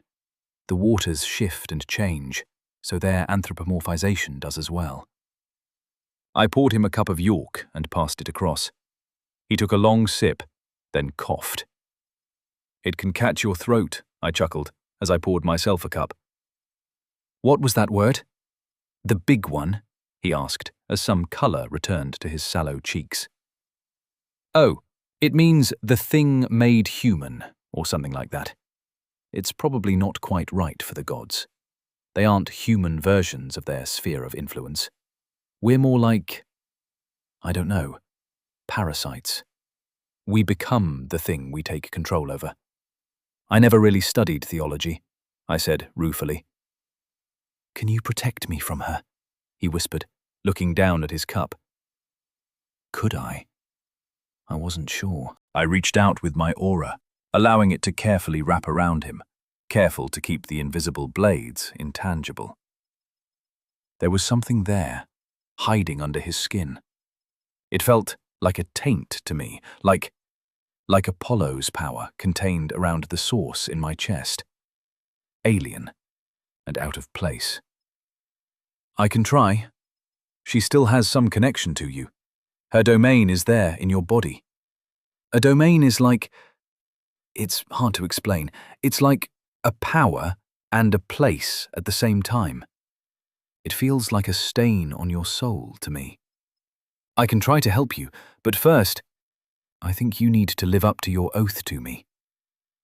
Prenda flinched and took a long drink, choking the harsh liquid down. What do you want me to do? Kill someone? Like a sacrifice? I've heard the stories of the Sicareskin. Savage rituals where heads are cut off and turned into toys for children. Mass slaughter of your enemy's animals so they starve. What? No! Well, the head thing is true, but they steal each other's animals. They don't kill them. Maybe that cannibal tribe did that kind of shit, but they're dead now. Cannibals? He asked nervously. I killed them. It was my first battle on this world. We had a few hundred warriors. They had a few thousand. But we had magic. We destroyed them and scattered their women and children across the steppe. Do you remember how I refused to give you magic because of your allegiance to Poseidon? I was trying to protect you, but all it did was leave you powerless in the face of her spite. She can't hurt me directly, but she can punish those who help me. I'm sorry, Prenda. Sorry you got caught up in this. I just want to be able to sleep again, Lord. What do you need me to do? The bloke was desperate. Sure, I felt like a shit about what had happened, and even worse about what I planned to use the young man for. But in the end, I hoped it would be for the best for the poor kid. Here. I held out an arm across the fire, the thin smoke parting around my forearm. Take my hand, and I'll give you magic. You'll be tied to me, and it should drive out Poseidon's influence. You'll be stronger and faster, but you'll be tied to me for as long as I live. And I expect to live for a very long time. He hesitated, seemingly torn between his nightly torments and the prospect of wearing a collar. I knew I wasn't a harsh master, and I'd like to think the independence of my soulbound showed as much, but it was hard to convince a man who didn't understand how it worked that I wouldn't abuse my control. After a moment, he extended his hand and grasped my own. I sent him 5,000 souls, enough to make him reasonably powerful. I'd have to go hunting and get some more soon. I'd need to boost up my troopers as well. Don't use any of them yet, I said, watching as his eyes flicked back and forth over glowing letters only he could see. We need to have a chat with some of the mage husker. They'll be able to guide you to getting the water affinity. I checked the bond in my mind. The thread from my soul to his was strong and clear. My aura swept over him, checking for the taint of the ocean, and found he was clear now. All that remained was something that resonated softly to my aura. I think you'll be able to sleep easier now, Prenda. I had my weapon, my usurper. Chapter 21. Ruin. Why is he so green? Prenda, why do you look like you're about to throw up? Asked Kos. Prenda was slouched on his horse like a sack of potatoes, looking distinctly unwell. You ever been in a battle before, boy? Jandak demanded, and the young man glanced across. He was sandwiched between Koz and Jandak because he kept falling off his horse. "It's not that. Fought lots of skirmishes aboard Windspite. Killed a few men." He swallowed convulsively. "Don't like horses. I'm too high up, and if I fall, I don't splash. I smack." Motion sickness from riding, but not from being tossed about by the waves, I chuckled. Well, the Fangs usually fight dismounted anyway. Classic dragoons, these blokes. Ride to battle but fight on their own 2 feet. I can get down, Prenda asked as Koss and Jandak dismounted. The older men chuckled and helped him dismount. I looked down from my perch on Wilson's back and smiled thinly. Of course, there'll be a shitload of souls to go around later this evening. My army was arrayed across a spit of land. The river bent sharply here, looping out in front of us, with the legion formed up at the point where the curves curled closest to each other. The nomads were spread out on either flank, and across the water waited Jeremy's field army. The air was thick with killing intent. My aura mingled with Aresk's as both our domains fed off the energy of the imminent battle. On the far banks, in series ranks, Jeremy's beauties captained brigades of mortals. Their armor was sculpted into graceful curves. Metallic musculature showed on every torso, and the faceplates of their helms were works of art. Long banners of rose, pink, and gold trailed from the raised pikes as they stood waiting for us to try and cross the wide river. It was a good 100 meters of water, and it flowed deep and fast in places. It wasn't going to be enough. A thin skin of ice had formed on the surface, not enough to hold any weight, but enough for Prender with Marana's source to work with. The snow was a couple of inches deep. Both the Legion leadership and the tribal chiefs and kings had argued for waiting until spring before campaigning further east. Assimilation of the source of the cycle, 58% complete. I had explained, very emphatically, that I didn't have that option. So our horses were draped in blankets, and my troops were covered in furs over their armor. And we rode to war. I've got a job to do before we kick off, but I want you ready to cover Prenda as he gets the source to the water. We know they can lob arrows across the water, and it's easy to launch a magical bombardment at that range, so keep your mana for shields. You're clear on the plan? I asked for the 4th time that morning, and the older men sighed as Prenda shifted nervously. Mond, we aren't boys with no hair on our balls. We've done this shit before, Koz complained, but he quirked half a smile at the same time.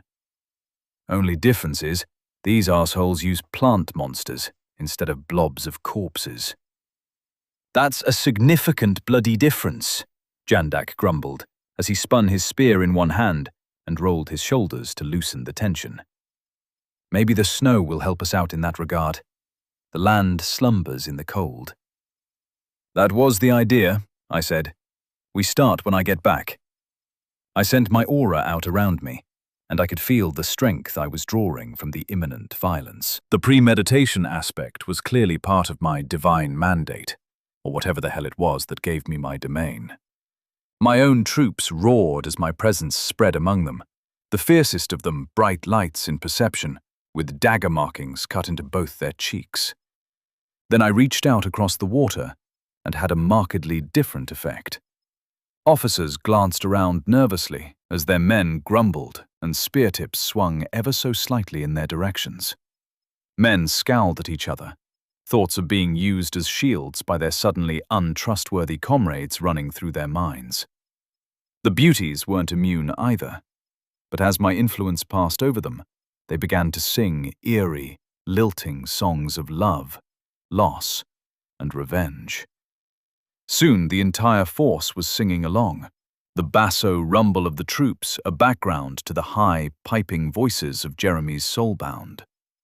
Spears moved back to where they should be, and more than a few officers removed their helmets and wiped their brows. Far back in the serried ranks, beyond the silk banners and beautifully crafted battle standards, lay my targets. A hill, half a mile behind the enemy lines, had been crowned with a tent big enough to put the Legion command tents to shame. Thick wooden beams, all carved with images of thorny roses winding around apple trees, held up satin sheets to keep the wind off.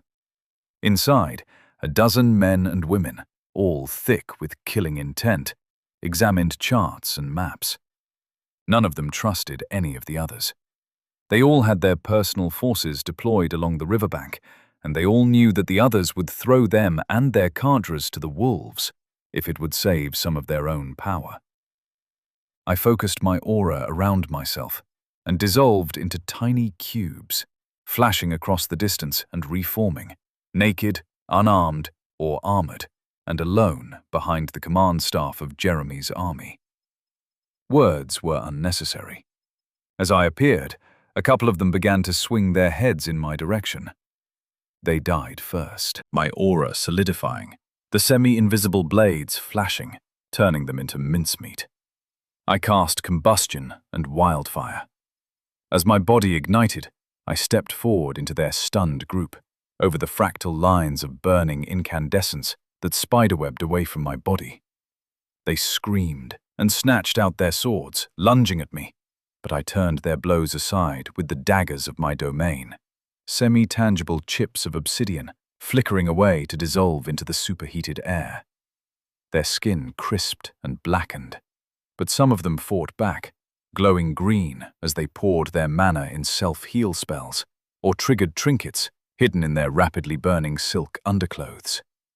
I lashed out with my aura, and the tent exploded outward. The sheets were sliced into strips where they hadn't been burned and flew away on the breeze. Body parts, neatly cubed, flew as well. The hill burned as I did my job. Soulbound servant slain times 52. 1,040 souls harvested. I dissolved once more and reconstituted myself where I had begun, pulling my armor and blade out of a storage ring. Across the water, beyond the tens of thousands of enemy soldiers, the hill burned and smoked. I could feel the fear flowing out, like a pyroclastic flow from that fiery summit, sweeping down over my enemies and turning their bowels to water. Glimpse. "Give Pertabon the sign," I sent, getting a happy caw in reply. There were going to be many eyeballs available, no longer needed by their current owners in the near future, and the carrion feeder was ecstatic as usual in the face of a pitched battle. "Come on. You two, run defense for Prenda. I'll keep them off balance." We strode forwards, Kos and Jandak bantering about who would be the better nursemaid for the younger soulbound. The rest of our line fell behind us as we walked. Then, with a rumbling thump, the legionaries stepped forward to follow behind us. Spears leveled, ancient trinkets charged and ready to unleash their spells. We were outnumbered, as usual. My force was perhaps 15,000 strong, minus the reserves, and Jeremy had sent over 100,000 to oppose us. It was very kind of him to send me so many souls to use to enhance my troops tomorrow. Arrows and spells began to fly from the beauties in the front ranks on the far side of the bank. Foolish, but an understandable response to 4 men calmly strolling ahead of a formation of Huskar. We certainly looked like the easier targets. Pink portals tore open above us in sequence as one fang or the other turned the enemy's attacks back on them. One portal would form ahead and above us to absorb the attacks, and its partner would appear off to one side, where it would spew all the spells and projectiles back across the river. I stopped at the edge of the river, the grass giving way to dirt, which in turn surrendered to the water at the end of a short slope. I solidified my aura ahead of us, and the blasts of elemental magic detonated early. The skies above us darkened, clouds appearing where it had been pure blue before, and they turned an angry crimson color for a moment before I unleashed hell on the opposite bank. Explosions threw grass, muck, and body parts into the air, making Prenda flinch. Narromalis Humano slain times 3,591. 35,910 souls harvested. Soulbound servant slain times 284. 5,680 souls harvested. You've seen that spell before. I used it to cook the Kentani ship that was pulled by the vile dolphins, or whatever the fuck they were. Now is your time, bloke. I waved a hand at the water a few feet away, ignoring the explosions of magic 30 feet behind me, where my aura met our enemy's attacks. That was on the water. I've not seen what it does to land. Prenda gulped, eyes locked on the cratered moonscape of ash and smoke I'd created on the far side. They're reforming, and the next lines are moving into position. We need to get this done fast. Huskar don't like swimming, for obvious reasons. I chuckled, and he nodded quickly. Prenda moved forward, Koz and Jandak flanking him to intercept anything that made it past my aura. The young man knelt and pulled off the leather hood that housed Marana's source. He dropped it to the side and briefly touched an ancient trinket the mage Huskar had given him, where it lay under his tunic. The water stopped moving. The arrows and spell detonations had cleared the thin layer of ice on this section, but Prenda used the spell in the trinket to still the water. I checked from Glimpse's perspective, and a mile upstream of my northern flank, the river suddenly burst its banks and flooded out to either side. An unfortunate side effect, but one that we had anticipated. By the time the floodwaters reached my troops, they'd have cut through the enemy and taken the high ground on the far side. Prenda gently lowered the source to touch the water, and it froze in an instant, the ice spreading out rapidly, leaving a smooth surface marked with odd fractal patterns as the molecules were forced to align so quickly. The ice spread out like a static ripple, sweeping across the river first to touch the far bank, then spreading up and downstream. The army knew what to do. As soon as the freezing wave passed them, they charged, spells and trinkets flaring as they rushed across the temporary bridge. Iron hobnails had been hammered into the Legion's boots, chipping up shards of ice as they stomped across the once formidable barrier of the river. Nomads streamed across in their wake, the horses slipping and sliding in places, then nickering happily as they found solid ground. Their nomad riders put heels to flanks, and they flowed out like limbs of an octopus, encircling Jeremy's forces and raining enchanted arrows down among them. Blasts of fire, ice and lightning began to burst among the Beauty's brigades as the enemy desperately called up shields and launched counterspells back among my cavalry. "Can we go have some fun?" asked Koz, glaring jealously at the neat ranks of Huskar that had marched past them and were now jogging across the lunar surface I'd created with burning skies.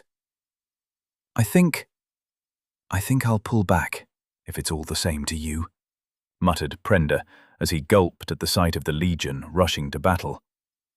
"I'm up for some fighting," Jandak grinned harshly. "You can fall back to the wagons if you want. Can't get seasick on a wagon, shit-sitter." "I'm not a shit-sitter," Prenda growled. "I've never stayed in a city longer than I needed to for trade. I'm not suited for this." He waved a hand as another Legion squad reached the ice and stomped out across it towards the screams and the ringing of metal on metal that drifted through the smoke. "No worries, bloke. You can fall back." Wilson landed next to me with a thump.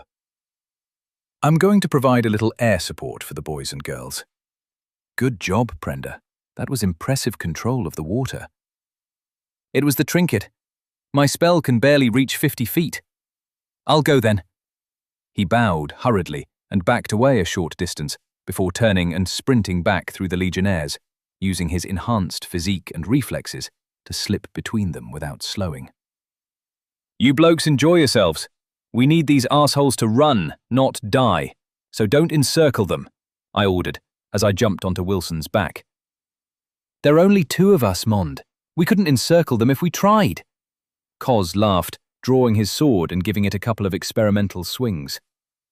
"If we get behind them, they won't try and run through us, which just means we need to stay in the heart of the battle, where the blood flows the most." Jandak grinned and sprinted across the ice. Koz squawked and took off after him. "Let's go, boy," I muttered to the wolf, and his wings cracked down, flinging us into the sky. The flanks were enveloped. My nomads had swarmed across with shrieking battle cries to both the north and the south, but they were keeping their distance and fighting at range. I saw a unit of lancers smash into a formation of pikes from the side before quickly peeling off and returning to the archers they were escorting. The dead lay torn and twisted, a tattered line of bodies across the snow. The Legion had crossed in 7 places and established beachheads, behind which even more Huskar marched into position. They thrust forward, blasts from their long-ago enchanted spears sending blinding streaks of energy into the somehow still beautiful ranks of Jeremy's forces. Despite the dirt and dust in the air, the silvery armor and silken banners flew proudly, a sight that must have terrified anyone unlucky enough to catch their ire before us. Without magic of their own, no nation could stand against one of my fellows from Earth. The skies darkened and turned blood red again as I cast my apocalyptic spell in support of a legion, the 4th, if my memories of the battle plan were right. They had been partially encircled, having driven ahead of their brothers in arms, and were now bogged down by a few thousand soldiers led by some powerful beauties. The shields of ice and fire kept cycling, dulling the impact of my troops' attacks. Bright balls of energy fell among the enemy forces, rolling back across them, and the Huskar rushed in behind them, heedless, or perhaps overly trusting in my accuracy, of the risk to themselves, as yet more fireballs fell from the sky. Narromalis Humano, slain, times 4,137. 41,137 souls, harvested. Soulbound Servant, slain, times 312. 6,240 souls, harvested. Nearly 100,000 souls gathered already. And I wasn't done yet. It would come down to how long they could hold. The beauties must have a powerful influence over the mortal soldiers to drive them forward into the same slaughter, again and again. The sheer mass of men behind the front lines made it hard for them to bolt. The flanks were a trap. My nomads swirled and feinted, forcing any units that attempted to break out to fall back or die. Above them all, I flew on my wolf, turning the sky to blood and the land to scarred, cratered ruin. I was the killer, and no one would ever doubt my power. Chapter 22. Brothers and Sisters. We had a feast on the far side of the river that evening. The sun had set on our victory, and the hordes of beauties and mortals were dead or put to flight. Wilson was off chasing them down, along with Glimpse and the nomads from the reserves, who were still fresh after the battle. Their plant magic had taken a toll towards the end. Eruptions of growth whose thorny limbs had ripped my men and Huskar apart. I ignored the sounds of feasting outside and cast Heal Other on Jandak again. "I thought you knew how to dodge," I asked him, only half joking. Didn't expect him to take himself out as well. "If you don't care if you survive, it's pretty easy to kill a man on your way out," he grumbled. "Halen is angry with you?" He snorted and shifted, his tattered left arm knitting back together a little more as the glow faded. "Don't tell her how low my health points got. She worries." I chuckled. Halen was not a worrier, or if she was, it manifested as a personality that felt more like a force of nature than anything else. "Faye is with her. I'm sure you'll only lose one eye to your wife." "It's not my eyes I'm worried about. I shared out the souls I got, but I saved you some," I said, as I laid a hand on his undestroyed shoulder and sent him 50,000. It had been a good day for the harvest. I'd boosted Prender up to almost match Koz and Jandak, and every man and Huskar who hadn't received souls from me before were now my soul-bound servants. The myriad of threads that stretched out from my mind was a tangled mess. When I accessed the strange, other sense of my bonds, I felt elation, determination, and a fierce loyalty coming back from tens of thousands of warriors.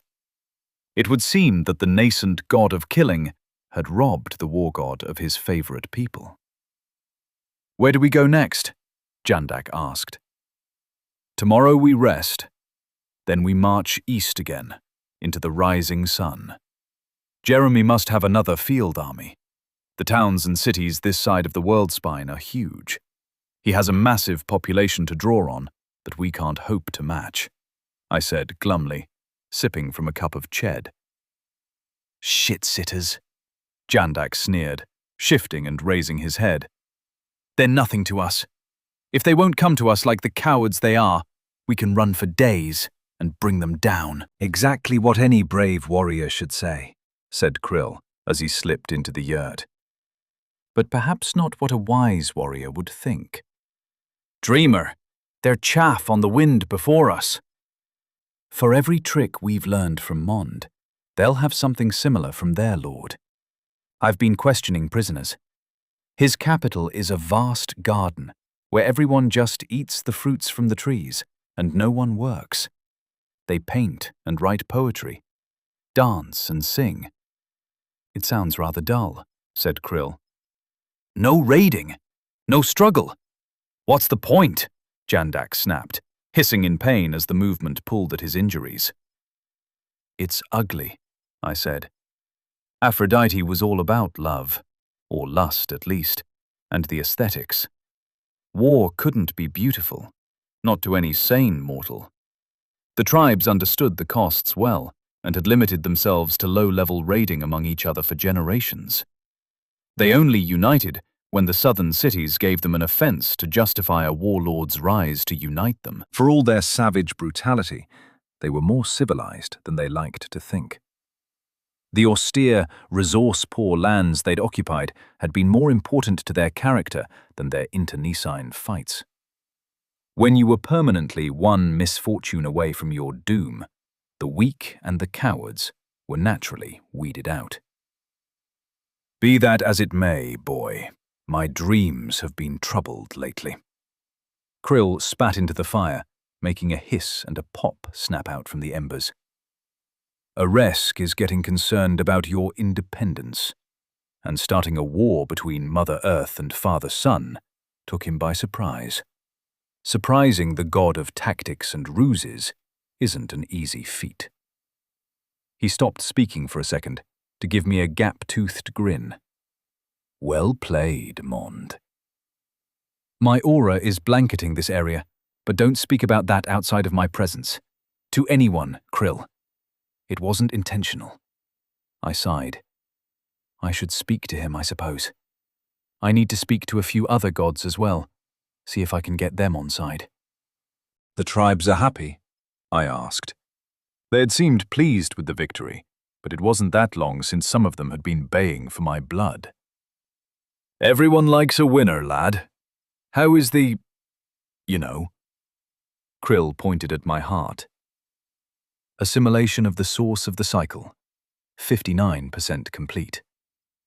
Still ticking upwards. I've got a little over a month, assuming I don't need to rebuild my mortal body again. And then what happens?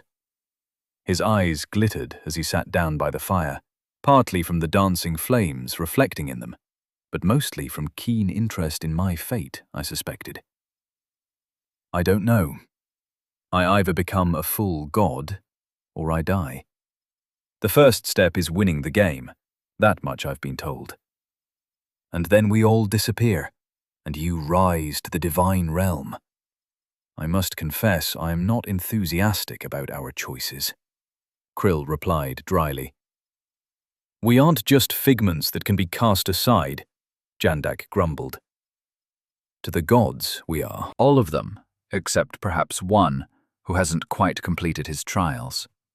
Krill muttered. We lapsed into silence. I had to win the game to live, but in doing so all my friends and comrades, my wife and my still unnamed son, would vanish.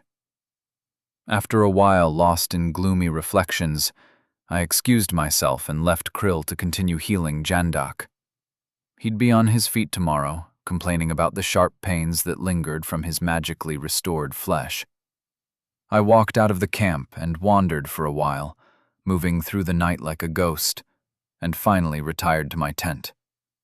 Faye was already buried in the furs, only a slender pale foot sticking out to moderate her body temperature. I looked down on my son, nestled in furs of his own, wrapped up tight. His face was pink and chubby, and his dark brown hair was already thickening into a respectable fringe. He'd get his first haircut soon and start to grow the clan mullet.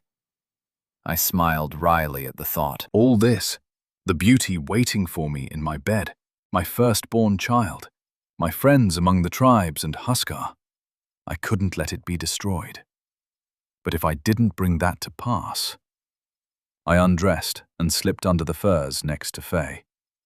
She adjusted her position once I was settled, pressing herself up against me and twining one leg between my own. We ate breakfast together the next day, with only a few words spoken. She could sense my mood, I was sure of it, but she didn't press me. Her eyes searched my own as our lips parted in farewell. You will find a way, love. I know you will. I smiled with false confidence, said goodbye, and headed back out into the fresh snow, leaving the camp behind. I found a lonely tree growing along the river, its roots half submerged after the recent flood Prenda had caused, and sat down above the waterline, ignoring the damp soaking into my clothes as the snow melted beneath me. White flakes began to fall again, aiming to further bury the bodies of our enemies before they could be gathered up and burned on the huge pyres being built in several places along the shore. I reached out with my aura and tore open a portal to my domain. Dusting off my tunic to clear the thin layer of snow, I stepped back into my own world. You brood, Tezka purred. This is good. Our role in the universe is a somber one. You've been talking to Aresk. I didn't bother using my voice. Here, the very air was my throat. In our interests, your ascension is sponsored by the war god. We need him. For how long? At what point do I stop being beholden to him? He is doing us a great favor, and only has our best intentions at heart. I physically snorted at that assertion. The shadows swirled around me as I hung in limbo, the faint outline of a jaguar circling slowly around me. You have concerns. Perhaps he can put them to rest. You came back to the ether to speak to him, no? He wants reassurance that our path aligns with his goals. Give him that, and he may help us further. I drifted to the edge of my domain and passed through to Eresk's mountain. I dissolved my body as I crossed over, sending it off to wherever it was stored, while I utilized as much of my divine authority as I could. The cat was using collective pronouns too much for my liking. There was no us as far as I was concerned. I floated up to the plateau that crowned Eresk's domain and drifted around the relics and museum pieces that spun on their marble plinths. The arms and armor of mythic heroes glittered in the sun, or hid in the gloom of the mighty bronze statue. I could feel the void of the core of his power all around me. I was staring at a long, curved sword of grey metal, the hilt adorned with blue and red gems, when the statue stirred. It strode off down the mountain, and I floated along behind, hiding in its shade. Eresk stopped near the entrance to my world and looked around. I can still feel it, your domain. It's hidden within my own, and now you've managed to hide it even from me. You are here somewhere. I've had killers watch me before, thinking themselves concealed. It makes the hairs on the back of my neck stand up, and gets my heart pumping with joy at the fight to come, Aresk said. Perhaps I don't need your protection anymore? I said, my body forming around me. I was ready to dissolve back into pure power at a thought. Recovering from the damage I'd suffered in Apollo's world had cost me half my remaining time on Earth. Perhaps not. The statue shrank down to the size of a man and turned to smile at me. They grow up so fast. I didn't have a choice. And the war between Earth and Sun? Winter's request. The ice will have weakened Poseidon when I strike, and empowered Marana, who will be our ally. The bronze man laughed uproariously. He slapped a hand on his hip with a clang and grinned broadly at me. What have I unleashed on us? You truly will be a terror when you ascend. I don't want to if it means the end of my new world. Then you will die, Aresk said, with a sadness I almost felt was real. Is there any alternative? Without your victory over the other exiles, your ascension will almost certainly fail. Then there is a chance even without it. Vanishingly small, Ray. Look, little brother, sacrifices must always be made. You cannot amass enough authority, our divine power, before the source in your chest matures. Life and death are at war. Earth and sun are at war. Tell me, how did it feel to land the blow on Mother? You used an Apollonian blade, but your hand wasn't touched by the fire. I remembered Marana's arm burning as she passed me the knife, the flames melting up her wrist from where she delicately gripped the handle between finger and thumb. To me, it had just felt warm. I think I like knives. Go on, he said eagerly. No, there must always be a sacrifice for knowledge as well as power. I stole something from them both. A little of life and sun's power, but I didn't give up anything in exchange. Aresk slowly blinked metal eyelids at me. I would like to see that. It's been a very long time since a demigod displayed that ability. Of course, Tezca would know how to do it. The cat told you, didn't he? It was more of a happy accident. Aresk held out his hand to me. Try to take some from me.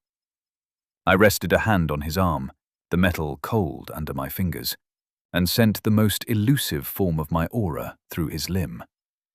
His body was his aura, crashing shields and ringing blades echoed in my mind, but it was stronger than I'd ever felt his power. My daggers slipped past his shields and between the plates of armor, then returned to my body. I held up the palm of my hand. The skin gleamed faintly bronze. Then the residue of his aura did what it was meant to do. It fought. The metal gleam began to spread across my hand. In open battle, an assassin's blade isn't as good as a longsword or a warhammer. I strengthened my aura in my body, drawing the invading presence up my arm. The source. I had to use the source again. I wrapped it around the powers of life and death, separated by a thin line of fire, and shaped the bronze energy into one of its most common forms. A shield. Then another. My daggers cut and sliced, breaking Eresk's power into smaller pieces and guiding them back together in the form I desired. It took me several minutes, sweat pouring from my brow as I worked. The statue watched impassively, all expression gone from the metal face while I worked. When I was done, I sagged slightly and held up my unblemished palm for him to see. I could sense it in you for a while, doing what it is best at, but you were able to master it. Life, death, sun, and war combined. Or at least, able to be combined. Fascinating. Raymond, I have not been entirely honest with you. About many things, I expect. True, but it is hard for us to relate to the ways that mortals think. Some are better at it than others. Life is constantly absorbed in the petty details of mortal affairs. Sun cares only to be loved, and his domain is beyond the scope of most mortal comprehension. The more Atavistic gods, like myself, lie somewhere in the middle. We exist not as true forces of nature.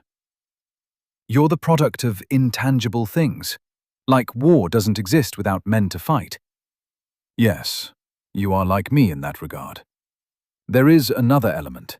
The choices of the other gods can feed such as us as well. But your power is a residue of something even more ancient. You are deliberate, conscious murder.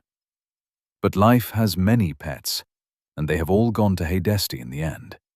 Often before their time, as mortals would conceive it. Nature is red in tooth and claw. Perhaps you should witness what a war between the gods looks like. Why?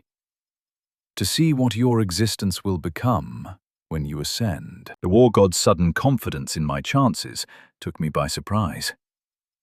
I will show you the war you started with your schemes. It will be an opportunity for you to take more power from our brothers and sisters. Chapter 23. Crafty as Odysseus. A portal opened to the side of us, but it was a pale blue instead of the pink color I was used to. Instead of the oily film of whatever kind of event horizon my teleportation portals produced, this one was transparent. Only a faint cyan tinge distorted the image on the other side. When we gods fight, it takes place in different ways, but at the same time, Aresk said. I ignored the bronze man, mesmerized by the image on the other side of the portal. Waves of purple darkness washed against a green shore. Or it might have been the other way around. Each color moved and shifted, so neither was static like the land meeting the sea. One would thrust forward and try to expand the salient. Sometimes it worked, and territory was gained. Sometimes it didn't, and the finger of power would be cut off and dissolve as the opposing force destroyed it. I was witnessing divine domains in conflict. Death and life, I asked. Of course, Ray. This mirrors the war taking place in your chest, the one that will destroy you if you do not find a way to dominate their influences. They seemed evenly matched. Death and life were both vast in scope. I didn't know how my own domain would fare in comparison, but I suspected I would be swallowed immediately by either of them. I wasn't sure how I could affect the outcome of a clash between such titanic concepts. It looked like millions of yin and yang symbols forming at the point of contact and dissolving as the green and the black consumed each other endlessly. I suspect my power would appear as less than a dot in any one of those skirmishes. How can I influence that? I asked the war god quietly. A knife in the dark can turn a major battle before it starts, or end a war in progress. You don't need to be a direct match for them when your power comes from stealth and a single deadly strike. I had always been a plotter before coming to Earth. Since I had been exiled by that scaly bitch, I had been driven from one catastrophe to the next, my hand always forced down a path I had to react and adapt to. But the old instincts and habits were still there in my mind and hadn't been neglected on my journey. Still, knowing when to back off and wait for your moment is a wise move, and I can't do shit to stop that, I muttered, eliciting a dry chuckle from Aresk. Of course you can't stop that. It's one of the driving forces of the universe, the endless struggle between the animate and the inanimate. This is always going on in the background of reality. It's just a bit fiercer than usual at the moment, due to the source you inherited from Amir. There is another way to perceive this battle, one that might seem both more familiar to you and more manageable. The view shifted, and a smoky battlefield materialized. The army of Life One was familiar with, having witnessed it go to war with time when Kronos went to serve as Death's emissary and broker a peace. Which I had fucked up by sneak attacking the Avatar of Life with Sun's dagger. The dinosaurs and ambulatory plants were locked in battle against their diametric opposites. Rotting skeletons of Brontosaurus vied against their living counterparts, and grey clouds of decay swirled with green mists of life's power. For each, there was a counter and an opposite. This is just a stalemate, Erisk. Neither of them can win. This is still a macro perception of the battle. I cannot show you the most concise form. It's boring as hell anyway. Somewhere, an avatar of each of them is chatting to its counterpart, arguing philosophy and their divine rights. The war takes place across all three and many more levels of perception. And what is it you want me to do? I asked. Get in there and steal some power from each of them. I'm not so sure, Raymond. You will be able to take control of the merged source if you can learn to absorb both their authorities. Taking from one god puts you at war with their power. Taking from two opposed gods at the same time will leave them fighting each other and you, making it a shitload easier to neutralize and absorb them. You want me to start a three-way war in my soul, and if I come out the victor, I'll be a step closer to dealing with the source. How does that help me avoid having to kill the other exiles? That battle is also raging in the source. Erisk waved a hand at the viewing portal dismissively. Learn to exist in those energies, to channel and control them, and you may be able to avoid having to take the souls of your fellows from Earth. Raymond, how does one go from being alive to being dead? I considered a pointed remark about old age being preferable, but I took his point. Forgo your mortal form and go and steal their power. You are the knife's edge between them. You are the arbiter of their dispute. Embrace what you are, killer. I glanced at the portal and sighed. My body dissolved away, and my essence drifted through to the physical manifestation of the war of life and death. I did not fancy trying to exist in the metaphorical battle, at least as a ghost among seemingly physical things. My mind would be able to handle what I was perceiving. The massed ranks of the two gods stretched away on either side of me as I drifted down to a small skirmish. A series of skeletal rodents was swarming over a verdant treant. The tree's limbs smashed and broke the skeletons apart as they climbed up, teeth gnawing away at wood that regrew as quickly as the chips were spat out. All around me, different forms mirrored the same endless struggle. This was the purple fingers of energy invading the green and creating an infinite swirl of repetition. More rats came. Bones reformed into rodent reinforcements, and at the same time, branches sprouted and regrew. Wounds dripping sap sealed over, and fresh bark covered the injury. I was intangible, but I sent out a filament of my power to touch both at the same time, brushing against the point at which a rat's teeth dug into the bark of the tree. I was the line between them. As I made contact, both the treant and the swarm froze, and I pulled on both. My shadowy form swirled as green and purple energy invaded my being. What had started as a conscious effort to take from them became a frantic attempt to stem the tide as the energy flooded into me. I yanked my ghostly limb away and launched myself back towards the portal in the sky. The tableau of the frozen combatant snapped back into motion behind me, as though nothing had happened. But I was boiling with alien influences as I slipped back into Arisk's world. It might have been easier to do it at the tidal level of authority, not the physical one. But good job. I think I'll reach out to Hermes. With a divine thief on our side, he'll probably sign up, Arisk said. My body reformed, and I instantly regretted it. My right arm began to wither and shrink, then grow again. The battle between life and death played out on the micro scale in my own flesh. "Use the aura, boy!" Arisk bellowed happily. I glanced up at the bronze statue, then back at my arm as it shifted with the dueling energies inside it. My invisible daggers swept out through my own body, sliding between the points of contact for the alien powers and driving them apart. I corralled them into separate areas to stop their fighting, and realized I'd made a mistake. Now parts of my arm were turning black with rot, while the areas infested with life bulged and grew. "Use them against each other, brother," Aresk said eagerly, his metal eyes locked on the war taking place in my limb.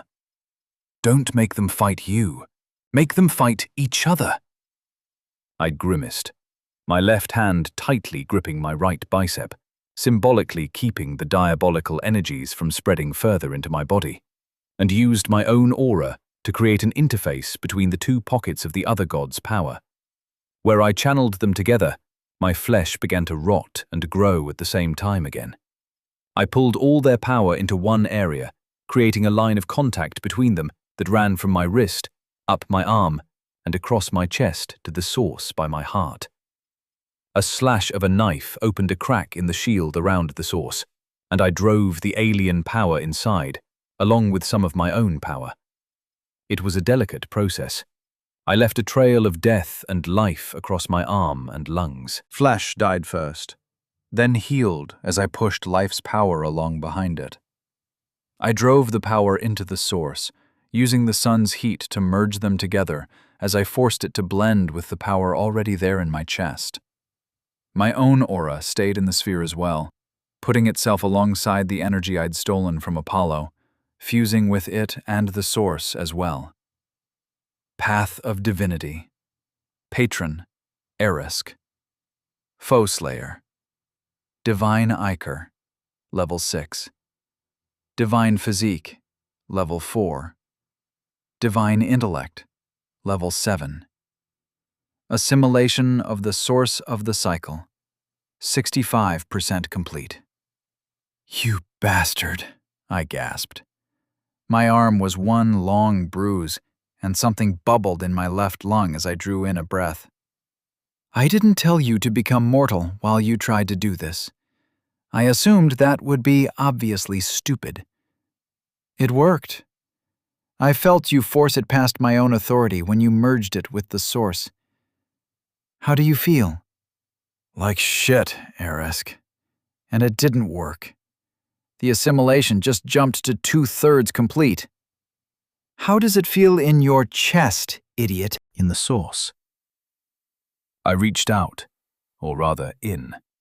With my own aura thrown into the mix in the source, I could feel the energies annihilating each other. And I exerted my will and stopped the endless war. Only for a moment, the source sent a pulse of pain through my heart that stole my breath. But I had control, if I could stand the pain. How does this help me? To avoid becoming like Amir, living and dying at the same time until the energies run wild. You need to be at peace with both of them. You are the metaphysical force that separates all life and death. Others choose the time and the method, perhaps, but it is you whom they invoke in the moment. Raymond, when you can hold them still in the source, you will be free of its threat. You will be able to choose, and won't need the power that comes with completing the game to ascend. I sat down, a chair of shadows forming behind me, and rubbed my hands through my hair. My right hand ached as it scratched at my scalp. "I advanced on my path," I muttered, still angry at his less than complete instructions. "You need to get to level 10. "And then what happens?" I sighed, standing up and dissolving my chair back into the ether. "We'll find out. Keep practicing at stopping the source. That should be your entire focus from now on." "I've got other shit to do as well." "Yes, I'm enjoying your war against Jeremy. Are you sure you want to be allied with Patricia, though? I've never really cared for intellectual types," Aresk replied. "Is that why Pol Pot did what he did?" "Ha! Partly. Thoth was so angry about that. We haven't been on good terms since then." "I doubt that was the only reason you fell out," I muttered, flexing my right arm. "Oh, not at all. He thinks I'm a brute.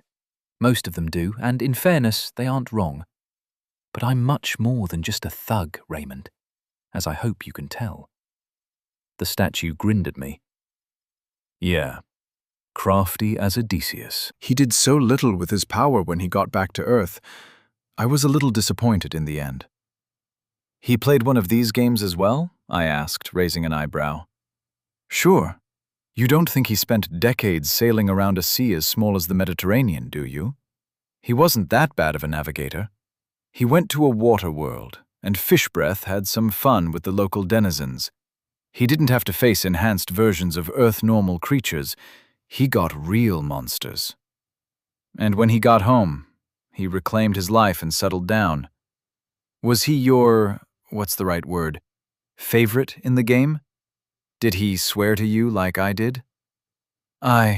He wasn't like you, though. One of the reasons I liked you was that you didn't have anything to live for back there. No wife and sons, no kingly throne and lands, no great reputation. Thanks. You're welcome. You've become a bit boring since Faye had your boy. I've often thought about doing something to liven you back up a bit. I glared at the bronze god. I was kidding! Blood and fury, Ray. You need to lighten up. I opened the portal to the snow-covered tree and stepped back to reality without another word to him. As the first flakes settled on my hair and shoulders, I reached within and stilled the source, fighting to hold it for as long as I could, until the pain overwhelmed me, and I fell to my knees in the slush. Chapter 24. It's eating at them. Jandak says there are a few million of them now, Prenda muttered. He can barely count past 10, snickered Krill. He's exaggerating, but not by as much as I'd like, I muttered absent-mindedly. With the heavy snows, our advance had slowed until the ground froze hard under the drifts. The Huskar could march through snow that was knee-deep on a human without any issue, and the packed lanes they created made for easy roads. Now the ground was solid enough not to turn to mush and mud, and we were starting to make progress towards Jeremy's capital again. I watched as Faye and a few members of the Coven approached a patch of ground to one side of the army that had been cleared by repeatedly casting firewall over an acre or so of ice. Seeds were scattered thoroughly, and then they started using rapid growth. A green glow spread across the charred earth, sweeping from one end to the other as green shoots sprang up and ripened to gold as the woman walked. Camp followers moved behind them, gathering the grains and the stalks for animal feed. The mother must love you for bringing life back in the winter, Prenda offered. Boy, what have I been telling you? Krill snapped angrily. There is a cycle, and one thing lays the foundation for the other, Prenda guessed. Yes, winter and life are in harmony. Why should the mother care about that? He waved a hand at our midwinter farming efforts. When it's at best an aberration, would Poseidon care if a river flooded into the sea ahead of schedule? At the mention of the word cycle, I had looked inside my chest with my aura and grimaced. Assimilation of the source of the cycle. 69% complete. I had been practicing controlling the source, in private, of course. Clutching my chest and falling to my knees all the time would hardly inspire confidence in the troops. The rate of assimilation was slowing. The more I practiced, the slower it got. I could hold it for over a minute now before the pain overwhelmed me, and it had only advanced 5% in the 4 weeks since I stole power from life and death. While Jandak was shit at counting, he preferred to deal in numbers of enemies directly in front of him than anything else. He wasn't as wrong about our escort as I would have wished. Cities of 100,000 souls were considered a metropolis on the western side of the Worldspine range. The only one I could think of was Urkash, but Krill had told me there were other cities along what would have been the Aegean that could come close to that number. A population of only 10,000 was considered large, but to the east of the mountains that split the continent, it was a very different matter. Food had been the answer. They cultivated a series of crops that must have been legacies from ages-old Shikrikin, who dabbled in manipulating plant genes. They were profusely productive, producing more food per acre cultivated than would have historically been possible back home. The fact that those long-dead exiles were figments of the gods' imagination, planted to give this temporary world a backstory, wasn't lost on me. The effect was that cities of many hundreds of thousands were relatively common in the East, and a mere 50,000 people living together would be considered a modest town. Whatever power Jeremy held over them was absolute. They had marched out of their cities en masse and formed huge columns that surrounded my army on all sides. The nomads had ridden to attack them at first, slaughtering their way into the swarms of tired and starving humanity, only falling back when their horses were winded and their sword arms too heavy to lift. None of the Easterners had fought back. Men, women, and children trudged through the snow on our flanks, no food or tents. They were dying by the thousands every night, but every morning a new city was abandoned, and the population marched to join our grim escorts. The nomads had given up attacking them. The mob never moved closer to us, keeping my army just on the horizon all the time, and they didn't fight back when the lancers charged. The glass-eyed people just held up their children in front of them and wailed, babbling in their alien language. "Why not send in the golems?" Krill said, snapping me back to their conversation. Early on, I had enjoyed listening to the religious education the old dreamer was providing to Prenda at my request. But now it bored me, and I only interrupted to offer an occasional insider's point of view so I could correct a rare misapprehension on Krill's part. "Huh?" I asked. "Not listening again?" "See, boy, this is why he always flops about. He should listen to his elders." Krill nudged Prenda, who smiled faintly at the old man lecturing me. "Why not send in the golems to deal with the lunatics? They won't care about the lack of resistance. It's unseemly for a warrior to fight such cowards, but the machines won't care. Send in Bob to drive them away." "They don't run, Krill. Jagapan led his elites onto their flank 6 days ago, and they just stood and stared at him as he cut through them. He killed thousands, and not one of the idiots broke and ran," I grumbled.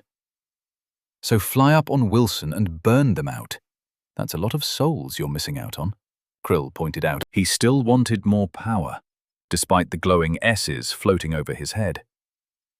"They won't stand when the sky turns red, Mond. I've still got my code, old man.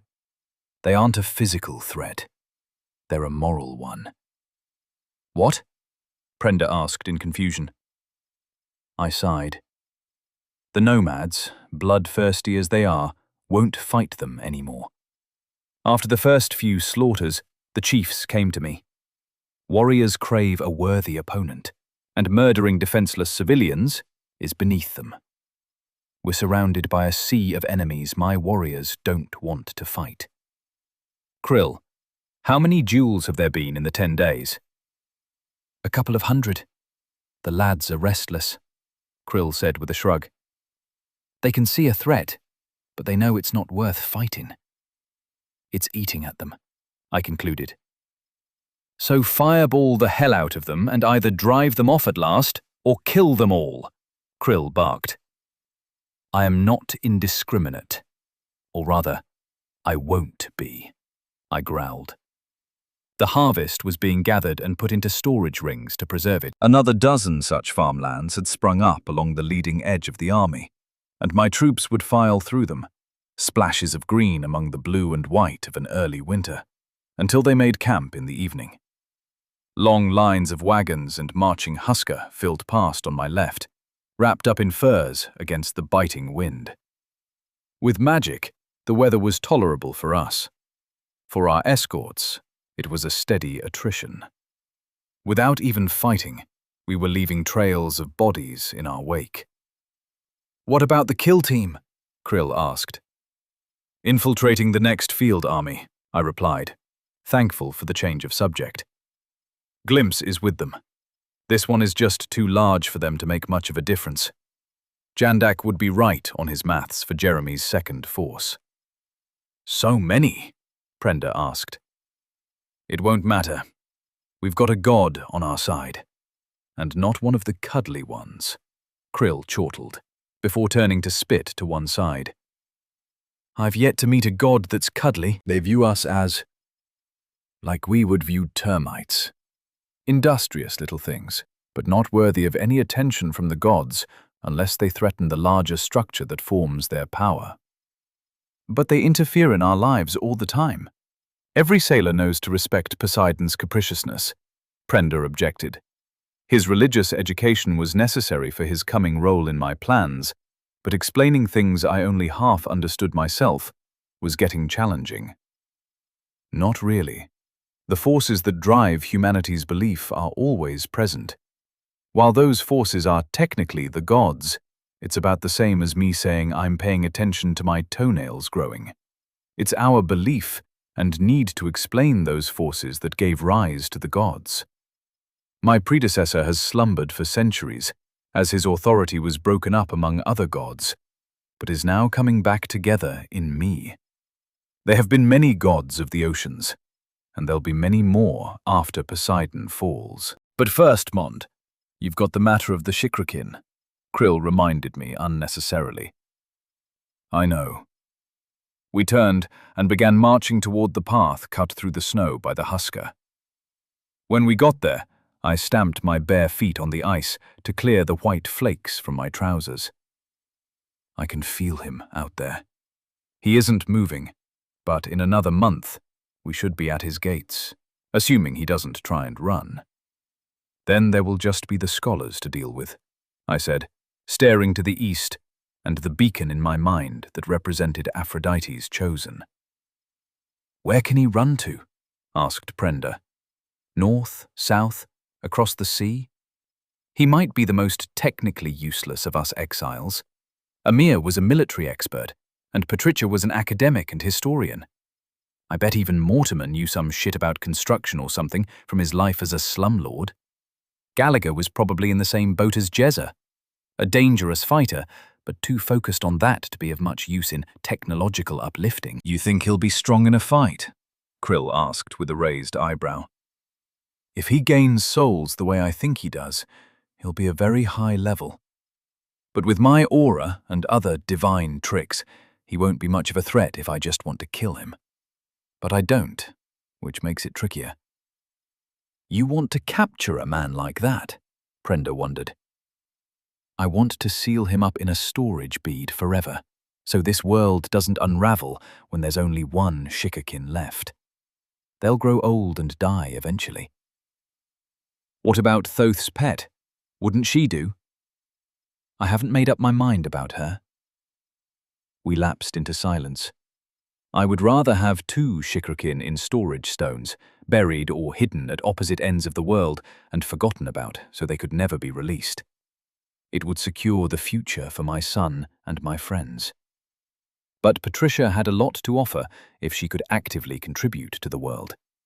Technology and knowledge that would propel this world out of the late Bronze Age and towards modernity. I just don't know if that would be a mercy or a punishment, I muttered, ignoring the looks the other two gave me. You brood, Glimpse sent. Life used to be simple, Crow. Do the job, escape the law. Then it was to survive in the wilderness. That became take control of the tribes, then kill Mortimer. There's always another hill to climb, taller and steeper than the last. Broody indeed. Raymond, you have a certain skill set, true? Yes. So use it. Kill your enemies and give me their eyes.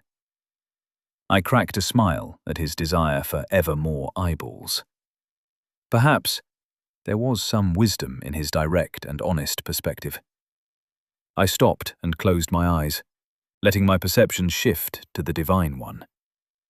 The intent to kill flooded my senses, bringing light among the darkness of the world. Schemes, plots, and idle daydreams of violence all appeared as places where I had some blurry vision. I'm going to see if I can negotiate. He's only going to break the army's morale with this suicidal march of innocence if I don't. Time to go and say hello. I tore open a portal to the east, stepping from snowy wilderness to icy street in a second. I let it snap closed behind me and took in my surroundings. The street was wide and paved in flat stones, dusted with ice. Skeletal branches hung from trees that had shed their leaves for winter, poking up between the stones every 10 meters or so. They weren't regularly spaced. The gaps varied in an organic fashion that made the place seem natural and alive, even with the snow and frost. Instead of the rectangular functionality of the buildings in the West, or back on the Old World, everything was flowing, elegant curves. Murals and paint adorned every surface, the quality of the work so high that what should have looked garish and jumbled seemed to blend together into a symphony of color. I pulled my aura around me like a cloak to make myself less noticeable and dragged my hood up over my head. I padded down the street towards the much closer presence of Jeremy's beacon. Everyone had scarlet letters over their heads, and they were all exquisitely beautiful. They almost danced as they moved, gliding along untroubled by the slippery footing.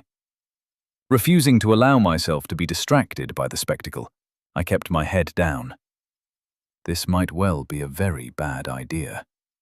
I had delayed moving alone against Jeremy for good reason, but his insidious, indirect attack on my army, gradually driving them to sicken of the war, had finally forced my hand.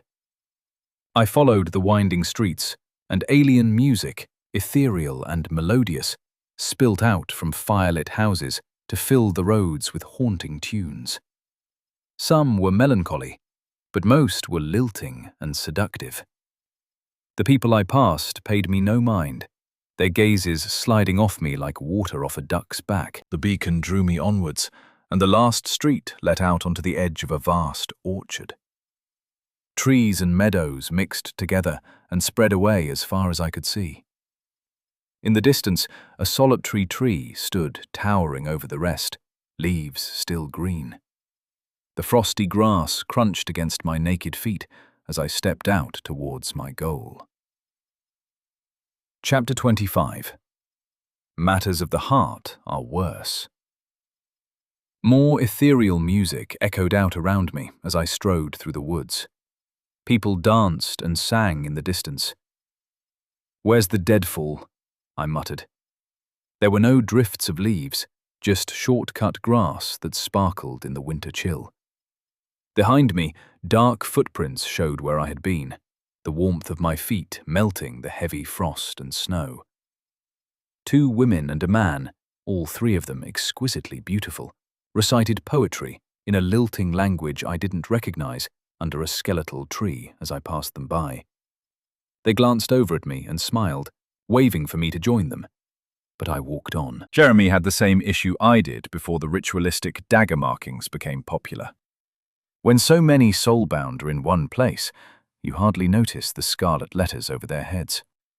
The fact that mine were all S-ranked and above just meant I was assumed to be a highly valued servant of the Lord of Roses. I could imagine this place in spring, or even better, autumn. At the start of the year, the blossoms and newly grown leaves would make this place a natural wonder. The cold snow around me replaced with the warm colors of falling petals.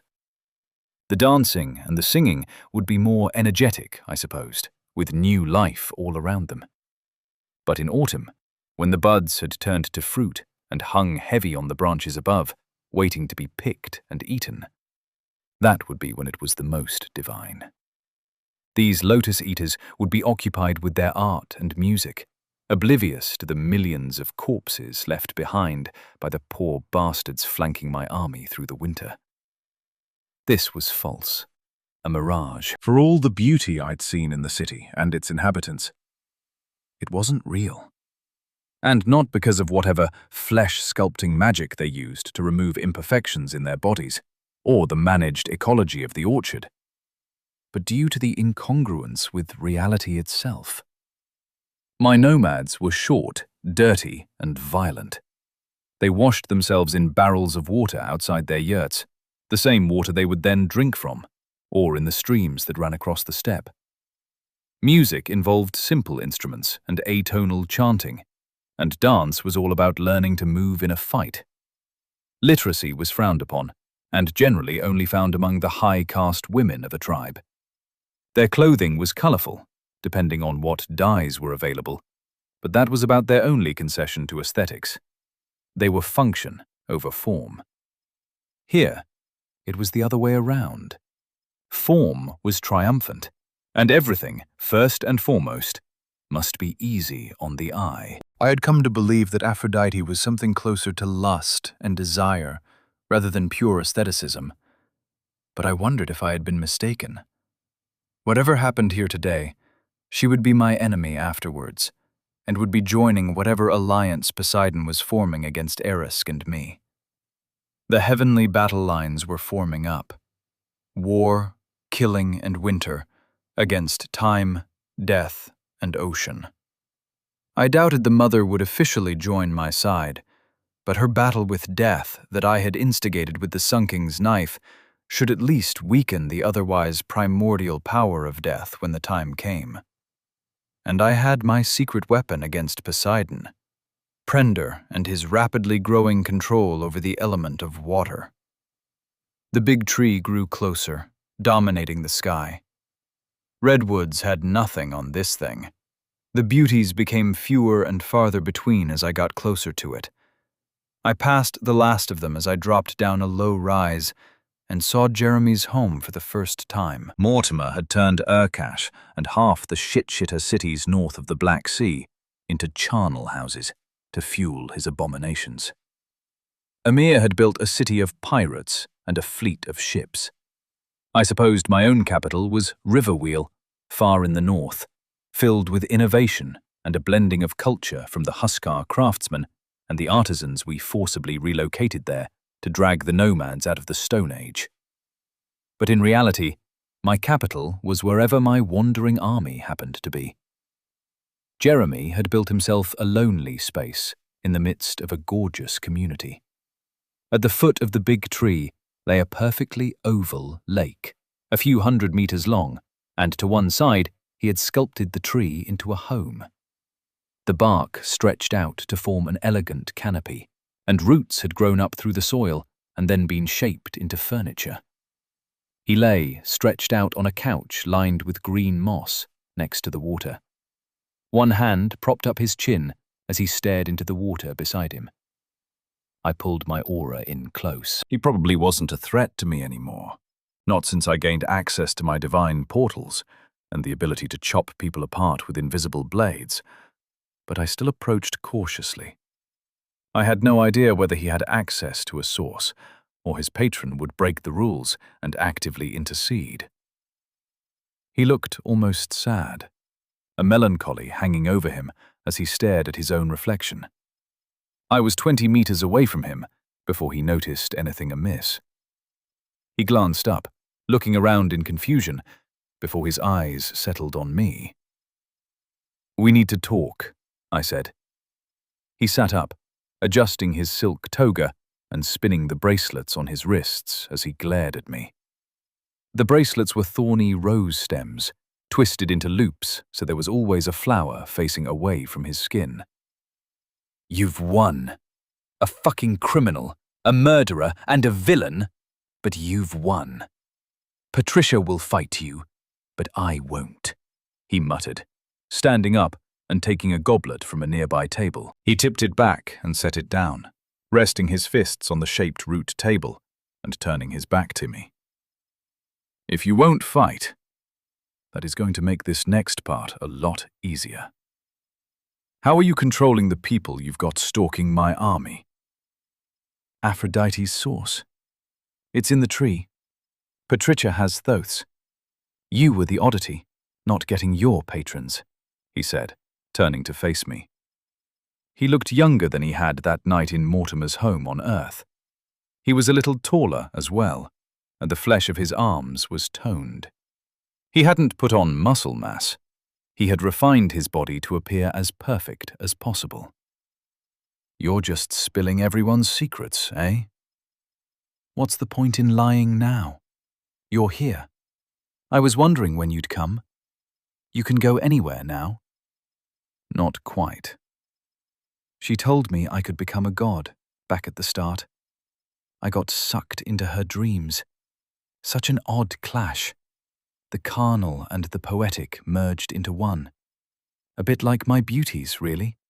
Sophistication masking more animalistic desires. Call off the people dying in the snow near my army. Send them to their homes. Call your field army back and break it up into smaller units. Love makes us do terrible things sometimes. I was adored back on Earth, you know that? I had a lot of haters as well, he chuckled dryly. But whenever some forum thread started up about the things I'd done that were perhaps less well-motivated, my fans would swarm and shut them down. I never asked for them to do that. They just did. Sometimes they took it too far. Call them off. Break up your field army. It won't win in a battle against my giants and nomads. I don't have any control over what they do. Not anymore. Those kids who killed themselves back home. I didn't go after them. The first time I knew about them was when I got accused of orchestrating the hate campaign, which I hadn't. Poseidon was wrong on that. I may have gotten them killed, but it was only because they attacked me. They're walking themselves to death in the snow. People don't do that of their own free will. Call them off, I growled, taking a step closer to him. He looked up and smiled nervously. Have you ever loved someone, Raymond? You don't seem like the sort. I have. I do. Faye and the squishy blob of hungry, crying flesh that was my young son flashed through my mind. What would you do to protect them? I'll chop you into fucking pieces for a start. True to form? Well, all those people love me. Most of them can't fight, so they are doing what they can. I didn't ask them to. Aphrodite's source has them. Which you control. Hardly.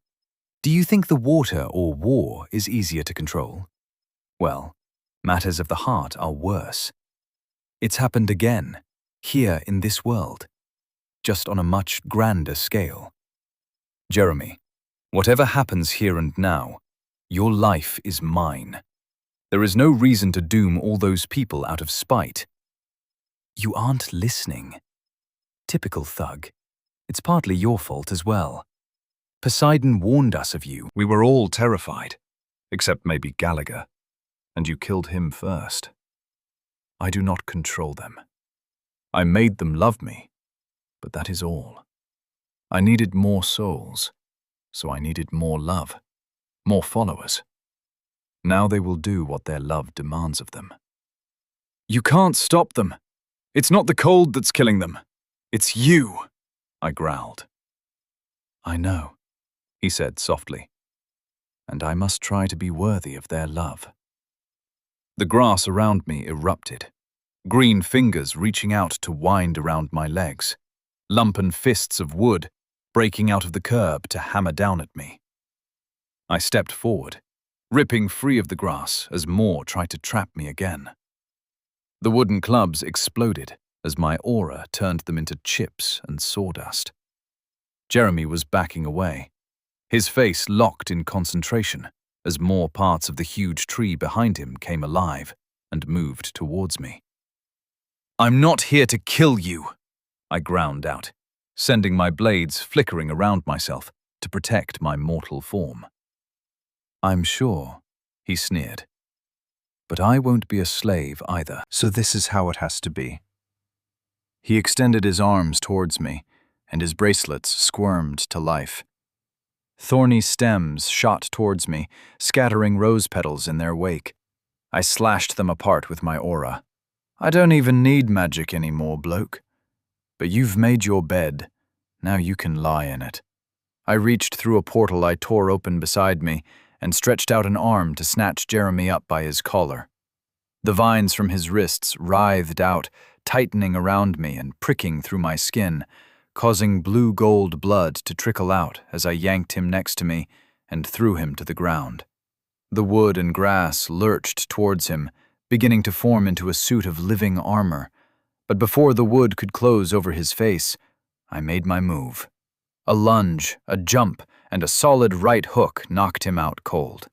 I used my aura to strip away the now inanimate roots and grass, and looked down at this fragile form.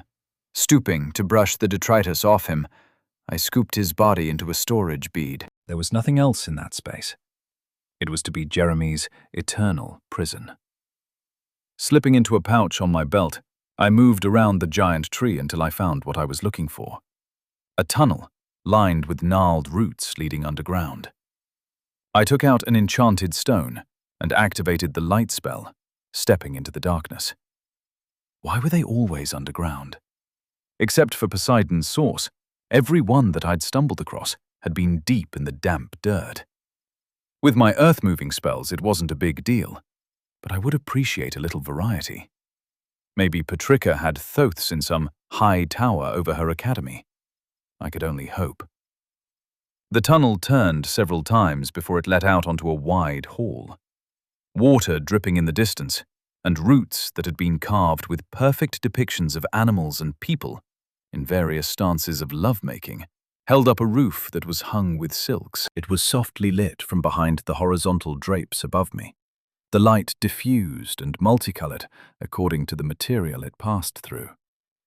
At the far end was a chaise longue, and at either end of it sat a pale yellow source. Aphrodite had a pair of them, it would seem. I approached cautiously. Amir had rigged his source room with traps, but nothing crumbled or leapt out to attack me. My tattered tunic, ripped by Jeremy's thorns, looked out of place next to the delicate finery around the sources. "And what the hell am I supposed to do with two of you?" I muttered, kneeling down to look more closely at the pair of them. I hadn't triggered any sort of challenge yet, so I would take my time before touching either of them. They seemed identical at first, spheres of yellow pearl or ivory about the size of my fist, but I noticed some slight differences.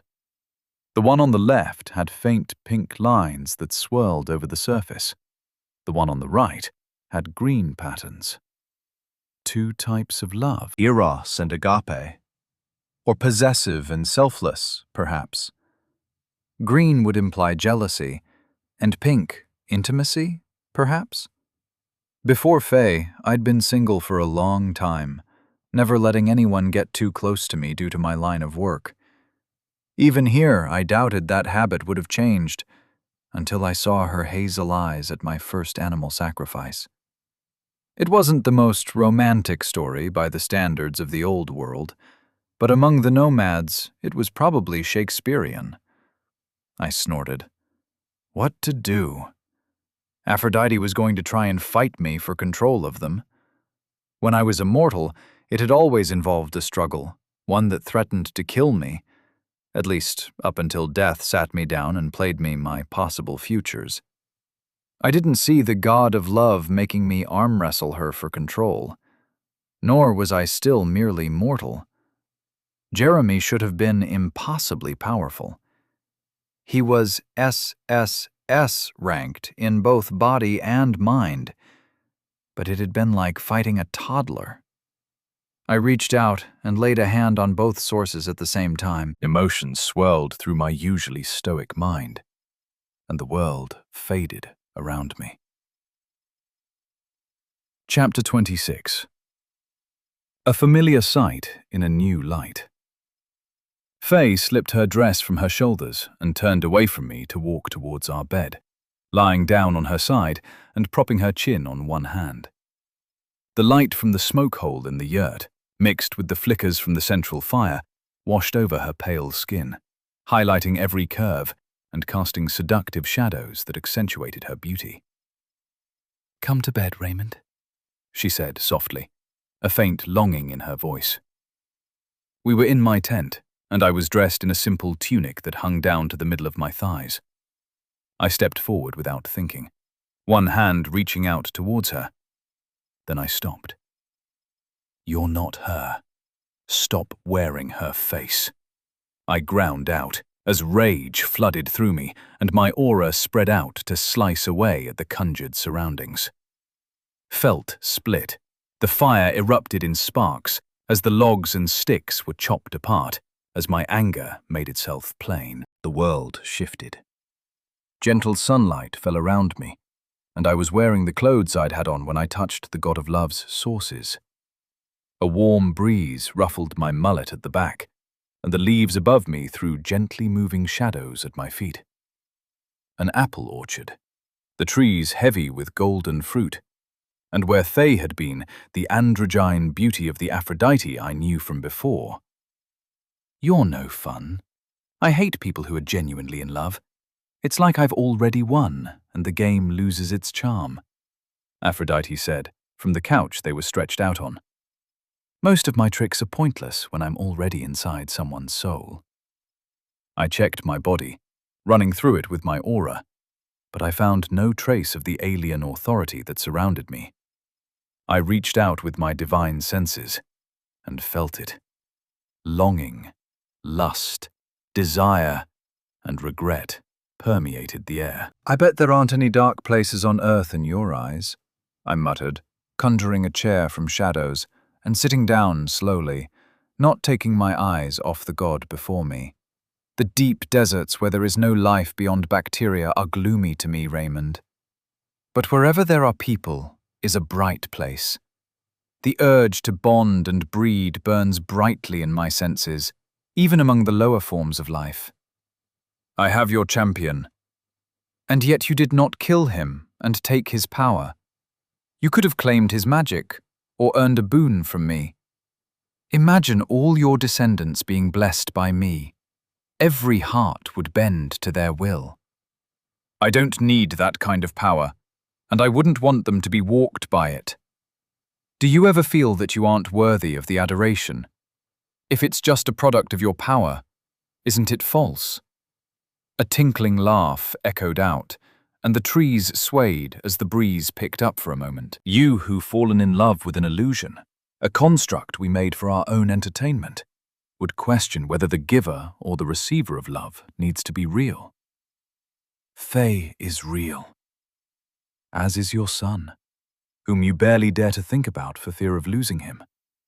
But they are constructs nonetheless, little brother. Your friends are figments of our imagination, but they love you as well. What are you going to do with Jeremy?" I shifted in my seat, keeping my aura pulled in close around me.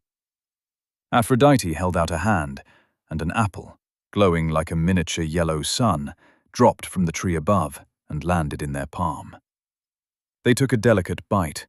A dribble of juice running from the corner of their mouth was caught with a long tongue. "You already know." "Not since your partial ascension. Your mind is no longer open to us. It's made the last few months rather exciting. If necessary, he dies. If not, he stays in stasis forever. You want to make your new world permanent?" "Yes. For Thay, my boy, and my friends." "Love indeed. You would disrupt the agreed order, make liars of all the gods, break the rules of the game. All for your wife." I nodded slowly. I never got any promises from a god that they didn't break. "That is hardly true. Even the story Poseidon told you to lure you to Mortimer's home so you could be included in the game was mostly true. Mortimer died that night, after all." "She didn't need me to do it. That was a lie," I snapped. Poseidon would get what was coming to her. "And if she hadn't told you that lie, where would you be now? Existing as a non-entity in London, Singapore, or Berlin? Going where the job sent you to commit murder, then disappearing back into your cloak of mundanity? Unknown outside of murderous gangsters, a life unlived in the service of death. A man unloved." They threw the core behind them, and it vanished as it reached the zenith of its arc. Poseidon is going to pay for what she did to me. Oh, no doubt, dear sibling. But she brought you to me, so I must be grateful for that at least. Now you're alive. There are people and ideas that you love more than your precious professionalism and the wealth your calling brought to you. Aphrodite leaned back and let an arm dangle in front of the couch, idly swinging it back and forth. I never loved the money. It was the job. Doing it right mattered. And so you'll do it right to her, will you? A short, lusty laugh made the shadows dance as the trees swayed. Jeremy was a disappointment in the end. I think the only one of us who didn't draw a dud was Eresk. And perhaps Thoth, although that remains to be settled. What are you planning to do with my champion? Their voice became cold and commanding at the end. The storage stone he's trapped in will be lost amid thousands just like it. Forever. Aphrodite giggled. You truly were Posse's greatest mistake. No wonder she hates you so. The feeling is mutual. I smiled grimly at the god. The question is, what am I going to do with your source? I don't need the control of the peasants, dragging them out of their homes to die in the cold. Winter is unusually harsh this year. Your doing? Poseidon will be weakened. So yes. Interesting. Who else have you brought to your side? Aresk, Marana, perhaps the mother. Aresk mentioned Hermes. The old tactician will have more than that lined up with him if he wants a proper divine battle. He may not be including you in all his plans, young one. And Hermes? Interesting. I reached out with my aura and sliced the stem of an apple above me. The golden fruit fell, and I snatched it from the air. It was delicious. I didn't bite into it, but I knew how it would taste. Juicy and firm, sweetness perfected. I invaded it with my aura carefully, surrounding the essence of this god and drawing it into my palm. The fruit withered, desiccating in my palm, and the power of lust and jealousy and consummation flooded into me. That was their name. Not lust or love. Consummation. The achievement of satisfaction. The moment when desire meets its needful thing. I surrounded it with invisible knives, guiding the stolen power through my body. Cells merged and separated, mitosis happening far too fast. My flesh glowed faintly gold as the bulb of power was dragged across my chest and added to the growing meld in the source of the cycle. So that explains Hermes, Aphrodite muttered. Join us. You want me? What is it that you desire? They smiled lasciviously. I will punish Poseidon, and Eresk wants a war that he's going to get. Beyond that, there is nothing between us. Nothing? They sighed. So it seems. Do not kill my champion, and gift my source to someone of my choosing. Those are my conditions. To join me, or to stay out of what's coming. To side with you. Ocean and I have feuded in the past. Her capriciousness infringes on my authority, and my power touches everything that lives, even her precious creatures of the deep. What does your source do, and who do you want me to give it to? Why, give it to your lady love, of course. Her beauty will become even more breathtaking, and all the blessings that come from that. They smirked at me. Fertility, in a limited sense, is closely tied to me, as is control. And manipulation, I replied. They nodded happily. Of course, she will be able to send the peasants home, inflame the passions of those under her power or opposed to her. She would have my blessing. And you will side with us in the war? Yes. I will offer the source to Faye. If she says no, I will not force the issue. Reasonable. It's been a pleasure, I said as I stood, and my chair dissolved into shadowy smoke. Oh, it has indeed. Sometimes being denied the thing you want can move you to great deeds. And I can see your heart is wholly owned by another. I hate romantics as much as I adore them as well. I will act in your interests, against Poseidon and her allies. I looked down at them, receiving a lazy wave of a hand in reply. Thank you, sibling. I tore open a portal back to reality and stepped through to the chamber containing the source. Where there had been 2 glowing pearls earlier, a hair clip sat on the chaise longue. Delicate silver wires, with a green and a pink pearl merging together like cream on coffee, mounted in the center, remained from the pair of antagonistic sources I had seen before. I slipped it into a belt pouch and opened a portal. It was time to go back to where I had begun. I stepped out and saw a familiar sight in a new light. When I had first arrived in this world, the rolling hills before me had been lush and verdant. Behind me, a familiar cave opened into the hillside. The marks of my fires further in, when I had moved deeper into the darkness to escape the rain, still showed as sooty stains on the barren rock. The bodies of the men I'd killed had been removed. Herkubin must have sent some of the Ereskine to give his friends and him a burial. Grass had grown up across the area in front of my first home on Earth, now buried under snow, but a few yellow stalks poked out from the deep slush. I stomped over. I knew the place perfectly, like I had never left. I headed deep into the cave, summoned light from an enchanted stone, and found the scorch marks left by Wilson's pyre. A few bones still poked out of the ash, and I crouched to stare at them for a long time. I don't know what I felt in that timeless moment. I wasn't the man I had been back then. A vile bear would pose no more threat to me now than a mouse would to a tiger. I headed out and paused at the slight depression that was all that remained of my failed attempt to cure the bear hide. I'd been so clueless. Being abandoned out here in the wilderness on my own had set me back so far. While the others had all dropped in with easy access to souls and ways to gain them that didn't involve slaughter, I'd been killing mice and squirrels and rabbits. My fists clenched. Poseidon owed me. I made my way through the trees towards the river, where I had gathered clay to make my pots, and filled my water skins in those first few days.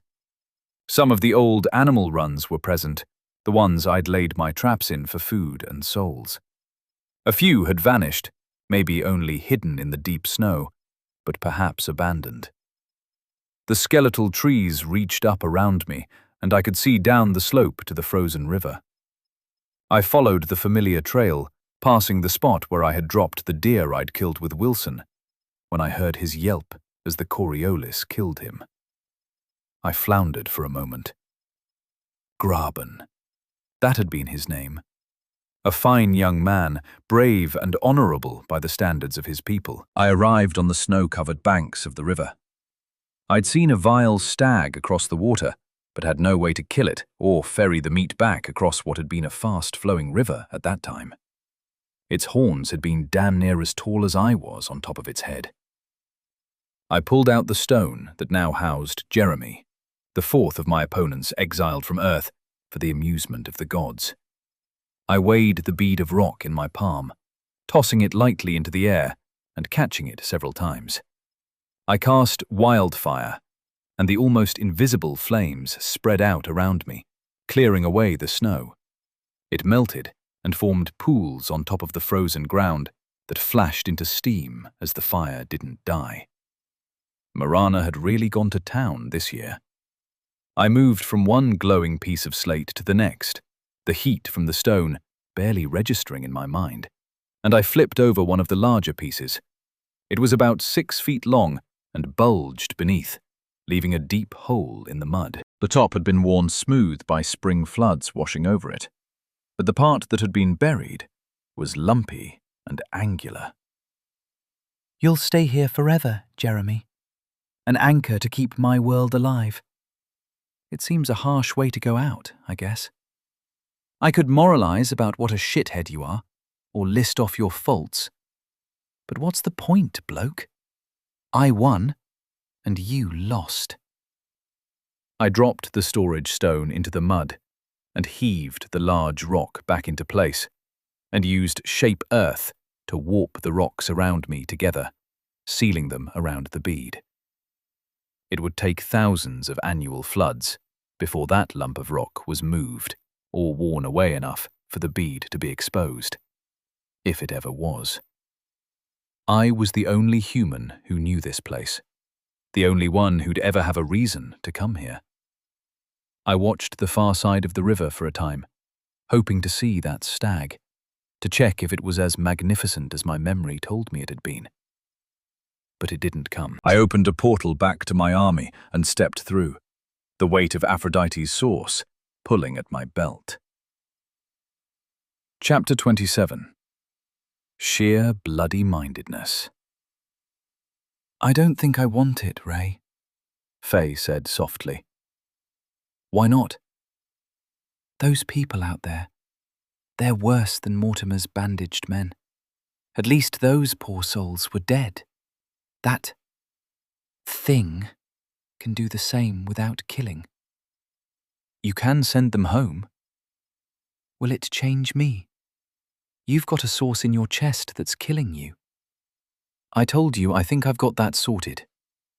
I wasn't entirely as confident as I'd let on, but I could stop the swirl of alien power for a solid 5 minutes now, and it barely hurt for the first 2. You cannot fool me, Ray. She laid a hand on my cheek, then rose to her feet to move to the fire and add a log to the embers. Why can't you use it? It won't react to me. I don't know why. I think Aphrodite wants you to have it, so it will only work for you. And she will join your war against the other gods in exchange. I reflexively checked that my aura was still blanketing the inside of our tent. Yes. Her, Aerisk, Winter, possibly a few others. Life, Death, and Sun are occupied. I grinned. Poseidon might have time on her side. I should reach out to Velkit, see if he wants in on it as well. You are just recruiting gods.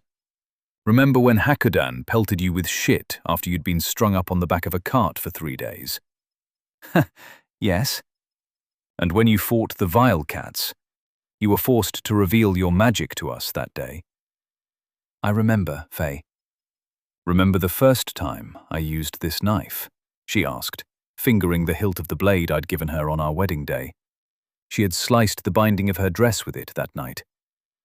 I see you remember that well enough, she smiled as she sat down next to me on the bed. I remember diving inside that amalgam just south of, God, what was it called? The trader town, the first one abomination that met, maiming Gallagher every few minutes as his limbs regrew, crushing Mortimer's skull in my fist. It hasn't all been fun. But now you talk about paying the god of smiths a visit as though it isn't insane. And the goddess of love wants you to give me her trinket. What did she do when you spoke to her? They pretended to be you and tried to seduce me, I answered bluntly.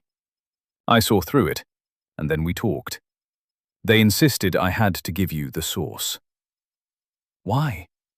They couldn't seduce me because I love you. Their power, their authority, isn't really love, per se. It's consummation. Sex? And I knew you were soft in the head, Ray. You don't need to remind me. She chuckled. The satisfaction of desire. The moment of achieving your goal, whatever it might be.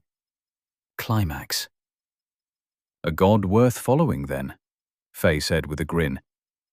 You have no reservations about me taking this gift? No. Jeremy was mad. He was obsessed with being adored by everyone. His sickness warped the authority. With you in control, You love me, and the boy, and our people. You are even a little sympathetic to the shit-sitters sometimes. take that back! She slapped me on the arm. Her body stat was only in the S rank, but a gentle slap from her would floor an unenhanced man. I rubbed at my arm. I apologize, wife. You are a terror to the farmers. They deserve it after all, living in the same place for all their lives. That's better. She leaned in and lay her head on my shoulder. Her hand slowly reached out, and she put a finger on the hairpin. It glowed briefly, causing her to snatch her hand away. I felt something. I put an arm around her shoulder and pulled her back against my side. What? Desires. All around me. Yours, others. You want to survive and to keep this world intact. There's a darker element, your desire for revenge against Poseidon. The rest, lust, hunger, glory, control, kindness, love. So many wants. You could feel them around you. Could you nudge them? She scowled at me, then reached out a finger and touched the hairpin. It didn't glow this time. I reached for her, pushing her back on the bed and pushing forward to kiss her. Then the urge passed, and I leaned back, rubbing a hand through my hair. That's a yes.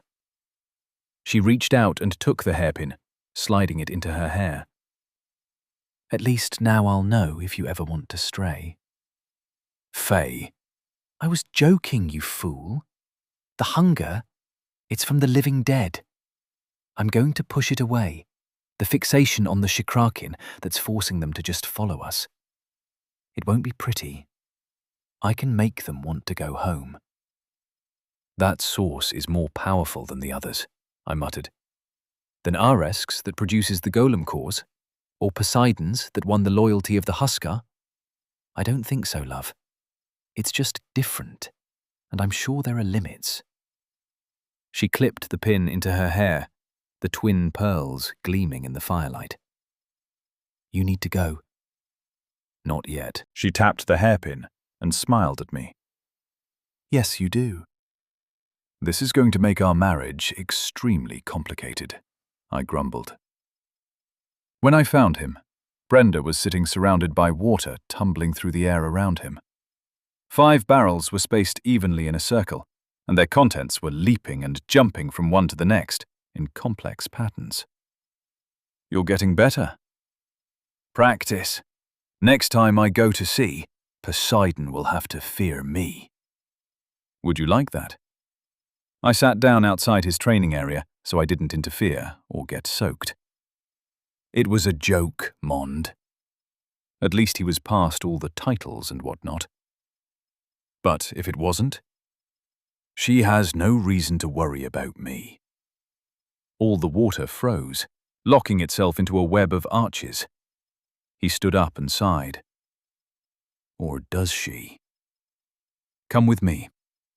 I opened a portal to my domain and gestured for him to step through. Other people can use those.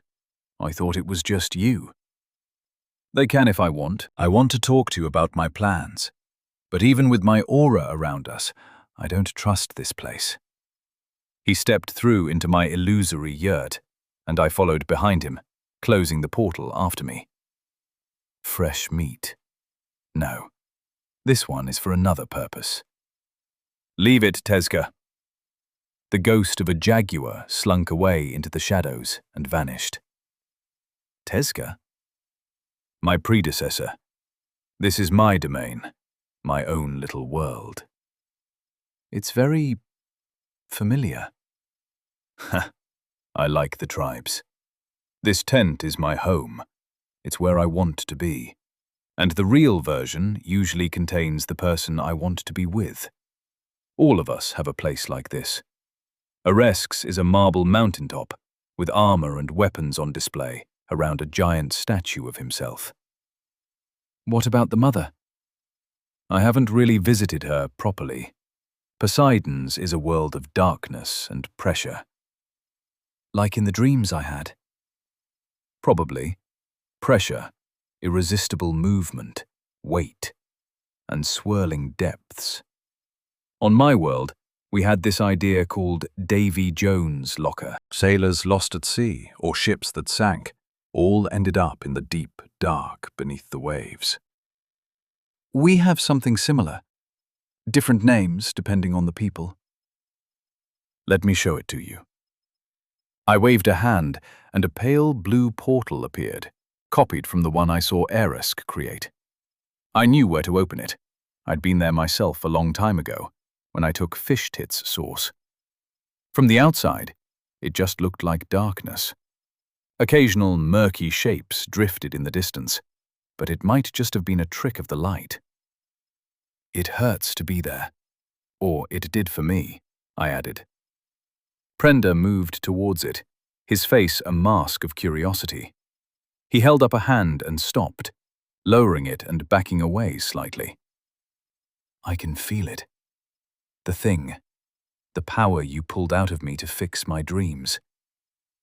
She had invested some of her authority in you. It had probably been there since you took to the sea. You said that you were lucky when it came to sailing. It was likely her influence guarding you. Why did it torture me? She did that. She is angry, among other things. All I did was help you. You could have just killed anyone who didn't bow to you. But you didn't. Hell, if I had the power I've got now, I could have slaughtered the entire crew without breaking a sweat. We can't just fight everyone. We have to find ways to get what we want without abusing our power. You could fight anyone. I've seen what your aura does. And then there'd be no one left. What's the point in that? Killing, my kind of killing, serves a purpose. Tezka growled from the shadows, and I scowled in his direction. Why did she punish for helping a good man? Because it was me. I'm sorry, Prenda. Would you like to know how I met her? He nodded, turning back to face me. I was a killer for hire on my old world. I had a sort of friend. He was crafty and well-connected, but also blind in a fashion. He saw wealth and power. I needed someone to act as an intermediary with clients. She approached him and arranged a meeting with me. We talked. She was odd. Too perfect. Her eyes were this green color that I can't really describe. I sighed. Anyway, she tricked me into taking a contract, using it to get me to a meeting with the other exiles, and then she killed us to send us here. You died? I don't know for sure. I think so. That dagger slipped into my heart, and the others bled out as they died. It might have been an illusion, but I think it was real. I've never met a dead man before. I have. They tend to smell. I woke up in the middle of nowhere. There was a cave, and in it was a vile bear. Fucking system. Nearly killed me. I was stranded, alone in a new world. The one thing that kept me going, other than sheer bloody-mindedness, was the thought of revenge on Poseidon. I'm going to kill her, Prenda. How do you kill a god? Ha! You can't. Not really. But you replace them for a while. Tezka over there is going to try and take over my mind when I ascend.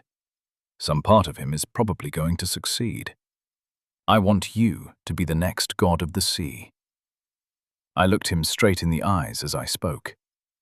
He thought for a moment, no doubt wondering if I'd snapped, and if I had, how the hell he was going to get out of my domain. The water affinity, and Winter's source. That's why I gave you power and the source. I arranged for this winter to be particularly fierce. I attacked the mother with the Sunking's dagger. Their hatred was enough. You attacked? Yeah, that's not important, though.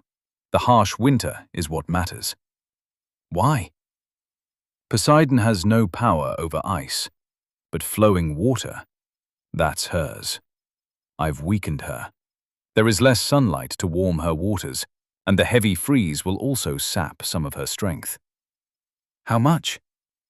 Not enough, and I can't kill her anyway. I can fight her. Battles between gods are frankly weird, but actually killing her, it has to be someone else. Me.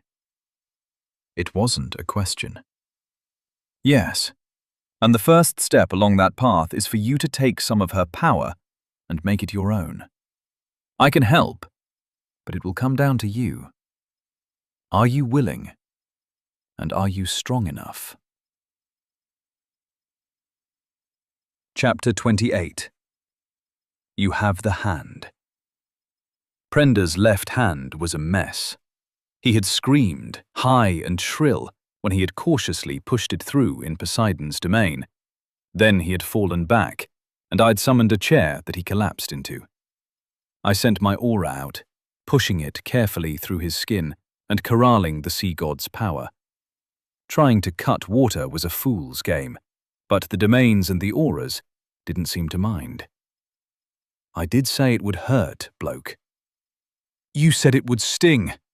This is not stinging. He wore his agony well. The kid was tough. Use Winter's sauce. How?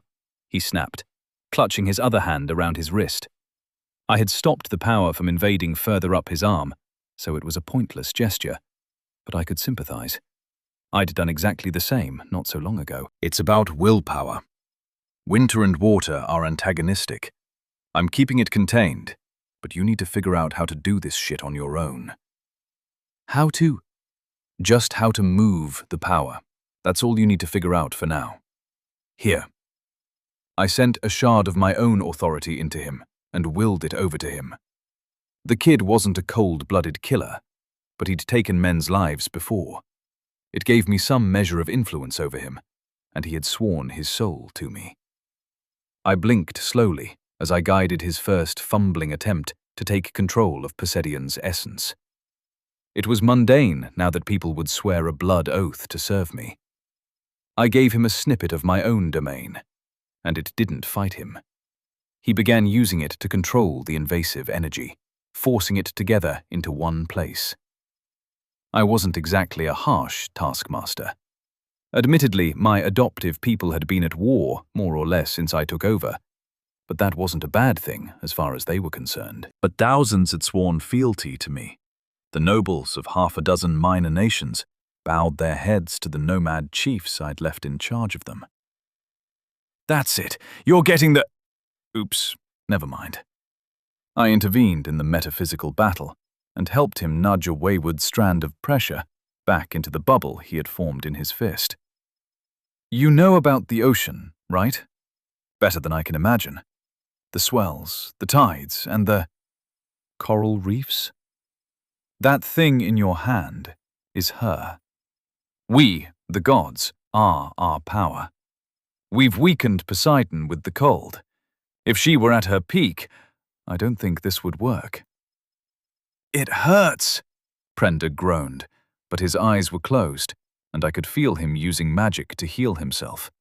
And something else. Something was stirring in his, for want of a better word, soul. I was doing less and less of the grunt work in controlling Poseidon's power. He was following along when I resumed control of my own aura, and then mimicking my actions on his own. Yeah, nothing in life worth having comes easy. You know her power, though, Prenda. It isn't as alien as you might think. She had blessed you with it for a long time.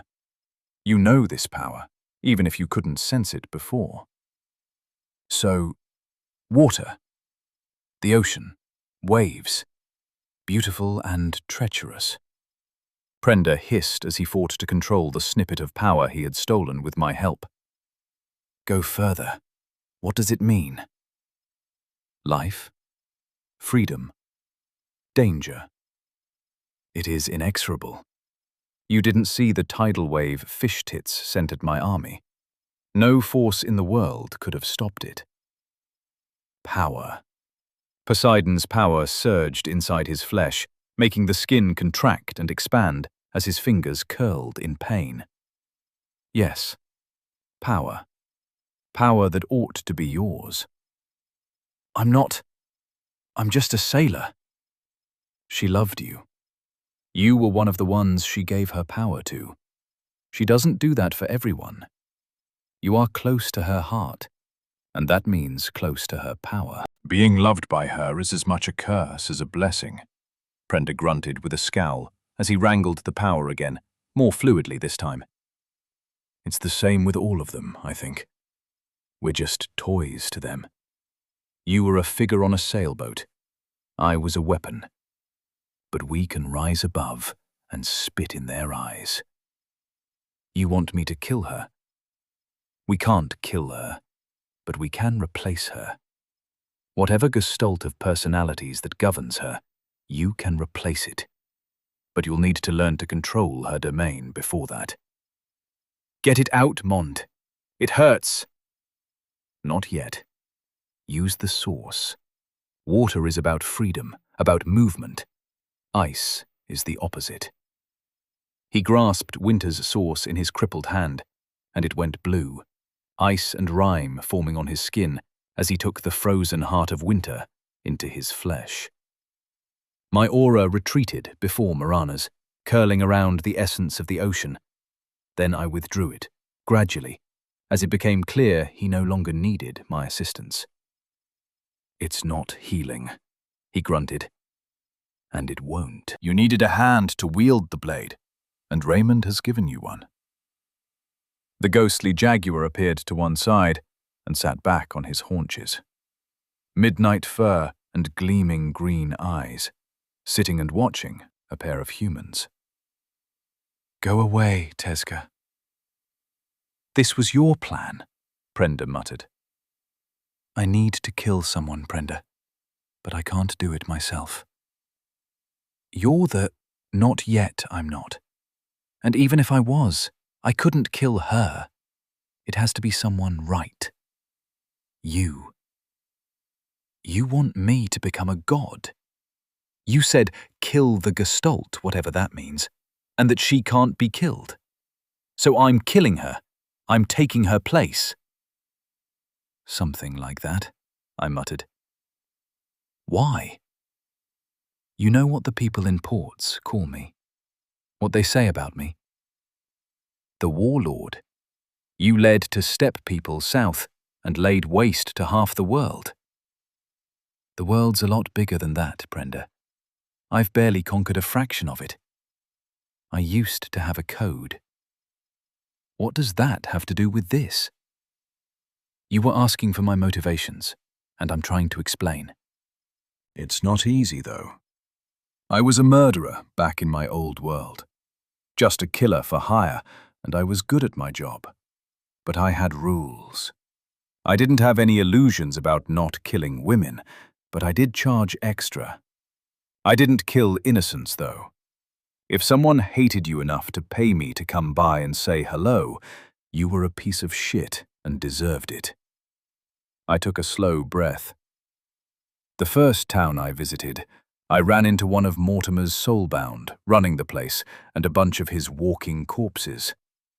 I wasn't strong at that time. I didn't even know we could share magic with others. Jandak and I escaped, but I started some fires in the process. A lot of people died. What is wrong with that? An enemy attacked you, you fought back and escaped. A lot of people died. Men, women, and children. I didn't knock kids. I didn't kill the innocent. The linchpin of my life, the thing that let me sleep at night, was taken away from me. Because I was here. Because she sent me here. I've done worse since, making it rain fire on terrified, defenseless soldiers. I killed one of the men who came from my world simply because I couldn't be sure he wasn't a threat. She made me into this, and I want my revenge. But you're one of the most powerful men on Earth. My army tried to sack a city. Death showed me 2 of my possible futures, and if I had let it happen, I would have lost myself. I'm already a monster, even compared to what I was, and that is on Poseidon. She tricked me into that dinner. She killed me and sent me here. She set me on this damn path. But what about your friends, your wife and your child? Prenda said, slowly flexing his blue hand. There is always a cost for anything worth having. You've gotten a handle on it? Prenda leaned back. Between the power I lent him and the source, he had a sliver of Poseidon's domain sealed in the center of his palm. You have the hand. You need to craft the blade for it to hold. It's the only way for you to become me. Your cat is even stranger than your crow. He's not my cat. Prender, meet Tezca something or other, Aztec that I can't pronounce. Tezca, meet the next gods of the oceans. There is much work to be done. Your manifestations are still subpar. I'm working on it. Not hard enough. You won't accept the nature of a real blade. Steel is better, I grumbled. I was sick of the dead gods' constant bickering on the subject. Obsidian, the sharpest edge for the cleanest cut. You like things to be clean. It's brittle and it breaks, but it cuts. Your rules, foolish as they were, require you to understand the essence of the blade. It stretches back further than you people have been able to work metals. It goes back beyond even stone tools. The claw of a slain predator is the progenitor of all your knives. Mond, be silent, mortal. You will need to hear this as well, if you are to truly grasp the power my inheritor has gifted you. Raymond, you understand a little of what it is to be a god, but not enough. You are suitable as my heir, but you are not perfect. You are coming more into alignment as you deepen your knowledge of what I am, but you're not there yet. So what are you then? I smiled at Prenda as I summoned my own chair and sat down to listen to a ghost tell his tale. Quiet. I am the beginning of the other god's realm, and I am separated from everything by the power of another. Death and time. I am the end of another's domain. Life. You aren't really telling me anything I didn't already know with this bad poetry. We are many things, Raymond, but we are not regret. You must embrace what we are, or you will die, and I will go back to sleep. Chapter 29. Time and Effort. Pasiat Pass had changed again. So many parts of my little empire had been too distant to visit before I got access to the old divine teleportation. The walls had been expanded again. Massive gates now occupied the entrance, and they were patrolled by serious-looking nomads and Huska. The towers along the cliffs above had been joined together with their own walls, creating a massive industrial fortress. I imagined the nomads weren't terribly happy about it. Safety to them was the ability to move on, to drift deeper into the grasslands where they were dominant and unchallenged. But this place was too important to be abandoned if it came under threat. I'd used my aura to hide myself, walking straight past the guards and into the tunnels that led down to Velkit's source. The ringing of hammers striking metal echoed back and forth. The noise was a constant, both inside and out. The whole place was dedicated to mining, smelting, and smithing, with all the sound and smoke that went along with primitive metallurgy. Sulk had his shirt off as he hammered away at a glowing lump of metal on Velkit's forge. The aura of the god permeated the air around me, a sense of work, sweat, and heat mingling together to create both death and beauty. "What are you working on?" I asked, then ducked to the side as Sulk spun and threw his hammer at me. "Mond! By the blue moon, you scared me!" He reached for another hammer and turned back to resume his work. I picked up his projectile and carried it back to the rack of tools next to him. I couldn't identify the metals they were made of. None of his hammers or tongs had the dull grey of steel or the orange of copper and bronze. He'd been upgrading his equipment as he went along. I'm working on a handle for the doors to your library. Needs to be big enough for Huskar to use, and those bastards have fat fingers. So it's lots of silver. You're not using one of the more exotic alloys? For a door handle? No, Mond, I'm not. What can I do for you? The last shipments were above expectations, so the army should be well supplied soon enough. We're on the other side of the world spine now. It will take a while for the Huskar to carry it over, assuming they even can in this weather. It's cold out there. The others complain when they come to collect my work. When was the last time you went outside? I asked, suddenly worried the mad old smith had been sealing himself away at his forge for months. A week or so? Kayla set us up some rooms in the tunnels and keeps me fed. His skin was flushed with the heat and his efforts, but he was pale where he wasn't pink. You should get some sunlight every now and then, Sulk. Vitamin D. What's that? He asked absently as he continued to hammer at the soon-to-be handle. Your skin makes it when the sun shines on you. You'll get sick without it. Never sunny anyway outside. Always cloudy and snowing. I'll go back out in the spring. I sighed and decided it wasn't worth the hassle of badgering him about it. I'm going to go and see Velkit. Seeing as you're his chosen, I wondered if you wanted to come along. You can't just pop in on gods, Mond. I can. The aura around me had been enough to give me a feel for his domain, and I opened a portal on the other side of the anvil, in front of Sulk.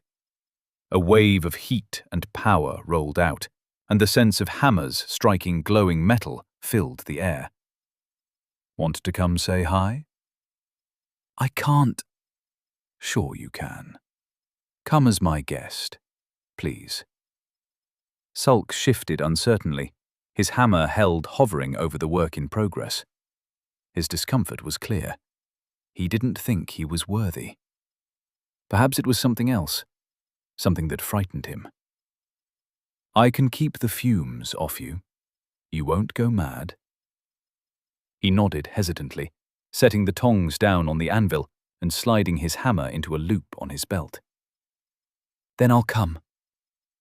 I stepped through first, flaring my aura to announce myself, then wrapping it around Sulk as he stepped through to shield him from the worst of the pressure. Velkit's world was not what I'd been expecting. There was nothing primitive or medieval about the place.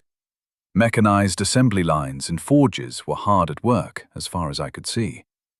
The sky was a cloudy orange, lit from below by the smelters and forges, and the air tasted like metal and smoke. We moved forward, passing machines that would look at home in any high-tech factory back on the old world. 3D printers, massive in comparison to what I remembered seeing available, were hard at work laying down the forms of parts and devices. What is this place? It isn't a forge, Sulk muttered as he limped along beside me. His eyes were wide as he looked at what to him must seem like alien technology. Velkit embraces modernity, I reckon. This is weird even by the standards of my home. It's too big and too advanced, but the principles are the same. Aresk's world is like an homage to Homeric epicness, marble and bronze, with floating weapons and armor hovering over plinths. This is like a massive industrial complex that a tech magnate would be familiar with. A what? Homeric? Never mind. I can feel the void. We should head this way. I guided us to the left, following a series of narrow passages between machines that showered us with sparks as we threaded our way towards the seat of his power. Thick cables ran alongside us, and they grew more and more numerous as we neared our destination. Eventually, we found an open space with a raised platform in the center of it, the destination of all the wires and tubes. They spread out from it like a spider's web, giving Velkit ultimate control from his throne behind a control panel. Thanks for announcing yourself. Most of us are a little bit nervous about you. I wouldn't steal power from my allies. You are my ally, aren't you? I am, boy. Aresk said you'd grown arrogant. Sulk, how is the forge? Lord, it's wonderful. What is all this? The smith waved a hand at all the technology around us. Come up here and I'll show you. The crippled god rose to his feet and waved us over. When we got there, he pointed at the screens and keyboards he'd been monitoring. This isn't unfamiliar to the killer. It is largely based on my influence in his world, although that has waned there as well. Bloody atheists. The control panel allows me to monitor the automated processes, making sure each part of the machine is functioning as it should. Where are the workers?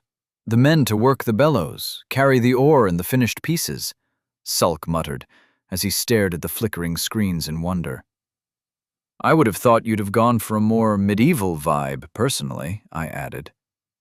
I have plenty of adherents on Earth, but more on your homeworld. They are drifting from me, though. Have you noticed how innovation seems to be drying up? Everything is just iterations of the old now. A new model, never a new idea. It's been a while since I was back there. You should visit, see how things have changed in your absence. That had never occurred to me. I can go back. Not yet. When you fully ascend, you'll be able to. All the processes you use men for, Sulk, are handled by machines in my world. All controlled from here. He ran a hand over his console lovingly. You have so much to relearn on Earth. This is all miraculous to me. Sulk scowled at the complex machines around us. Why not just use helpers? Time and effort. And cost, although that doesn't apply to me here. Raymond, you wanted to know if I would stand with you against Poseidon. I will. I'm glad. There was something else. I need a knife. I assume this is to be a very special knife, if you're asking me for help. I held up the best blade I had managed to conjure. Black stone blade, bone handle, held in place with pine resin and sinew. Primitive. Tezca has his preferences. You wanted to be able to strike Poseidon down. I do, but also to steal her power. I want my friend to take over her domain. Tricky. Siphoning isn't easy. The dagger floated from my palm and spun slowly before his lopsided face. He glared at it, and images floated around it, complex diagrams and mathematics that I couldn't fathom. The edge is keen, but it's got internal flaws, atomic misalignments, hidden fractures. It's not bad, but I can make it better. Your friend has a way to accept the power. He does. I stole a little of her domain and taught him to control it. I bet he fucking hated you for that. Velkit chuckled as Sulk glanced back and forth between us in confusion. I don't think I should be hearing any of this, lords.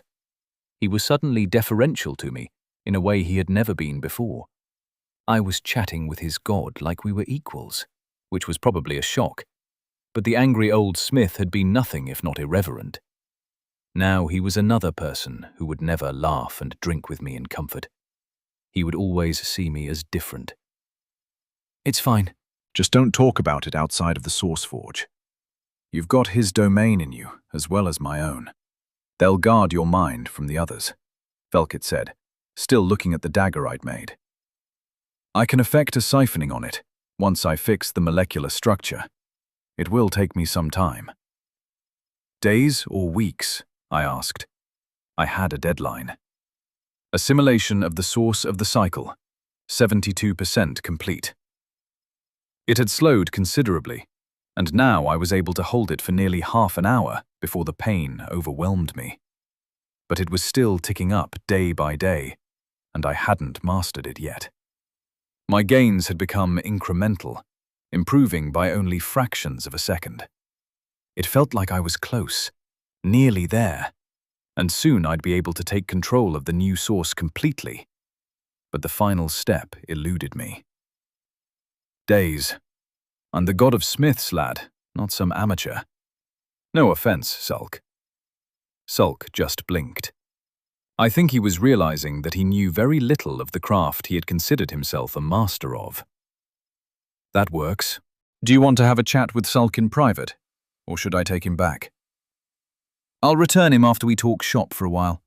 You can let yourself out, the crippled god said with a chuckle. Now, the thing is, you've got to pay and feed your workers, right? So by automating the process, you can do away with that cost. The water wheels are a good example. They work the bellows and drive drop hammers, but the things you can do with electricity are beyond your wildest dreams. I smiled at Sulk's bewildered expression and opened the portal to my tent, stepping through to find it empty. Heading outside, I found Kos and Jandak bickering with Krill by the central fire. It doesn't matter, you old bastard. We need to move fast to meet Mon's deadline. We need to consolidate. The strongest beauties have set themselves up as kings and queens. The kill team has retreated to resupply, but they are still out there, and they're banding together to block our advance, Krill argued. We can cut through them. They're nothing to us. Without a Shikrikin backing them, they're just petty wizards, and everyone we kill is irreplaceable.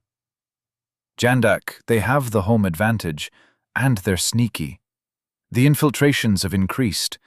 We're having to test all our barrels on the animals before we drink, and we're losing aurochs. We should find a place to offer battle, if they'll come to us. Or force them to defend a place, I offered. Krill leapt into the air and spun around to glare at me. How long have you been there? You didn't used to be so sneaky. I've been embracing what I am. It's only going to get worse. How can we force them to battle? We need safe supply lines before we march on the Vale. Branyung. Outside of Jeremy's capital, it's their primary source of recruits and income. If we threaten that, they'll have to fight, Kos muttered, glaring at Krill. Then that's where we go. But for now, quit bitching at each other, and let's have a drink by the fire, like we used to. I produced a jar of York and settled down on the damp earth, waving the demijohn at them. It wouldn't last, but for now at least, these three were just friends, and I intended to make the most of our time together. Chapter 30. Were they all monsters? The cowards had withdrawn inside the city walls. Maybe, on some level, they must have known this wasn't going to represent a physical issue for me, merely a moral one. I had plenty of spells and mages of my own to level the walls. Hell, we could level the city easily enough once the enemy soulbound ran out of mana. But there were over 1 million people crammed into the densely populated city, perhaps 70,000 of them legitimate combatants. A sizable proportion of the remaining beauties had joined forces, after some internecine bloodshed, to settle the pecking order, and they represented a not inconsiderable threat. I watched from glimpse as the army formed up for an assault. The city was vaguely hexagonal, and I had stationed 1 tribe and 1 legion in 6 positions around them, reserving the rest of my forces to the west to form the hammer that would shatter the walls and force their way into the city proper. The legion mages opened the bombardment, blasts of light and fire smashing away at the wall to wear out the defenders' resources. After an hour, they stopped throwing up shields or portals to block or redirect the attacks. They didn't have access to mana potions, and mana came back so slowly that it was more valuable than any metal could be in this situation. Faye held my hand as we walked towards the breach. She was wearing a simple white dress under her furs and sturdy leather boots that crunched as the snow compacted beneath them. Her hair was pulled back on her right side, held in place by Aphrodite's clip. I wore my indestructible tunic and walked barefoot towards the walls. I no longer cared about the cold. The heat from my feet melted the snow, so I was always in contact with the ground. I don't see why you couldn't just take out their leaders, Faye muttered, as my aura fended off the spells and projectiles that were launched our way. Bright flashes when an invisible blade hit a spell, dull cracks as bolts were destroyed mid-air, showering the snow with splinters and sawdust. I blame Aresk, I grumbled. They've sorted their hierarchy out. If I kill the leadership, which I will soon enough, the next officer in line will just take control. We need to break the defenses and deal with the hostages first. They're just shit-sitters. Burn the place down. You can feel them with the source, can't you? Do they feel all that different to the tribes? But they aren't us, and they've chosen to oppose us. I don't care if they love their children. Everyone does, so it hardly makes them special. They're a danger to this world. You've heard the stories about Mortimer's necromancers that have gone to ground and started their own little empires. We'll have to put them down eventually, and dealing with this lot will save us a lot of hassle in the long run. They did us a favor by grouping up so much. We came to a stop, 12 meters from the broken wall. The men along the top were hurling rocks at us that my aura batted aside. I cast Shape Earth and cleared the break, then widened it. The stone flowed to form a perfectly smooth ramp through the walls. Then the skies darkened, and the ground ahead of me fractured. Red light leaked out from above and below. I shaped the spells, the volcanic vents beneath the walls to either side, which began to glow red at their bases in places as the heat built. The clouds belched fiery death down along the lines of the walls, and a few barracks that Glimpse had identified on the other side. Rock vanished as the explosions deleted it from existence. Men didn't get a chance to scream. They simply vanished into dust and vapor, assuming they were lucky. The ones caught on the edges of the fireballs howled at the terrible flash burns they suffered. Narromalis humano slain, times 6,814. 68,140 souls harvested. Soulbound servant slain, times 153. 3,060 souls harvested. I watched from Glimpse, circling high above as they did what I had hoped they would. Reserves rushed towards where Faye and I stood on the edge of the inferno. The other walls were left almost unmanned, with 5 in every 6 soldiers charging towards us. They were hesitant. They knew the danger, and Faye was manipulating their emotions to make the fear they felt even worse. But they still charged. Stupid, brave bastards. The civvies. I'm doing it now. The local people began moving in the opposite direction, towards the eastern gate. They hammered their fists on the wooden gates until some of them found the controls, and slowly the machinery hidden in the walls turned, letting them spill out into the open lands, away from us and the threat their masters represented. Glimpse and Wilson both dove on the guards that had remained on station, blasting them with magic to keep them distracted and protect the innocents while the nomads rode out to keep them from bolting into the wilderness and dying from exposure. Satisfied, I turned back to my own problems. Soldiers, and lots of them, with more than a few beauties mixed in as well. I'll wait here while the army moves up, Faye said, giving me a peck on the cheek. The Husker were already advancing, regimented units moving in lockstep as they strode closer to the walls. This won't take long. If they run, and they aren't soulbound, let them go. Kill all the wizards. Yes, love. I remember the briefing. Go on. Finish this. Taking cities is too easy now. Too much practice, I said ruefully. I turned and walked through the highway I'd sculpted through the devastated walls. A couple of fireballs wiped out the first units to arrive as they streamed out between the houses to form up. The beauties at the back shielded themselves, not their men. Narromalis humano slain, times 413. 4,130 souls harvested.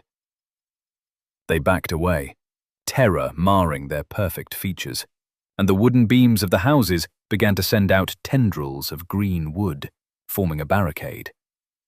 I walked slowly towards them. I wasn't in a rush. The impromptu wall of living wood tore apart under my aura's wrath, revealing the 4 of them and their reinforcements. A dozen men and women, each equisitally beautiful in their own way, raised a hand and launched their spells at me. I opened a portal beneath my feet and vanished, reappearing in their midst. I lashed out with my right foot, caving in the ribs of the closest one. As my sword appeared in my hands, I danced through them, too fast, too strong.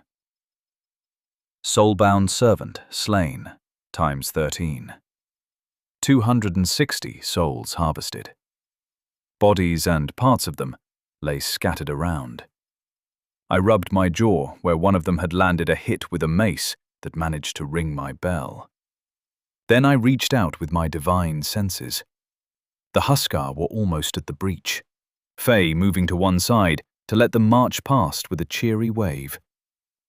I didn't need to hold the entrance. The Huskar would make short work of anyone coming to try and defend it. I could feel the grim determination to kill flowing off the giants, mixed with discipline and the joy of a dirty job done well. The beauties. There. Dozens of locations in the city. Some were small groups, little clusters of magic users coordinating the mundane troops, but others were more worrisome. Dozens, even hundreds of them, clumped together, too difficult to flush on the first try. Well, too difficult for the army, but I was a godling. I picked the largest group, appearing in the middle of them as I stepped out of my portal. I unleashed my aura at its maximum potential. Unseen blades sliced and diced everything around me for dozens of meters. Bodies exploded as limbs fell away and chunks were sliced away, blood misting the air. Then I moved. My body stat was ridiculous. Most of these people weren't above an A rank, and the only threat they posed was in their numbers. Numbers which were thinned too rapidly for them to react cohesively. Soulbound servant slain times 189. 3,780 souls harvested. I opened another portal and repeated the process. Knives flickering through the air, blood splashing in the snow or on wooden floors. I moved from soulbound to soulbound and exterminated them. They were too much of a threat for me to make the same mistake I had made with Mortimer and Amir's forces. There would be some who hadn't joined this army and had chosen to disappear into the wilderness, who would survive and be a problem for the future. But here and now, I killed everyone so I wouldn't have to deal with them later. Tens of thousands of souls. I left horror everywhere I appeared. Red-soaked walls, snow and trees. I did what it was in my nature to do, and I didn't regret any of it. Were they all monsters? Probably not. But without their bond, they were free agents, and people with power will tend to abuse it if there aren't checks and balances. The looming threat of their Shikrakins' displeasure was gone, as was the possibility of growing more powerful. What they had was all they'd ever get. But compared to mortals, they were the demigods that my fellow exiles had thought they'd become themselves. They could take cities undefended by their peers with no effort, rally armies with their power. They were too dangerous to leave to their own devices, so I took them off the board. Forever. I had to become what I needed to be to preserve this world and survive. As the resolution settled in my mind, I found it got easier. Some of them might have retired to live out their lives as hermits, playing the wise old man or woman who healed the people of the local town or village. But I wasn't willing to take the risk. I stepped out of a portal next to Faye and took her hand. She looked up at me, a smile on her face, then turned back to the smoke rising above yet another conquered city. We'd done it cleanly this time. A sharp blade and all that shit Tezka rabbited on about whenever I stopped in my domain for more than 5 minutes. I'm going to need to step up the kill teams. We need assassins with magic. Yes, you do. There are more of them out there. Some will hide, but most will try and use their power. You are a threat to them, and they know it. There's not much they can do to me. It's you and the boy who are at risk. Our son is perfectly safe. Halen and Graben will kill anyone who threatens him. Only if they see them coming, love. It's the knife from the shadows that's impossible to defend against. Pfft. The only people who get close to him are Mondin to their bones. They are family. I considered my own newfound siblings. The gods fought and schemed against each other, and even in the history of the old world, brothers killed brothers, sisters slew sisters. Literacy was a gift, but also a burden. Someone who doesn't read lives only one life, but a reader lives 1,000 lives, and is richer for them. I forget who said it first, but the quote rang true. I knew too many examples of murderous, intrafamilial conspiracies to feel as comfortable about trusting the tribe as my wife. I'm not so sure, love. We're done here. It's time to look south, to Patricia. Chapter 31. Mortal Thinking. I reached out a hand, then paused, my fingers a few inches from the glittering, translucent wall, stretched out to either side and vanishing upwards into the sky. Snowflakes drifted through it, without even noticing the thing. It was completely permeable, but I could see the power within it. The army was camped 3 miles or so behind me, spread out in defensive formations in case any of Patricia's scholars decided to make an appearance. The mood had been tense for the last few days. We knew we only had one more enemy to break apart, and the end seemed to be in sight. Fortunately, they weren't aware of the phase after the issues of the game were settled, and the battle among the gods that was going to ensue. Glimpse flapped down to land on my shoulder and pecked gently at my cheek. I brought a hand up absent-mindedly, and the feathers around the back of his neck. Let me go first. I'm still trying to figure out how it works, and if I can steal it, I muttered. Why? The eye is there waiting for you. Just peck. Not everything can be reduced to eating eyeballs, I chuckled. This is Thoth's power, knowledge, and that is always useful. It is a curtain. All it does is divide, and crossing it announces your presence. I craned my head back and cocked my head to look at the beady eyes of my crow. He launched a fake lunge at my left eye with his beak open, before flapping his wings to hop up onto my head and turn back to the glittering curtain. The bird was right, in essence. I couldn't sense any ability to harm in the barrier, but it was like a trigger. Crossing it would alert both Patricia and the ibis-headed god. Could I find another divine ally here? My fingers brushed against the wall of light, and I held them there, feeling the alien energy. Thoth's domain was cold and clinical. It reminded me of Velkit's in some ways, mechanical but blended with the organic and the esoteric. Abstract and mundane blended together to make something almost impossible to describe. With the bird on your head, we could be brothers, said a deep voice from behind me. I turned slowly, feeling Glimpse's claws dig into my scalp as he spread his wings to keep his balance. Knowledge. The portal through which the god had emerged vanished. He wore a dapper suit, almost like a Victorian gentleman, with a golden watch chain ending in his waistcoat pocket. He cocked his head to one side and blinked large green eyes at me. You wanted to speak to me. I'm sure you know the reason. Ha! I like you, Raymond Cobbler. I can infer some things. The coming war, the one that matters, unlike these drab carryings-on down here. You want me to help you kill one of our siblings. I can spare your chosen. You want me to act in both fields. You are still so mortal. Optimism doesn't last past your first millennium, Raymond. I do not dislike you. Velkit is not the only one who approved of your introduction of more modern technology, although you failed in the method, in my opinion. Water wheels, gears, and simple power transmission. New types of wagon wheels, saddles, and stirrups. I'd given them the outlines as far as I remembered, and let them run with it. My motivations hadn't solely been to uplift a primitive society. Increasing military production and capabilities had been more on my mind during that desperate time. I gave them too much. You didn't force them to figure it out on their own. It was a world away, bloody literally from what they knew, and I barely knew how to make that shit, bloke.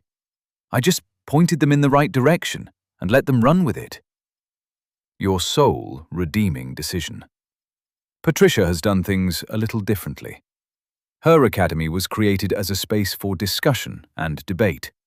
She rewarded the wisest with power, and they have done what powerful people always do. It is a nascent university, in the old sense of the word, Thoth said, in a warm voice. Never really bothered much with conversation beyond stuff I needed. Necessity is the mother of invention, Raymond, and you were an exemplary student within your limited field. Killing people. Indeed. But it encompassed teamwork and coordination during your time in the army, then all sorts of tactics and stratagems as you moved into your personal serial murders. I kept my face still. He was right, from one perspective. I'd killed enough people to justify the term, but it came down to motive, in my mind at least. My motivation had been money, not some perverse need to hurt or thirst for illusory power. It was all I was good at, and it gave my life meaning. If you join us, I can spare the academy, I offered. With his beak, he couldn't smile, but the humor came through in his voice. A generous offer. But when you've seen it, you would let it be anyway. Been chatting with Kronos? No, old Father Time and I do not get along. He steals so much from us all, everything in the end. Ideas cannot die, but they can be forgotten and lost. I want this world to continue. Speak to Patricia. She knows I'm here now. There doesn't need to be more fighting. You would draw a line down the map. On earth as it will be in heaven. He let out a crowing laugh, raising his beak to the sky as his shoulders shook. You don't have that power. Yet. I reached my hand back into the veil and pulled on Thoth's domain that was threaded through the phenomena. It wasn't destructive energy, unlike the more primal powers of winter and life. My flesh wasn't corrupted by it, but I could feel my cells shifting and multiplying at a higher rate than the surrounding tissue. I shepherded it through my body to the source in my chest and sealed it in, forcing yet another locus of power into the ongoing war next to my heart. I released my controls slowly, letting the energies merge and mingle gradually. Assimilation of the source of the cycle, 89% complete. It had been creeping up on the long march alongside what would be the Brahmaputra River back home. Even in the tropical climate, snow had been falling as the counter ticked up every week or so. Soon I'd have to take the final step, and this jump of 7% from stealing another god's power took me closer to that moment. Thoth glared at me with narrowed eyes. How intriguing. Perhaps the rumors of your inevitable failure have been exaggerated. I'm going to ascend, Thoth. Save this world and the people in it from your lot, just wiping them away when you put the toys back in the box. And take my revenge. You wish to punish Aresk? He laughed at my scowl. Seriously, though, I would take umbrage with my patron if I were in your shoes. The war god is crafty. I will not assist you, Raymond. Will you oppose me? In your final war? Perhaps. The odds are ever-changing. I wouldn't have seen you as a gambler. Gambling is all about knowledge. Counting cards, knowing your opponent's tells, understanding human nature and the previous form of the horse. Good gamblers are very knowledgeable people. I would like to strike a bargain. Fucking gods. What bargain? Glimpse shifted on my head, then hopped down to my shoulder and fixed Thoth with a beady glare.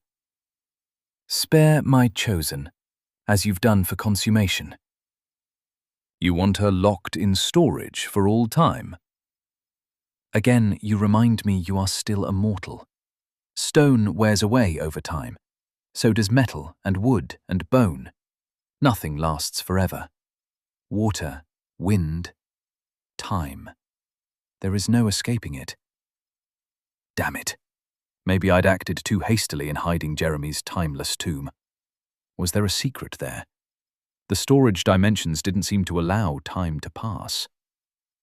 So not storage. Glimpse cawed next to my ear, making me wince. If you cannot find a point of agreement on her continued freedom, I would prefer that. Her lifespan will be considerable, assuming you don't decide to cut it short. What world would you create if you had hundreds of years of unchallenged power? I don't know, I admitted reluctantly. I'd be able to channel the nomads into less warlike interests, perhaps?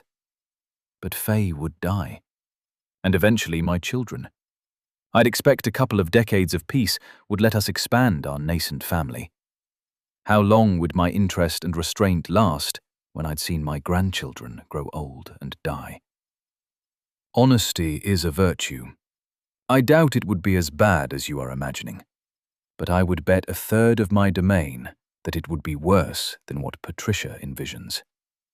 She isn't your enemy, Raymond. That's up to her to decide, Thoth.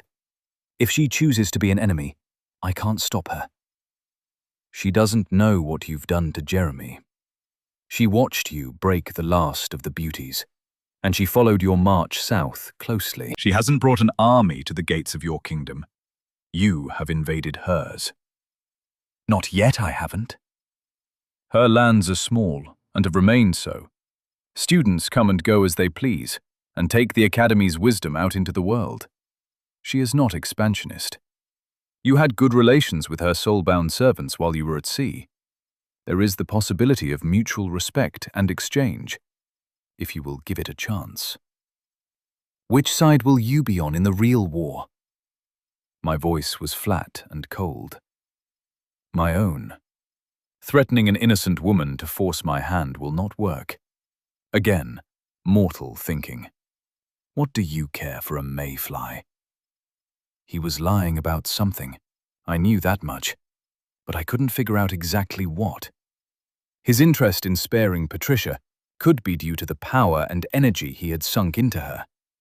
The prospect of another source falling into my hands might tip the balance when I took my war to the heavens. Nothing, but that isn't comparing apples with apples. To us, all mortals are little more than ants, boy. Then one more or less won't matter. If you intend to keep this sandpit going indefinitely, you will need the Academy.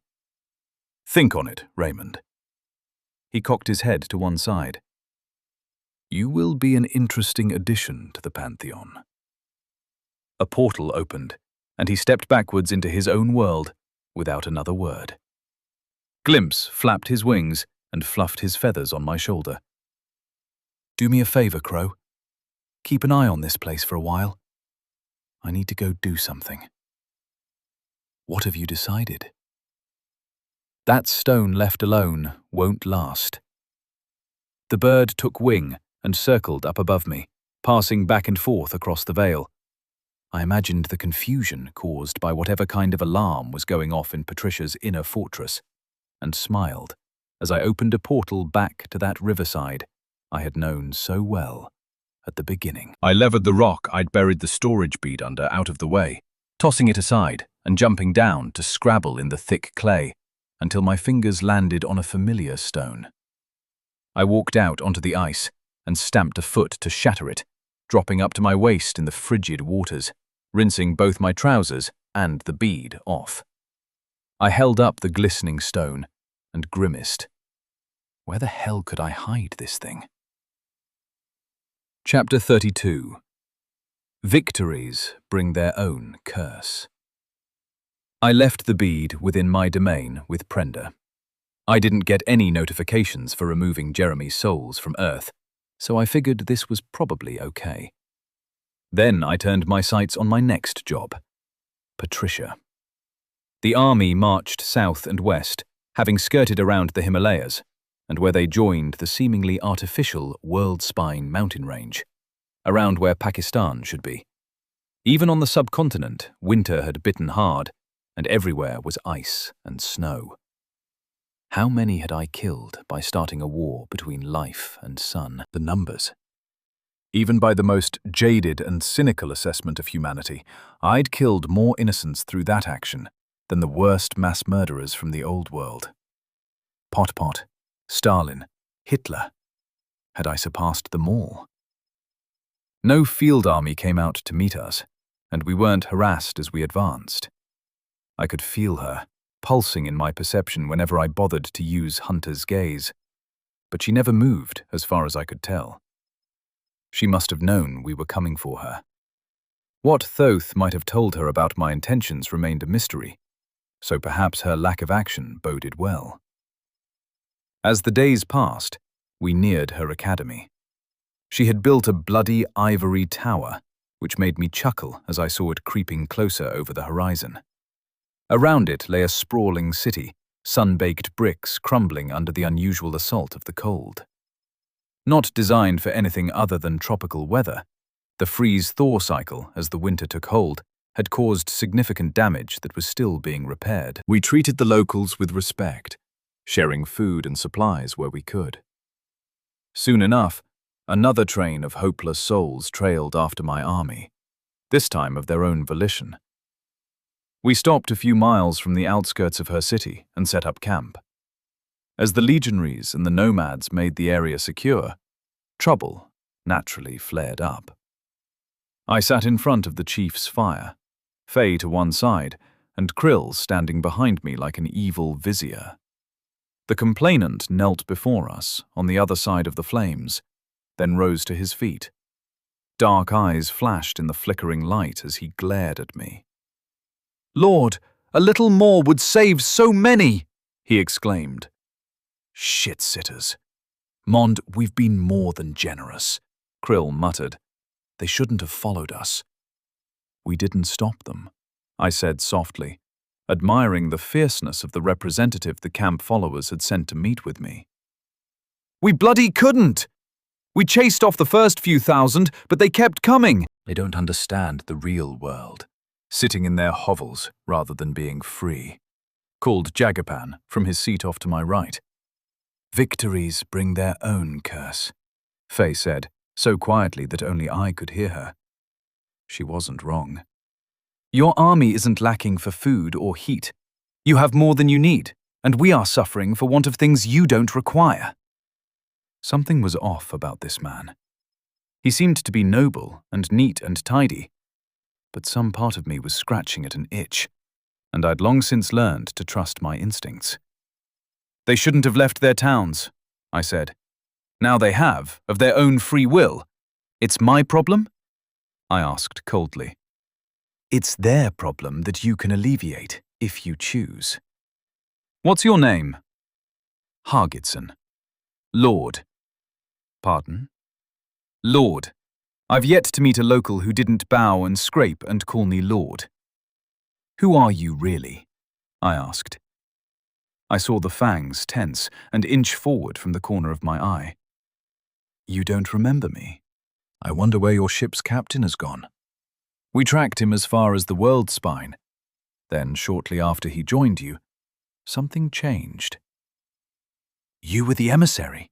Shin 2? Something like that? Shintsu, warlord. A pleasure to see you again. The artifact-induced illusion dropped away, and a familiar face was revealed. I held up a hand to stop the nomads from surging forward. The looming presence of the Huskar shifted slightly as hands reached for weapons. We have our own group of people who don't receive souls, I said. I'd like to meet them, Shintsu replied, earning a snort of laughter from Krill that made him cock his head in the dreamer's direction. No, you wouldn't. They don't talk more than they need to. They're more practically minded. It's good to see you again. How was your journey home? I've had worse voyages. The seas were surprisingly calm. Your responsibility? Hardly, I snorted. Poseidon and I don't exactly get along. Maybe I distracted the bitch. He glanced around nervously. I let my aura be felt, suffusing the air around us. Toth can't see what happens here, scholar. These knives, they can cut. Fuck all point to knives that can't cut, bloke, I said with a chuckle. The only god currently watching you is me. You are not a god. Yet. The finality in my voice stilled any quick reply. He looked me over, assessed my companions, and then nodded decisively. The Lady of the Tower would speak with you, Raymond Cobbler. I'd like to have a word with her, to be honest. I haven't just popped in to say hello, for obvious reasons. Can you help a bloke out? He shifted uneasily. You are a man of honor? Hold, I barked, as Kos, Jandak, and a dozen chiefs surged toward the skinny man. They froze and inched backwards slowly, glaring at the emissary. That is not something to ask a nomad lightly. I'm not one of them by birth, but they treat me as one of their own. To answer your question, I'd like to think so, but I often fall short of the standards I set myself. So many innocents. The wars, the winter. I could no longer pretend to have kept to my code. But that was okay. I was coming to terms with it. I did not expect a seemingly honest answer, Shintsu said. Ha! You should try and get him not to murder a rival faction's diplomat. Bastard just up and said, Yep, I killed him. Jagapan laughed. That was one of Mortimer's men. He wasn't what he pretended to be, I objected. No shit. Glad I didn't sign up with that poor bastard. I'd have been a bandaged man or truly dead by now if I had. If you don't mind, I can facilitate a meeting between the warlord and the lady, Shintsu offered. You want him to go alone? Jandak snarled. He is never alone, I think. We all carry the souls of those we've slain with us. Fuck your twittering. A man chased by ghosts can still step foot into his enemy's lair like an idiot. Mond. Kos, it's fine. Patricia doesn't have to be my enemy. My brother-in-law glared at me, then glanced at my wife. I felt a gentle hand land on my left arm. Love, I don't trust it either. What does he desire? I asked softly, putting my hand over her own. She squinted and shifted in her chair. Peace. An end to hunger? No, not hunger for food. Hunger for something else. I wish an end to ignorance. Those masses chasing your army do it because they don't know better. They beg and pressure you because they sense power, a victor, and want to earn a place in your good graces. We all cast ripples out around us. You have a chance to use them to shape a better world. That is what you want. He didn't frame it as a question. And he wasn't wrong. I wasn't going to let this world be unmade, like toys being put back in a box. I needed it to live and thrive. Faye and my boy would have to make a life here. It is. Patricia has been ignoring my calls on the communication cube thing. Seems like she doesn't want to talk. The lady is willing if you are, Shinsu said with a deep bow. I stood and stepped around the fire. He straightened and tensed as I drew closer, but he didn't shy away. The man had courage. I'll meet her. Mond! Jandak barked. You'll need an escort, he added more gently as I turned to look at him. I swiveled my head back to Shinsu and smiled gently. No, old friend, I won't. Shinsu, you've got a trinket to open a long-range portal, I think. That's impressive magic, something worth protecting and sharing in the future with people you can trust. But you don't need it now. I opened a divine portal to the top of Patricia's tower and stepped through, turning back to wave the stunned man to join me. I'm here, I announced. The room was bare. 4 large windows, set in what appeared to be the cardinal directions, opened out onto a view of the sprawling city below, but mostly onto empty sky and endless frozen grasslands. Patricia's sanctum, which I had just casually invaded, was ascetic. The furniture was simple, other than the bookshelves that dominated the walls, crammed with tomes and scrolls. Guards! Really? You're doing that? I muttered, preparing my aura for violence. Lady, I'm here. He came at my request, Shinsu called out. Patricia emerged from behind a dividing wall. She was thin. Her face was drawn, and the white robes she wore hung from her frame. So you've come to finish it, she said softly. She ran a hand along the spines of a row of books, looking at them sadly. Not finish it. Your god told me we might be able to come to an arrangement. Of course you spoke to my sponsor, she said bitterly. What's the point of any of this when you've already won? She fixed him with a hateful glare.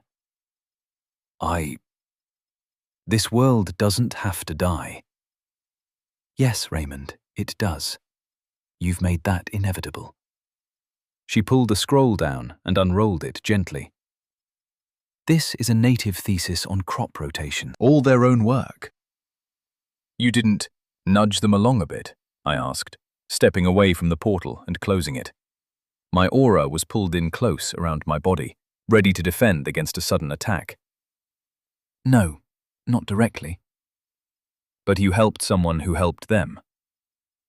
Shakri Tanu came up with the idea entirely independently, she hissed, spinning to glare at me. Her eyes were sunken, heavy bags darkening the skin beneath them. Her flesh clung to her bones like she hadn't eaten properly for a few weeks. You look like shit, Prof. And you look hale and hearty. This world agrees with you. It does. I want it to continue. Been a long time since that drawing room in Mortimer's house. You've changed. Not in any meaningful way. You have, though. There's no need for this to be confrontational. Yeah, I changed. I've got more changes to come, but I'm not willing to let this world be destroyed. You'll win. Ascend or whatever they're saying you'll do. Then you won't care. What's their name, the god you're replacing? She knew more than I'd expected her to, but she wasn't right in the head. Tezka. That's the short version. The god of killing. Yup.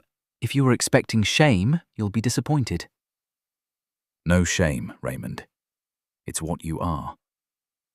That's not all I am, damn it. I'm trying to find a way to spare you. How kind. What will you do if I resist? I filled the air with my aura, not to intimidate her or the already terrified Shinsu. I wanted this conversation to be private. Stick you in storage like Jeremy. As long as one of you lives, this world cannot be unmade. Some bullshit rules about the authority used to ship us here. But you could do a lot for Earth if you were free. A lot of good. And what will you do? Kill Poseidon for what she did to us. Then, I don't know, I'll have the rest of the god of killing in my head. Eventually, I won't be me anymore. Or you could go home. kill me, kill Jeremy, and go home. It's not my home anymore, Patricia.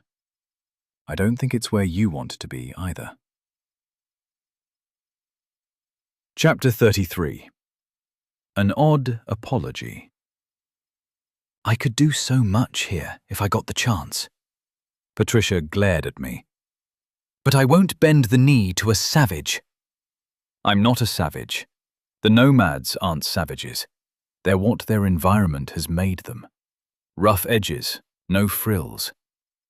And because of you, they will rule the world. What would they do with all this? She ran her hand over a pile of scrolls, resting her fingers on a leather-bound tome on the shelf next to her shoulder.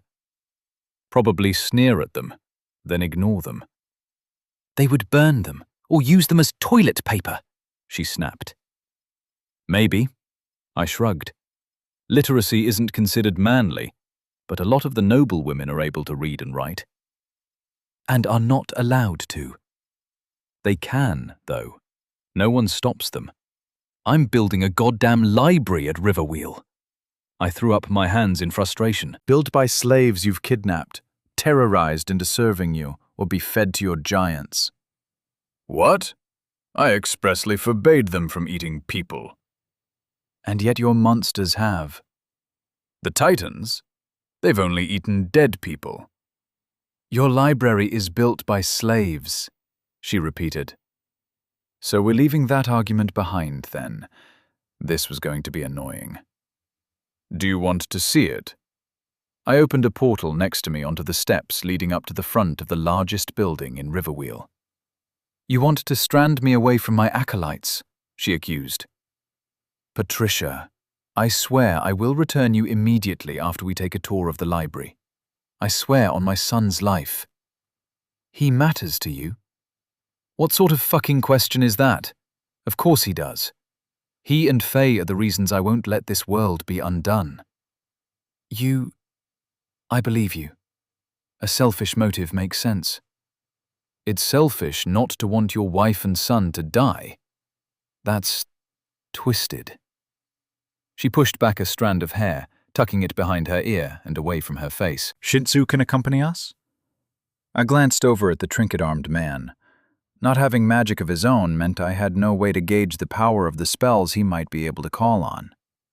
It was unlikely. All of my most powerful spells couldn't be enchanted into artifacts, like Burning Skies and Volcanic Vent. He probably didn't have any city-killing spells. I was willing to bet that my reflexes were fast enough to kill him before he could do much damage. But Riverwheel was the salve to my conscience. It was the vehicle that would drive the nomads up, let them elevate themselves beyond a life of raiding and warfare. A crowd was forming on the far side of the portal. The babble of the polyglot voices reached us. Men and women in a variety of clothes, partially hidden under heavy furs and cloaks, stood and whispered to each other, staring at Patricia. I walked through and turned to look back at the scholar and his mistress. Snow settled on my shoulders, and a man approached me cautiously. Lord? He had a row of Fs floating above his head. I'm just visiting. How did you? He waved a hand at the portal. That kind of portal would allow us to converse with the scholastics in Urkash. What's your name? Varnal Salgarn. You took me at Settle. So you are a slave? Shinsu asked as he stepped through and glanced up at the building behind Varnal. I have another year to go before I am free. Patricia passed through the portal and looked around, her eyes narrowed against the swirling snow. Varnal stepped back at the row of crimson S's floating over her head. Lord? He glanced at me nervously as he inched away. She's here as my guest. You work at the library? No, at the forges. I'm an artisan. What do you make, Varnal Salgarn? Decorative bronze work, Lord. His head bobbed as he bowed to me. Can you show us where you work, and some of your products? I asked gently. The man was petrified. Lead the way, please. The buildings were mostly built from thick wooden planks with steep shingle roofs.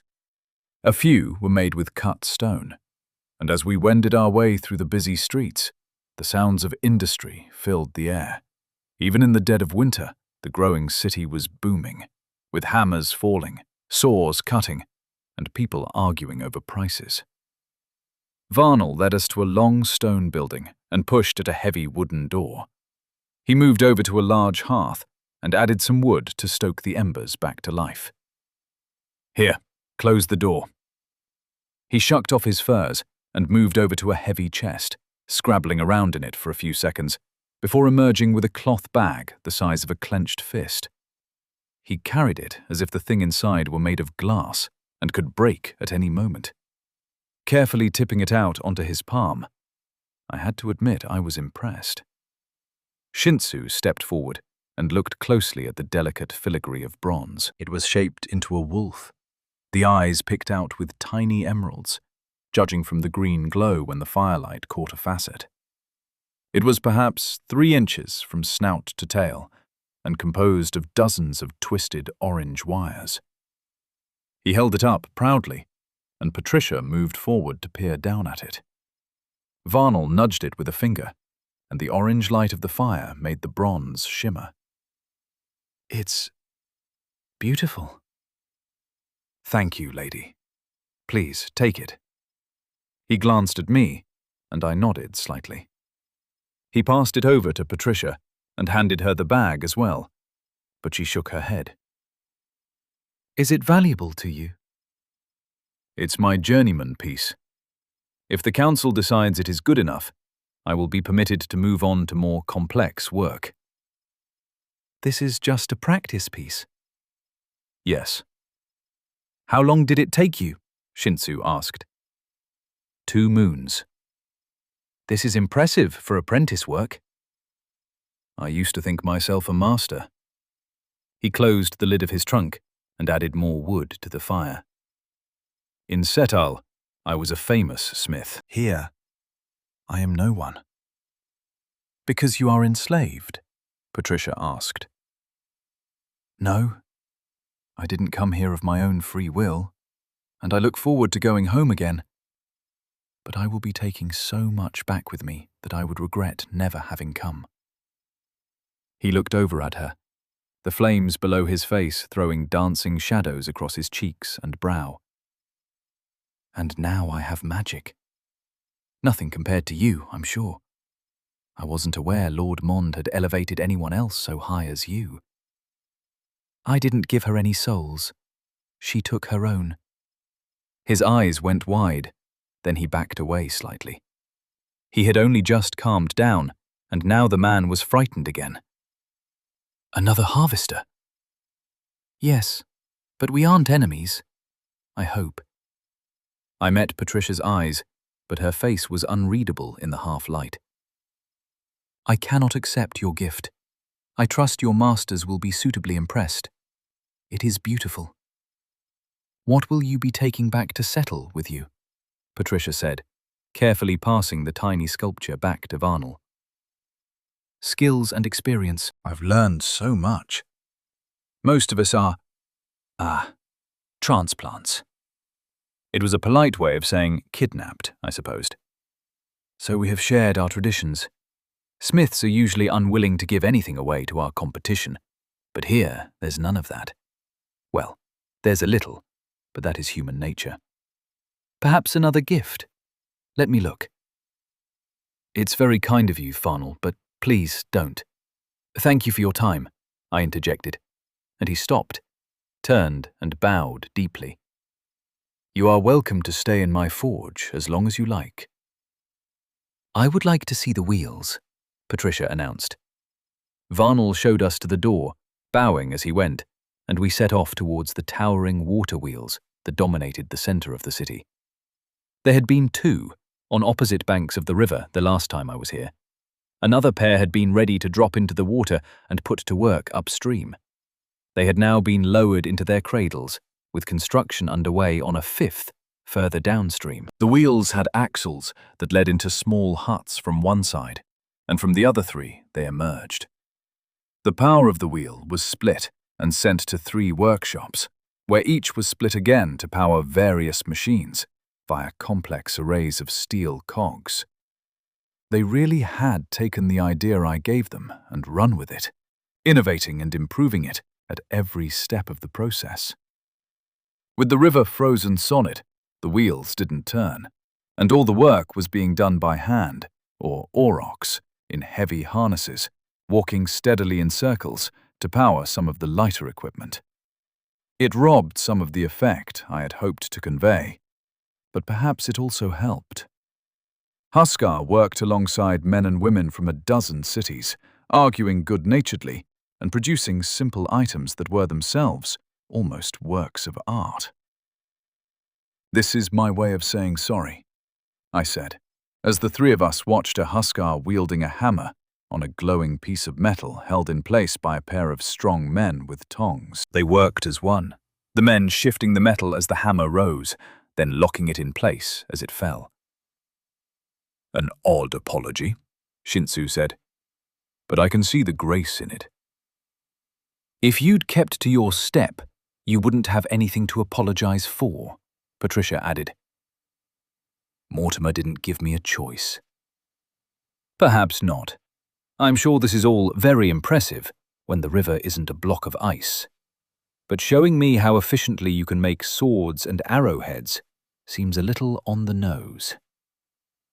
They make other things as well. Come on. I led them back up the slope, away from the river, towards the looming edifice of the library. The giant doors stood firmly closed, but in the bottom of the right-hand one was a more human-sized door. I stamped my feet to knock the snow and ice from them and moved into the well-lit space. Fist-sized rocks that blazed with white light sat in ornate sconces along the walls, polished silver mirrors behind them to focus the glow into the center of the corridor. I'd examined the interior of the library via my godsight, but seeing it with my own eyes was a different experience. The ground floor was over 10 meters tall down the center of the building, built with a mixture of Huskar and human-sized desks and chairs. To either side, mezzanines that were strictly for the use of humans rose, 3 of them stacked above the others. Shelves filled with books and scrolls occupied as much of the free space as possible, and at the end, groups of scribes worked to carefully copy out the existing books I'd had shipped back to Riverwheel. Many of them were the only copies in existence, as far as I knew, so recreating them had been a priority for the first librarians. "It's not much compared to your collection, but to the tribes, this place represents a link to their past, and a chance for their future to be more than raiding and fighting, even if most of them hated." I chuckled. Shinsu moved forward, touching the nearest shelf and craning his neck back as it stretched more than 6 meters above his head, made of thick, solid planks of some dark wood. Every inch of it was piled with scrolls, neatly stacked on top of one another, or books organized by title and author. "This is a thing of beauty," Patricia said reluctantly. She hesitated and turned back to me. "You don't want me to go into storage?" "Nope. I've got Jeremy stashed away. As long as that rock remains, this world won't go anywhere. You could make it a great world, given a little time." "Where will you be?" she asked suspiciously. I raised a finger and pointed up towards the ceiling and the distant heavens beyond it. Chapter 34. I had a job to do.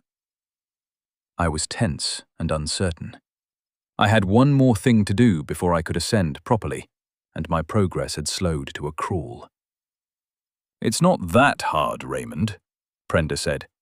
"You need to embrace it, accept the essence of it, and it will bend to your will." "So the student becomes the master," I muttered, dismissing the yurt around us and leaving my domain as a swirling mass of dark smoke.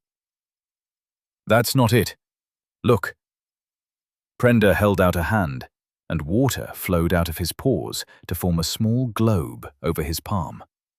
The blob danced and shifted, delicate patterns and swirls forming and changing as he demonstrated his control.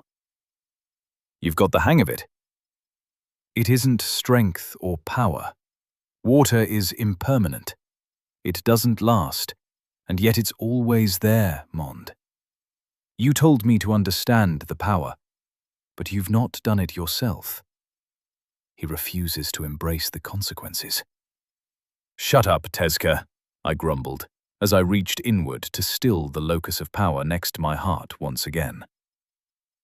Assimilation of the source of the cycle, 93% complete. It was a hodgepodge of powers, wrapped up in a ball of life and death, warring against each other. I forced their battle to a stop and held it still. The other energies, war, water, winter, the things I'd thrown in there because I didn't know how to take control of them, fell into formation around the temporary ceasefire I was enforcing. All my attention was focused on the source. I tried to manipulate it, moving elements back and forth. If I pushed death to an advantage, life adjusted, and I achieved nothing. I couldn't find a way to break through. It's about compromise, Prenda said, after watching me scowl down at myself for 10 minutes. You can't fight the tides, let alone mortality. The human is right, though it pains me to say so. There are limits, edges to all things. The cat was trying to help. I understood that, but he was also a threat. If I succeeded, he would try to consume me. Whatever it was that constituted me would eventually be lost in the ancient being's amalgamated mind. That's why you're struggling. Prenda embraces the change. How much was I willing to sacrifice? I could walk away, put myself into storage if I had to, wake up every few hundred years to give my descendants souls. I'd be like a vampire, waking once a century to gather souls rather than blood and hand them out to those I favored. How long could I last? I had no idea. The assimilation timer would still tick up, but if I paused it as I went into storage, then the time dilation should further slow the increase. It should be possible to outlast Patricia, although not Jeremy, if I were careful about my instructions on when I should be brought out. But what kind of life was that? Faye and my unnamed son would be long dead after my second resurrection. My friends would be ghosts, and so much would change when I was away. Changes I'd have no ability to control, or rather, guide. More importantly, I would never get my revenge. Holding a grudge isn't healthy, and it's easy to do when you have the neat and tidy solution of simply killing anyone who warrants it as punishment. Was that how I saw myself? Judge, jury, and executioner? No. I had gone where I was sent. I'd never set out to look for people to knock. Good bloke or bad, it had always been someone else who made the decision to hire me. If it got that far, the odds were good the target wasn't a saint. I hadn't judged. I hadn't made the call. If it was brought to my attention, and then I approved of the target, that was the only decision I'd made, beyond how to do the deed. I was the knife, not the hand that wielded it. You're getting there, Raymond. Getting where? Prenda asked in confusion. I shoved the lurking presence of the ancient god to the corners of my mind and reached toward the source. Life and death. Death and life. A hair's breadth between them. Anything, anyone could kill. Cold, heat, a blade or a book. Intent was what mattered. No, that was wrong. I could feel Tezka squirming in my mind as I considered the implications. It didn't matter why. None of it did. Kids died of leukemia. Women died months before their first grandchild was born, and men stumbled at work and left their pregnant partners alone. There was no intent that made a difference. It wasn't fair. Nothing was. Had I been so wrong back in my old life? I'd needed my rules, my code, to let me sleep at night, to help me hide in plain sight among the mundanity of humankind. Simple lives that mattered only to those who loved them. Nothing of weight ever happening beyond their petty concerns. 1,000,000 times, 1,000,000 times, an incalculable number. When I came for them, they moved on. Whatever they left behind would be unfinished and left to rot like the carcass after the soul had fled. Close. Not quite there yet. Mond, this is getting... Silence, Prenda. You need to witness this. An amoeba consuming some bacteria too small to even notice. A wolf taking a deer. A man killing his wife's lover. A grown child poisoning a parent for an inheritance. A husband dying to defend his wife, or killing their attackers. It was all the same. The source slowed in my chest, and the shield of bronze I'd formed with Eresk's stolen power began to crack. Spikes shout out, chipping fractions of the war god's power away to drift through my body. A couple of them pierced my heart and sent a spasm of pain through me. I couldn't drop to my knees. I was floating in a void. But I felt my legs go weak. I didn't judge. The wolf had cubs to feed, and the cuckold was filled with rage. The child was hungry for wealth, and the husband and the attacker both had motives that made sense to them. It didn't matter why. All that mattered was what they did. And I was the line between dream and dark reality. I extended my aura through the cracks in the shell I had built, then tore it apart. Agony spread through my body. I fought it down and forced the swirling energies back to stillness. We aren't stillness. The jaguar was right. We were the action, the edge that cut, the blade that ended. Decisive and final. Yes, the knife. I began to shape the source to match my intentions. Life and death mattered. One was better than the other in their own mind. There was a sense of choice. Life was better than death, and vice versa. But it wasn't, and I was the sliver of difference between them. My world shook around me. Prenda wrapped himself in a sphere of ice, then coated that in a film of liquid water. Tezka purred loudly and strode toward my body. His feline form lunged and hurled towards me. "Let me in," he hissed. No. I had caught him by the throat, midnight claws thrashing at my flesh, but doing no damage. This is my world. He began to shrivel up, his limbs desiccating, becoming spindly and frail. The midnight fur fell away.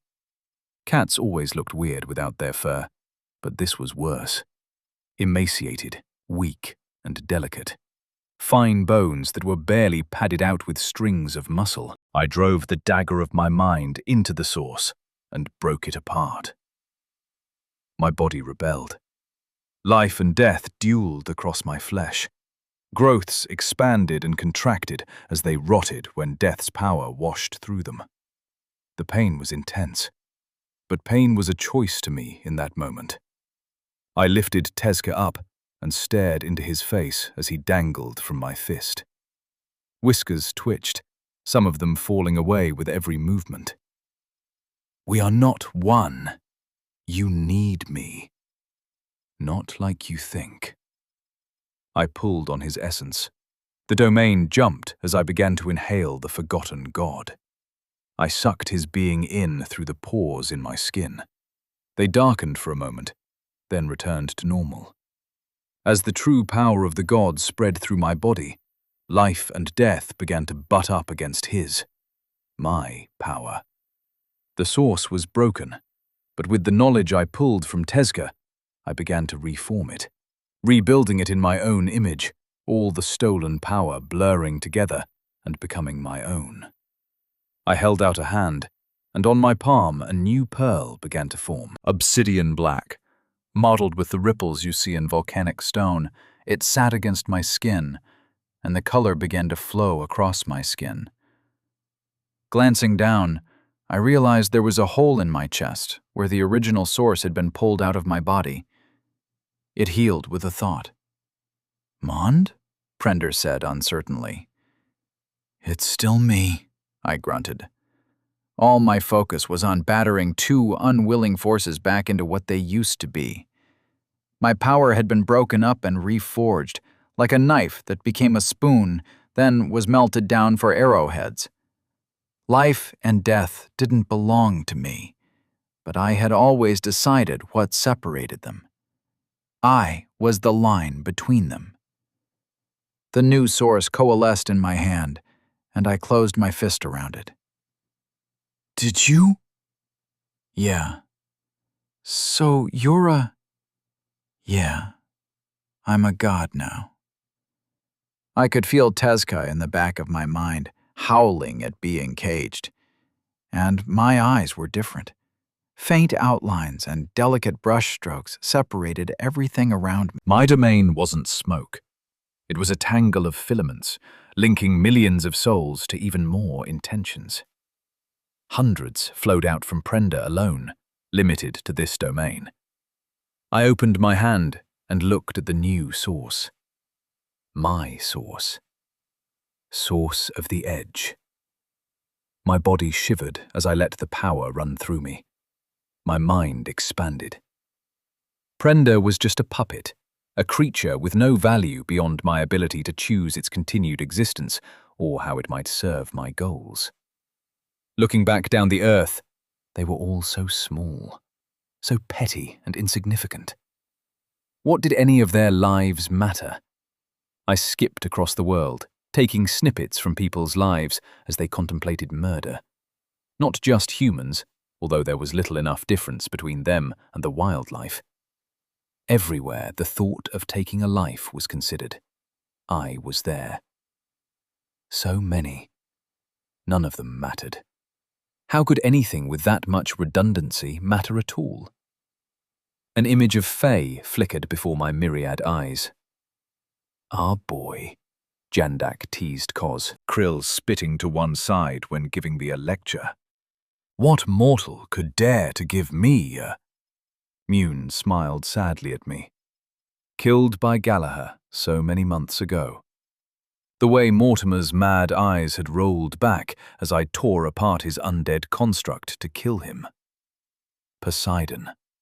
Her shining green eyes shimmered like shallow waters. The vision in my mind brought me back to myself. I had a job to do, and now I had the power to do it. I wasn't the strongest god. I wasn't old or smart or worldly wise to the ways of deities. But I was a professional. "Prender." "Mond?" His voice shook slightly. "It's time to kill some gods." Chapter 35.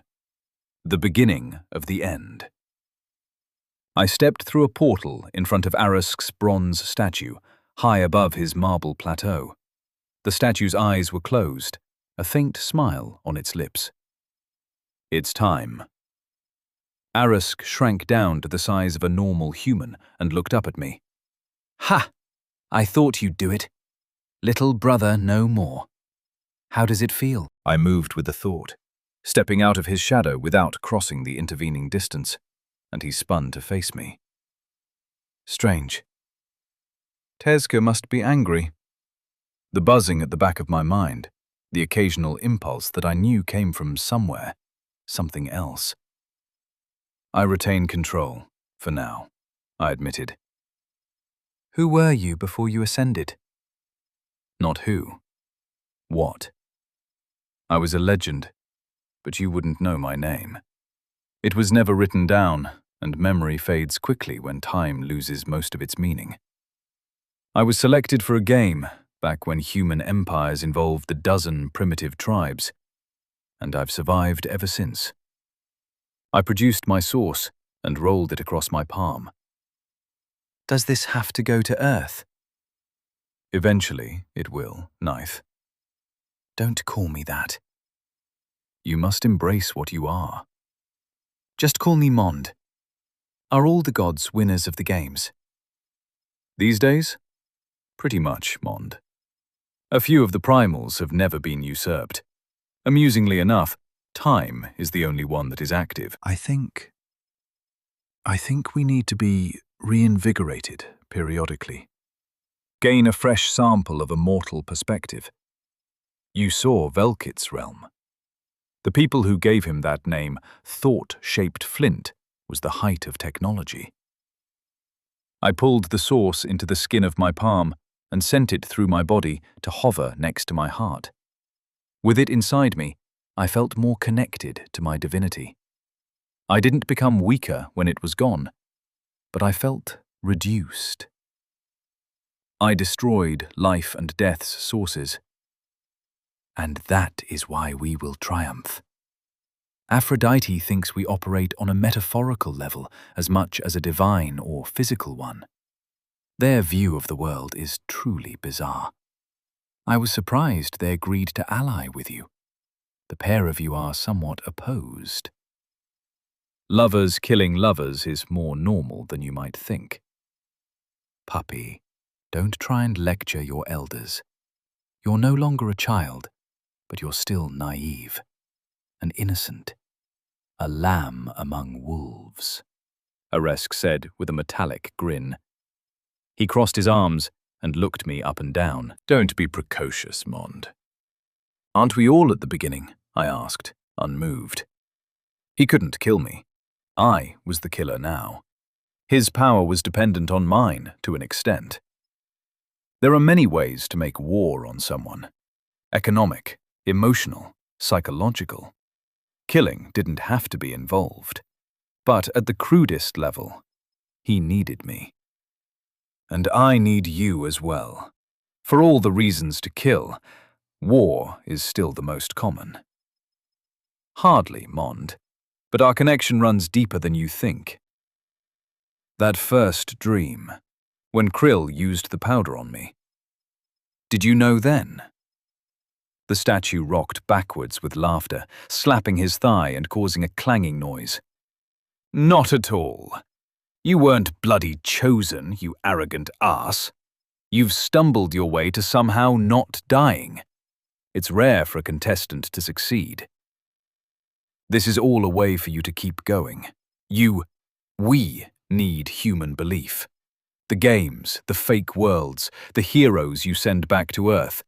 It's all to remind mortals you exist. And every now and then, one of us rises up and revitalizes the gene pool. The realization hit me like a brick.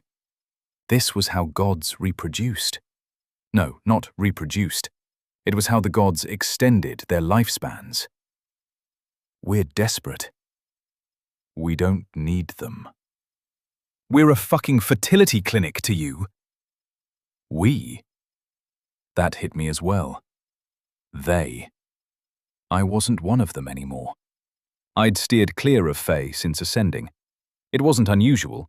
I'd spent a lot of time in my domain with Prenda, or gallivanting around to check on things in far-flung locales recently. But something had changed in how I viewed mortals, now that I wasn't one. They, I admitted reluctantly. When does it start? Knife, it started a long time ago. When Poseidon slipped that blade between your ribs, remember? The statue smiled, almost sadly. I've got my end of things in line. When does the beginning of the end start? Now, if you like. My weapon against Poseidon was ready. The weapon Prenda would use was ready. I'd enlisted Aphrodite, Winter, and War. Was I missing anything? Who else is on our side?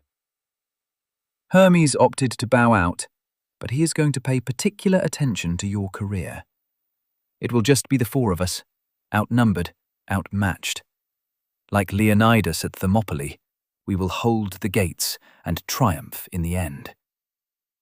The Spartans all died in the end. Details. And no one dies the truth death until their name is no longer spoken. We just resurrected one of those heroes. Aristodemus and Eurytus, that's 2 more immortals. Names, power, life. The gods were fading because no one believed in them anymore. The ancient god of battle was hinting at something. I was sure of it. "Are you prepared?"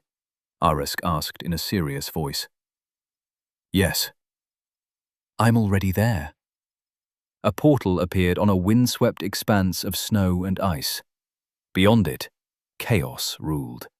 Automata faced off in ranks against sea monsters. Perfect men and women fired arrows from behind them into battalions of skeletons and shambling zombies. The arrows caused apple trees to spring up, tearing apart the animated dead. We stepped through, the cold somehow managing to bite into my flesh, despite my new status as a divine.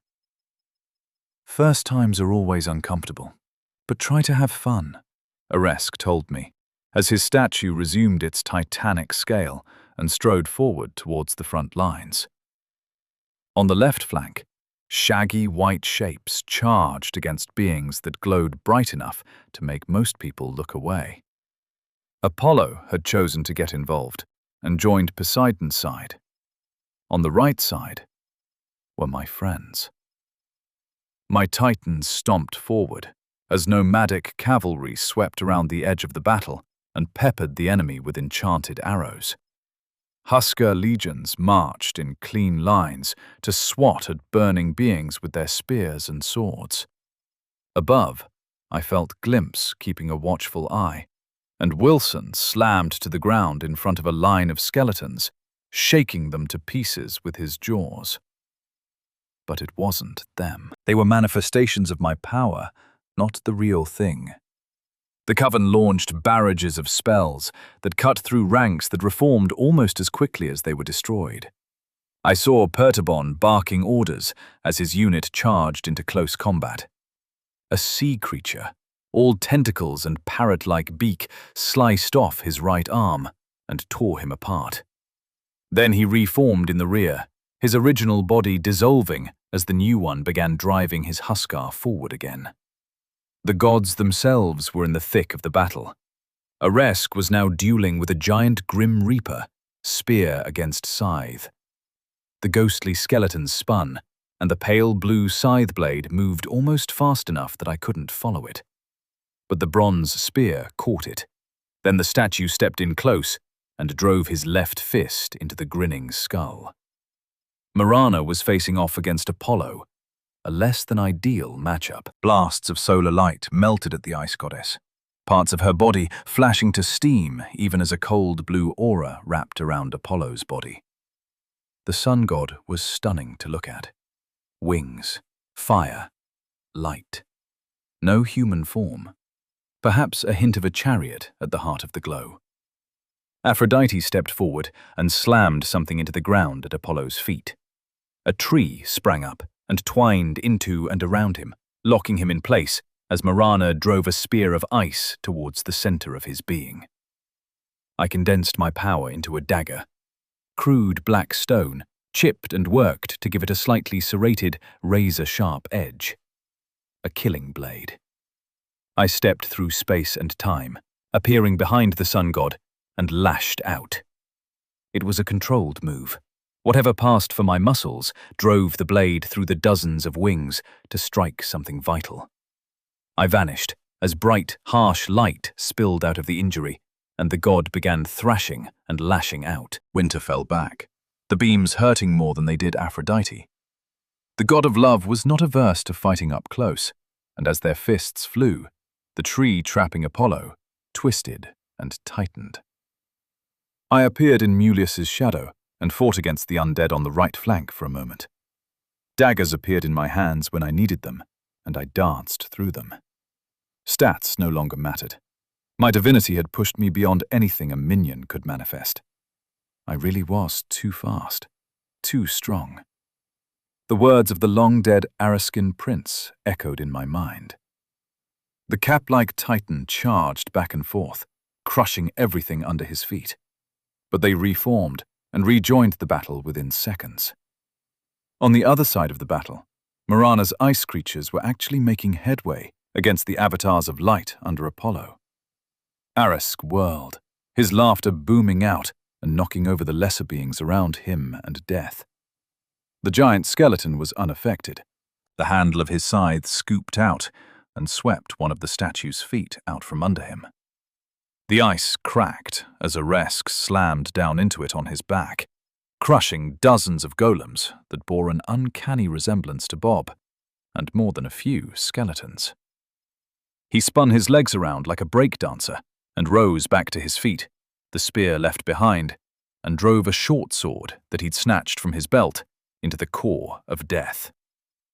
Suddenly, we were making progress against the undead, or the dead, whatever the hell they were. The manifestations of Death's domain stopped reappearing as quickly as before, and the battle shifted. We were making headway. Then the sea monsters arrived. Sharks and squids flew through the air, low to the ground. Jaws slammed shut around a simulacrum of Jandak, cleaving him in half, as tentacles wrapped around Marbo's head and struggled to drag the Titan down. I saw Wilson die, and winced, missing a dodge and being hurled backwards by a club. I skidded to a stop and sprang back to my feet, a dull ache in my stomach, and saw my own forces being pushed back. I tapped the source in my chest, and the line stabilized. A few seconds later, the giant bronze wolf swooped down out of the sky, and I felt a little better. Seeing my first friend from my new life die again, even though I hadn't seen it the first time. The sight of him missing a limb after his stupid attack on Amir had been horrible. Who cares about a mortal? We are the thing that sets them free to move on to the next phase. Fucking Tezca. I clamped down on the alien thought. I was still me.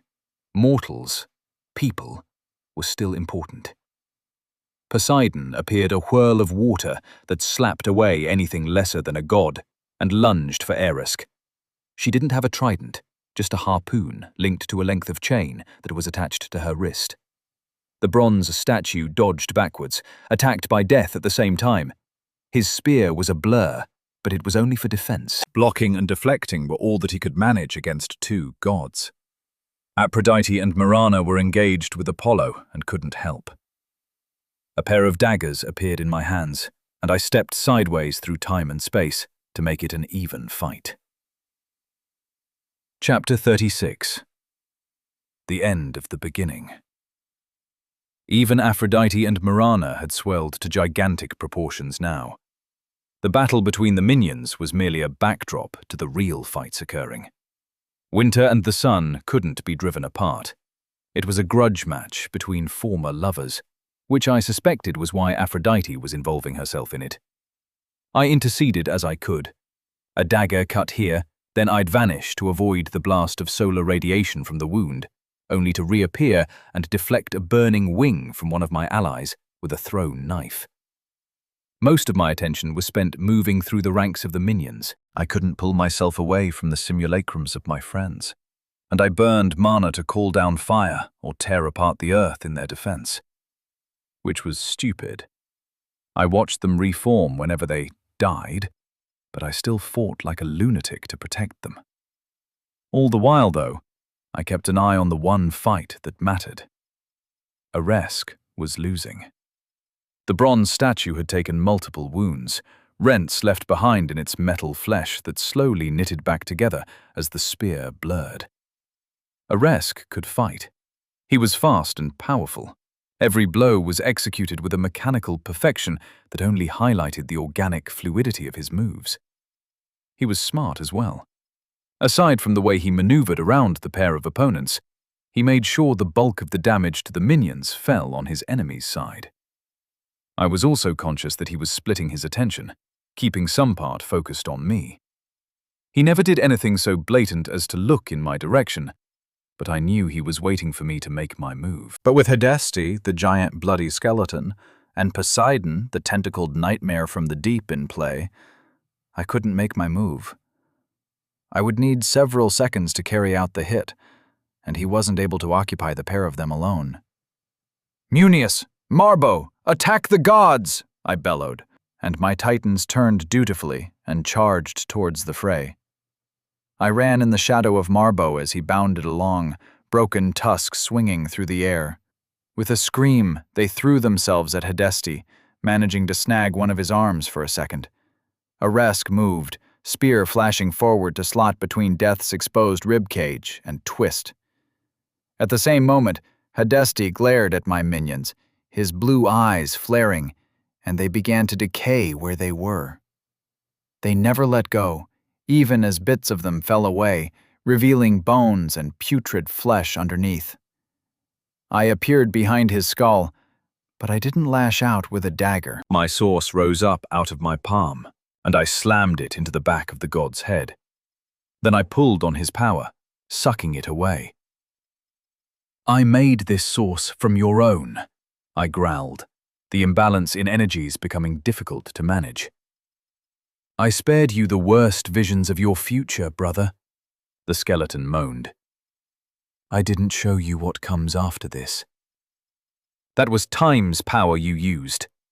I snapped the source away and pulled it back beneath my skin. Where it had touched him, a section of the bone was grey instead of white. "He and I are much alike." I drove a conjured dagger through the back of his skull, causing it to expand to a size that would matter to the enormous avatar, just as Aresk's spear blade flashed through his right forearm and severed it. The scythe went tumbling to one side. Then the world went spinning away from me. I teleported to right myself and break my momentum. When I turned to look, Poseidon had taken advantage of Hadesti's fall, tentacles and trident snaking out to attack Aresk. The left arm of the statue was shorn away as a dozen writhing limbs grabbed the wrist, and the harpoon flashed out into his elbow. I had heard Aresk laugh many times. I'd heard him angry, jovial, and, on a handful of occasions, he had even been melancholy. I had never heard the war god cry out in pain. Poseidon threw his arm aside and lurched closer to enclose him in her many limbs, just as an apple landed between them. Aresk seemed to visibly strengthen as the tree twined up around Poseidon's body. Before she could rip it apart, I acted. I appeared and planted a dagger into one of her thicker limbs, pinning it in place against the creaking tree. Then another. I dodged and drove a fresh dagger through the next tentacle to swat at me. I don't think I was smiling, although Aresk later told me I was cackling like a lunatic throughout. But I may have been. At each attempt to knock me away, I pinned another limb as the tree grew taller, lifting her off the ground. When she was 50 feet off the ground, the trunk began to sag. Then, after hanging for a moment, it fell, crushing her beneath its weight. I appeared next to her head and drove a dagger into her eye. The aqueous humor spilled out and ran down her cheek. "I remember when you drove a knife between my ribs," I snarled, dodging one of her free tentacles to drive a blade between hers in revenge. "But how do you take revenge on a god?" "You can't. You can hurt me, but that's all. And we will be enemies for a very long time." "The brute didn't mention that, did he?" she hissed through clenched teeth. "Mortals never appreciate how long eternity really is." "You don't have eternity. None of you do. That's why you play these fucking games. To keep yourselves going. More believers, more followers, more mental slaves." She laughed, even as I drove a dagger through another limb, leaving her almost completely pinned down. She laughed in my face. "You misunderstand the nature of things, little brother," she spat. "Our pets need us as much as we need them. Their lack of faith means little in the long term." "Do it," Aresk ordered, leaning on his spear as one foot swept out to kick away a group of sea monsters attempting to come to their goddess's rescue. I tore open a portal to my own domain. "Prenda, now!" I called, keeping an eye on Poseidon as she squirmed to bring her remaining eye into focus at the use of power. "Mond?" he asked as he stepped through. He took in the scene for a moment. The snarling, writhing goddess, her monstrous form pinned down like a sacrifice waiting for the knife. The young man stepped forward and drove the blade between her ribs. He was tiny in comparison to her. The dagger Velkit had made for me was more like a scalpel blade than a weapon of war. But it cut. Poseidon howled, a bubbling, dribbling noise that sent shivers through me.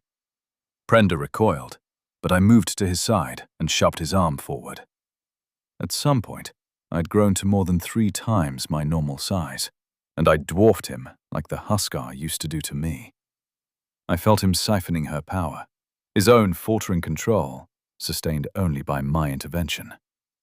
I took some of the weight of it, sealing her power off in the warped source I'd forged from life and death, and the other domains I'd stolen from. "This won't work," she gasped. "Looks like it's working to me," I growled. "Knife! We don't have long!" Aresk called. His missing limb had partially regrown, and he was forcing back the hordes from the deep, supported by his own mechanical minions. I sent my aura and domain into the wound in the sea god's ribs. Pressure. Crushing pressure that pummeled at my mind, demanding I yield, fold, break, and collapse. I did not. I channeled it, slicing little parts of it away to smooth the flow to Prender. My overgrown hand rested on his shoulder as we drew off Poseidon's strength. Her body began to wither, nailed down like a sacrifice, her essence pulled away to my ally. "Hold on, bloke," I muttered. "Too much, Mond, too strong." "Don't break now. Water flows. Path of least resistance." His own yell joined the ragged noise coming from Poseidon, rising and falling in a terrible harmony. It was like a battle. They each competed to be the dominant voice. The babble of words from each of them blended together until they were saying the same words in different voices, ever so slightly out of time with each other. Gradually, Prender took the lead. His words were a half-second ahead of hers. I had no idea what they meant. It was a language so alien it made no sense. I couldn't parse any kind of grammar or theme. It was harsh, guttural, and primitive, like something lost in the dawn of history, long before we even learned to work flint. I yanked harder on her power, shoving it into my traveling companion, eliciting a hiss of drawn breath. We were so close. Revenge was seconds away. Prenda staggered back, pulling the knife from her side and dropping it at his feet. His body began to compact, like he was squeezed in a vice from all directions. His eyes bugged out for a moment, then whatever was crushing him found them and forced them back into his skull. I heard bones snap. His arms and legs twisted in unnatural ways, obviously painful, but despite the mask of agony on his face, he didn't make a sound. His mouth opened and closed, like a fish out of water, but no sound came out. It hit me then. The price of my revenge. For as long as Prenda might remain in control of the power, there'd be likely peace between us. But sooner or later, the averaged-out personality of Poseidon would re-emerge, and the hate would cause me problems. "I'll still be here for you," Tezca's ghostly thought echoed in my mind. Neither of us would have long. Hundreds, maybe thousands of years, but long in the grand scheme of things. A perspective I still hadn't fully grasped. "Let me help you." I pushed the voice away. Prender fell, then, and I reached out a hand to catch his arm. My fingers shriveled and compressed, but it was only a matter of will to rebuild them afterwards. I endured the pain, I needed to remember, and nothing teaches a lesson like pain. He screamed, finally a sound escaping whatever crushing weight surrounded him, and then fell silent. His bones straightened as he stood, shaky on his feet for a moment. "Prender?" I asked. "He did it! 2 new brothers! A day to celebrate!" Erisk boomed from above. The tidal creatures retreated, leaving tentacles and fins behind, as did the skeletal masses of Hadesti. Only Apollo kept fighting, but Marana and Aphrodite were getting the better of him. He couldn't last long. "Knife. Killer. What have you made me into?" he asked. He stared at the backs of his hands as scales ran up his skin, turning him a light blue color. "You've got your revenge?" He sounded like a kid asking if his dad had gotten a promotion. "I'm sorry, Prender. It was the only way." "I see that. Call off winter. The sun will retreat as well." The last sentence boomed out, and the flaming, many-winged object that was Apollo made manifest turned and seemed to stare at us for a moment. Then he and his minions vanished in glares of light. I stared down at the shriveled husk of Poseidon. She'd killed me, stolen me from everything I'd ever known, robbed me of my life. Whatever it was, it had been mine, made with my own hands, by my own choices. I'd been free, and now I was once again. Thoughts of Faye, my son, and my friends all ran through my mind. They would lead good lives, long lives. I'd make sure of that. And Patricia could turn the primitive world I'd fallen in love with into something much easier on its inhabitants. One day, I'd have to come for them, my friends and family, the edge between life and death. I'd pass their souls over to Hadesti. Part of me hoped Tezca would have won by that point. But for now... "Prender, how about a beer? I know a little bar back home. An old mate of mine by the name of Jimmy runs it. He's a bit of a prick, but not such a bad bloke. It's where all this shit started. I'd like to tell you the full story." Chapter 37. Epilogue. "So you're a god now?" She's screaming in my mind. "Tezca whispers in mine, bloke. Come on, let's get a beer." I pushed open a once familiar door and stepped into Jimmy's bar. So many jobs, so many souls that I didn't harvest. All started in this slightly seedy place. It reeked of cheap cologne and spilled alcohol. In a strange way, it felt more like home than the house I'd used to live in. "Does it get easier?" Prender asked. "You know as much as me," I grumbled as we threaded our way through the mostly empty tables to the bar. "You will fall to me." I ignored the ghostly jaguar that now haunted my mind. Taking a seat on a bar stool, I glanced to my side and gestured for Prender to park his ass. "Beth, long time no see. 2 lagers, please." "You been overseas again, Ray?" She began pouring the beer, tilting the glass so it slipped down the side and kept the head under control. Professional. I didn't care what you did in life, as long as you did it as well as you could. Beth knew how to pour beer. The smells, familiar but now alien, were overwhelming me. Furniture polish. At what point in any man's life does he realize that pine-scented furniture polish actually means something to him? Further than you can imagine, Bethany. Can you see if Jimmy's available, please, honey? I would once have called her love, but only one woman could justify that word now. "Sure, Ray. "What's your friend's name?" she asked, as she slid the second beer across the drip tray. Call me Prender, dear lady," my companion supplied, unhelpfully. "That's unusual," Beth replied, but her cheeks dimpled as she smiled and took the sting out of her words. You're a friend of Ray's? More of a colleague, Prenda replied, were the thoughts of the old Poseidon already sneaking into his mind and taking over. Friends. If Jimmy's about, we need to talk to him. He left word with Steve not to be disturbed, but a man suddenly reappears after 3 months of nothing. I expect Jimmy will want to know. Beth turned away and disappeared towards Jimmy's private rooms via a dimly lit corridor. As the shadows drew in around her, she turned and looked back at me. He was worried about you, Ray. No, he bloody wasn't, I said softly. He was worried he'd lost an asset, not me. We're all just assets and liabilities, Ray. She'll calm down, Prenda. I needed you. To take your revenge, he snapped. Yeah, It was a grudging admission.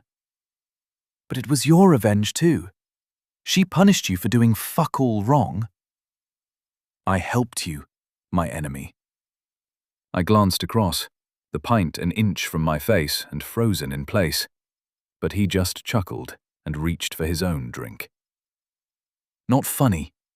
You know it's going to come to blows in the end. He straightened his suit. Modern Earth clothes didn't feel natural to him, despite his inherited memories. Not necessarily. Ray! God damn, man! Where the hell have you been? Come on back. We should talk. Short, well-dressed, and dripping with charisma that wasn't as effective as he imagined. I nodded to Jimmy and made my way into the back rooms. Who's your friend? Jimmy asked without preamble as the door swung shut behind us. I went to the private bar and poured out 3 whiskies. You remember Joanna? Joan? Jane? I asked, carrying the drinks back to the glass-topped table. Prenda had settled into the leather chair opposite Jimmy. Green-eyed beauty. She was something else. Never took the bait on the socials. Bitch, Jimmy grumbled. That's her, I said casually, nodding to Prenda as I sat down. Mond, that isn't right, Prenda objected. Jimmy glanced between us, confusion leaving him looking out of sorts. This was his little kingdom. He didn't like not knowing what was going on. Joan was a plant. Got me into some trouble, I said. Jimmy paled and reached for his drink. Joanna? Ray, how the fuck would I have known? She passed the background checks. Her money was transferred promptly. No issues. You couldn't have known, Jim. It was a setup that went way above your level. This world is so strange. Mond, why not just... You know? Prenda asked. What? I replied, and a wave of power rolled out. Pressure. Weight. Darkness. Jimmy shook and glanced around wildly. Knock it off, Prenda. The hell was that? Jimmy snarled. Don't reach for the security button, bloke. He didn't mean to spook you. He doesn't really understand how things are in this world. I have her memories. I know what She's not happy to be back here. Really not happy. Remembering something and knowing are different things, Prenda. I turned back to Jimmy, who was leaning back, his glass held in both hands in front of his chest. Have a drink, bloke. So that job didn't work out the way it should have. I got screwed over. Badly. Jimmy thought it had been a few months since I'd seen him, but for me it had been a couple of years. Odysseus was lost for what? 20 years? He must have spent a lifetime in that game world. Taking for granted that mythical heroes had in fact been real was no longer a big deal for me. He opened his mouth to speak, but I let a little of my aura leak out, and his jaws clapped shut. That was you? Yeah, Jimmy. So when I went to Mortimer's house, I infiltrated as a waiter. I had a bunch of options to knock the guy. Poison, a garrote, stabby things. Sometimes I feel a bit bad about a job.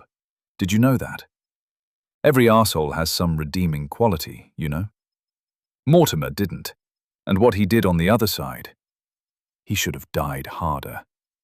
I didn't kill him in the end. So who did? Jimmy asked. Me. She needed them there to complete the ritual. When they died, they went to another world, Prenda interjected. You don't have Joanna's hips, let alone her other assets. Cheekbones. I was talking about cheekbones. Bloke, gender doesn't really apply in this case. I'm confusing you. Shit. Look, let me tell you the story. I went through everything. My execution, my early days in the other world, integrating with the Araskin, leading them to war against Mortimer and his undead. I talked for hours. Prenda periodically refilled out glasses, and Jimmy kept drinking. Going into the details of the battle between the gods and how it broke down didn't seem like it was worth my time. So I gave him a glimpse-eye view of the thing and left it at that. He didn't speak for a minute or more after I fell silent. You okay, Ray? I'm fine. It's a lot, right? So, Faye? Yep. That means you're a dad. We need to raise a glass and wet the baby's head. It was strangely touching, in a way. He wasn't processing the story, and I didn't need to be able to peer into his thoughts to know it. I couldn't manage that yet anyway. It was too confusing. I pointed at the glass in front of him. So, this is the new goddess of the oceans? He asked as his glass clicked back on the table, now empty. Pretty much. I was born in the city of Habson, on the west coast of the Northern Sea, which you'd call the Black Sea. My mother was forced to struggle after my father died, and I joined the crew of Foam Skipper at the age of 14. I met Mond when I was 22, and he thought I was just a child. Yep, but to be fair, I was already changing due to the curse. You weren't entirely wrong, Prenda said with a dry laugh. And it isn't a curse, despite the drawbacks. Tell that to the dead god in my head. It's hard to relate once the change starts, isn't it? I asked. I knew mortal life meant very little to me now, partly due to my role, but that change had been gradual. I was the moment of change, living to dead. A lot of people struggle to empathize with other genders, races, and species. The difference between the divine and the transient was far more profound than the gap between a frog and a man. So you're a god now? Jimmy asked, leaning back in his chair. He still didn't believe us, but I could see his mind turning over. Yeah, and we need your help. He locked his eyes on me. Sure, Ray. What do you need? His eyes flicked to the door, and I suppressed a smile. I've got some grudges to settle. Oh, you're not the kind of guy to let a grudge drop. He will go to great lengths for his revenge, Prenda cut in. Thanks, Prenda. Jimmy, what do you know about death and the sun? One is like taxes, and the other is almost as reliable? Says the man who only pays taxes on what the government knows about his income. I always liked you, Jimmy. How would you like to see another world? Then maybe we can take over this one.